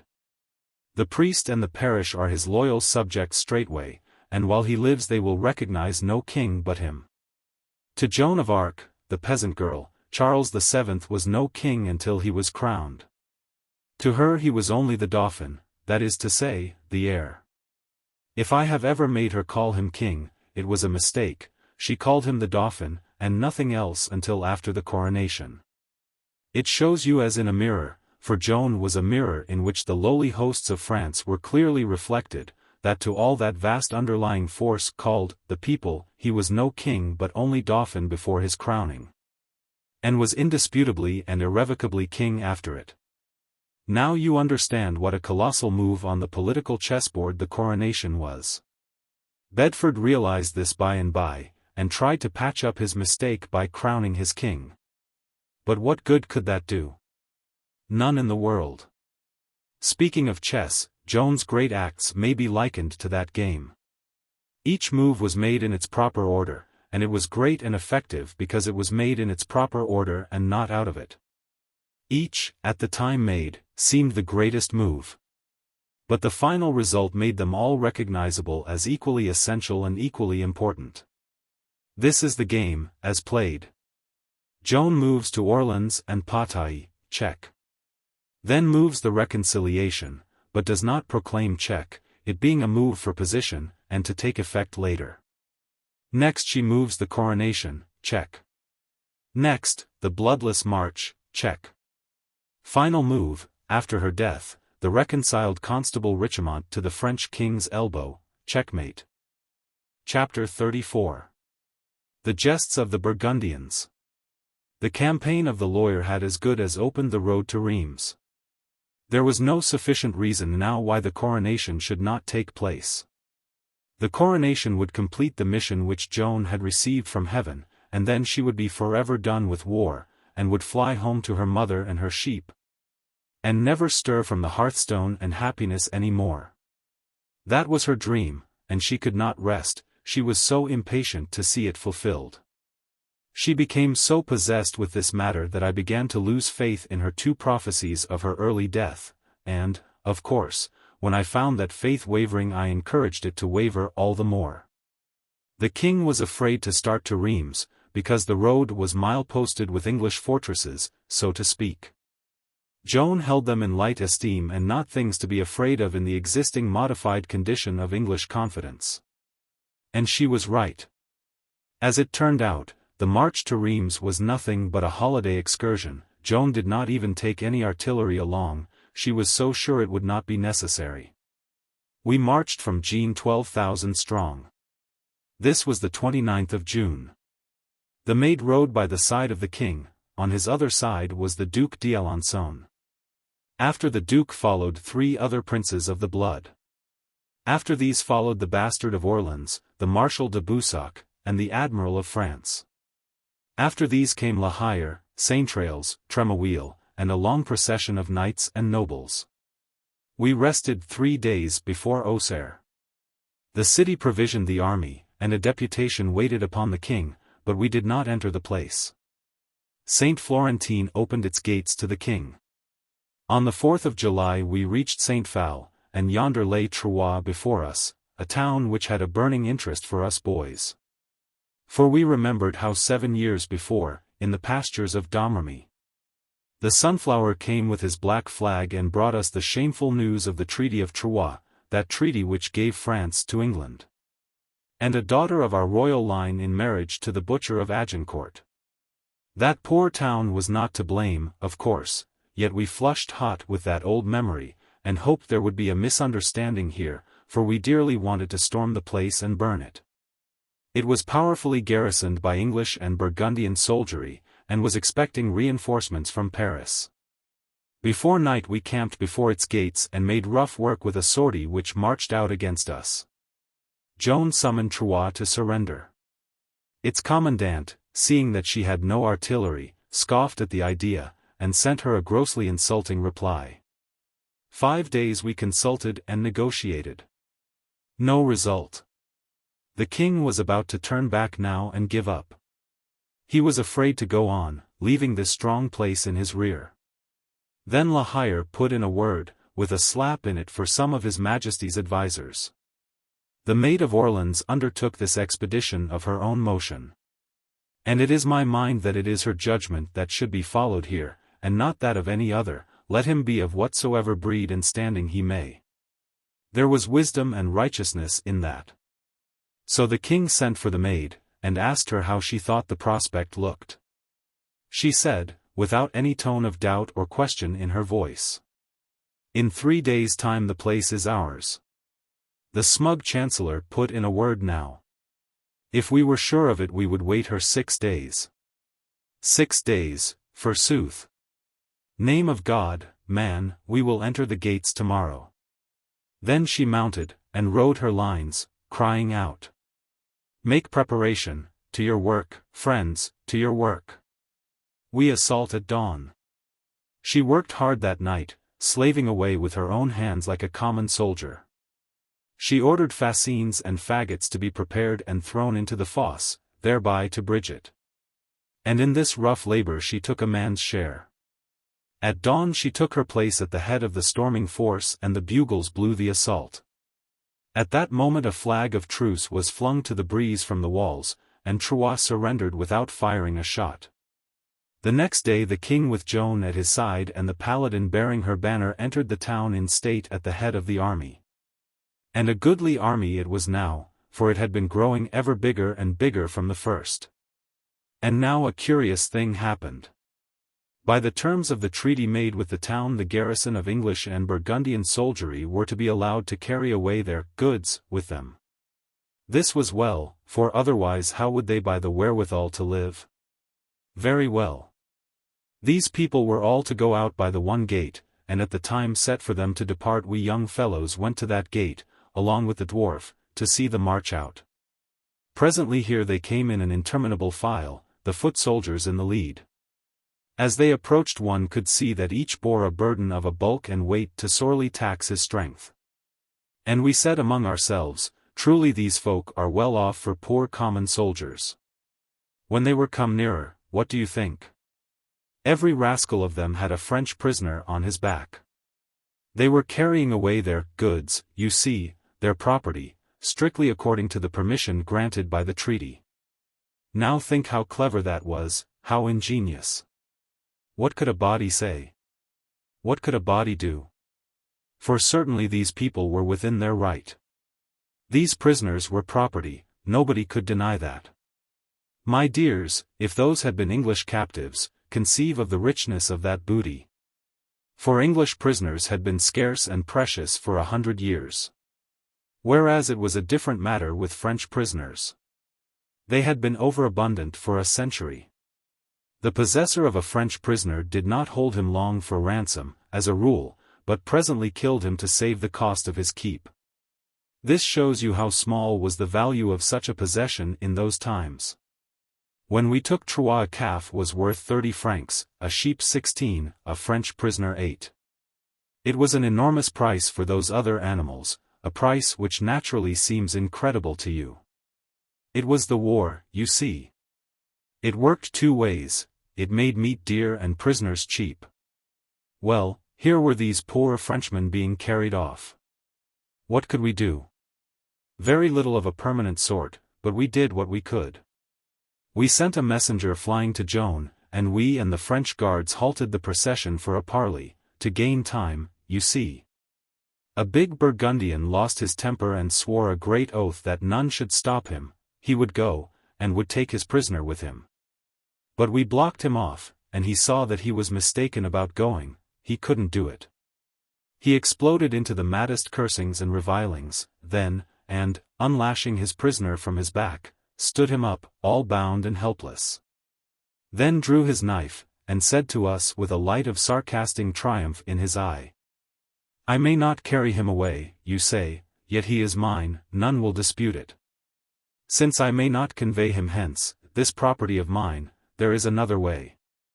Yes, I can kill him, not even the dullest among you will question that right.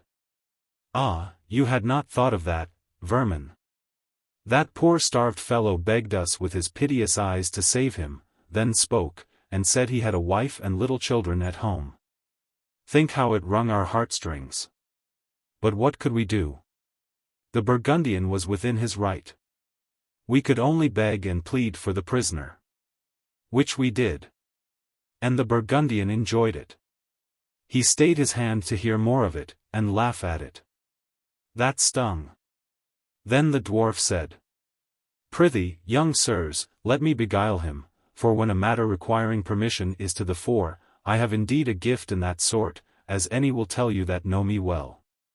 You smile, and that is punishment for my vanity, and fairly earned, I grant you.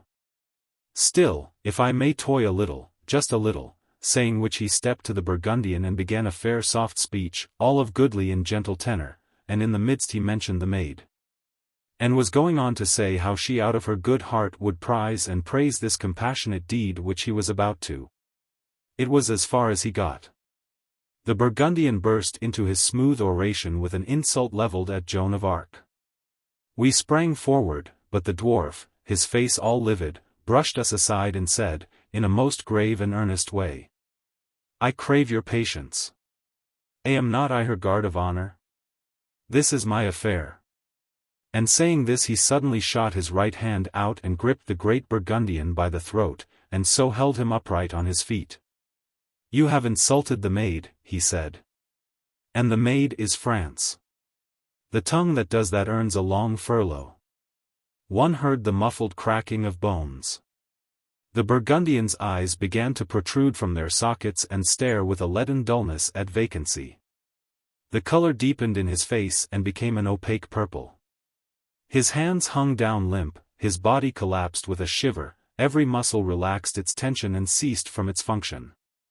The dwarf took away his hand and the column of inert mortality sank mushily to the ground. We struck the bonds from the prisoner and told him he was free. His crawling humbleness changed to frantic joy in a moment, and his ghastly fear to a childish rage. He flew at that dead corpse and kicked it, spat in its face, danced upon it, crammed mud into its mouth, laughing, jeering, cursing, and volleying forth indecencies and bestialities like a drunken fiend.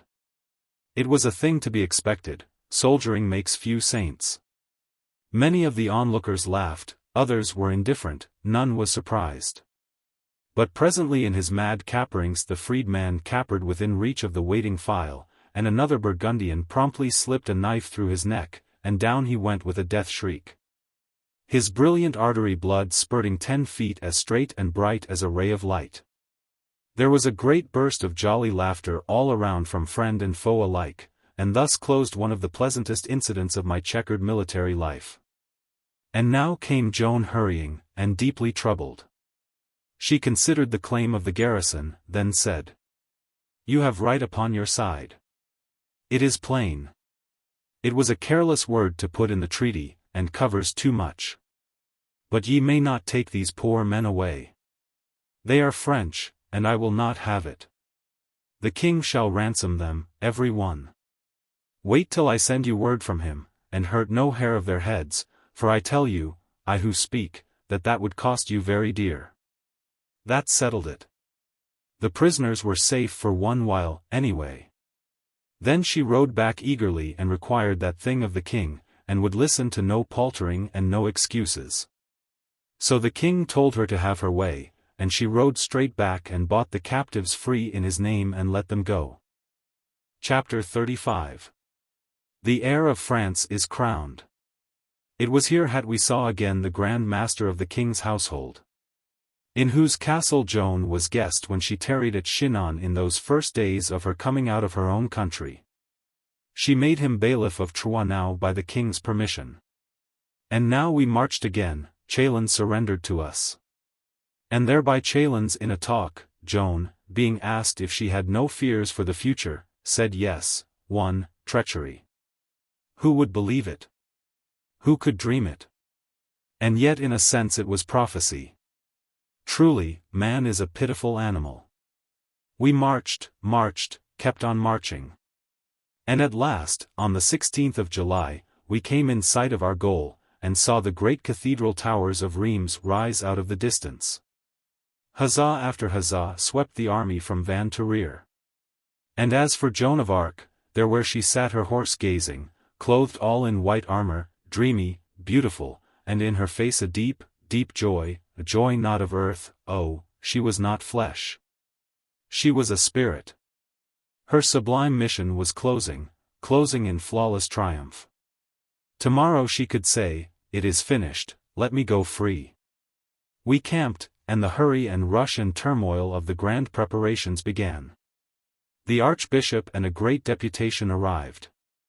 And after these came flock after flock, crowd after crowd, of citizens and countryfolk, hurrying in, with banners and music, and flowed over the camp, one rejoicing inundation after another. Everybody drunk with happiness.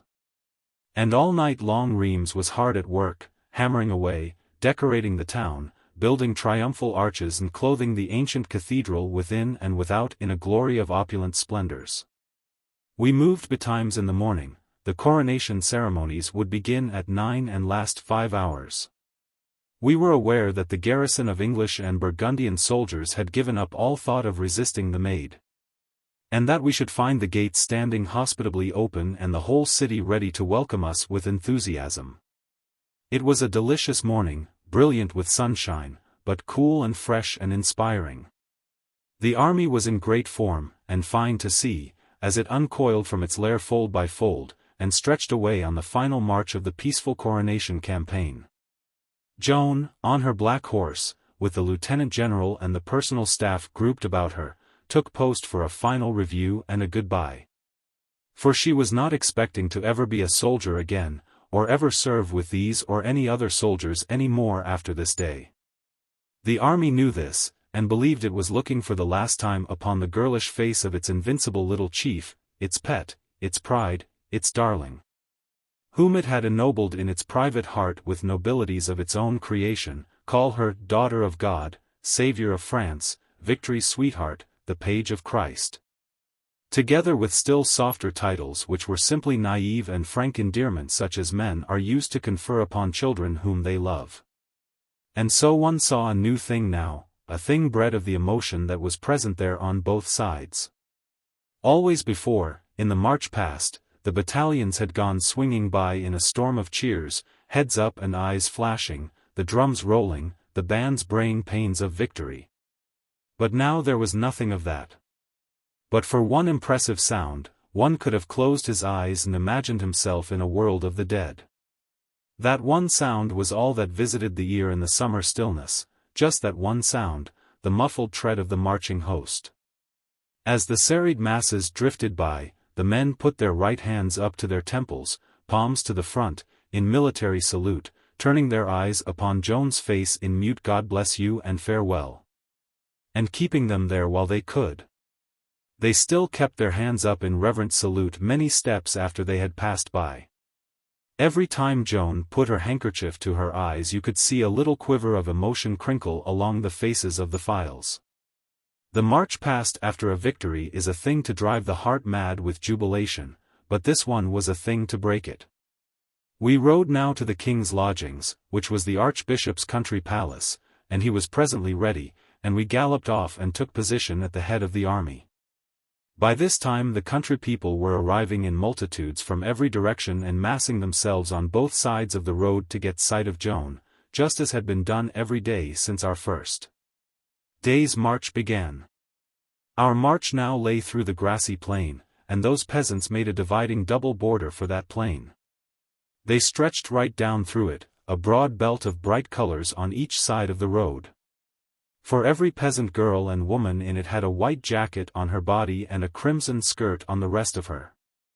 Endless borders made of poppies and lilies stretching away in front of us, that is what it looked like. And that is the kind of lane we had been marching through all these days. Not a lane between multitudinous flowers standing upright on their stems, no, these flowers were always kneeling. Kneeling, these human flowers, with their hands and faces lifted toward Joan of Arc, and the grateful tears streaming down. And all along, those closest to the road hugged her feet and kissed them and laid their wet cheeks fondly against them. I never, during all those days, saw any of either sex stand while she passed, nor any man keep his head covered. Afterward in the great trial these touching scenes were used as a weapon against her. She had been made an object of adoration by the people, and this was proof that she was a heretic, so claimed that unjust court. As we drew near the city the curving long sweep of ramparts and towers was gay with fluttering flags and black with masses of people. And all the air was vibrant with the crash of artillery and gloomed with drifting clouds of smoke. We entered the gates in state and moved in procession through the city, with all the guilds and industries in holiday costume marching in our rear with their banners. And all the route was hedged with a huzzaing crush of people, and all the windows were full and all the roofs, and from the balconies hung costly stuffs of rich colors. And the waving of handkerchiefs, seen in perspective through a long vista, was like a snowstorm. Joan's name had been introduced into the prayers of the church, an honor theretofore restricted to royalty. But she had a dearer honor and an honor more to be proud of, from a humbler source. The common people had had leaden medals struck which bore her effigy and her escutcheon. And these they wore as charms. One saw them everywhere. From the archbishop's palace, where we halted, and where the king and Joan were to lodge, the king sent to the abbey church of St. Remy, which was over toward the gate by which we had entered the city, for the Saint Ampoule, or flask of holy oil. This oil was not earthly oil, it was made in heaven, the flask also. The flask, with the oil in it, was brought down from heaven by a dove. It was sent down to Saint Remy just as he was going to baptize King Clovis, who had become a Christian. I know this to be true.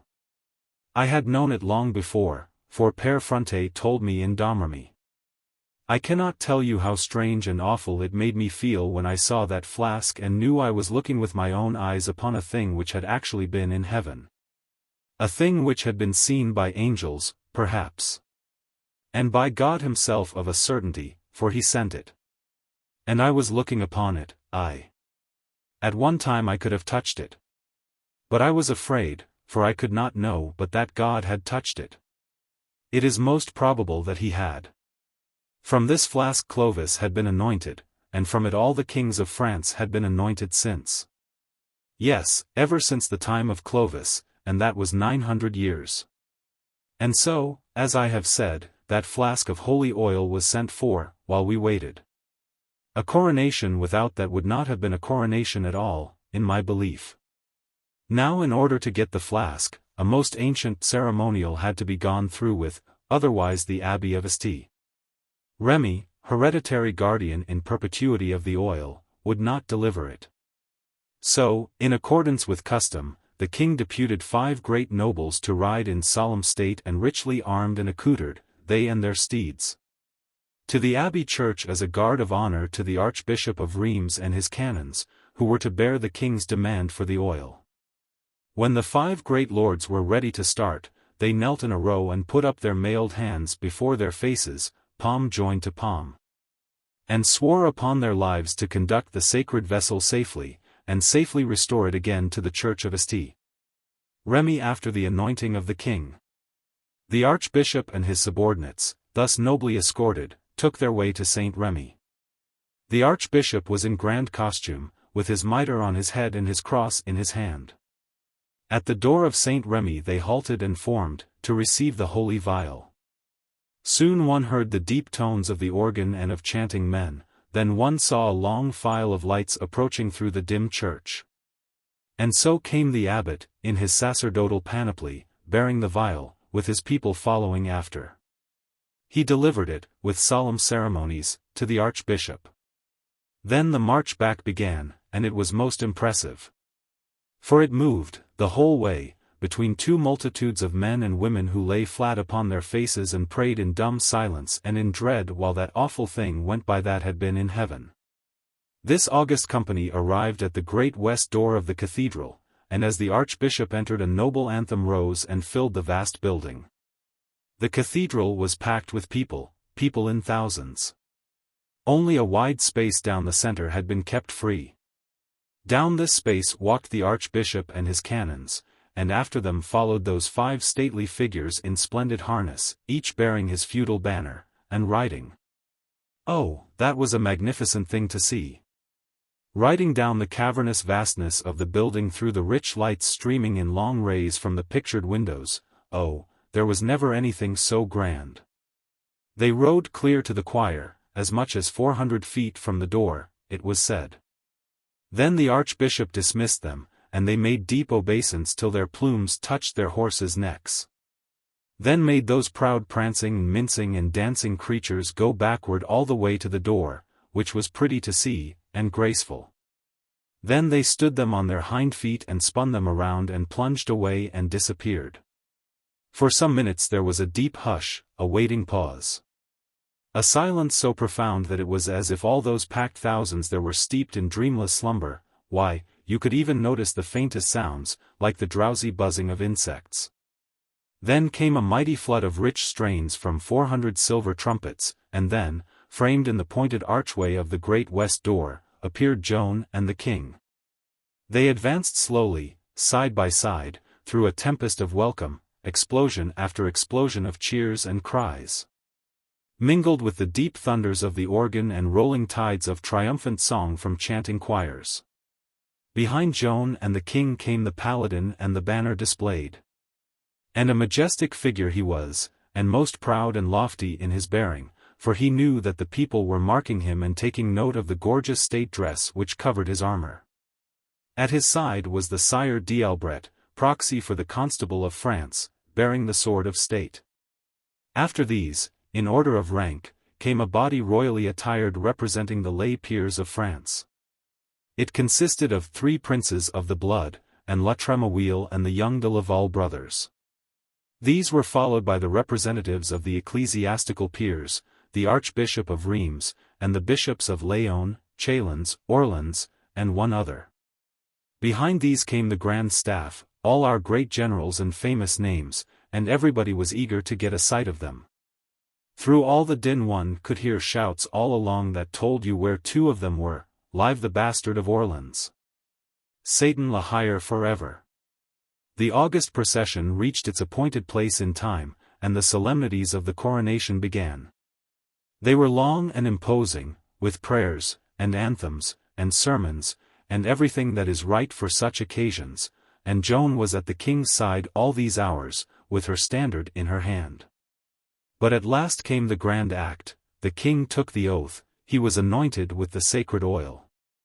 A splendid personage, followed by trainbearers and other attendants, approached, bearing the crown of France upon a cushion, and kneeling offered it. The king seemed to hesitate, in fact, did hesitate, for he put out his hand and then stopped with it there in the air over the crown, the fingers in the attitude of taking hold of it. But that was for only a moment, though a moment is a notable something when it stops the heartbeat of 20,000 people and makes them catch their breath. Yes, only a moment.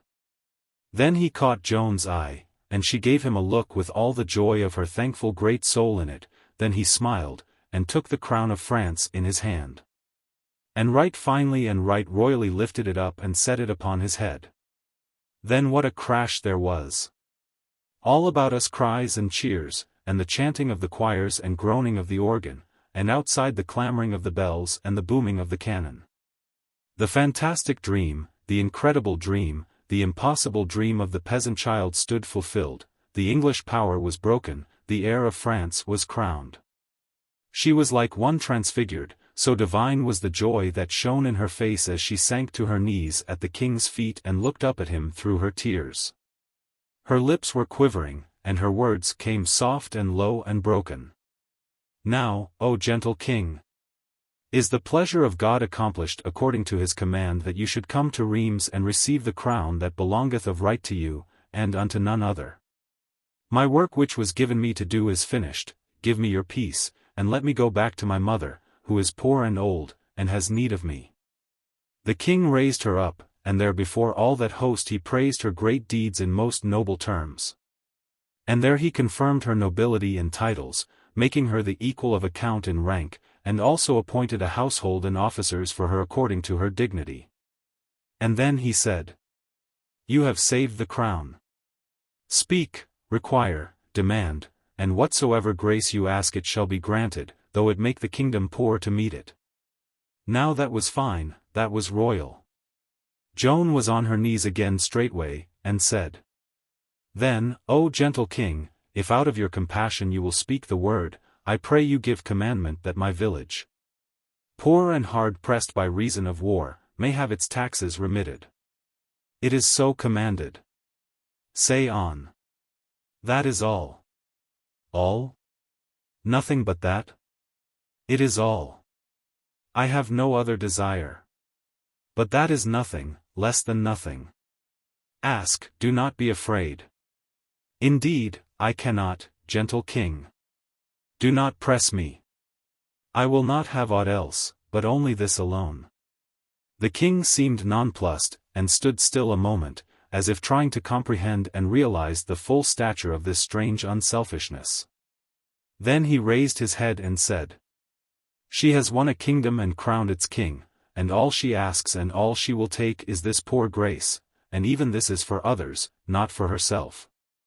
And it is well, her act being proportioned to the dignity of one who carries in her head and heart riches which outvalue any that any king could add, though he gave his all. She shall have her way. Now, therefore, it is decreed that from this day forth Domremy, natal village of Joan of Arc, deliverer of France, called the Maid of Orleans, is freed from all taxation forever." Whereat the silver horns blew a jubilant blast. There, you see, she had had a vision of this very scene the time she was in a trance in the pastures of Domremy. And we asked her to name to boon she would demand of the king if he should ever chance to tell her she might claim one. But whether she had the vision or not, this act showed that after all the dizzy grandeurs that had come upon her, she was still the same simple, unselfish creature that she was that day. Yes, Charles VII remitted those taxes, forever. Often the gratitude of kings and nations fades and their promises are forgotten or deliberately violated. But you, who are children of France, should remember with pride that France has kept this one faithfully. 63 years have gone by since that day. The taxes of the region wherein Domremy lies have been collected 63 times since then, and all the villages of that region have paid except that one, Domremy. The tax-gatherer never visits Domremy. Domremy has long ago forgotten what that dread sorrow-sowing apparition is like. 63 tax books have been filed meantime, and they lie yonder with the other public records, and any may see them that desire it. At the top of every page in the 63 books stands the name of a village, and below that name its weary burden of taxation is figured out and displayed, in the case of all save one. It is true, just as I tell you. In each of the 63 books there is a page headed Domremy, but under that name not a figure appears. Where the figures should be, there are 3 words written, and the same words have been written every year for all these years. Yes, it is a blank page, with always those grateful words lettered across the face of it, a touching memorial. Thus. Domremy. Reine, la Pucelle. Nothing, the Maid of Orleans. How brief it is, yet how much it says. It is the nation speaking. You have the spectacle of that unsentimental thing, a government, making reverence to that name and saying to its agent, uncover and pass on, it is France that commands. Yes, the promise has been kept, it will be kept always, forever, was the king's word. Point 4. At 2 o'clock in the afternoon the ceremonies of the coronation came at last to an end. Then the procession formed once more, with Joan and the king at its head, and took up its solemn march through the midst of the church. All instruments and all people making such clamor of rejoicing noises as was, indeed, a marvel to hear. And so ended the third of the great days of Joan's life. And how close together they stand, May 8th, June 18th, July 17th. Chapter 36. Joan hears news from home. We mounted and rode, a spectacle to remember, a most noble display of rich vestments and nodding plumes. And as we moved between the banked multitudes they sank down all along abreast of us as we advanced, like grain before the reaper. And kneeling hailed with a rousing welcome the consecrated king and his companion the deliverer of France. But by and by when we had paraded about the chief parts of the city and were come near to the end of our course, we being now approaching the archbishop's palace, one saw on the right, hard by the inn that is called the Zebra, a strange thing, 2 men not kneeling but standing. Standing in the front rank of the kneelers, unconscious, transfixed, staring. Yes, and clothed in the coarse garb of the peasantry, these 2 halberdiers sprang at them in a fury to teach them better manners, but just as they seized them Joan cried out, "Forbear!" and slid from her saddle and flung her arms about one of those peasants, calling him by all manner of endearing names, and sobbing. For it was her father, and the other was her uncle, Laxart. The news flew everywhere, and shouts of welcome were raised, and in just one little moment those 2 despised and unknown plebeians were become famous and popular and envied. And everybody was in a fever to get sight of them and be able to say, all their lives long, that they had seen the father of Joan of Arc and the brother of her mother. How easy it was for her to do miracles like to this. She was like the sun, on whatsoever dim and humble object her rays fell, that thing was straightway drowned in glory. All graciously the king said, "Bring them to me." And she brought them, she radiant with happiness and affection, they trembling and scared, with their caps in their shaking hands. And there before all the world the king gave them his hand to kiss, while the people gazed in envy and admiration. And he said to Old Dark, "Give God thanks for that you are father to this child, this dispenser of immortalities. You who bear a name that will still live in the mouths of men when all the race of kings has been forgotten. It is not meet that you bear your head before the fleeting fames and dignities of a day, cover yourself." And truly he looked right fine and princely when he said that. Then he gave order that the bailey of Reims be brought. And when he was come, and stood bent low and bare, the king said to him, "These 2 are guests of France," and bade him use them hospitably. I may as well say now as later, that Papa Dark and Laxart were stopping in that little Zebra inn, and that there they remained. Finer quarters were offered them by the bailey, also public distinctions and brave entertainment, but they were frightened at these projects, they being only humble and ignorant peasants. So they begged off, and had peace. They could not have enjoyed such things. Poor souls, they did not even know what to do with their hands, and it took all their attention to keep from treading on them. The baillie did the best he could in the circumstances. He made the innkeeper place a whole floor at their disposal, and told him to provide everything they might desire, and charge all to the city. Also the baillie gave them a horse apiece and furnishings, which so overwhelmed them with pride and delight and astonishment that they couldn't speak a word. For in their lives they had never dreamed of wealth like this, and could not believe, at first, that the horses were real and would not dissolve to a mist and blow away. They could not unglue their minds from those grandeurs, and were always wrenching the conversation out of its groove and dragging the matter of animals into it.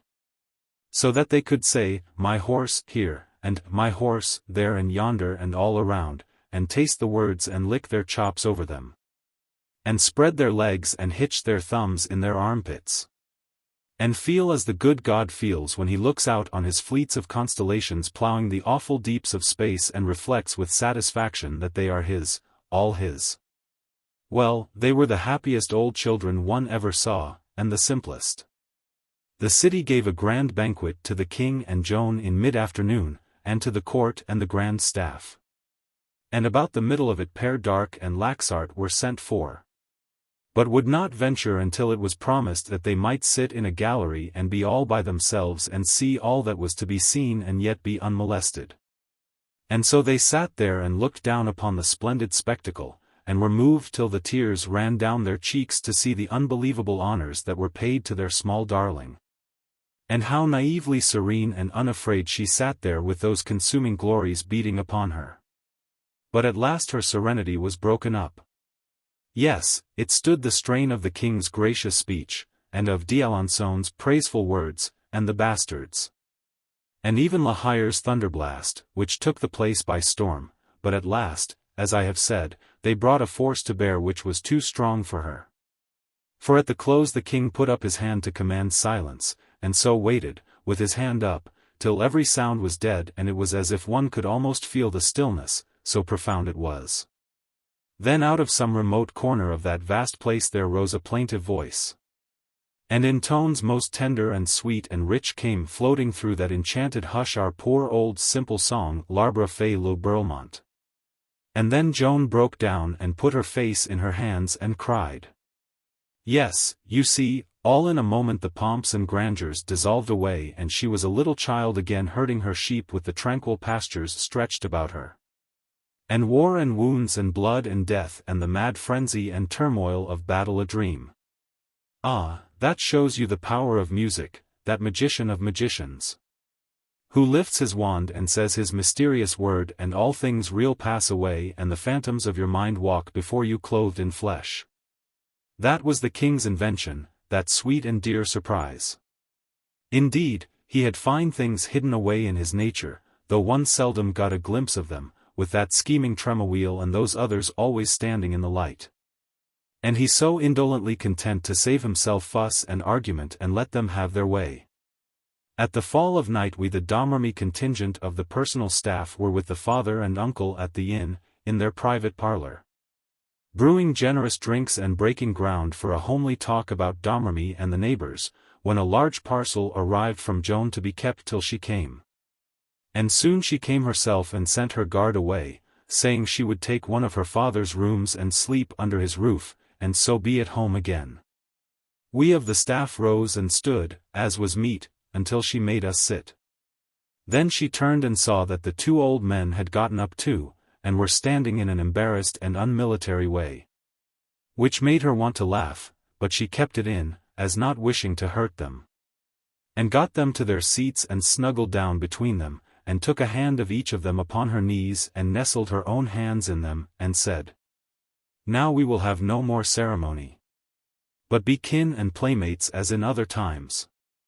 For I am done with the great wars now, and you too will take me home with you, and I shall see." She stopped, and for a moment her happy face sobered, as if a doubt or a presentiment had flitted through her mind. Then it cleared again, and she said, with a passionate yearning, "Oh, if the day were but come and we could start." The old father was surprised, and said, "Why, child, are you in earnest?" Would you leave doing these wonders that make you to be praised by everybody while there is still so much glory to be won? And would you go out from this grand comradeship with princes and generals to be a drudging villager again and a nobody? It is not rational.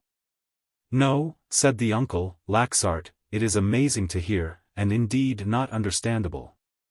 It is a stranger thing to hear her say she will stop the soldiering than it was to hear her say she would begin it. And I who speak to you can say in all truth that that was the strangest word that ever I had heard till this day and hour.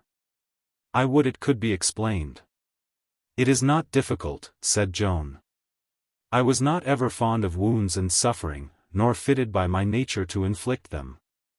And quarrellings did always distress me, and noise and tumult were against my liking, my disposition being toward peace and quietness, and love for all things that have life. And being made like this, how could I bear to think of wars and blood, and the pain that goes with them, and the sorrow and mourning that follow after? But by his angels God laid his great commands upon me, and could I disobey? I did as I was bid. Did he command me to do many things? No. Only two, to raise the siege of Orleans, and crown the king at Rheims. The task is finished, and I am free. Has ever a poor soldier fallen in my sight, whether friend or foe, and I not felt the pain in my own body, and the grief of his homemates in my own heart? No, not one. And, oh, it is such bliss to know that my release is won, and that I shall not any more see these cruel things or suffer these tortures of the mind again. Then why should I not go to my village and be as I was before? It is heaven. And ye wonder that I desire it. Ah, ye are men, just men. My mother would understand.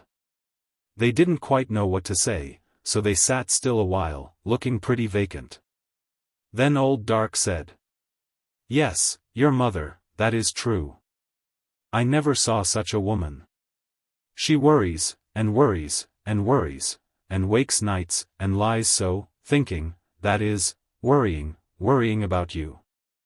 And when the night storms go raging along, she moans and says, ah, God pity her, she is out in this with her poor wet soldiers. And when the lightning glares and the thunder crashes she wrings her hands and trembles, saying, it is like the awful cannon and the flash. And yonder somewhere she is riding down upon the spouting guns and I not there to protect her. Ah, poor mother, it is pity, it is pity. Yes, a most strange woman, as I have noticed a many times. When there is news of a victory and all the village goes mad with pride and joy. She rushes here and there in a maniacal frenzy till she finds out the one only thing she cares to know, that you are safe. Then down she goes on her knees in the dirt and praises God as long as there is any breath left in her body, and all on your account, for she never mentions the battle once.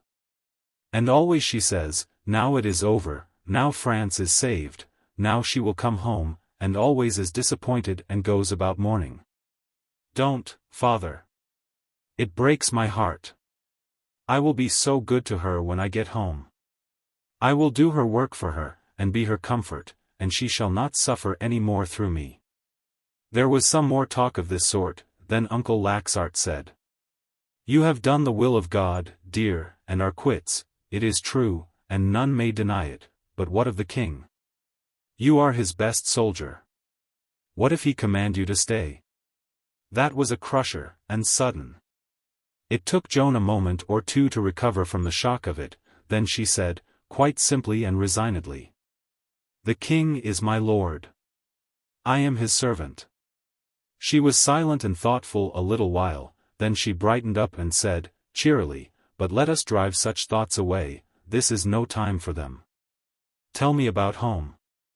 So the two old gossips talked and talked about everything and everybody in the village, and it was good to hear.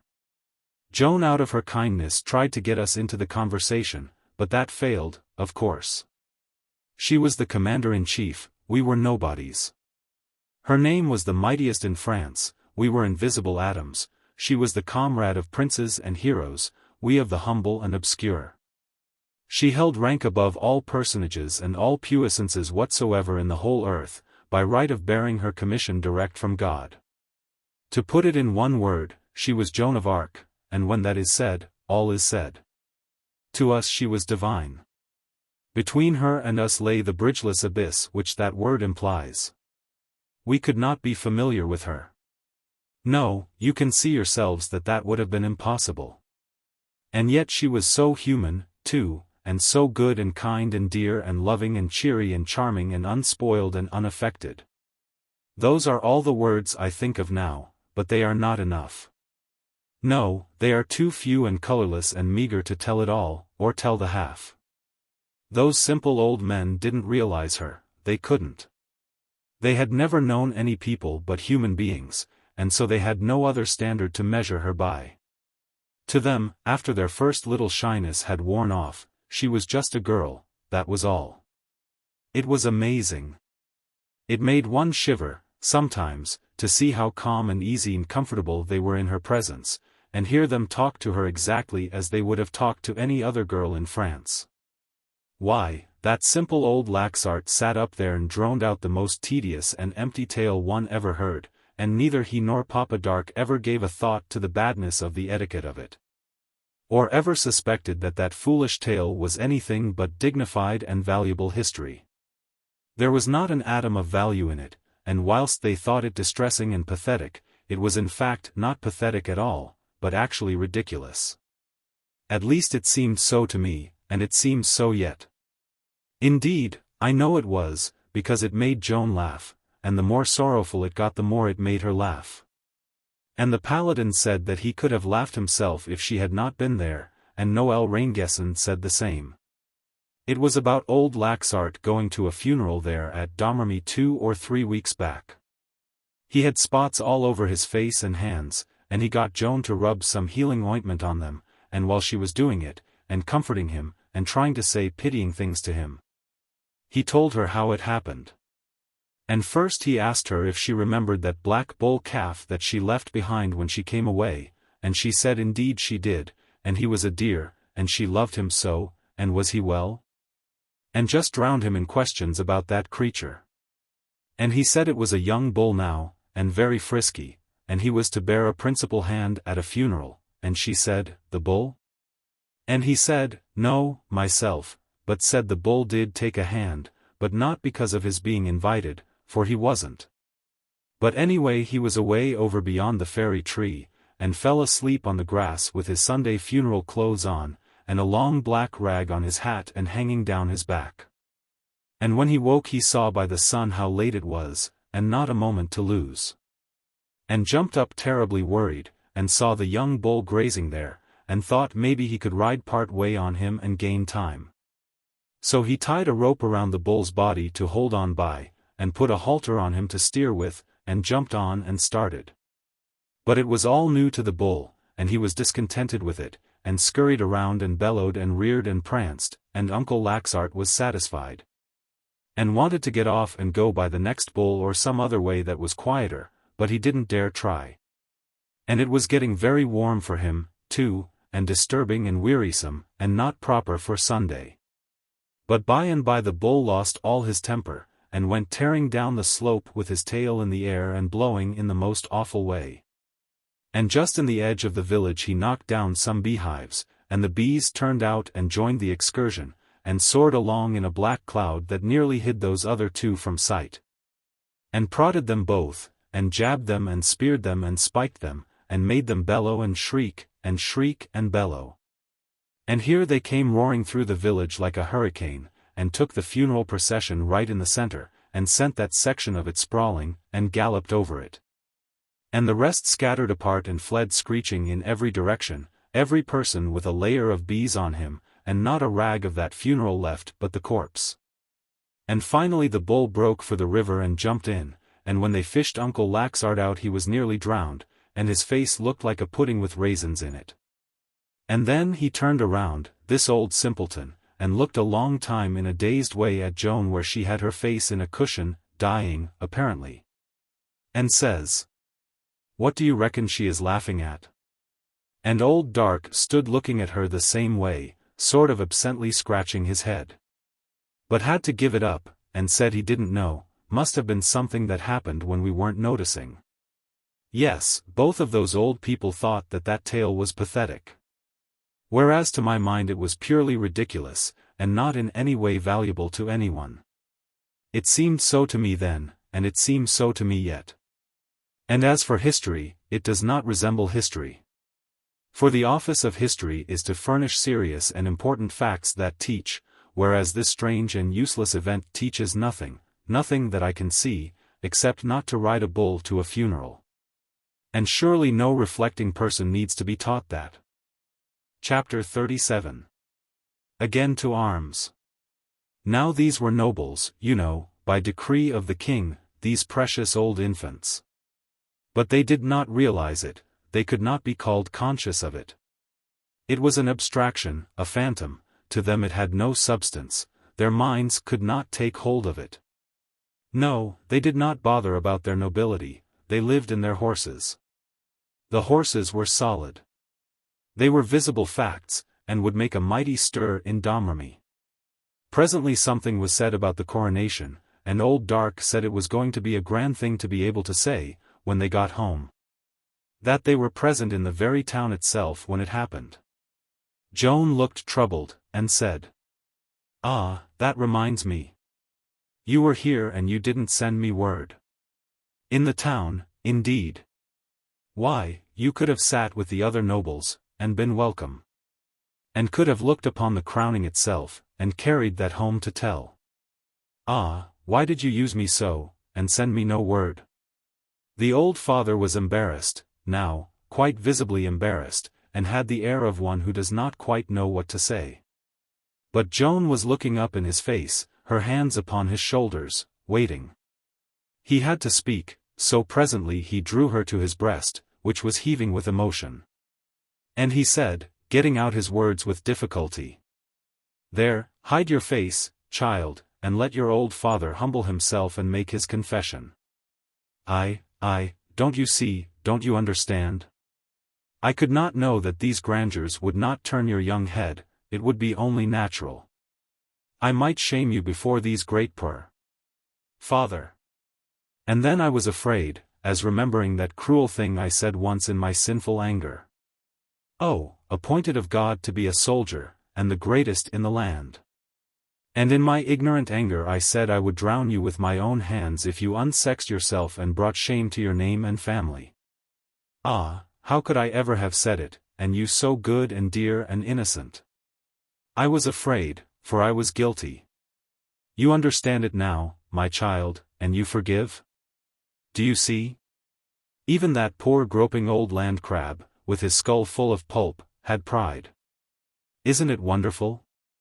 And more, he had conscience, he had a sense of right and wrong, such as it was. He was able to find remorse. It looks impossible, it looks incredible, but it is not.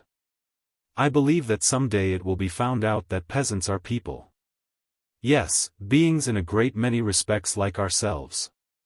And I believe that some day they will find this out, too, and then. Well, then I think they will rise up and demand to be regarded as part of the race, and that by consequence there will be trouble. Whenever one sees in a book or in a king's proclamation those words, "the nation," they bring before us the upper classes, only those, we know no other nation. For us and the kings no other nation exists. But from the day that I saw old Dark the peasant acting and feeling just as I should have acted and felt myself, I have carried the conviction in my heart that our peasants are not merely animals. Beasts of burden put here by the good God to produce food and comfort for the nation, but something more and better. You look incredulous. Well, that is your training, it is the training of everybody, but as for me, I thank that incident for giving me a better light, and I have never forgotten it. Let me see, where was I? One's mind wanders around here and there and yonder, when one is old. I think I said Joan comforted him. Certainly, that is what she would do, there was no need to say that. She coaxed him and petted him and caressed him, and laid the memory of that old hard speech of his to rest. Laid it to rest until she should be dead. Then he would remember it again, yes, yes. Lord, how those things sting, and burn, and gnaw, the things which we did against the innocent dead. And we say in our anguish, if they could only come back. Which is all very well to say, but, as far as I can see, it doesn't profit anything. In my opinion, the best way is not to do the thing in the first place. And I am not alone in this. I have heard our two knights say the same thing.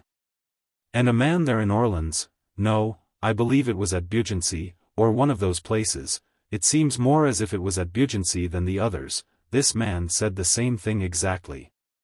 Almost the same words, a dark man with a cast in his eye and one leg shorter than the other. His name was, it is singular that I can't call that man's name. I had it in my mind only a moment ago, and I know it begins with, no, I don't remember what it begins with, but never mind, let it go, I will think of it presently, and then I will tell you. Well, pretty soon the old father wanted to know how Joan felt when she was in the thick of a battle, with the bright blades hacking and flashing all around her. And the blows rapping and slatting on her shield, and blood gushing on her from the cloven ghastly face and broken teeth of the neighbor at her elbow. And the perilous sudden back surge of massed horses upon a person when the front ranks give way before a heavy rush of the enemy, and men tumble limp and groaning out of saddles all around. And battle flags falling from dead hands wipe across one's face and hide the tossing turmoil a moment. And in the reeling and swaying and laboring jumble one's horse's hoofs sink into soft substances and shrieks of pain respond, and presently, panic. Rush. Swarm. Flight. And death and hell following after. And the old fellow got ever so much excited. And strode up and down, his tongue going like a mill, asking question after question and never waiting for an answer. And finally he stood Joan up in the middle of the room and stepped off and scanned her critically, and said, "No, I don't understand it. You are so little. So little and slender. When you had your armor on, today, it gave one a sort of notion of it. But in these pretty silks and velvets, you are only a dainty page, not a league-striding war colossus, moving in clouds and darkness and breathing smoke and thunder. I would God I might see you at it and go tell your mother. That would help her sleep, poor thing. Here, teach me the arts of the soldier, that I may explain them to her." And she did it. She gave him a pike, and put him through the manual of arms, and made him do the steps, too. His marching was incredibly awkward and slovenly, and so was his drill with the pike. But he didn't know it, and was wonderfully pleased with himself, and mightily excited and charmed with the ringing, crisp words of command.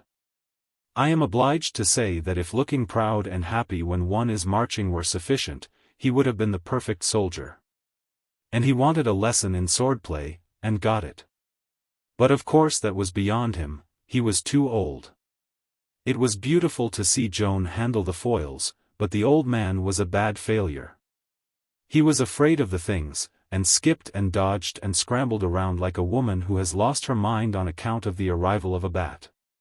He was of no good as an exhibition. But if La Hire had only come in, that would have been another matter. Those two fenced often, I saw them many times. True, Joan was easily his master, but it made a good show for all that, for La Hire was a grand swordsman. What a swift creature Joan was! You would see her standing erect with her ankle bones together and her foil arched over her head, the hilt in one hand and the button in the other, the old general opposite, bent forward. Left hand reposing on his back, his foil advanced, slightly wiggling and squirming, his watching eye boring straight into hers, and all of a sudden she would give a spring forward, and back again. And there she was, with the foil arched over her head as before. La Hire had been hit, but all that the spectator saw of it was something like a thin flash of light in the air, but nothing distinct, nothing definite. We kept the drinkables moving, for that would please the bailey and the landlord, and old Laxart and Dark got to feeling quite comfortable, but without being what you could call tipsy. They got out the presents which they had been buying to carry home, humble things and cheap, but they would be fine there, and welcome. And they gave to Joan a present from Père Fronte and one from her mother, the one a little leaden image of the Holy Virgin, the other half a yard of blue silk ribbon. And she was as pleased as a child, and touched, too, as one could see plainly enough. Yes, she kissed those poor things over and over again, as if they had been something costly and wonderful. And she pinned the Virgin on her doublet, and sent for her helmet and tied the ribbon on that, first one way, then another, then a new way, then another new way. And with each effort perching the helmet on her hand and holding it off this way and that, and canting her head to one side and then the other, examining the effect. As a bird does when it has got a new bug. And she said she could almost wish she was going to the wars again, for then she would fight with the better courage, as having always with her something which her mother's touch had blessed. Old Laxart said he hoped she would go to the wars again, but home first, for that all the people there were cruel anxious to see her, and so he went on. They are proud of you, dear. Yes, prouder than any village ever was of anybody before. And indeed it is right and rational, for it is the first time a village has ever had anybody like you to be proud of and call its own. And it is strange and beautiful how they try to give your name to every creature that has a sex that is convenient. It is but half a year since you began to be spoken of and left us, and so it is surprising to see how many babies there are already in that region that are named for you. First it was just Joan. Then it was Joan Orleans, then Joan Orleans Bugency Patay, and now the next ones will have a lot of towns and the coronation added, of course. Yes, and the animals the same. They know how you love animals, and so they try to do you honor and show their love for you by naming all those creatures after you. Insomuch that if a body should step out and call Joan of Arc, come, there would be a landslide of cats and all such things, each supposing it was the one wanted, and all willing to take the benefit of the doubt, anyway. For the sake of the food that might be on delivery. The kitten you left behind, the last stray you fetched home, bears your name, now, and belongs to Père Fronte, and is the pet and pride of the village. And people have come miles to look at it and pet it and stare at it and wonder over it because it was Joan of Arc's cat. Everybody will tell you that. And one day when a stranger threw a stone at it, not knowing it was your cat, the village rose against him as one man and hanged him. And but for Père Fronte. There was an interruption. It was a messenger from the king, bearing a note for Joan, which I read to her, saying he had reflected, and had consulted his other generals. And was obliged to ask her to remain at the head of the army and withdraw her resignation. Also, would she come immediately and attend a council of war? Straightway, at a little distance, military commands, and the rumble of drums broke on the still night, and we knew that her guard was approaching. Deep disappointment clouded her face for just one moment and no more. It passed, and with it the homesick girl, and she was Joan of Arc, commander-in-chief again, and ready for duty. Chapter 38. The King cries, Forward. In my double quality of page and secretary I followed Joan to the council. She entered that presence with the bearing of a grieved goddess. What was become of the volatile child that so lately was enchanted with a ribbon and suffocated with laughter over the distress of a foolish peasant who had stormed a funeral on the back of a bee-stung bull? One may not guess. Simply it was gone, and had left no sign. She moved straight to the council table, and stood. Her glance swept from face to face there, and where it fell, these lit it as with a torch, those it scorched as with a brand. She knew where to strike. She indicated the generals with a nod, and said, My business is not with you. You have not craved a council of war. Then she turned toward the king's privy council, and continued, No. It is with you. A council of war. It is amazing. There is but one thing to do, and only one, and lo, ye call a council of war. Councils of war have no value but to decide between two or several doubtful courses. But a council of war when there is only one course? Conceive of a man in a boat and his family in the water, and he goes out among his friends to ask what he would better do? A council of war, name of God. To determine what? She stopped, and turned till her eyes rested upon the face of La Tremouille. And so she stood, silent, measuring him, the excitement in all faces burning steadily higher and higher, and all pulses beating faster and faster. Then she said, with deliberation, "Every sane man, whose loyalty is to his king and not a show and a pretense, knows that there is but one rational thing before us, the march upon Paris." Down came the fist of La Hire with an approving crash upon the table. La Tremouille turned white with anger, but he pulled himself firmly together and held his peace. The king's lazy blood was stirred and his eye kindled finely, for the spirit of war was away down in him somewhere, and a frank, bold speech always found it and made it tingle gladsomely. Joan waited to see if the chief minister might wish to defend his position, but he was experienced and wise, and not a man to waste his forces where the current was against him. He would wait. The king's private ear would be at his disposal by and by. That pious fox the Chancellor of France took the word now. He washed his soft hands together, smiling persuasively, and said to Joan, "Would it be courteous, Your Excellency, to move abruptly from here without waiting for an answer from the Duke of Burgundy? You may not know that we are negotiating with His Highness, and that there is likely to be a fortnight's truce between us. And on his part a pledge to deliver Paris into our hands without the cost of a blow or the fatigue of a march thither."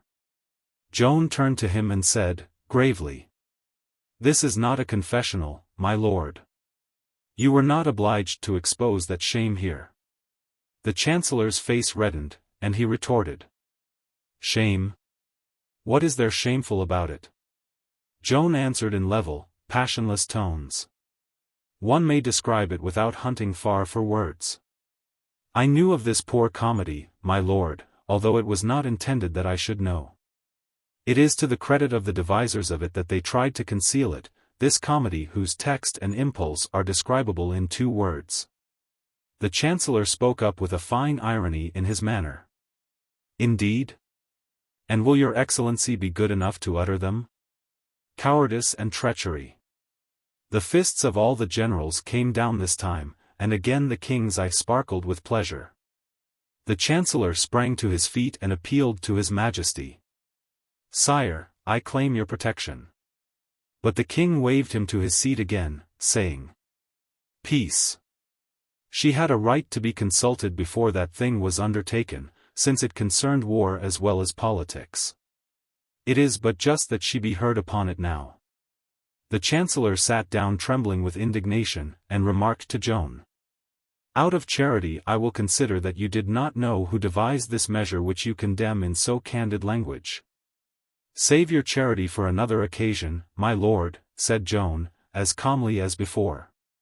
"Whenever anything is done to injure the interests and degrade the honor of France, all but the dead know how to name the 2 conspirators in chief. Sire.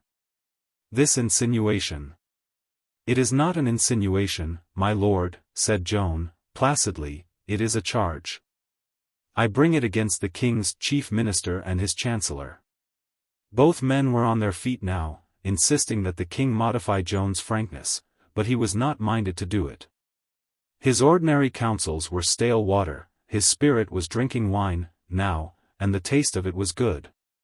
He said, "Sit, and be patient. What is fair for one must in fairness be allowed the other. Consider, and be just. When have you 2 spared her? What dark charges and harsh names have you withheld when you spoke of her?" Then he added, with a veiled twinkle in his eyes, "If these are offenses I see no particular difference between them, except that she says her hard things to your faces, whereas you say yours behind her back."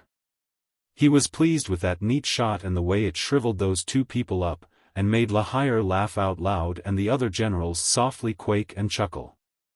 Joan tranquilly resumed. "From the first, we have been hindered by this policy of shilly-sholly. This fashion of counseling and counseling and counseling where no counseling is needed, but only fighting. We took Orleans on the 8th of May, and could have cleared the region round about in 3 days and saved the slaughter of Patay. We could have been in Reims 6 weeks ago, and in Paris now. And would see the last Englishman pass out of France in half a year. But we struck no blow after Orleans, but went off into the country, what for? Ostensibly to hold councils.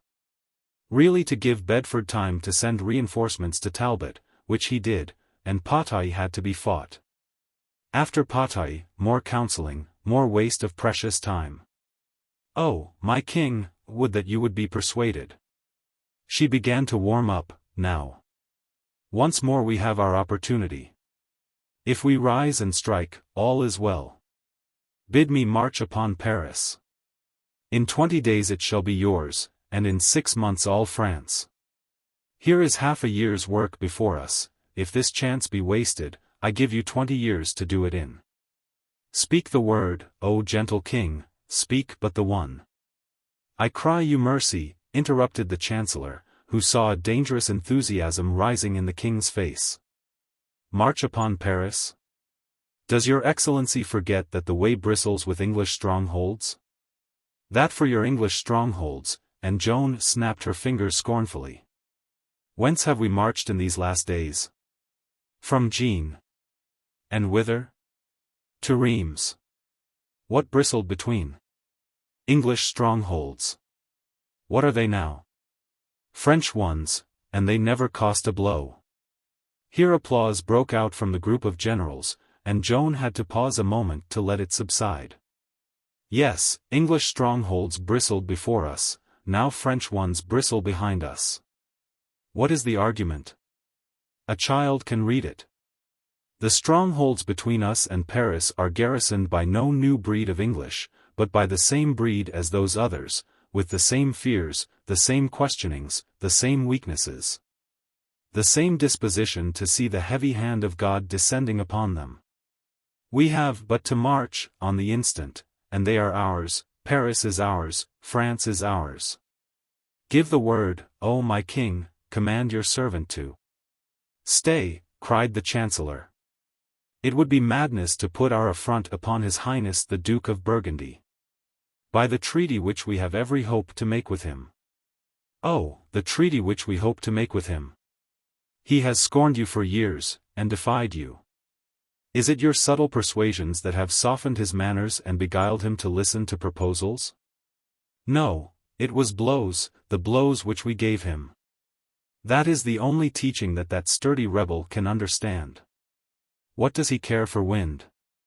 The treaty which we hope to make with him, alack! He deliver Paris. There is no pauper in the land that is less able to do it. He deliver Paris. Ah, but that would make great Bedford smile. Oh, the pitiful pretext. The blind can see that this thin pourparlor with its 15-day truce has no purpose but to give Bedford time to hurry forward his forces against us. More treachery, always treachery. We call a council of war, with nothing to counsel about, but Bedford calls no council to teach him what our course is. He knows what he would do in our place. He would hang his traitors and march upon Paris. O gentle king, rouse. The way is open, Paris beckons, France implores, speak and we. Sire, it is madness, sheer madness. Your Excellency, we cannot, we must not go back from what we have done. We have proposed to treat, we must treat with the Duke of Burgundy. And we will, said Joan. Ah? How? At the point of the lance. The house rose, to a man, all that had French hearts, and let go a crack of applause, and kept it up. And in the midst of it one heard La Hire growl out, at the point of the lance. By God, that is music. The king was up, too, and drew his sword, and took it by the blade and strode to Joan and delivered the hilt of it into her hand, saying, There, the king surrenders. Carry it to Paris.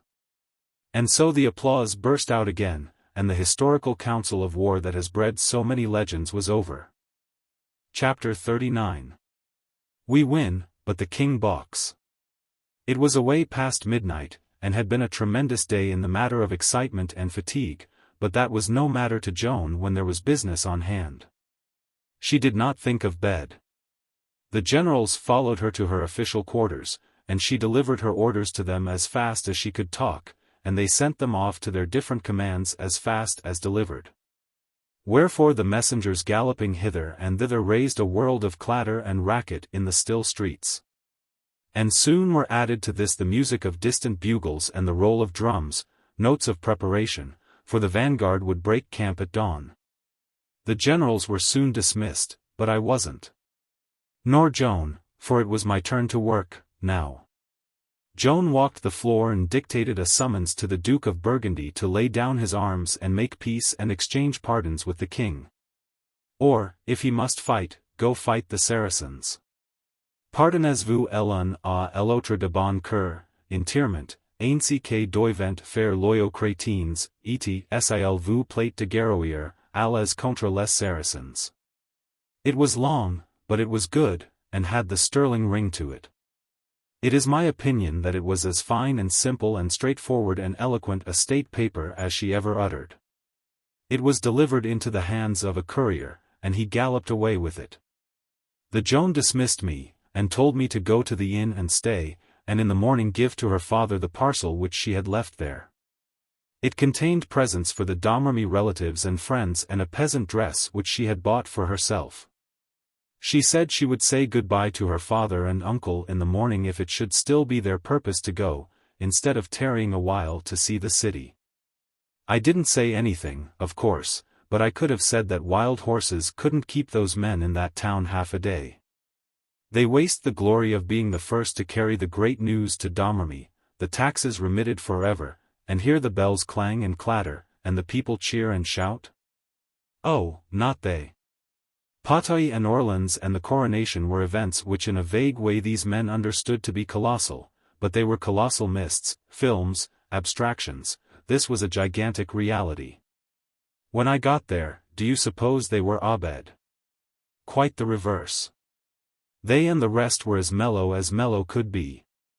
And the Paladin was doing his battles in great style, and the old peasants were endangering the building with their applause. He was doing Patay now, and was bending his big frame forward and laying out the positions and movements with a rake here and a rake there of his formidable sword on the floor. And the peasants were stooped over with their hands on their spread knees observing with excited eyes and ripping out ejaculations of wonder and admiration all along. Yes, here we were. Waiting for the word.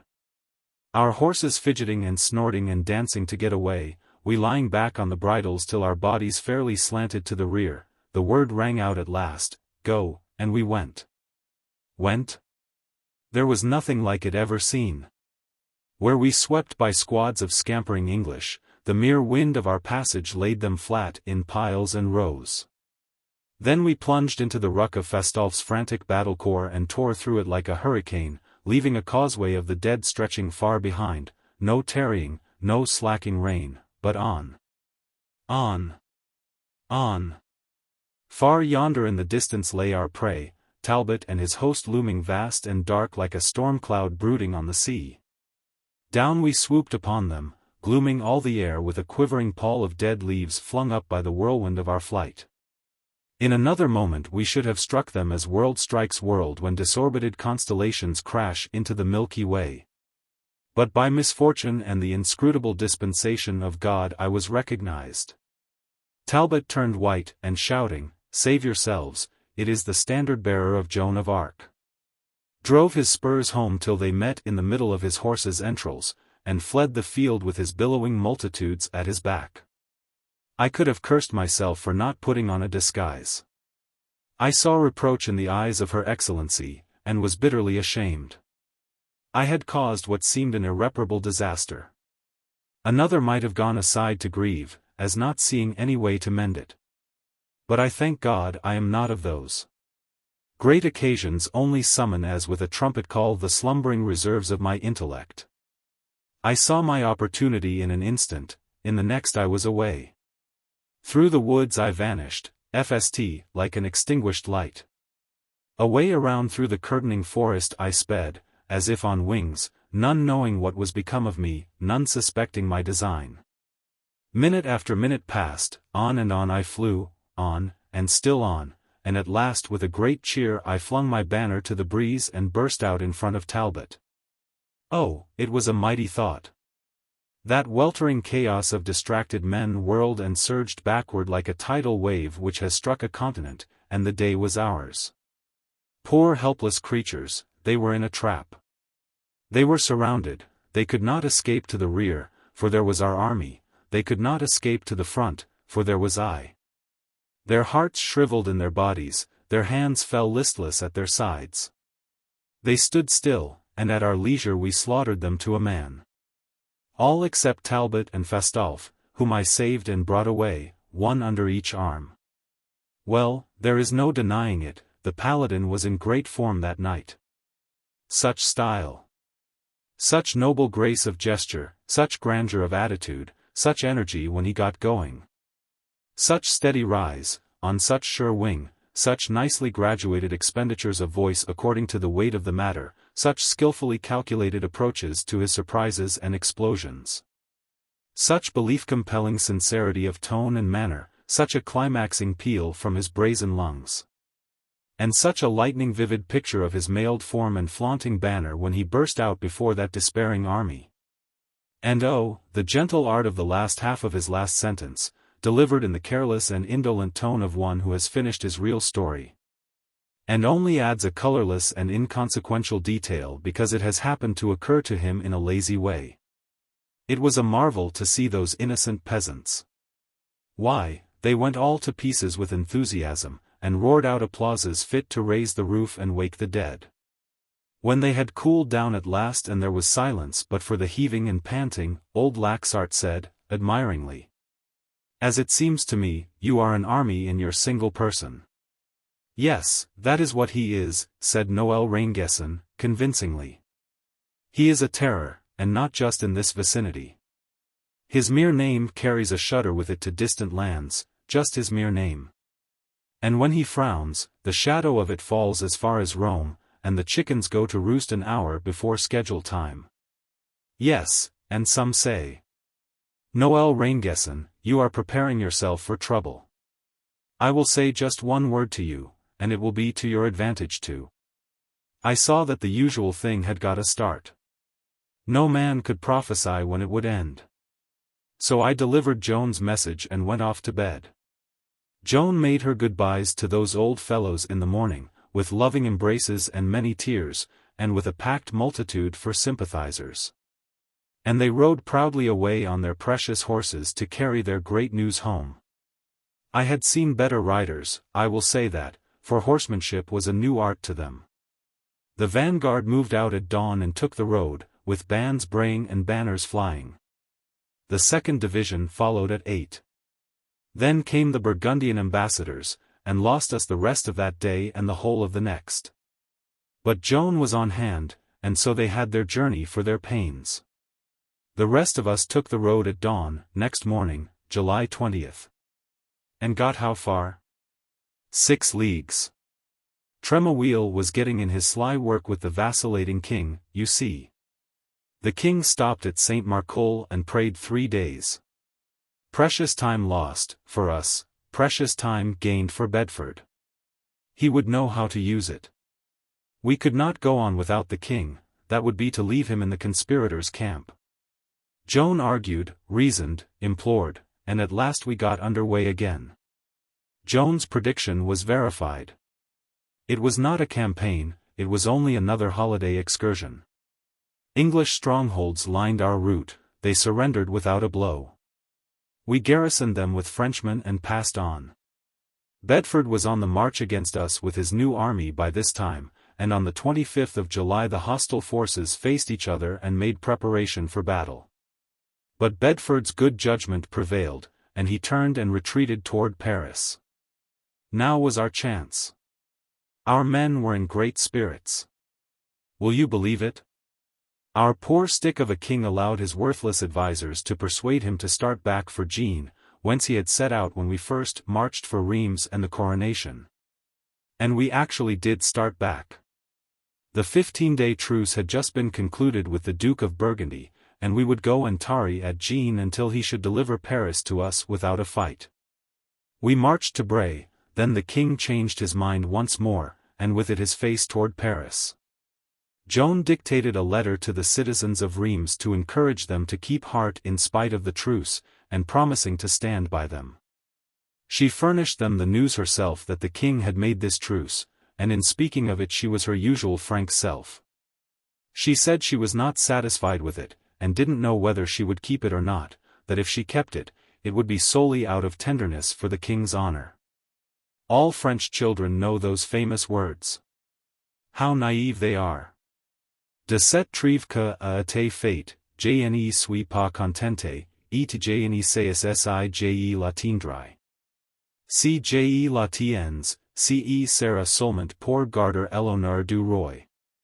But in any case, she said, she would not allow the blood royal to be abused, and would keep the army in good order and ready for work at the end of the truce. Poor child, to have to fight England, Burgundy, and a French conspiracy all at the same time, it was too bad. She was a match for the others, but a conspiracy, nobody is a match for that, when the victim that is to be injured is weak and willing. It grieved her, these troubled days, to be so hindered and delayed and baffled, and at times she was sad and the tears lay near the surface.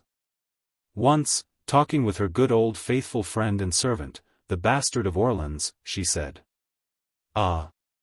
if it might but please God to let me put off this steel raiment and go back to my father and my mother, and tend my sheep again with my sister and my brothers, who would be so glad to see me. By the 12th of August we were camped near Dampmartin. Later we had a brush with Bedford's rearguard, and had hopes of a big battle on the morrow, but Bedford and all his force got away in the night and went on toward Paris. Charles sent heralds and received the submission of Beauvais. The Bishop Pierre Cauchon, that faithful friend and slave of the English, was not able to prevent it, though he did his best. He was obscure then, but his name was to travel round the globe presently, and live forever in the curses of France. Bear with me now, while I spit in fancy upon his grave. Compiègne surrendered, and hauled down the English flag. On the 14th we camped 2 leagues from Senlis. Bedford turned and approached, and took up a strong position. We went against him, but all our efforts to beguile him out from his entrenchments failed, though he had promised us a duel in the open field. Night shut down. Let him look out for the morning. But in the morning he was gone again. We entered Compiègne the 18th of August, turning out the English garrison and hoisting our own flag. On the 23rd Joan gave command to move upon Paris. The king and the clique were not satisfied with this, and retired sulking to Senlis, which had just surrendered. Within a few days many strong places submitted: Creil, Pont-Saint-Maxence, Choisy, Gournay-sur-Arande, Remy, Le Neuf-Villeneuve, Moguer, Chantilly, Saint-Inès. The English power was tumbling, crash after crash. And still the king sulked and disapproved, and was afraid of our movement against the capital. On the 26th of August 1429, Joan camped at St. Denis, in effect, under the walls of Paris. And still the king hung back and was afraid. If we could but have had him there to back us with his authority. Bedford had lost heart and decided to waive resistance and go and concentrate his strength in the best and loyalist province remaining to him, Normandy. If we could only have persuaded the king to come and countenance us with his presence and approval at this supreme moment. Chapter 40. Treachery conquers Joan. Courier after courier was dispatched to the king, and he promised to come, but didn't. The Duc d'Alençon went to him and got his promise again, which he broke again. 9 days were lost thus, then he came, arriving at St. Denis September 7th. Meantime the enemy had begun to take heart, the spiritless conduct of the king could have no other result. Preparations had now been made to defend the city. Joan's chances had been diminished, but she and her generals considered them plenty good enough yet. Joan ordered the attack for 8 o'clock next morning, and at that hour it began. Joan placed her artillery and began to pound a strong work which protected the gate Saint-Honoré.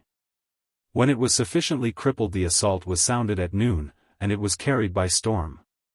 Then we moved forward to storm the gate itself, and hurled ourselves against it again and again, Joan in the lead with her standard at her side, the smoke enveloping us in choking clouds. And the missiles flying over us and through us as thick as hail. In the midst of our last assault, which would have carried the gate sure and given us Paris and in effect France, Joan was struck down by a crossbow bolt. And our men fell back instantly and almost in a panic, for what were they without her? She was the army, herself. Although disabled, she refused to retire, and begged that a new assault be made, saying it must win. And adding, with the battle light rising in her eyes, I will take Paris now or die. She had to be carried away by force, and this was done by Gaucourt and the Duc d'Alençon. But her spirits were at the very top notch, now. She was brimming with enthusiasm. She said she would be carried before the gate in the morning, and in half an hour Paris would be ours without any question. She could have kept her word. About this there was no doubt. But she forgot one factor, the king, shadow of that substance named La Tremouille. The king forbade the attempt. You see, a new embassy had just come from the Duke of Burgundy, and another sham private trade of some sort was on foot. You would know, without my telling you, that Joan's heart was nearly broken. Because of the pain of her wound and the pain at her heart she slept little that night. Several times the watchers heard muffled sobs from the dark room where she lay at St. Denis, and many times the grieving words, "It could have been taken, it could have been taken," which were the only ones she said. She dragged herself out of bed a day later with a new hope. D'Alençon had thrown a bridge across the Seine near St. Denis. Might she not cross by that and assault Paris at another point? But the king got wind of it and broke the bridge down. And more, he declared the campaign ended. And more still, he had made a new truce and a long one, in which he had agreed to leave Paris unthreatened and unmolested, and go back to the Loire whence he had come. Joan of Arc, who had never been defeated by the enemy, was defeated by her own king. She had said once that all she feared for her cause was treachery. It had struck its first blow now. She hung up her white armor in the royal basilica of St. Denis, and went and asked the king to relieve her of her functions and let her go home. As usual, she was wise. Grand combinations, far-reaching great military moves were at an end. Now, for the future, when the truce should end, the war would be merely a war of random and idle skirmishes, apparently. Work suitable for subalterns, and not requiring the supervision of a sublime military genius. But the king would not let her go.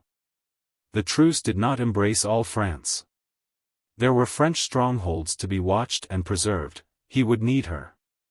Really, you see, Tremouille wanted to keep her where he could balk and hinder her. Now came her voices again. They said, "Remain at St. Denis."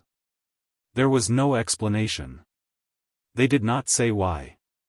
That was the voice of God, it took precedence of the command of the king. Joan resolved to stay. But that filled La Tremouille with dread.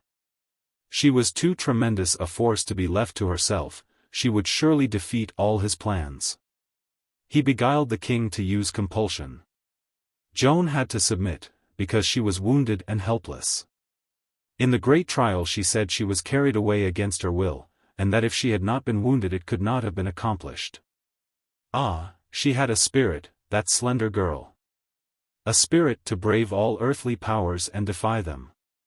We shall never know why the voices ordered her to stay. We only know this. That if she could have obeyed, the history of France would not be as it now stands written in the books. Yes, well we know that. On the 13th of September the army, sad and spiritless, turned its face toward the Loire, and marched, without music. Yes, one noted that detail. It was a funeral march, that is what it was. A long, dreary funeral march, with never a shout or a cheer, friends looking on in tears, all the way, enemies laughing. We reached Jean at last, that place whence we had set out on our splendid march toward Reims less than 3 months before, with flags flying, bands playing. The victory flush of Patay glowing in our faces, and the massed multitudes shouting and praising and giving us Godspeed. There was a dull rain falling now, the day was dark, the heavens mourned, the spectators were few, we had no welcome but the welcome of silence, and pity, and tears. Then the king disbanded that noble army of heroes, it furled its flags, it stored its arms, the disgrace of France was complete. La Tremouille wore the victor's crown. Joan of Arc, the unconquerable, was conquered. Chapter 41. The Maid will march no more. Yes, it was as I have said, Joan had Paris and France in her grip, and the 100 Years' War under her heel. And the king made her open her fist and take away her foot. Now followed about 8 months of drifting about with the king and his council. And his gay and showy and dancing and flirting and hawking and frolicking and serenading and dissipating court, drifting from town to town and from castle to castle, a life which was pleasant to us of the personal staff. But not to Joan. However, she only saw it, she didn't live it. The king did his sincerest best to make her happy, and showed a most kind and constant anxiety in this matter. All others had to go loaded with the chains of an exacting court etiquette, but she was free, she was privileged. So that she paid her duty to the king once a day and passed the pleasant word, nothing further was required of her. Naturally, then, she made herself a hermit, and grieved the weary days through in her own apartments, with her thoughts and devotions for company. And the planning of now forever unrealizable military combinations for entertainment. In fancy she moved bodies of men from this and that and the other point, so calculating the distances to be covered, the time required for each body, and the nature of the country to be traversed, as to have them appear in sight of each other on a given day or at a given hour and concentrate for battle. It was her only game, her only relief from her burden of sorrow and inaction. She played it hour after hour, as others play chess. And lost herself in it, and so got repose for her mind and healing for her heart. She never complained, of course. It was not her way. She was the sort that endure in silence. But, she was a caged eagle just the same, and pined for the free air and the alpine heights and the fierce joys of the storm. France was full of rovers, disbanded soldiers ready for anything that might turn up. Several times, at intervals, when Joan's dull captivity grew too heavy to bear, she was allowed to gather a troop of cavalry and make a health-restoring dash against the enemy. These things were a bath to her spirits. It was like old times, there at Saint-Pierre-le-Moudier, to see her lead assault after assault, be driven back again and again, but always rally and charge anew. All in a blaze of eagerness and delight. Till at last the tempest of missiles rained so intolerably thick that old D'Aulon, who was wounded, sounded the retreat, for the king had charged him on his head to let no harm come to Joan. And away everybody rushed after him, as he supposed, but when he turned and looked, there were we of the staff still hammering away. Wherefore he rode back and urged her to come, saying she was mad to stay there with only a dozen men. Her eye danced merrily, and she turned upon him crying out. "A dozen men! Name of God, I have 50,000, and will never budge till this place is taken. Sound the charge." Which he did, and over the walls we went, and the fortress was ours. Old D'Aulon thought her mind was wandering, but all she meant was, that she felt the might of 50,000 men surging in her heart. It was a fanciful expression. But, to my thinking, truer word was never said. Then there was the affair near Lagny, where we charged the entrenched Burgundians through the open field 4 times, the last time victoriously. The best prize of it Francois Alden, the freebooter and pitiless scourge of the region roundabout. Now and then other such affairs. And at last, away toward the end of May, 1430, we were in the neighborhood of Compiègne, and Joan resolved to go to the help of that place, which was being besieged by the Duke of Burgundy. I had been wounded lately, and was not able to ride without help, but the good dwarf took me on behind him, and I held on to him and was safe enough. We started at midnight, in a sullen downpour of warm rain, and went slowly and softly and in dead silence, for we had to slip through the enemy's lines. We were challenged only once. We made no answer, but held our breath and crept steadily and stealthily along, and got through without any accident. About 3:30 we reached Compiègne, just as the grey dawn was breaking in the east. Joan set to work at once, and concerted a plan with Guillaume de Flavy, captain of the city, a plan for a sortie toward evening against the enemy, who was posted in 3 bodies on the other side of the Oise, in the level plain. From our side one of the city gates communicated with a bridge. The end of this bridge was defended on the other side of the river by one of those fortresses called a boulevard. And this boulevard also commanded a raised road, which stretched from its front across the plain to the village of Margay. A force of Burgundians occupied Margay. Another was camped at Clairvaux, a couple of miles above the raised road, and a body of English was holding Venette, a mile and a half below it. A kind of bow and arrow arrangement, you see. The causeway the arrow, the boulevard at the feather end of it, Margay at the barb, Venette at one end of the bow, Clairvaux at the other. Joan's plan was to go straight per causeway against Margay, carry it by assault, then turn swiftly upon Clairvaux, up to the right, and capture that camp in the same way. Then face to the rear and be ready for heavy work, for the Duke of Burgundy lay behind Clairvaux with a reserve. Flavy's lieutenant, with archers and the artillery of the boulevard, was to keep the English troops from coming up from below and seizing the causeway and cutting off Joan's retreat in case she should have to make one. Also, a fleet of covered boats was to be stationed near the boulevard as an additional help in case a retreat should become necessary. It was the 24th of May.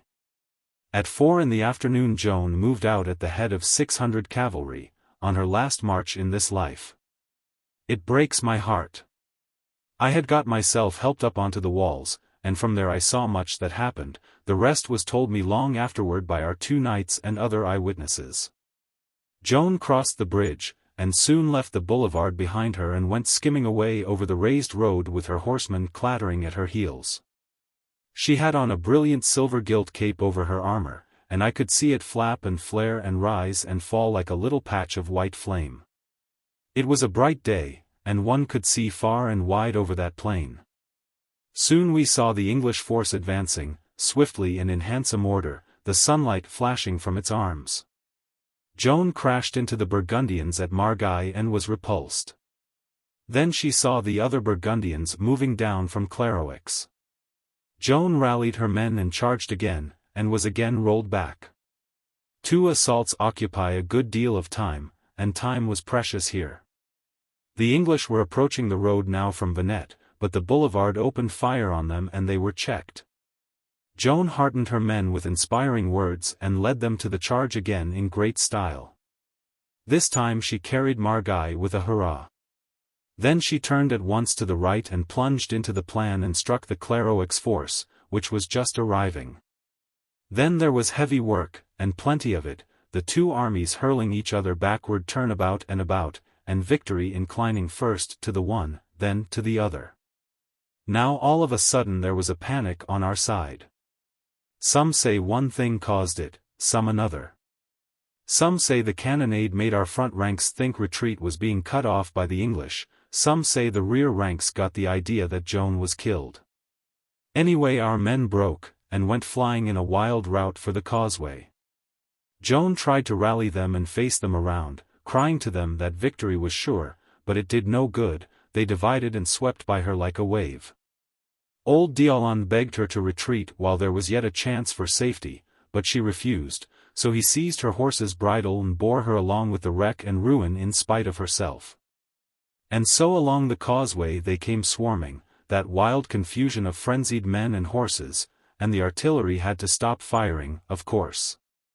Consequently the English and Burgundians closed in safety, the former in front, the latter behind their prey. Clear to the boulevard the French were washed in this enveloping inundation.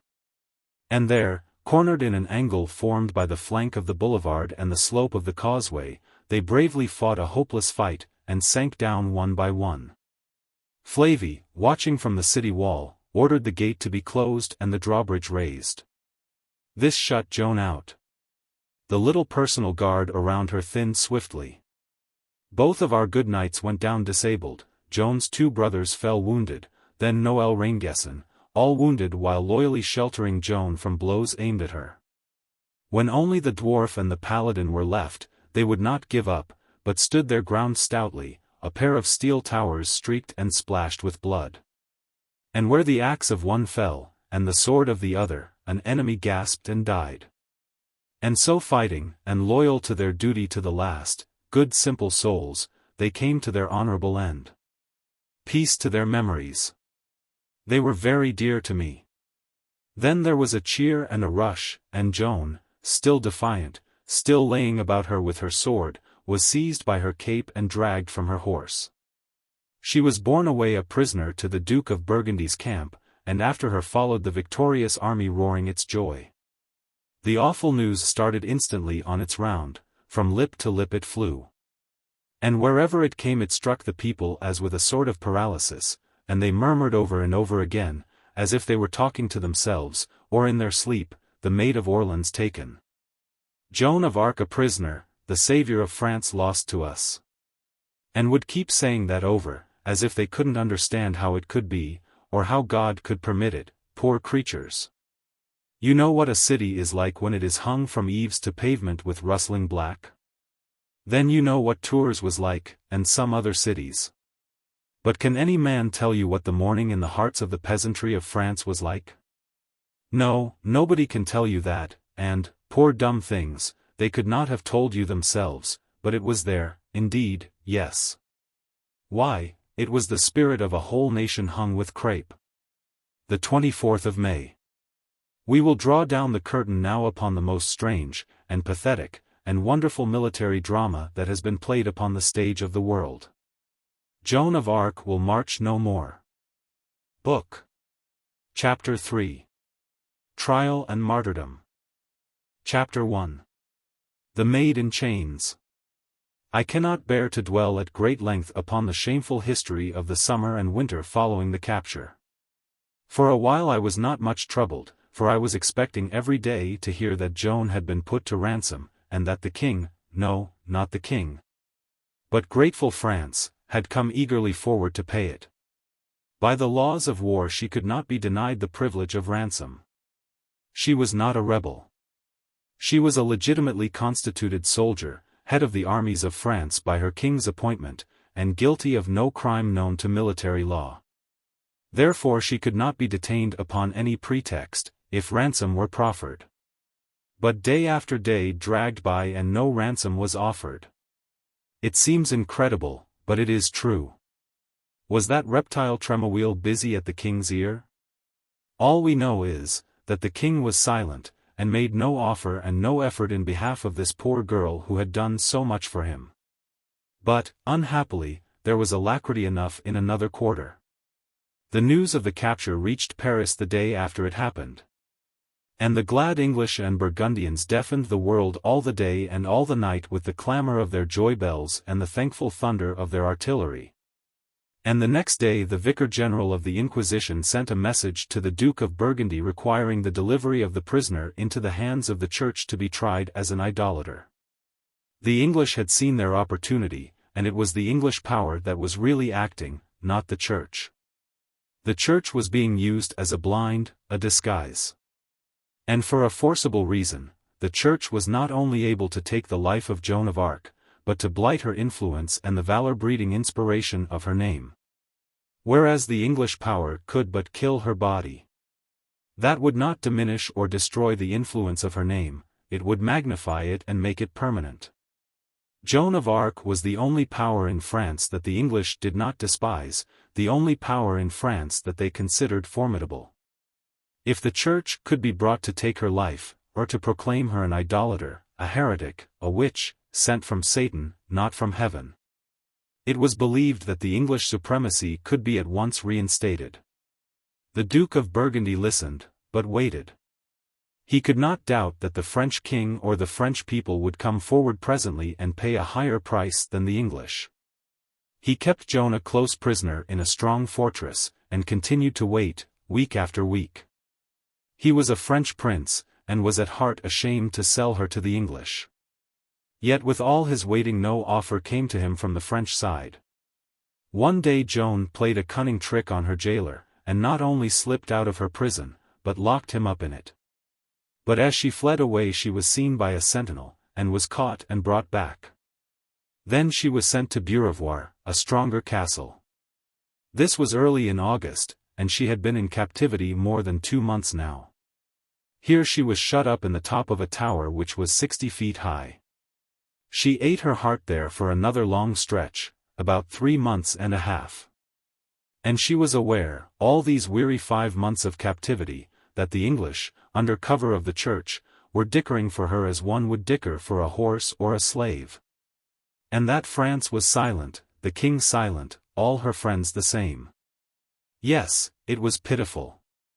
And yet when she heard at last that Compiègne was being closely besieged and likely to be captured, and that the enemy had declared that no inhabitant of it should escape massacre, not even children of 7 years of age, she was in a fever at once to fly to our rescue. So she tore her bedclothes to strips and tied them together and descended this frail rope in the night, and it broke, and she fell and was badly bruised, and remained 3 days insensible.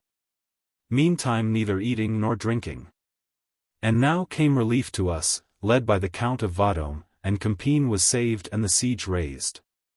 This was a disaster to the Duke of Burgundy. He had to have money now. It was a good time for a new bid to be made for Joan of Arc. The English at once sent a French bishop, that forever infamous Pierre Cauchon of Beauvais. He was partly promised the archbishopric of Rouen, which was vacant, if he should succeed. He claimed the right to preside over Joan's ecclesiastical trial because the battleground where she was taken was within his diocese. By the military usage of the time the ransom of a royal prince was 10,000 livres of gold, which is 61,125 francs, a fixed sum, you see. It must be accepted when offered, it could not be refused. Cauchon brought the offer of this very sum from the English, a royal prince's ransom for the poor little peasant girl of Domremy. It shows in a striking way the English idea of her formidable importance. It was accepted. For that sum Joan of Arc, the savior of France, was sold to her enemies. To the enemies of her country, enemies who had lashed and thrashed and thumped and trounced France for a century and made holiday sport of it. Enemies who had forgotten, years and years ago, what a Frenchman's face was like, so used were they to seeing nothing but his back. Enemies whom she had whipped, whom she had cowed, whom she had taught to respect French valor, newborn in her nation by the breath of her spirit. Enemies who hungered for her life as being the only puissance able to stand between English triumph and French degradation. Sold to a French priest by a French prince, with the French king and the French nation standing thankless by and saying nothing. And she, what did she say? Nothing. Not a reproach passed her lips. She was too great for that, she was Joan of Arc, and when that is said, all is said. As a soldier, her record was spotless. She could not be called to account for anything under that head. A subterfuge must be found, and, as we have seen, was found. She must be tried by priests for crimes against religion. If none could be discovered, some must be invented. Let the miscreant Cauchon alone to contrive those. Rouen was chosen as the scene of the trial. It was in the heart of the English power. Its population had been under English dominion so many generations that they were hardly French now, save in language. The place was strongly garrisoned. Joan was taken there near the end of December, 1430, and flung into a dungeon. Yes, and clothed in chains, that free spirit. Still France made no move. How do I account for this? I think there is only one way. You will remember that whenever Joan was not at the front, the French held back and ventured nothing. That whenever she led, they swept everything before them, so long as they could see her white armor or her banner. That every time she fell wounded or was reported killed, as at Compiègne, they broke in panic and fled like sheep. I argue from this that they had undergone no real transformation as yet. That at bottom they were still under the spell of a timorousness born of generations of unsuccess. And a lack of confidence in each other and in their leaders born of old and bitter experience in the way of treacheries of all sorts, for their kings had been treacherous to their great vassals and to their generals. And these in turn were treacherous to the head of the state and to each other. The soldiery found that they could depend utterly on Joan, and upon her alone. With her gone, everything was gone. She was the sun that melted the frozen torrents and set them boiling. With that sun removed, they froze again, and the army in all France became what they had been before, mere dead corpses, that and nothing more, incapable of thought, hope, ambition, or motion. Chapter 2. Joan sold to the English. My wound gave me a great deal of trouble clear into the first part of October, then the fresher weather renewed my life and strength. All this time there were reports drifting about that the king was going to ransom Joan. I believed these, for I was young and had not yet found out the littleness and meanness of our poor human race, which brags about itself so much, and thinks it is better and higher than the other animals. In October I was well enough to go out with 2 sorties, and in the second one, on the 23rd, I was wounded again. My luck had turned, you see. On the night of the 25th the besiegers decamped, and in the disorder and confusion one of their prisoners escaped and got safe into Compiègne, and hobbled into my room as pallid and pathetic an object as you would wish to see. What? Alive? Noël Rainguesson. It was indeed he. It was a most joyful meeting, that you will easily know, and also as sad as it was joyful. We could not speak Joan's name. One's voice would have broken down. We knew who was meant when she was mentioned, we could say, she, and, her, but we could not speak the name. We talked of the personal staff. Old d'Aulon, wounded and a prisoner, was still with Joan and serving her, by permission of the Duke of Burgundy. Joan was being treated with respect due to her rank and to her character as a prisoner of war taken in honorable conflict. And this was continued, as we learned later, until she fell into the hands of that bastard of Satan, Pierre Cauchon, Bishop of Beauvais. Noël was full of noble and affectionate praises and appreciations of our old boastful big standard-bearer, now gone silent forever, his real and imaginary battles all fought, his work done. His life honorably closed and completed. And think of his luck, burst out Noël, with his eyes full of tears. Always the pet child of luck.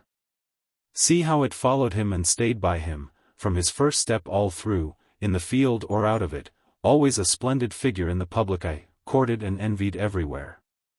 Always having a chance to do fine things and always doing them, in the beginning called the Paladin in joke, and called it afterward in earnest because he magnificently made the title good. And at last, supremest luck of all, died in the field. Died with his harness on, died faithful to his charge, the standard in his hand. Died, oh, think of it, with the approving eye of Joan of Arc upon him. He drained the cup of glory to the last drop, and went jubilant to his peace, blessedly spared all part in the disaster which was to follow. What luck, what luck! And we?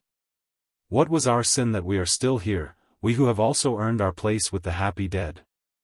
And presently he said. They tore the sacred standard from his dead hand and carried it away, their most precious prize after its captured owner. But they haven't it now. A month ago we put our lives upon the risk, our 2 good knights, my fellow prisoners, and I, and stole it, and got it smuggled by trusty hands to Orleans, and there it is now. Safe for all time in the treasury. I was glad and grateful to learn that. I have seen it often since. When I have gone to Orleans on the 8th of May to be the petted old guest of the city and hold the first place of honor at the banquets and in the processions, I mean since Joan's brothers passed from this life.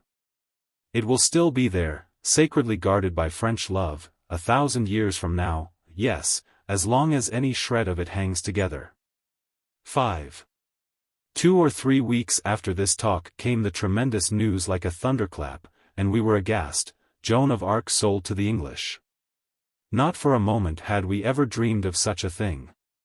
We were young, you see, and did not know the human race, as I have said before.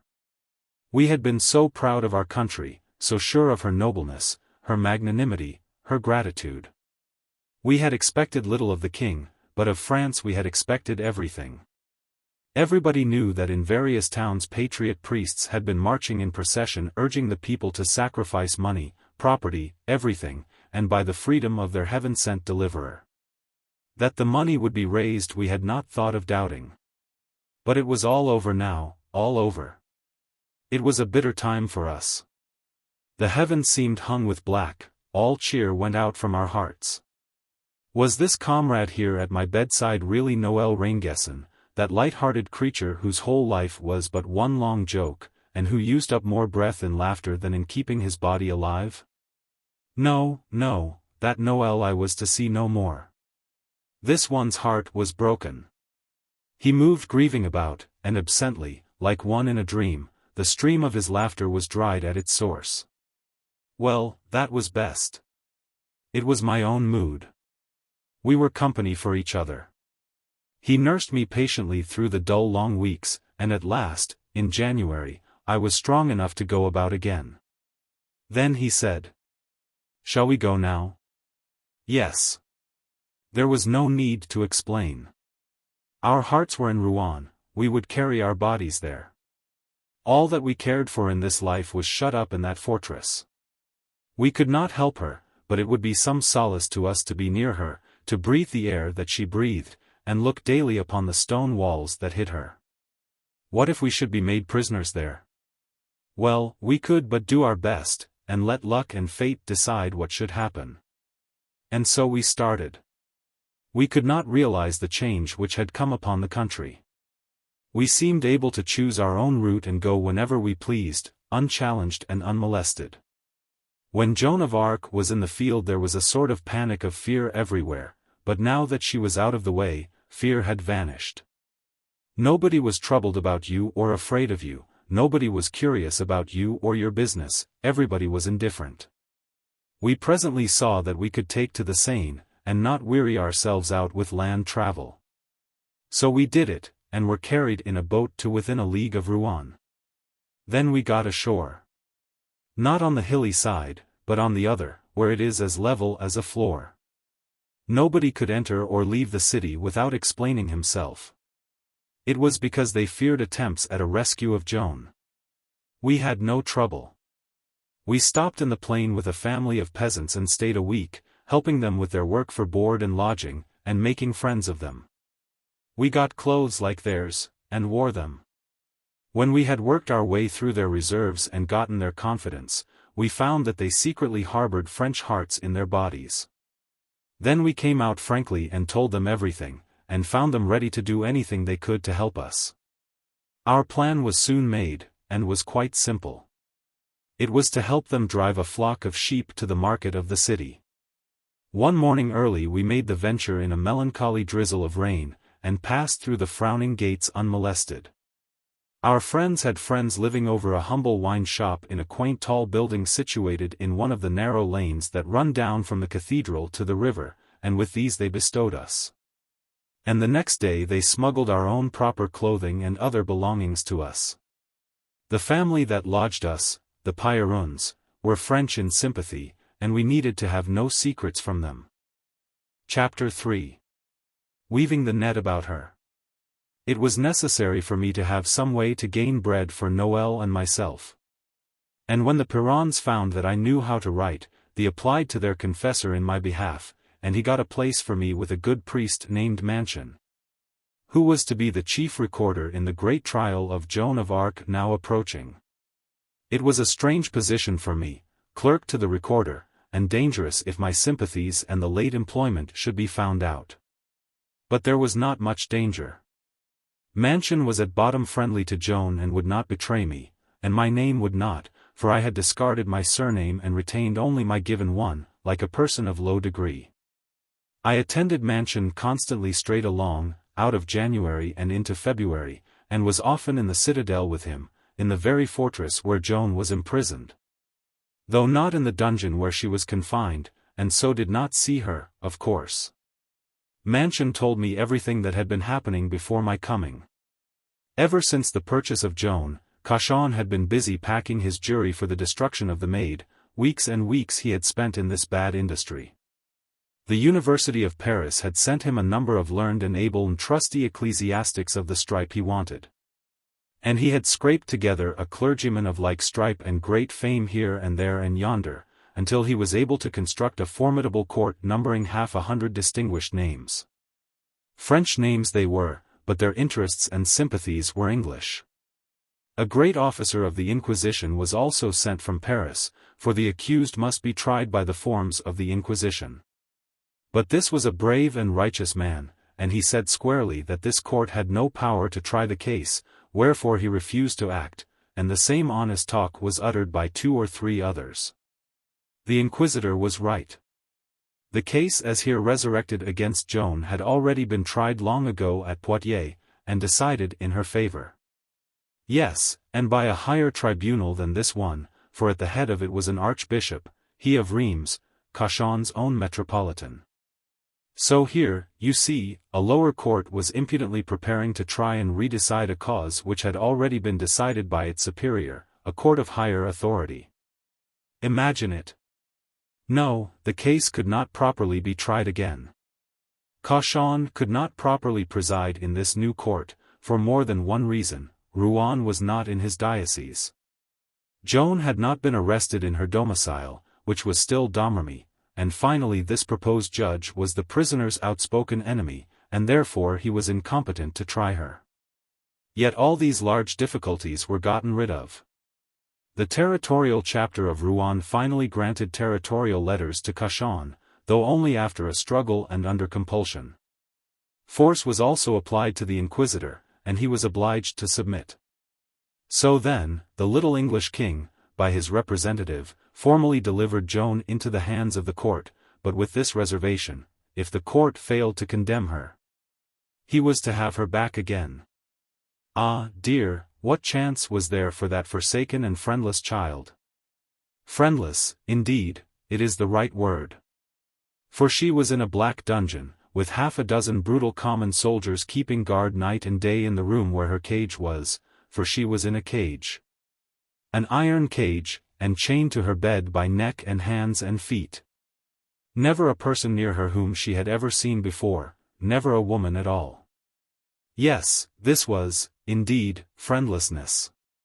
Now it was a vassal of Jean de Luxembourg who captured Joan at Compiègne, and it was Jean who sold her to the Duke of Burgundy. Yet this very de Luxembourg was shameless enough to go and show his face to Joan in her cage. He came with 2 English earls, Warwick and Stafford. He was a poor reptile. He told her he would get her set free if she would promise not to fight the English any more. She had been in that cage a long time now, but not long enough to break her spirit. She retorted scornfully. "Name of God, you but mock me.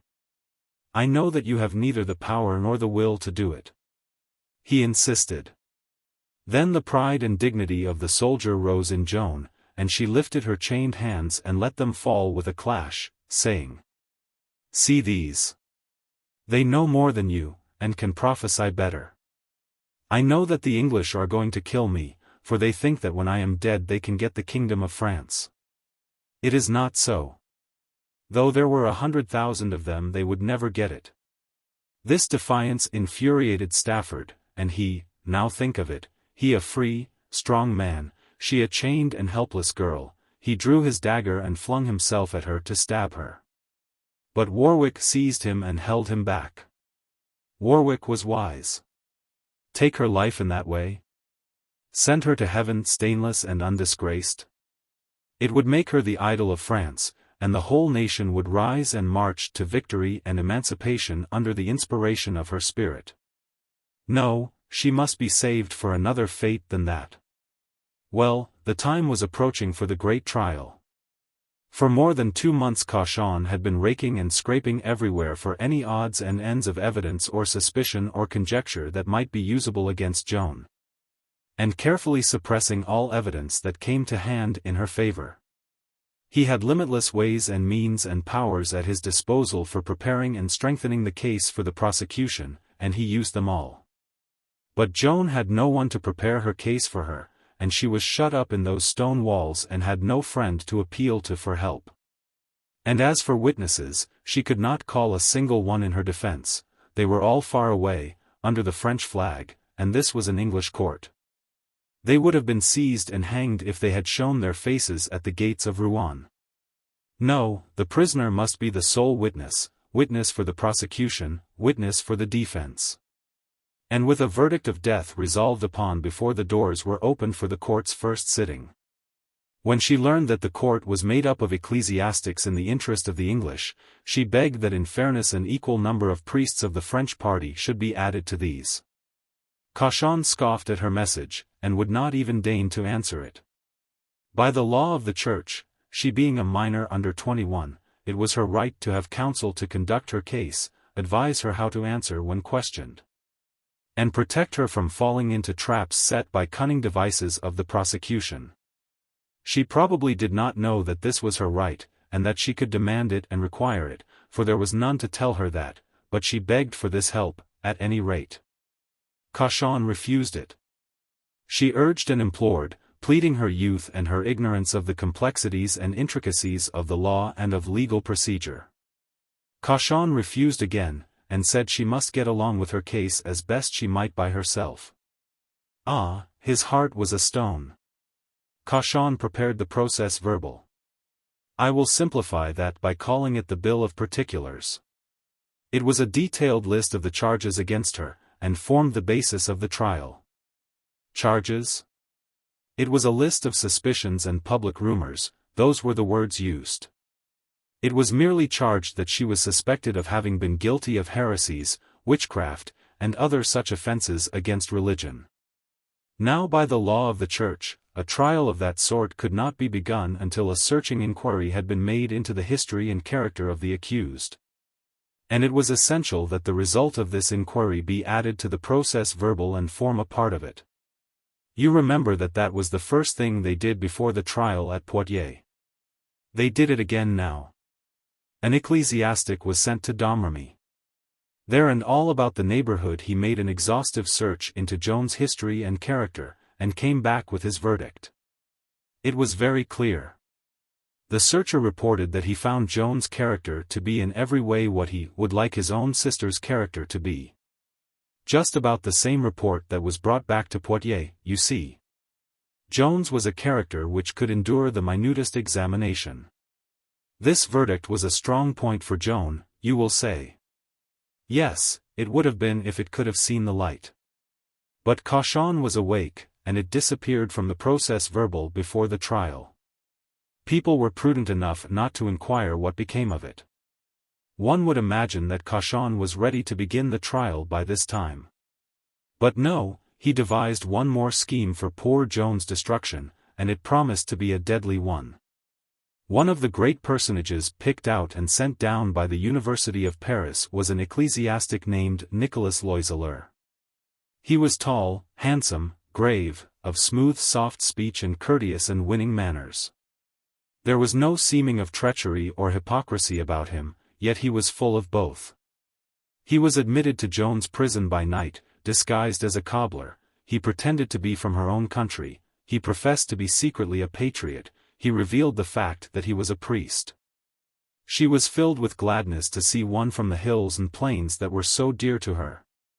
Happier still to look upon a priest and disburden her heart in confession, for the offices of the Church were the bread of life, the breath of her nostrils to her. And she had been long forced to pine for them in vain. She opened her whole innocent heart to this creature. And in return he gave her advice concerning her trial which could have destroyed her if her deep native wisdom had not protected her against following it. You will ask, what value could this scheme have, since the secrets of the confessional are sacred and cannot be revealed? True, but suppose another person should overhear them? That person is not bound to keep the secret. Well, that is what happened. Cauchon had previously caused a hole to be bored through the wall, and he stood with his ear to that hole and heard all. It is pitiful to think of these things. One wonders how they could treat that poor child so. She had not done them any harm. Chapter 4. All ready to condemn. On Tuesday, the 20th of February, while I sat at my master's work in the evening, he came in, looking sad, and said it had been decided to begin the trial at 8 o'clock the next morning, and I must get ready to assist him. Of course I had been expecting such news every day for many days, but no matter, the shock of it almost took my breath away and set me trembling like a leaf. I suppose that without knowing it I had been half imagining that at the last moment something would happen. Something that would stop this fatal trial, maybe that La Hire would burst in at the gates with his hellions at his back. Maybe that God would have pity and stretch forth his mighty hand. But now there was no hope. The trial was to begin in the chapel of the fortress and would be public. So I went sorrowing away and told Noel, so that he might be there early and secure a place. It would give him a chance to look again upon the face which we so revered and which was so precious to us. All the way, both going and coming, I ploughed through chattering and rejoicing multitudes of English soldiery and English-hearted French citizens. There was no talk but of the coming event. Many times I heard the remark, accompanied by a pitiless laugh. The fat bishop has got things as he wants them at last, and says he will lead the viol which a merry dance and a short one. But here and there I glimpsed compassion and distress in a face, and it was not always a French one. English soldiers feared Joan, but they admired her for her great deeds and her unconquerable spirit. In the morning mansion and I went early, yet as we approached the vast fortress we found crowds of men already there and still others gathering. The chapel was already full and the way barred against further admissions of unofficial persons. We took our appointed places. Throned on high sat the president, Cauchon, Bishop of Beauvais, in his grand robes, and before him in rows sat his robed court, 50 distinguished ecclesiastics, men of high degree in the church. Of clear-cut intellectual faces, men of deep learning, veteran adepts in strategy and casuistry, practiced setters of traps for ignorant minds and unwary feet. When I looked around upon this army of masters of legal fence, gathered here to find just one verdict and no other, and remembered that Joan must fight for her good name and her life single-handed against them, I asked myself what chance an ignorant poor country girl of 19 could have in such an unequal conflict. And my heart sank down low, very low. When I looked again at that obese president, puffing and wheezing there, his great belly distending and receding with each breath, and noted his 3 chins, fold above fold, and his knobby and knotty face, and his purple and splotchy complexion, and his repulsive cauliflower nose, and his cold and malignant eyes, a brute, every detail of him, my heart sank lower still. And when I noted that all were afraid of this man, and shrank and fidgeted in their seats when his eye smote theirs, my last poor ray of hope dissolved away and wholly disappeared. There was one unoccupied seat in this place, and only one. It was over against the wall, in view of everyone. It was a little wooden bench without a back, and it stood apart and solitary on a sort of dais. Tall men-at-arms in morion, breastplate, and steel gauntlets stood as stiff as their own halberds on each side of this dais, but no other creature was near by it. A pathetic little bench to me it was, for I knew whom it was for. And the sight of it carried my mind back to the great court at Poitiers, where Joan sat upon one like it and calmly fought her cunning fight with the astonished doctors of the Church and Parliament, and rose from it victorious and applauded by all, and went forth to fill the world with the glory of her name. What a dainty little figure she was, and how gentle and innocent, how winning and beautiful in the fresh bloom of her 17 years. Those were grand days. And so recent, for she was just 19 now, and how much she had seen since, and what wonders she had accomplished. But now, oh, all was changed now. She had been languishing in dungeons, away from light and air and the cheer of friendly faces, for nearly 3/4 of a year, she, born child of the sun, natural comrade of the birds and of all happy free creatures. She would be weary now, and worn with this long captivity, her forces impaired, despondent, perhaps, as knowing there was no hope. Yes, all was changed. All this time there had been a muffled hum of conversation, and rustling of robes and scraping of feet on the floor, a combination of dull noises which filled all the place. Suddenly, "Produce the accused." It made me catch my breath. My heart began to thump like a hammer. But there was silence now, silence absolute. All those noises ceased, and it was as if they had never been. Not a sound, the stillness grew oppressive, it was like a weight upon one. All faces were turned toward the door. And one could properly expect that, for most of the people there suddenly realized, no doubt, that they were about to see, in actual flesh and blood, what had been to them before only an embodied prodigy, a word, a phrase, a world-girdling name. The stillness continued. Then, far down the stone-paved corridors, one heard a vague slow sound approaching, clank, clink, clank, Joan of Arc, deliverer of France, in chains. My head swam. All things whirled and spun about me. Ah, I was realizing, too. Chapter 5. 50 Experts Against a Novice. I give you my honor now that I am not going to distort or discolor the facts of this miserable trial. No, I will give them to you honestly, detail by detail, just as Mansion and I set them down daily in the official record of the court, and just as one may read them in the printed histories.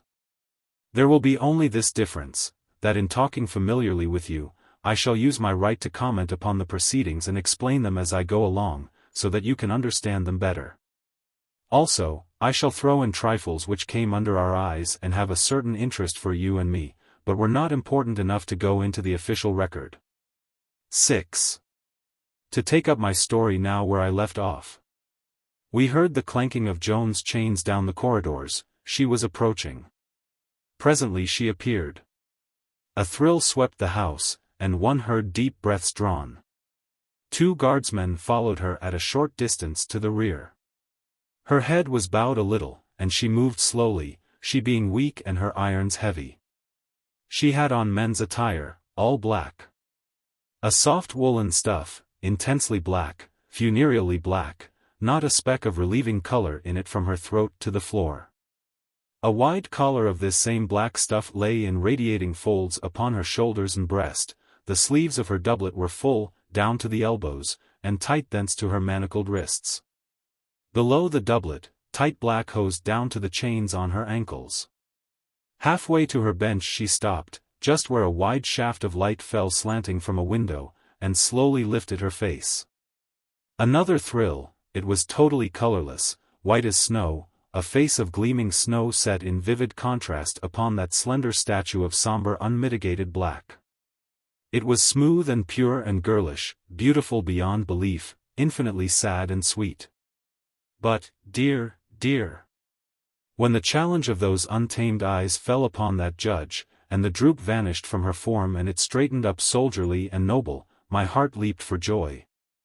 And I said, all is well, they have not broken her, they have not conquered her, she is Joan of Arc still. Yes, it was plain to me now that there was one spirit there which this dreaded judge could not quell nor make afraid. She moved to her place and mounted the dais and seated herself upon her bench, gathering her chains into her lap and nestling her little white hands there. Then she waited in tranquil dignity, the only person there who seemed unmoved and unexcited.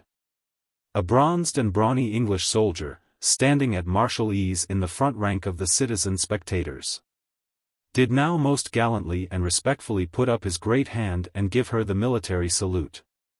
And she, smiling friendly, put up hers and returned it, whereat there was a sympathetic little break of applause, which the judge sternly silenced. Now the memorable Inquisition called in history the great trial began. 50 experts against a novice, and no one to help the novice. The judge summarized the circumstances of the case and the public reports and suspicions upon which it was based. Then he required Joan to kneel and make oath that she would answer with exact truthfulness to all questions asked her. Joan's mind was not asleep. It suspected that dangerous possibilities might lie hidden under this apparently fair and reasonable demand. She answered with the simplicity which so often spoiled the enemy's best-laid plans in the trial at Poitiers, and said, "No, for I do not know what you are going to ask me. You might ask of me things which I would not tell you." This incensed the court, and brought out a brisk flurry of angry exclamations. Joan was not disturbed. Cauchon raised his voice and began to speak in the midst of this noise, but he was so angry that he could hardly get his words out. He said, "With the divine assistance of our Lord we require you to expedite these proceedings for the welfare of your conscience. Swear, with your hands upon the Gospels, that you will answer true to the questions which shall be asked you," and he brought down his fat hand with a crash upon his official table. Joan said, with composure, "As concerning my father and mother, and the faith, and what things I have done since my coming into France, I will gladly answer. But as regards the revelations which I have received from God, my voices have forbidden me to confide them to any save my king." Here there was another angry outburst of threats and expletives. And much movement and confusion.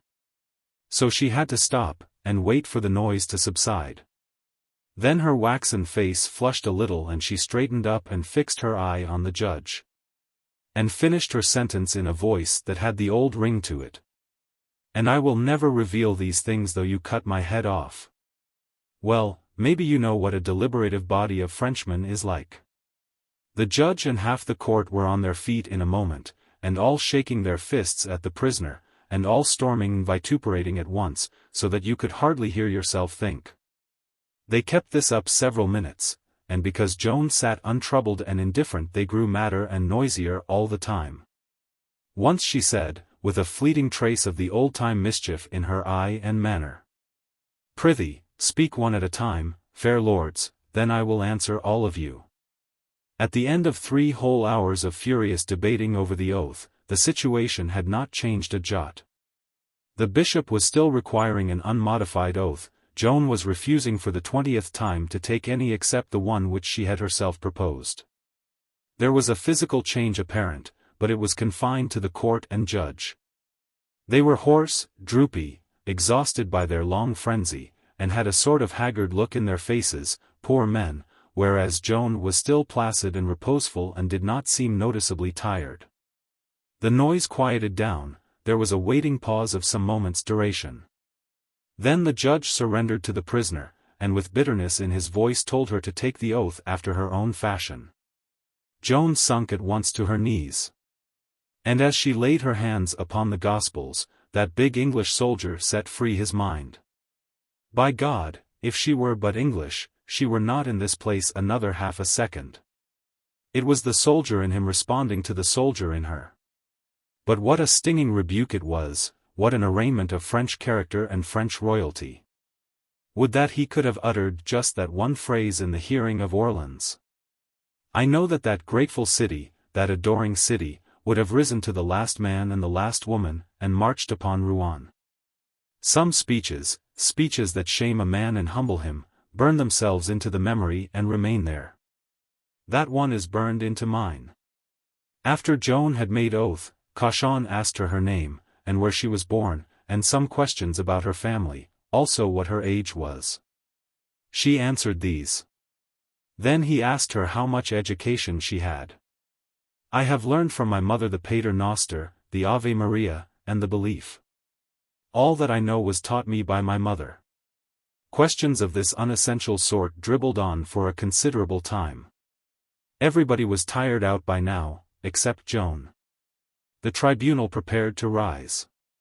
At this point Cauchon forbade Joan to try to escape from prison, upon pain of being held guilty of the crime of heresy, singular logic. She answered simply, "I am not bound by this proposition. If I could escape I would not reproach myself, for I have given no promise, and I shall not." Then she complained of the burden of her chains, and asked that they might be removed, for she was strongly guarded in that dungeon and there was no need of them. But the bishop refused, and reminded her that she had broken out of prison twice before. Joan of Arc was too proud to insist. She only said, as she rose to go with the guard, "It is true I have wanted to escape, and I do want to escape." Then she added, in a way that would touch the pity of anybody, "I think, it is the right of every prisoner." And so she went from the place in the midst of an impressive stillness, which made the sharper and more distressful to me the clank of those pathetic chains.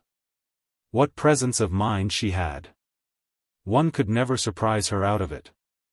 She saw Noel and me there when she first took her seat on the bench, and we flushed to the forehead with excitement and emotion, but her face showed nothing, betrayed nothing. Her eyes sought us 50 times that day, but they passed on and there was never any ray of recognition in them. Another would have started upon seeing us, and then, why, then there could have been trouble for us, of course. We walked slowly home together, each busy with his own grief and saying not a word.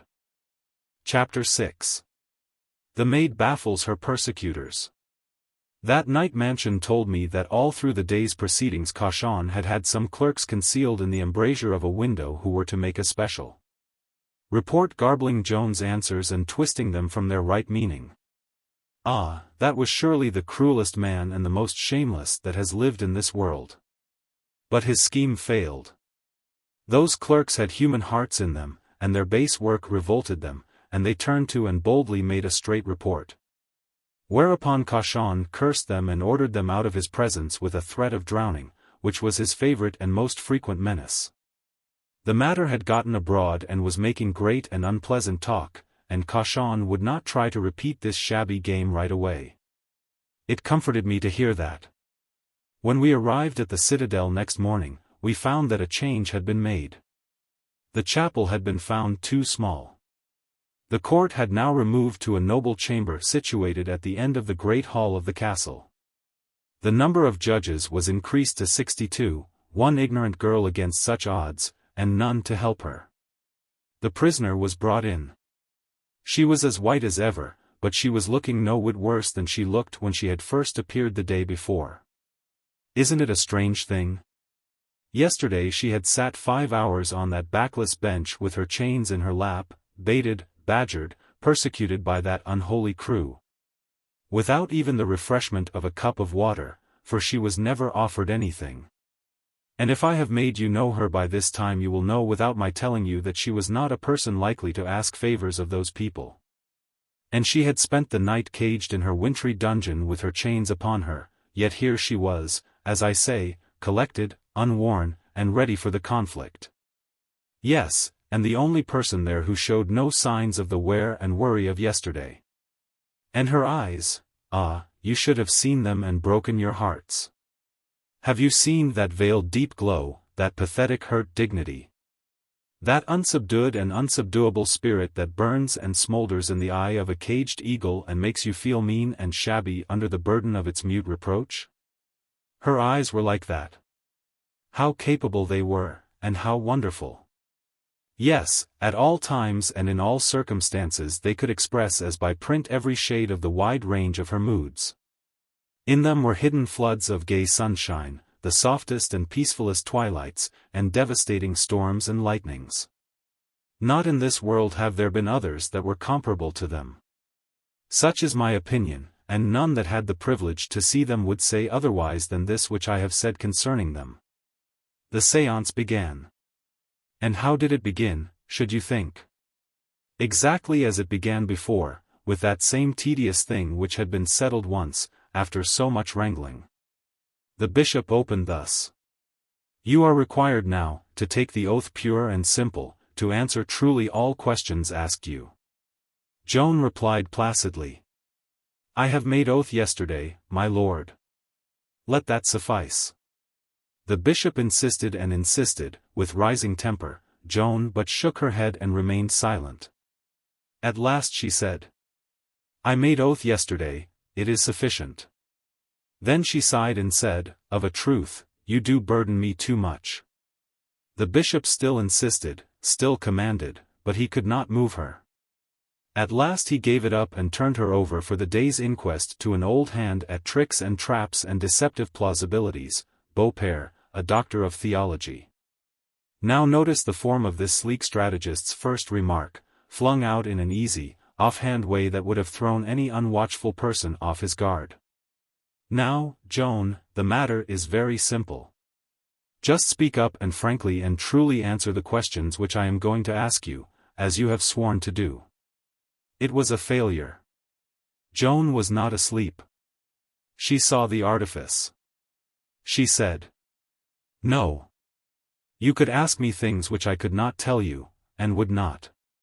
Then, reflecting upon how profane and out of character it was for these ministers of God to be prying into matters which had proceeded from his hands under the awful seal of his secrecy, she added, with a warning note in her tone, if you were well informed concerning me you would wish me out of your hands. I have done nothing but by revelation. Beaupère changed his attack, and began an approach from another quarter. He would slip upon her, you see, under cover of innocent and unimportant questions. Did you learn any trade at home? Yes, to sew and to spin. Then the invincible soldier, victor of Patay, conqueror of the Lion Talbot, deliverer of Orleans, restorer of a king's crown, commander-in-chief of a nation's armies, straightened herself proudly up, gave her head a little toss, and said with naive complacency, and when it comes to that, I am not afraid to be matched against any woman in Rouen. The crowd of spectators broke out with applause, which pleased Joan, and there was many a friendly and petting smile to be seen. But Cauchon stormed at the people and warned them to keep still and mind their manners. Beaupère asked other questions. Then, had you other occupations at home? Yes. I helped my mother in the household work and went to the pastures with the sheep and the cattle. Her voice trembled a little, but one could hardly notice it. As for me, it brought those old enchanted days flooding back to me, and I could not see what I was writing for a little while. Beaupère cautiously edged along up with other questions toward the forbidden ground. And finally repeated a question which she had refused to answer a little while back, as to whether she had received the Eucharist in those days at other festivals than that of Easter. Joan merely said, "Passes outre." Or, as one might say, pass on to matters which you are privileged to pry into. I heard a member of the court say to a neighbor, as a rule, witnesses are but dull creatures, and an easy prey, yes, and easily embarrassed. Easily frightened, but truly one can neither scare this child nor find her dozing.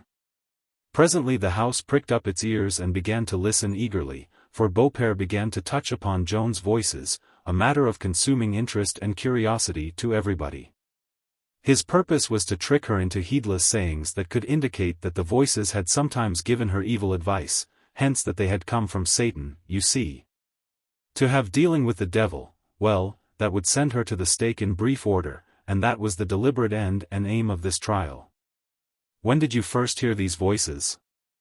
I was 13 when I first heard a voice coming from God to help me to live well.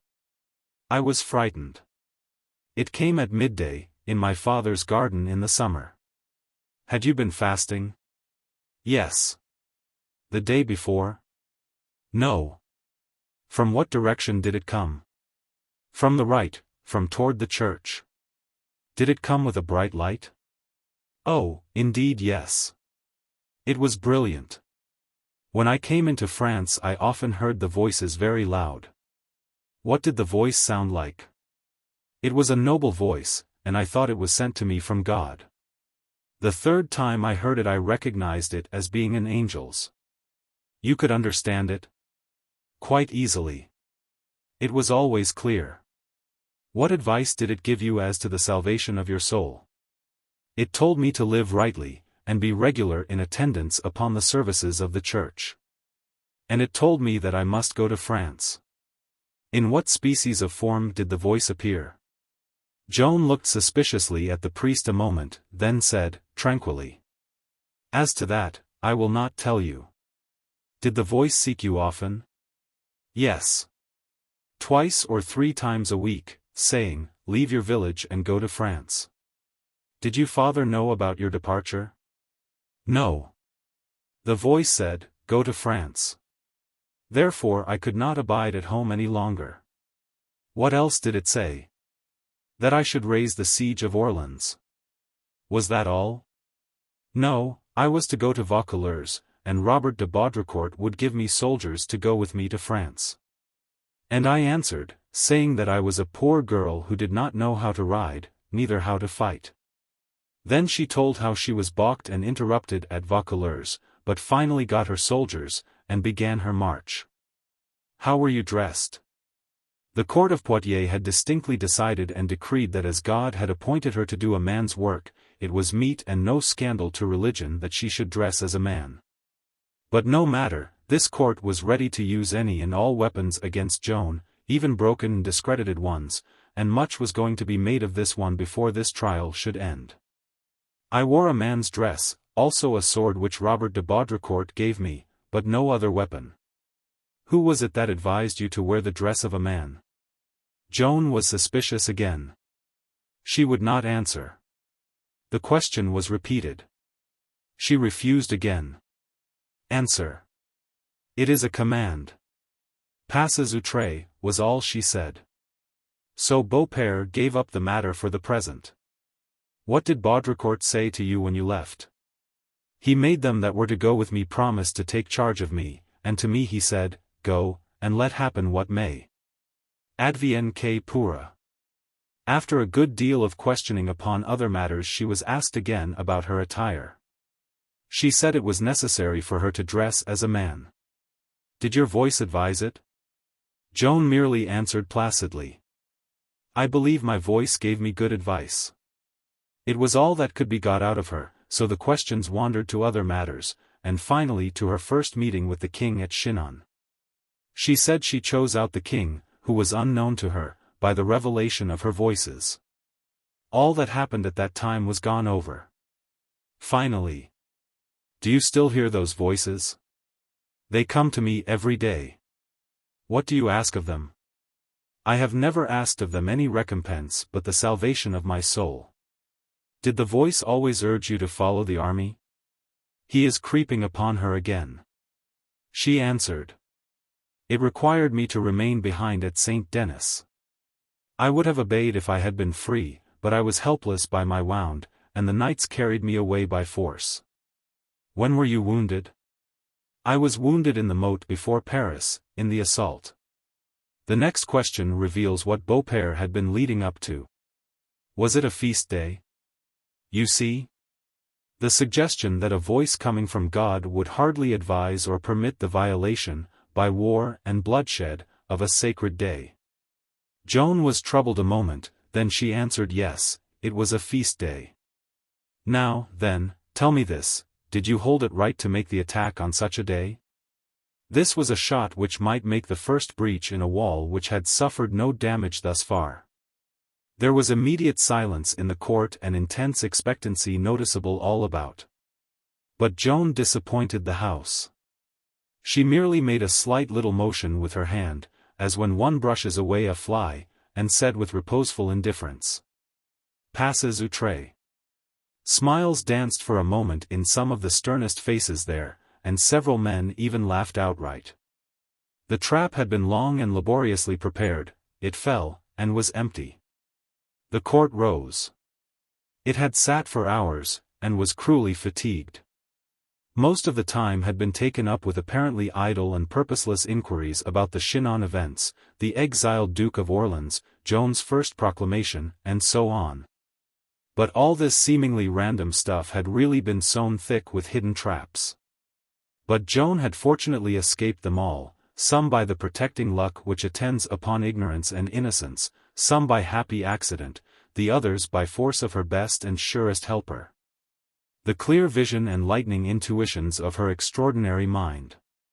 Now, then, this daily baiting and badgering of this friendless girl, a captive in chains, was to continue a long, long time, dignified sport, a kennel of mastiffs and bloodhounds harassing a kitten. And I may as well tell you, upon sworn testimony, what it was like from the first day to the last. When poor Joan had been in her grave a quarter of a century, the Pope called together that great court which was to re-examine her history, and whose just verdict cleared her illustrious name from every spot and stain, and laid upon the verdict and conduct of our Rouen tribunal the blight of its everlasting execrations. Mansion and several of the judges who had been members of our court were among the witnesses who appeared before that tribunal of rehabilitation. Recalling these miserable proceedings which I have been telling you about, Mansion testified thus, here you have it. All in fair print in the official history. When Joan spoke of her apparitions she was interrupted at almost every word. They wearied her with long and multiplied interrogatories upon all sorts of things. Almost every day the interrogatories of the morning lasted 3 or 4 hours. Then from these morning interrogatories they extracted the particularly difficult and subtle points, and these served as material for the afternoon interrogatories, which lasted 2 or 3 hours. Moment by moment they skipped from one subject to another, yet in spite of this she always responded with an astonishing wisdom and memory. She often corrected the judges, saying, "But I have already answered that once before, ask the recorder," referring them to me. And here is the testimony of one of Joan's judges. Remember, these witnesses are not talking about 2 or 3 days, they are talking about a tedious long procession of days. They asked her profound questions. But she extricated herself quite well. Sometimes the questioners changed suddenly and passed on to another subject to see if she would not contradict herself. They burdened her with long interrogatories of 2 or 3 hours, from which the judges themselves went forth fatigued. From the snares with which she was beset the expertest man in the world could not have extricated himself but with difficulty. She gave her responses with great prudence. Indeed to such a degree that during 3 weeks I believed she was inspired. Ah, had she a mind such as I have described? You see what these priests say under oath, picked men chosen for their places in that terrible court on account of their learning, their experience, their keen and practiced intellects, and their strong bias against the prisoner. They make that poor country girl out the match, and more than the match, of the 62 trained adepts. Isn't it so? They from the University of Paris, she from the sheepfold and the cow stable. Ah, yes, she was great, she was wonderful. It took 6,000 years to produce her, her like will not be seen in the earth again in 50,000. Such is my opinion. Chapter 7. Craft that was in vain. The third meeting of the court was in that same spacious chamber, next day, 24th of February. How did it begin work? In just the same old way. When the preparations were ended, the robed 62 massed in their chairs and the guards and order-keepers distributed to their stations. Cauchon spoke from his throne and commanded Joan to lay her hands upon the Gospels and swear to tell the truth concerning everything asked her. Joan's eyes kindled, and she rose. Rose and stood, fine and noble, and faced toward the bishop and said, "Take care what you do, my lord, you who are my judge. For you take a terrible responsibility on yourself and you presume too far." It made a great stir, and Cauchon burst out upon her with an awful threat, the threat of instant condemnation unless she obeyed. That made the very bones of my body turn cold, and I saw cheeks about me blanch, for it meant fire and the stake. But Joan, still standing, answered him back, proud and undismayed. Not all the clergy in Paris and Rouen could condemn me, lacking the right. This made a great tumult, and part of it was applause from the spectators. Joan resumed her seat. The bishop still insisted. Joan said, "I have already made oath. It is enough." The bishop shouted, "In refusing to swear, you place yourself under suspicion. Let be. I have sworn already. It is enough." The bishop continued to insist. Joan answered that she would tell what she knew, but not all that she knew. The bishop plagued her straight along, till at last she said, in a weary tone, "I came from God. I have nothing more to do here. Return me to God, from whom I came." It was piteous to hear, it was the same as saying, "You only want my life, take it and let me be at peace." The bishop stormed out again. "Once more I command you to." Joan cut in with a nonchalant passes outre, and Cauchon retired from the struggle. But he retired with some credit this time, for he offered a compromise, and Joan, always clear-headed, saw protection for herself in it and promptly and willingly accepted it. She was to swear to tell the truth, as touching the matters set down in the process verbal. They could not sail her outside of definite limits, now, her course was over a charted sea, henceforth. The bishop had granted more than he had intended, and more than he would honestly try to abide by. By command, Beaupère resumed his examination of the accused. It being Lent, there might be a chance to catch her neglecting some detail of her religious duties. I could have told him he would fail there. Why, religion was her life. Since when have you eaten or drunk? If the least thing had passed her lips in the nature of sustenance. Neither her youth nor the fact that she was being half-starved in her prison could save her from dangerous suspicion of contempt for the commandments of the Church. I have done neither since yesterday at noon. The priest shifted to the voices again. When have you heard your voice? Yesterday and today. At what time? Yesterday it was in the morning. What were you doing then? I was asleep and it woke me. By touching your arm? No, without touching me. Did you thank it? Did you kneel? He had Satan in his mind, you see, and was hoping, perhaps, that by and by it could be shown that she had rendered homage to the arch-enemy of God and man. Yes, I thanked it. And knelt in my bed where I was chained, and joined my hands and begged it to implore God's help for me so that I might have light and instruction as touching the answers I should give here.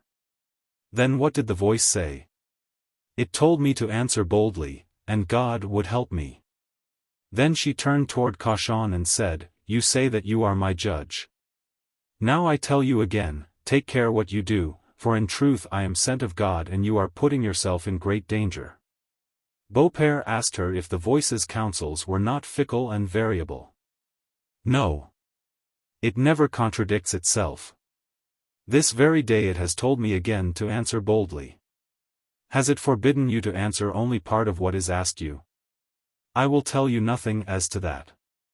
I have revelations touching the king my master, and those I will not tell you. Then she was stirred by a great emotion, and the tears sprang to her eyes and she spoke out as with strong conviction. Saying, I believe wholly as I believe the Christian faith and that God has redeemed us from the fires of hell, that God speaks to me by that voice. Being questioned further concerning the voice, she said she was not at liberty to tell all she knew. Do you think God would be displeased at your telling the whole truth? The voice has commanded me to tell the king certain things, and not you, and some very lately, even last night, things which I would he knew. He would be more easy at his dinner. Why doesn't the voice speak to the king itself, as it did when you were with him? Would it not if you asked it? I do not know if it be the wish of God. She was pensive a moment or two, busy with her thoughts and far away, no doubt. Then she added a remark in which Beaupère, always watchful, always alert, detected a possible opening, a chance to set a trap. Do you think he jumped at it instantly, betraying the joy he had in his mind, as a young hand at craft and artifice would do? No, oh, no, you could not tell that he had noticed the remark at all. He slid indifferently away from it at once, and began to ask idle questions about other things, so as to slip around and spring on it from behind. So to speak, tedious and empty questions as to whether the voice had told her she would escape from this prison. And if it had furnished answers to be used by her in today's séance, if it was accompanied with a glory of light, if it had eyes, etc. That risky remark of Joan's was this. Without the grace of God I could do nothing. The court saw the priest's game, and watched his play with a cruel eagerness. Poor Joan was grown dreamy and absent, possibly she was tired. Her life was in imminent danger, and she did not suspect it. The time was ripe now, and Beaupère quietly and stealthily sprang his trap. Are you in a state of grace? Ah, we had 2 or 3 honorable brave men in that pack of judges. And Jean Lefebvre was one of them. He sprang to his feet and cried out. It is a terrible question. The accused is not obliged to answer it. Cauchon's face flushed black with anger to see this plank flung to the perishing child, and he shouted. Silence. And take your seat. The accused will answer the question. There was no hope, no way out of the dilemma, for whether she said yes or whether she said no, it would be all the same, a disastrous answer, for the scriptures had said one cannot know this thing. Think what hard hearts they were to set this fatal snare for that ignorant young girl and be proud of such work and happy in it. It was a miserable moment for me while we waited, it seemed a year. All the house showed excitement, and mainly it was glad excitement. Joan looked out upon these hungering faces with innocent, untroubled eyes. And then humbly and gently she brought out that immortal answer which brushed the formidable snare away as it had been but a cobweb. If I be not in a state of grace, I pray God place me in it. If I be in it, I pray God keep me so. Ah, you will never see an effect like that, no, not while you live. For a space there was the silence of the grave.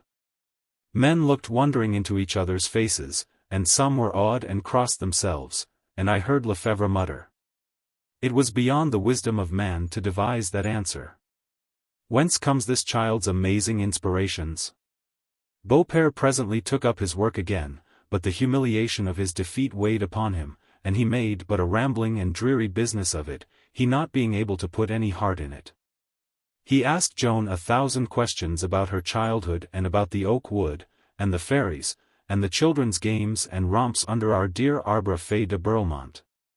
And this stirring up of old memories broke her voice and made her cry a little, but she bore up as well as she could, and answered everything. Then the priest finished by touching again upon the matter of her apparel, a matter which was never to be lost sight of in this still hunt for this innocent creature's life, but kept always hanging over her, a menace charged with mournful possibilities. Would you like a woman's dress?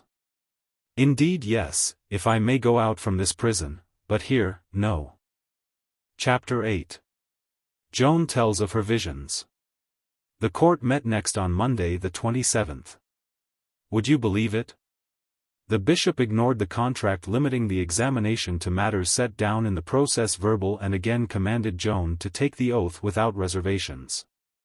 She said, "You should be content, I have sworn enough." She stood her ground, and Cauchon had to yield. The examination was resumed, concerning Joan's voices. You have said that you recognized them as being the voices of angels the third time that you heard them. What angels were they? Saint Catherine and Saint Marguerite. How did you know that it was those two saints? How could you tell the one from the other? I know it was they, and I know how to distinguish them. By what sign? By their manner of saluting me. I have been these 7 years under their direction, and I knew who they were because they told me. Whose was the first voice that came to you when you were 13 years old? It was the voice of Saint Michael. I saw him before my eyes, and he was not alone, but attended by a cloud of angels. Did you see the Archangel and the attendant angels in the body, or in the spirit? I saw them with the eyes of my body, just as I see you. And when they went away I cried because they did not take me with them. It made me see that awful shadow again that fell dazzling white upon her that day under l'Arbre fée de Berlemont, and it made me shiver again, though it was so long ago. It was really not very long gone by, but it seemed so, because so much had happened since. In what shape and form did Saint Michael appear? As to that, I have not received permission to speak. What did the Archangel say to you that first time? I cannot answer you today. Meaning, I think, that she would have to get permission of her voices first. Presently, after some more questions as to the revelations which had been conveyed through her to the king, she complained of the unnecessity of all this, and said, I will say again, as I have said before many times in these sittings, that I answered all questions of this sort before the court at Poitiers. And I would that you wold bring here the record of that court and read from that. Prithee, send for that book. There was no answer. It was a subject that had to be got around and put aside. That book had wisely been gotten out of the way, for it contained things which would be very awkward here. Among them was a decision that Joan's mission was from God, whereas it was the intention of this inferior court to show that it was from the devil. Also a decision permitting Joan to wear male attire, whereas it was the purpose of this court to make the male attire do hurtful work against her. How was it that you were moved to come into France, by your own desire. Yes, and by command of God. But that it was his will I would not have come. I would sooner have had my body torn in sunder by horses than come, lacking that. Beaupère shifted once more to the matter of the male attire, now, and proceeded to make a solemn talk about it. That tried Joan's patience, and presently she interrupted and said, "It is a trifling thing and of no consequence. And I did not put it on by counsel of any man, but by command of God." "Robert de Baudricourt did not order you to wear it?" "No." "Did you think you did well in taking the dress of a man?" "I did well to do whatsoever thing God commanded me to do." "But in this particular case do you think you did well in taking the dress of a man?" "I have done nothing but by command of God." Beaupère made various attempts to lead her into contradictions of herself, also to put her words and acts in disaccord with the Scriptures. But it was lost time. He did not succeed. He returned to her visions, the light which shone about them, her relations with the king, and so on. "Was there an angel above the king's head the first time you saw him?" "By the blessed Mary." She forced her impatience down, and finished her sentence with tranquillity. "If there was one I did not see it." "Was there light?" "There were more than 3,000 soldiers there, and 500 torches, without taking account of spiritual light." "What made the king believe in the revelations which you brought him?" "He had signs, also the council of the clergy." "What revelations were made to the king?" "You will not get that out of me this year." Presently she added, "During 3 weeks I was questioned by the clergy at Chinon and Poitiers. The king had a sign before he would believe. And the clergy were of opinion that my acts were good and not evil." The subject was dropped now for a while, and Beaupère took up the matter of the miraculous sword of Fierbois to see if he could not find a chance there to fix the crime of sorcery upon Joan. "How did you know that there was an ancient sword buried in the ground under the rear of the altar of the church of Saint Catherine of Fierbois?" Joan had no concealments to make as to this. "I knew the sword was there because my voices told me so, and I sent to ask that it be given to me to carry in the wars. It seemed to me that it was not very deep in the ground. The clergy of the church caused it to be sought for and dug up, and they polished it, and the rust fell easily off from it." "Were you wearing it when you were taken in battle at Compiègne?" "No. But I wore it constantly until I left Saint Denis after the attack upon Paris." This sword, so mysteriously discovered and so long and so constantly victorious, was suspected of being under the protection of enchantment. Was that sword blessed? What blessing had been invoked upon it? None. I loved it because it was found in the church of Saint Catherine, for I loved that church very dearly. She loved it because it had been built in honor of one of her angels. Didn't you lay it upon the altar, to the end that it might be lucky? The altar of Saint Denis. No. Didn't you pray that it might be made lucky? Truly it were no harm to wish that my harness might be fortunate. Then it was not that sword which you wore in the field of Compiègne? What sword did you wear there? The sword of the Burgundian Francois d'Arras, whom I took prisoner in the engagement at Lagny. I kept it because it was a good war sword, good to lay on stout thumps and blows with. She said that quite simply. And the contrast between her delicate little self and the grim soldier words which she dropped with such easy familiarity from her lips made many spectators smile. What has become of the other sword? Where is it now? Is that in the process verbal? Beaupère did not answer. Which do you love best, your banner or your sword? Her eye lighted gladly at the mention of her banner, and she cried out. I love my banner best, oh, 40 times more than the sword. Sometimes I carried it myself when I charged the enemy, to avoid killing anyone. Then she added, naively, and with again that curious contrast between her girlish little personality and her subject, I have never killed anyone. It made a great many smile. And no wonder, when you consider what a gentle and innocent little thing she looked. One could hardly believe she had ever even seen men slaughtered, she looked so little fitted for such things. In the final assault at Orleans, did you tell your soldiers that the arrows shot by the enemy and the stones discharged from their catapults would not strike anyone but you? No. And the proof is, that more than 100 of my men were struck.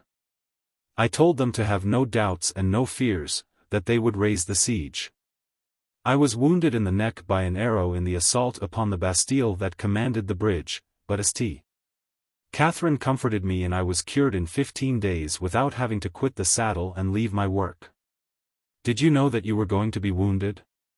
Yes. And I had told it to the king beforehand. I had it from my voices.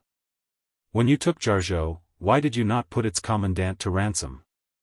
I offered him leave to go out unhurt from the place, with all his garrison, and if he would not I would take it by storm. And you did, I believe. Yes. Had your voices counseled you to take it by storm? As to that, I do not remember. Thus closed a weary long sitting, without result. Every device that could be contrived to trap Joan into wrong thinking, wrong-doing, or disloyalty to the church, or sinfulness as a little child at home or later, had been tried. And none of them had succeeded. She had come unscathed through the ordeal.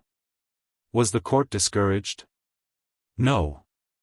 Naturally it was very much surprised, very much astonished, to find its work baffling and difficult instead of simple and easy, but it had powerful allies in the shape of hunger, cold, fatigue, persecution, deception, and treachery. And opposed to this array nothing but a defenseless and ignorant girl who must some time or other surrender to bodily and mental exhaustion or get caught in one of the 1,000 traps set for her. And had the court made no progress during these seemingly resultless sittings? Yes. It had been feeling its way, groping here, groping there, and had found one or two vague trails which might freshen by and lead to something. The male attire, for instance, and the visions and voices. Of course no one doubted that she had seen supernatural beings and been spoken to and advised by them. And of course no one doubted that by supernatural help miracles had been done by Joan, such as choosing out the king in a crowd when she had never seen him before. And her discovery of the sword buried under the altar. It would have been foolish to doubt these things. For we all know that the air is full of devils and angels that are visible to traffickers in magic on the one hand and to the stainlessly holy on the other. But what many and perhaps most did doubt was, that Joan's visions, voices, and miracles came from God. It was hoped that in time they could be proven to have been of satanic origin. Therefore, as you see, the court's persistent fashion of coming back to that subject every little while and spooking around it and prying into it was not to pass the time, it had a strictly business end in view.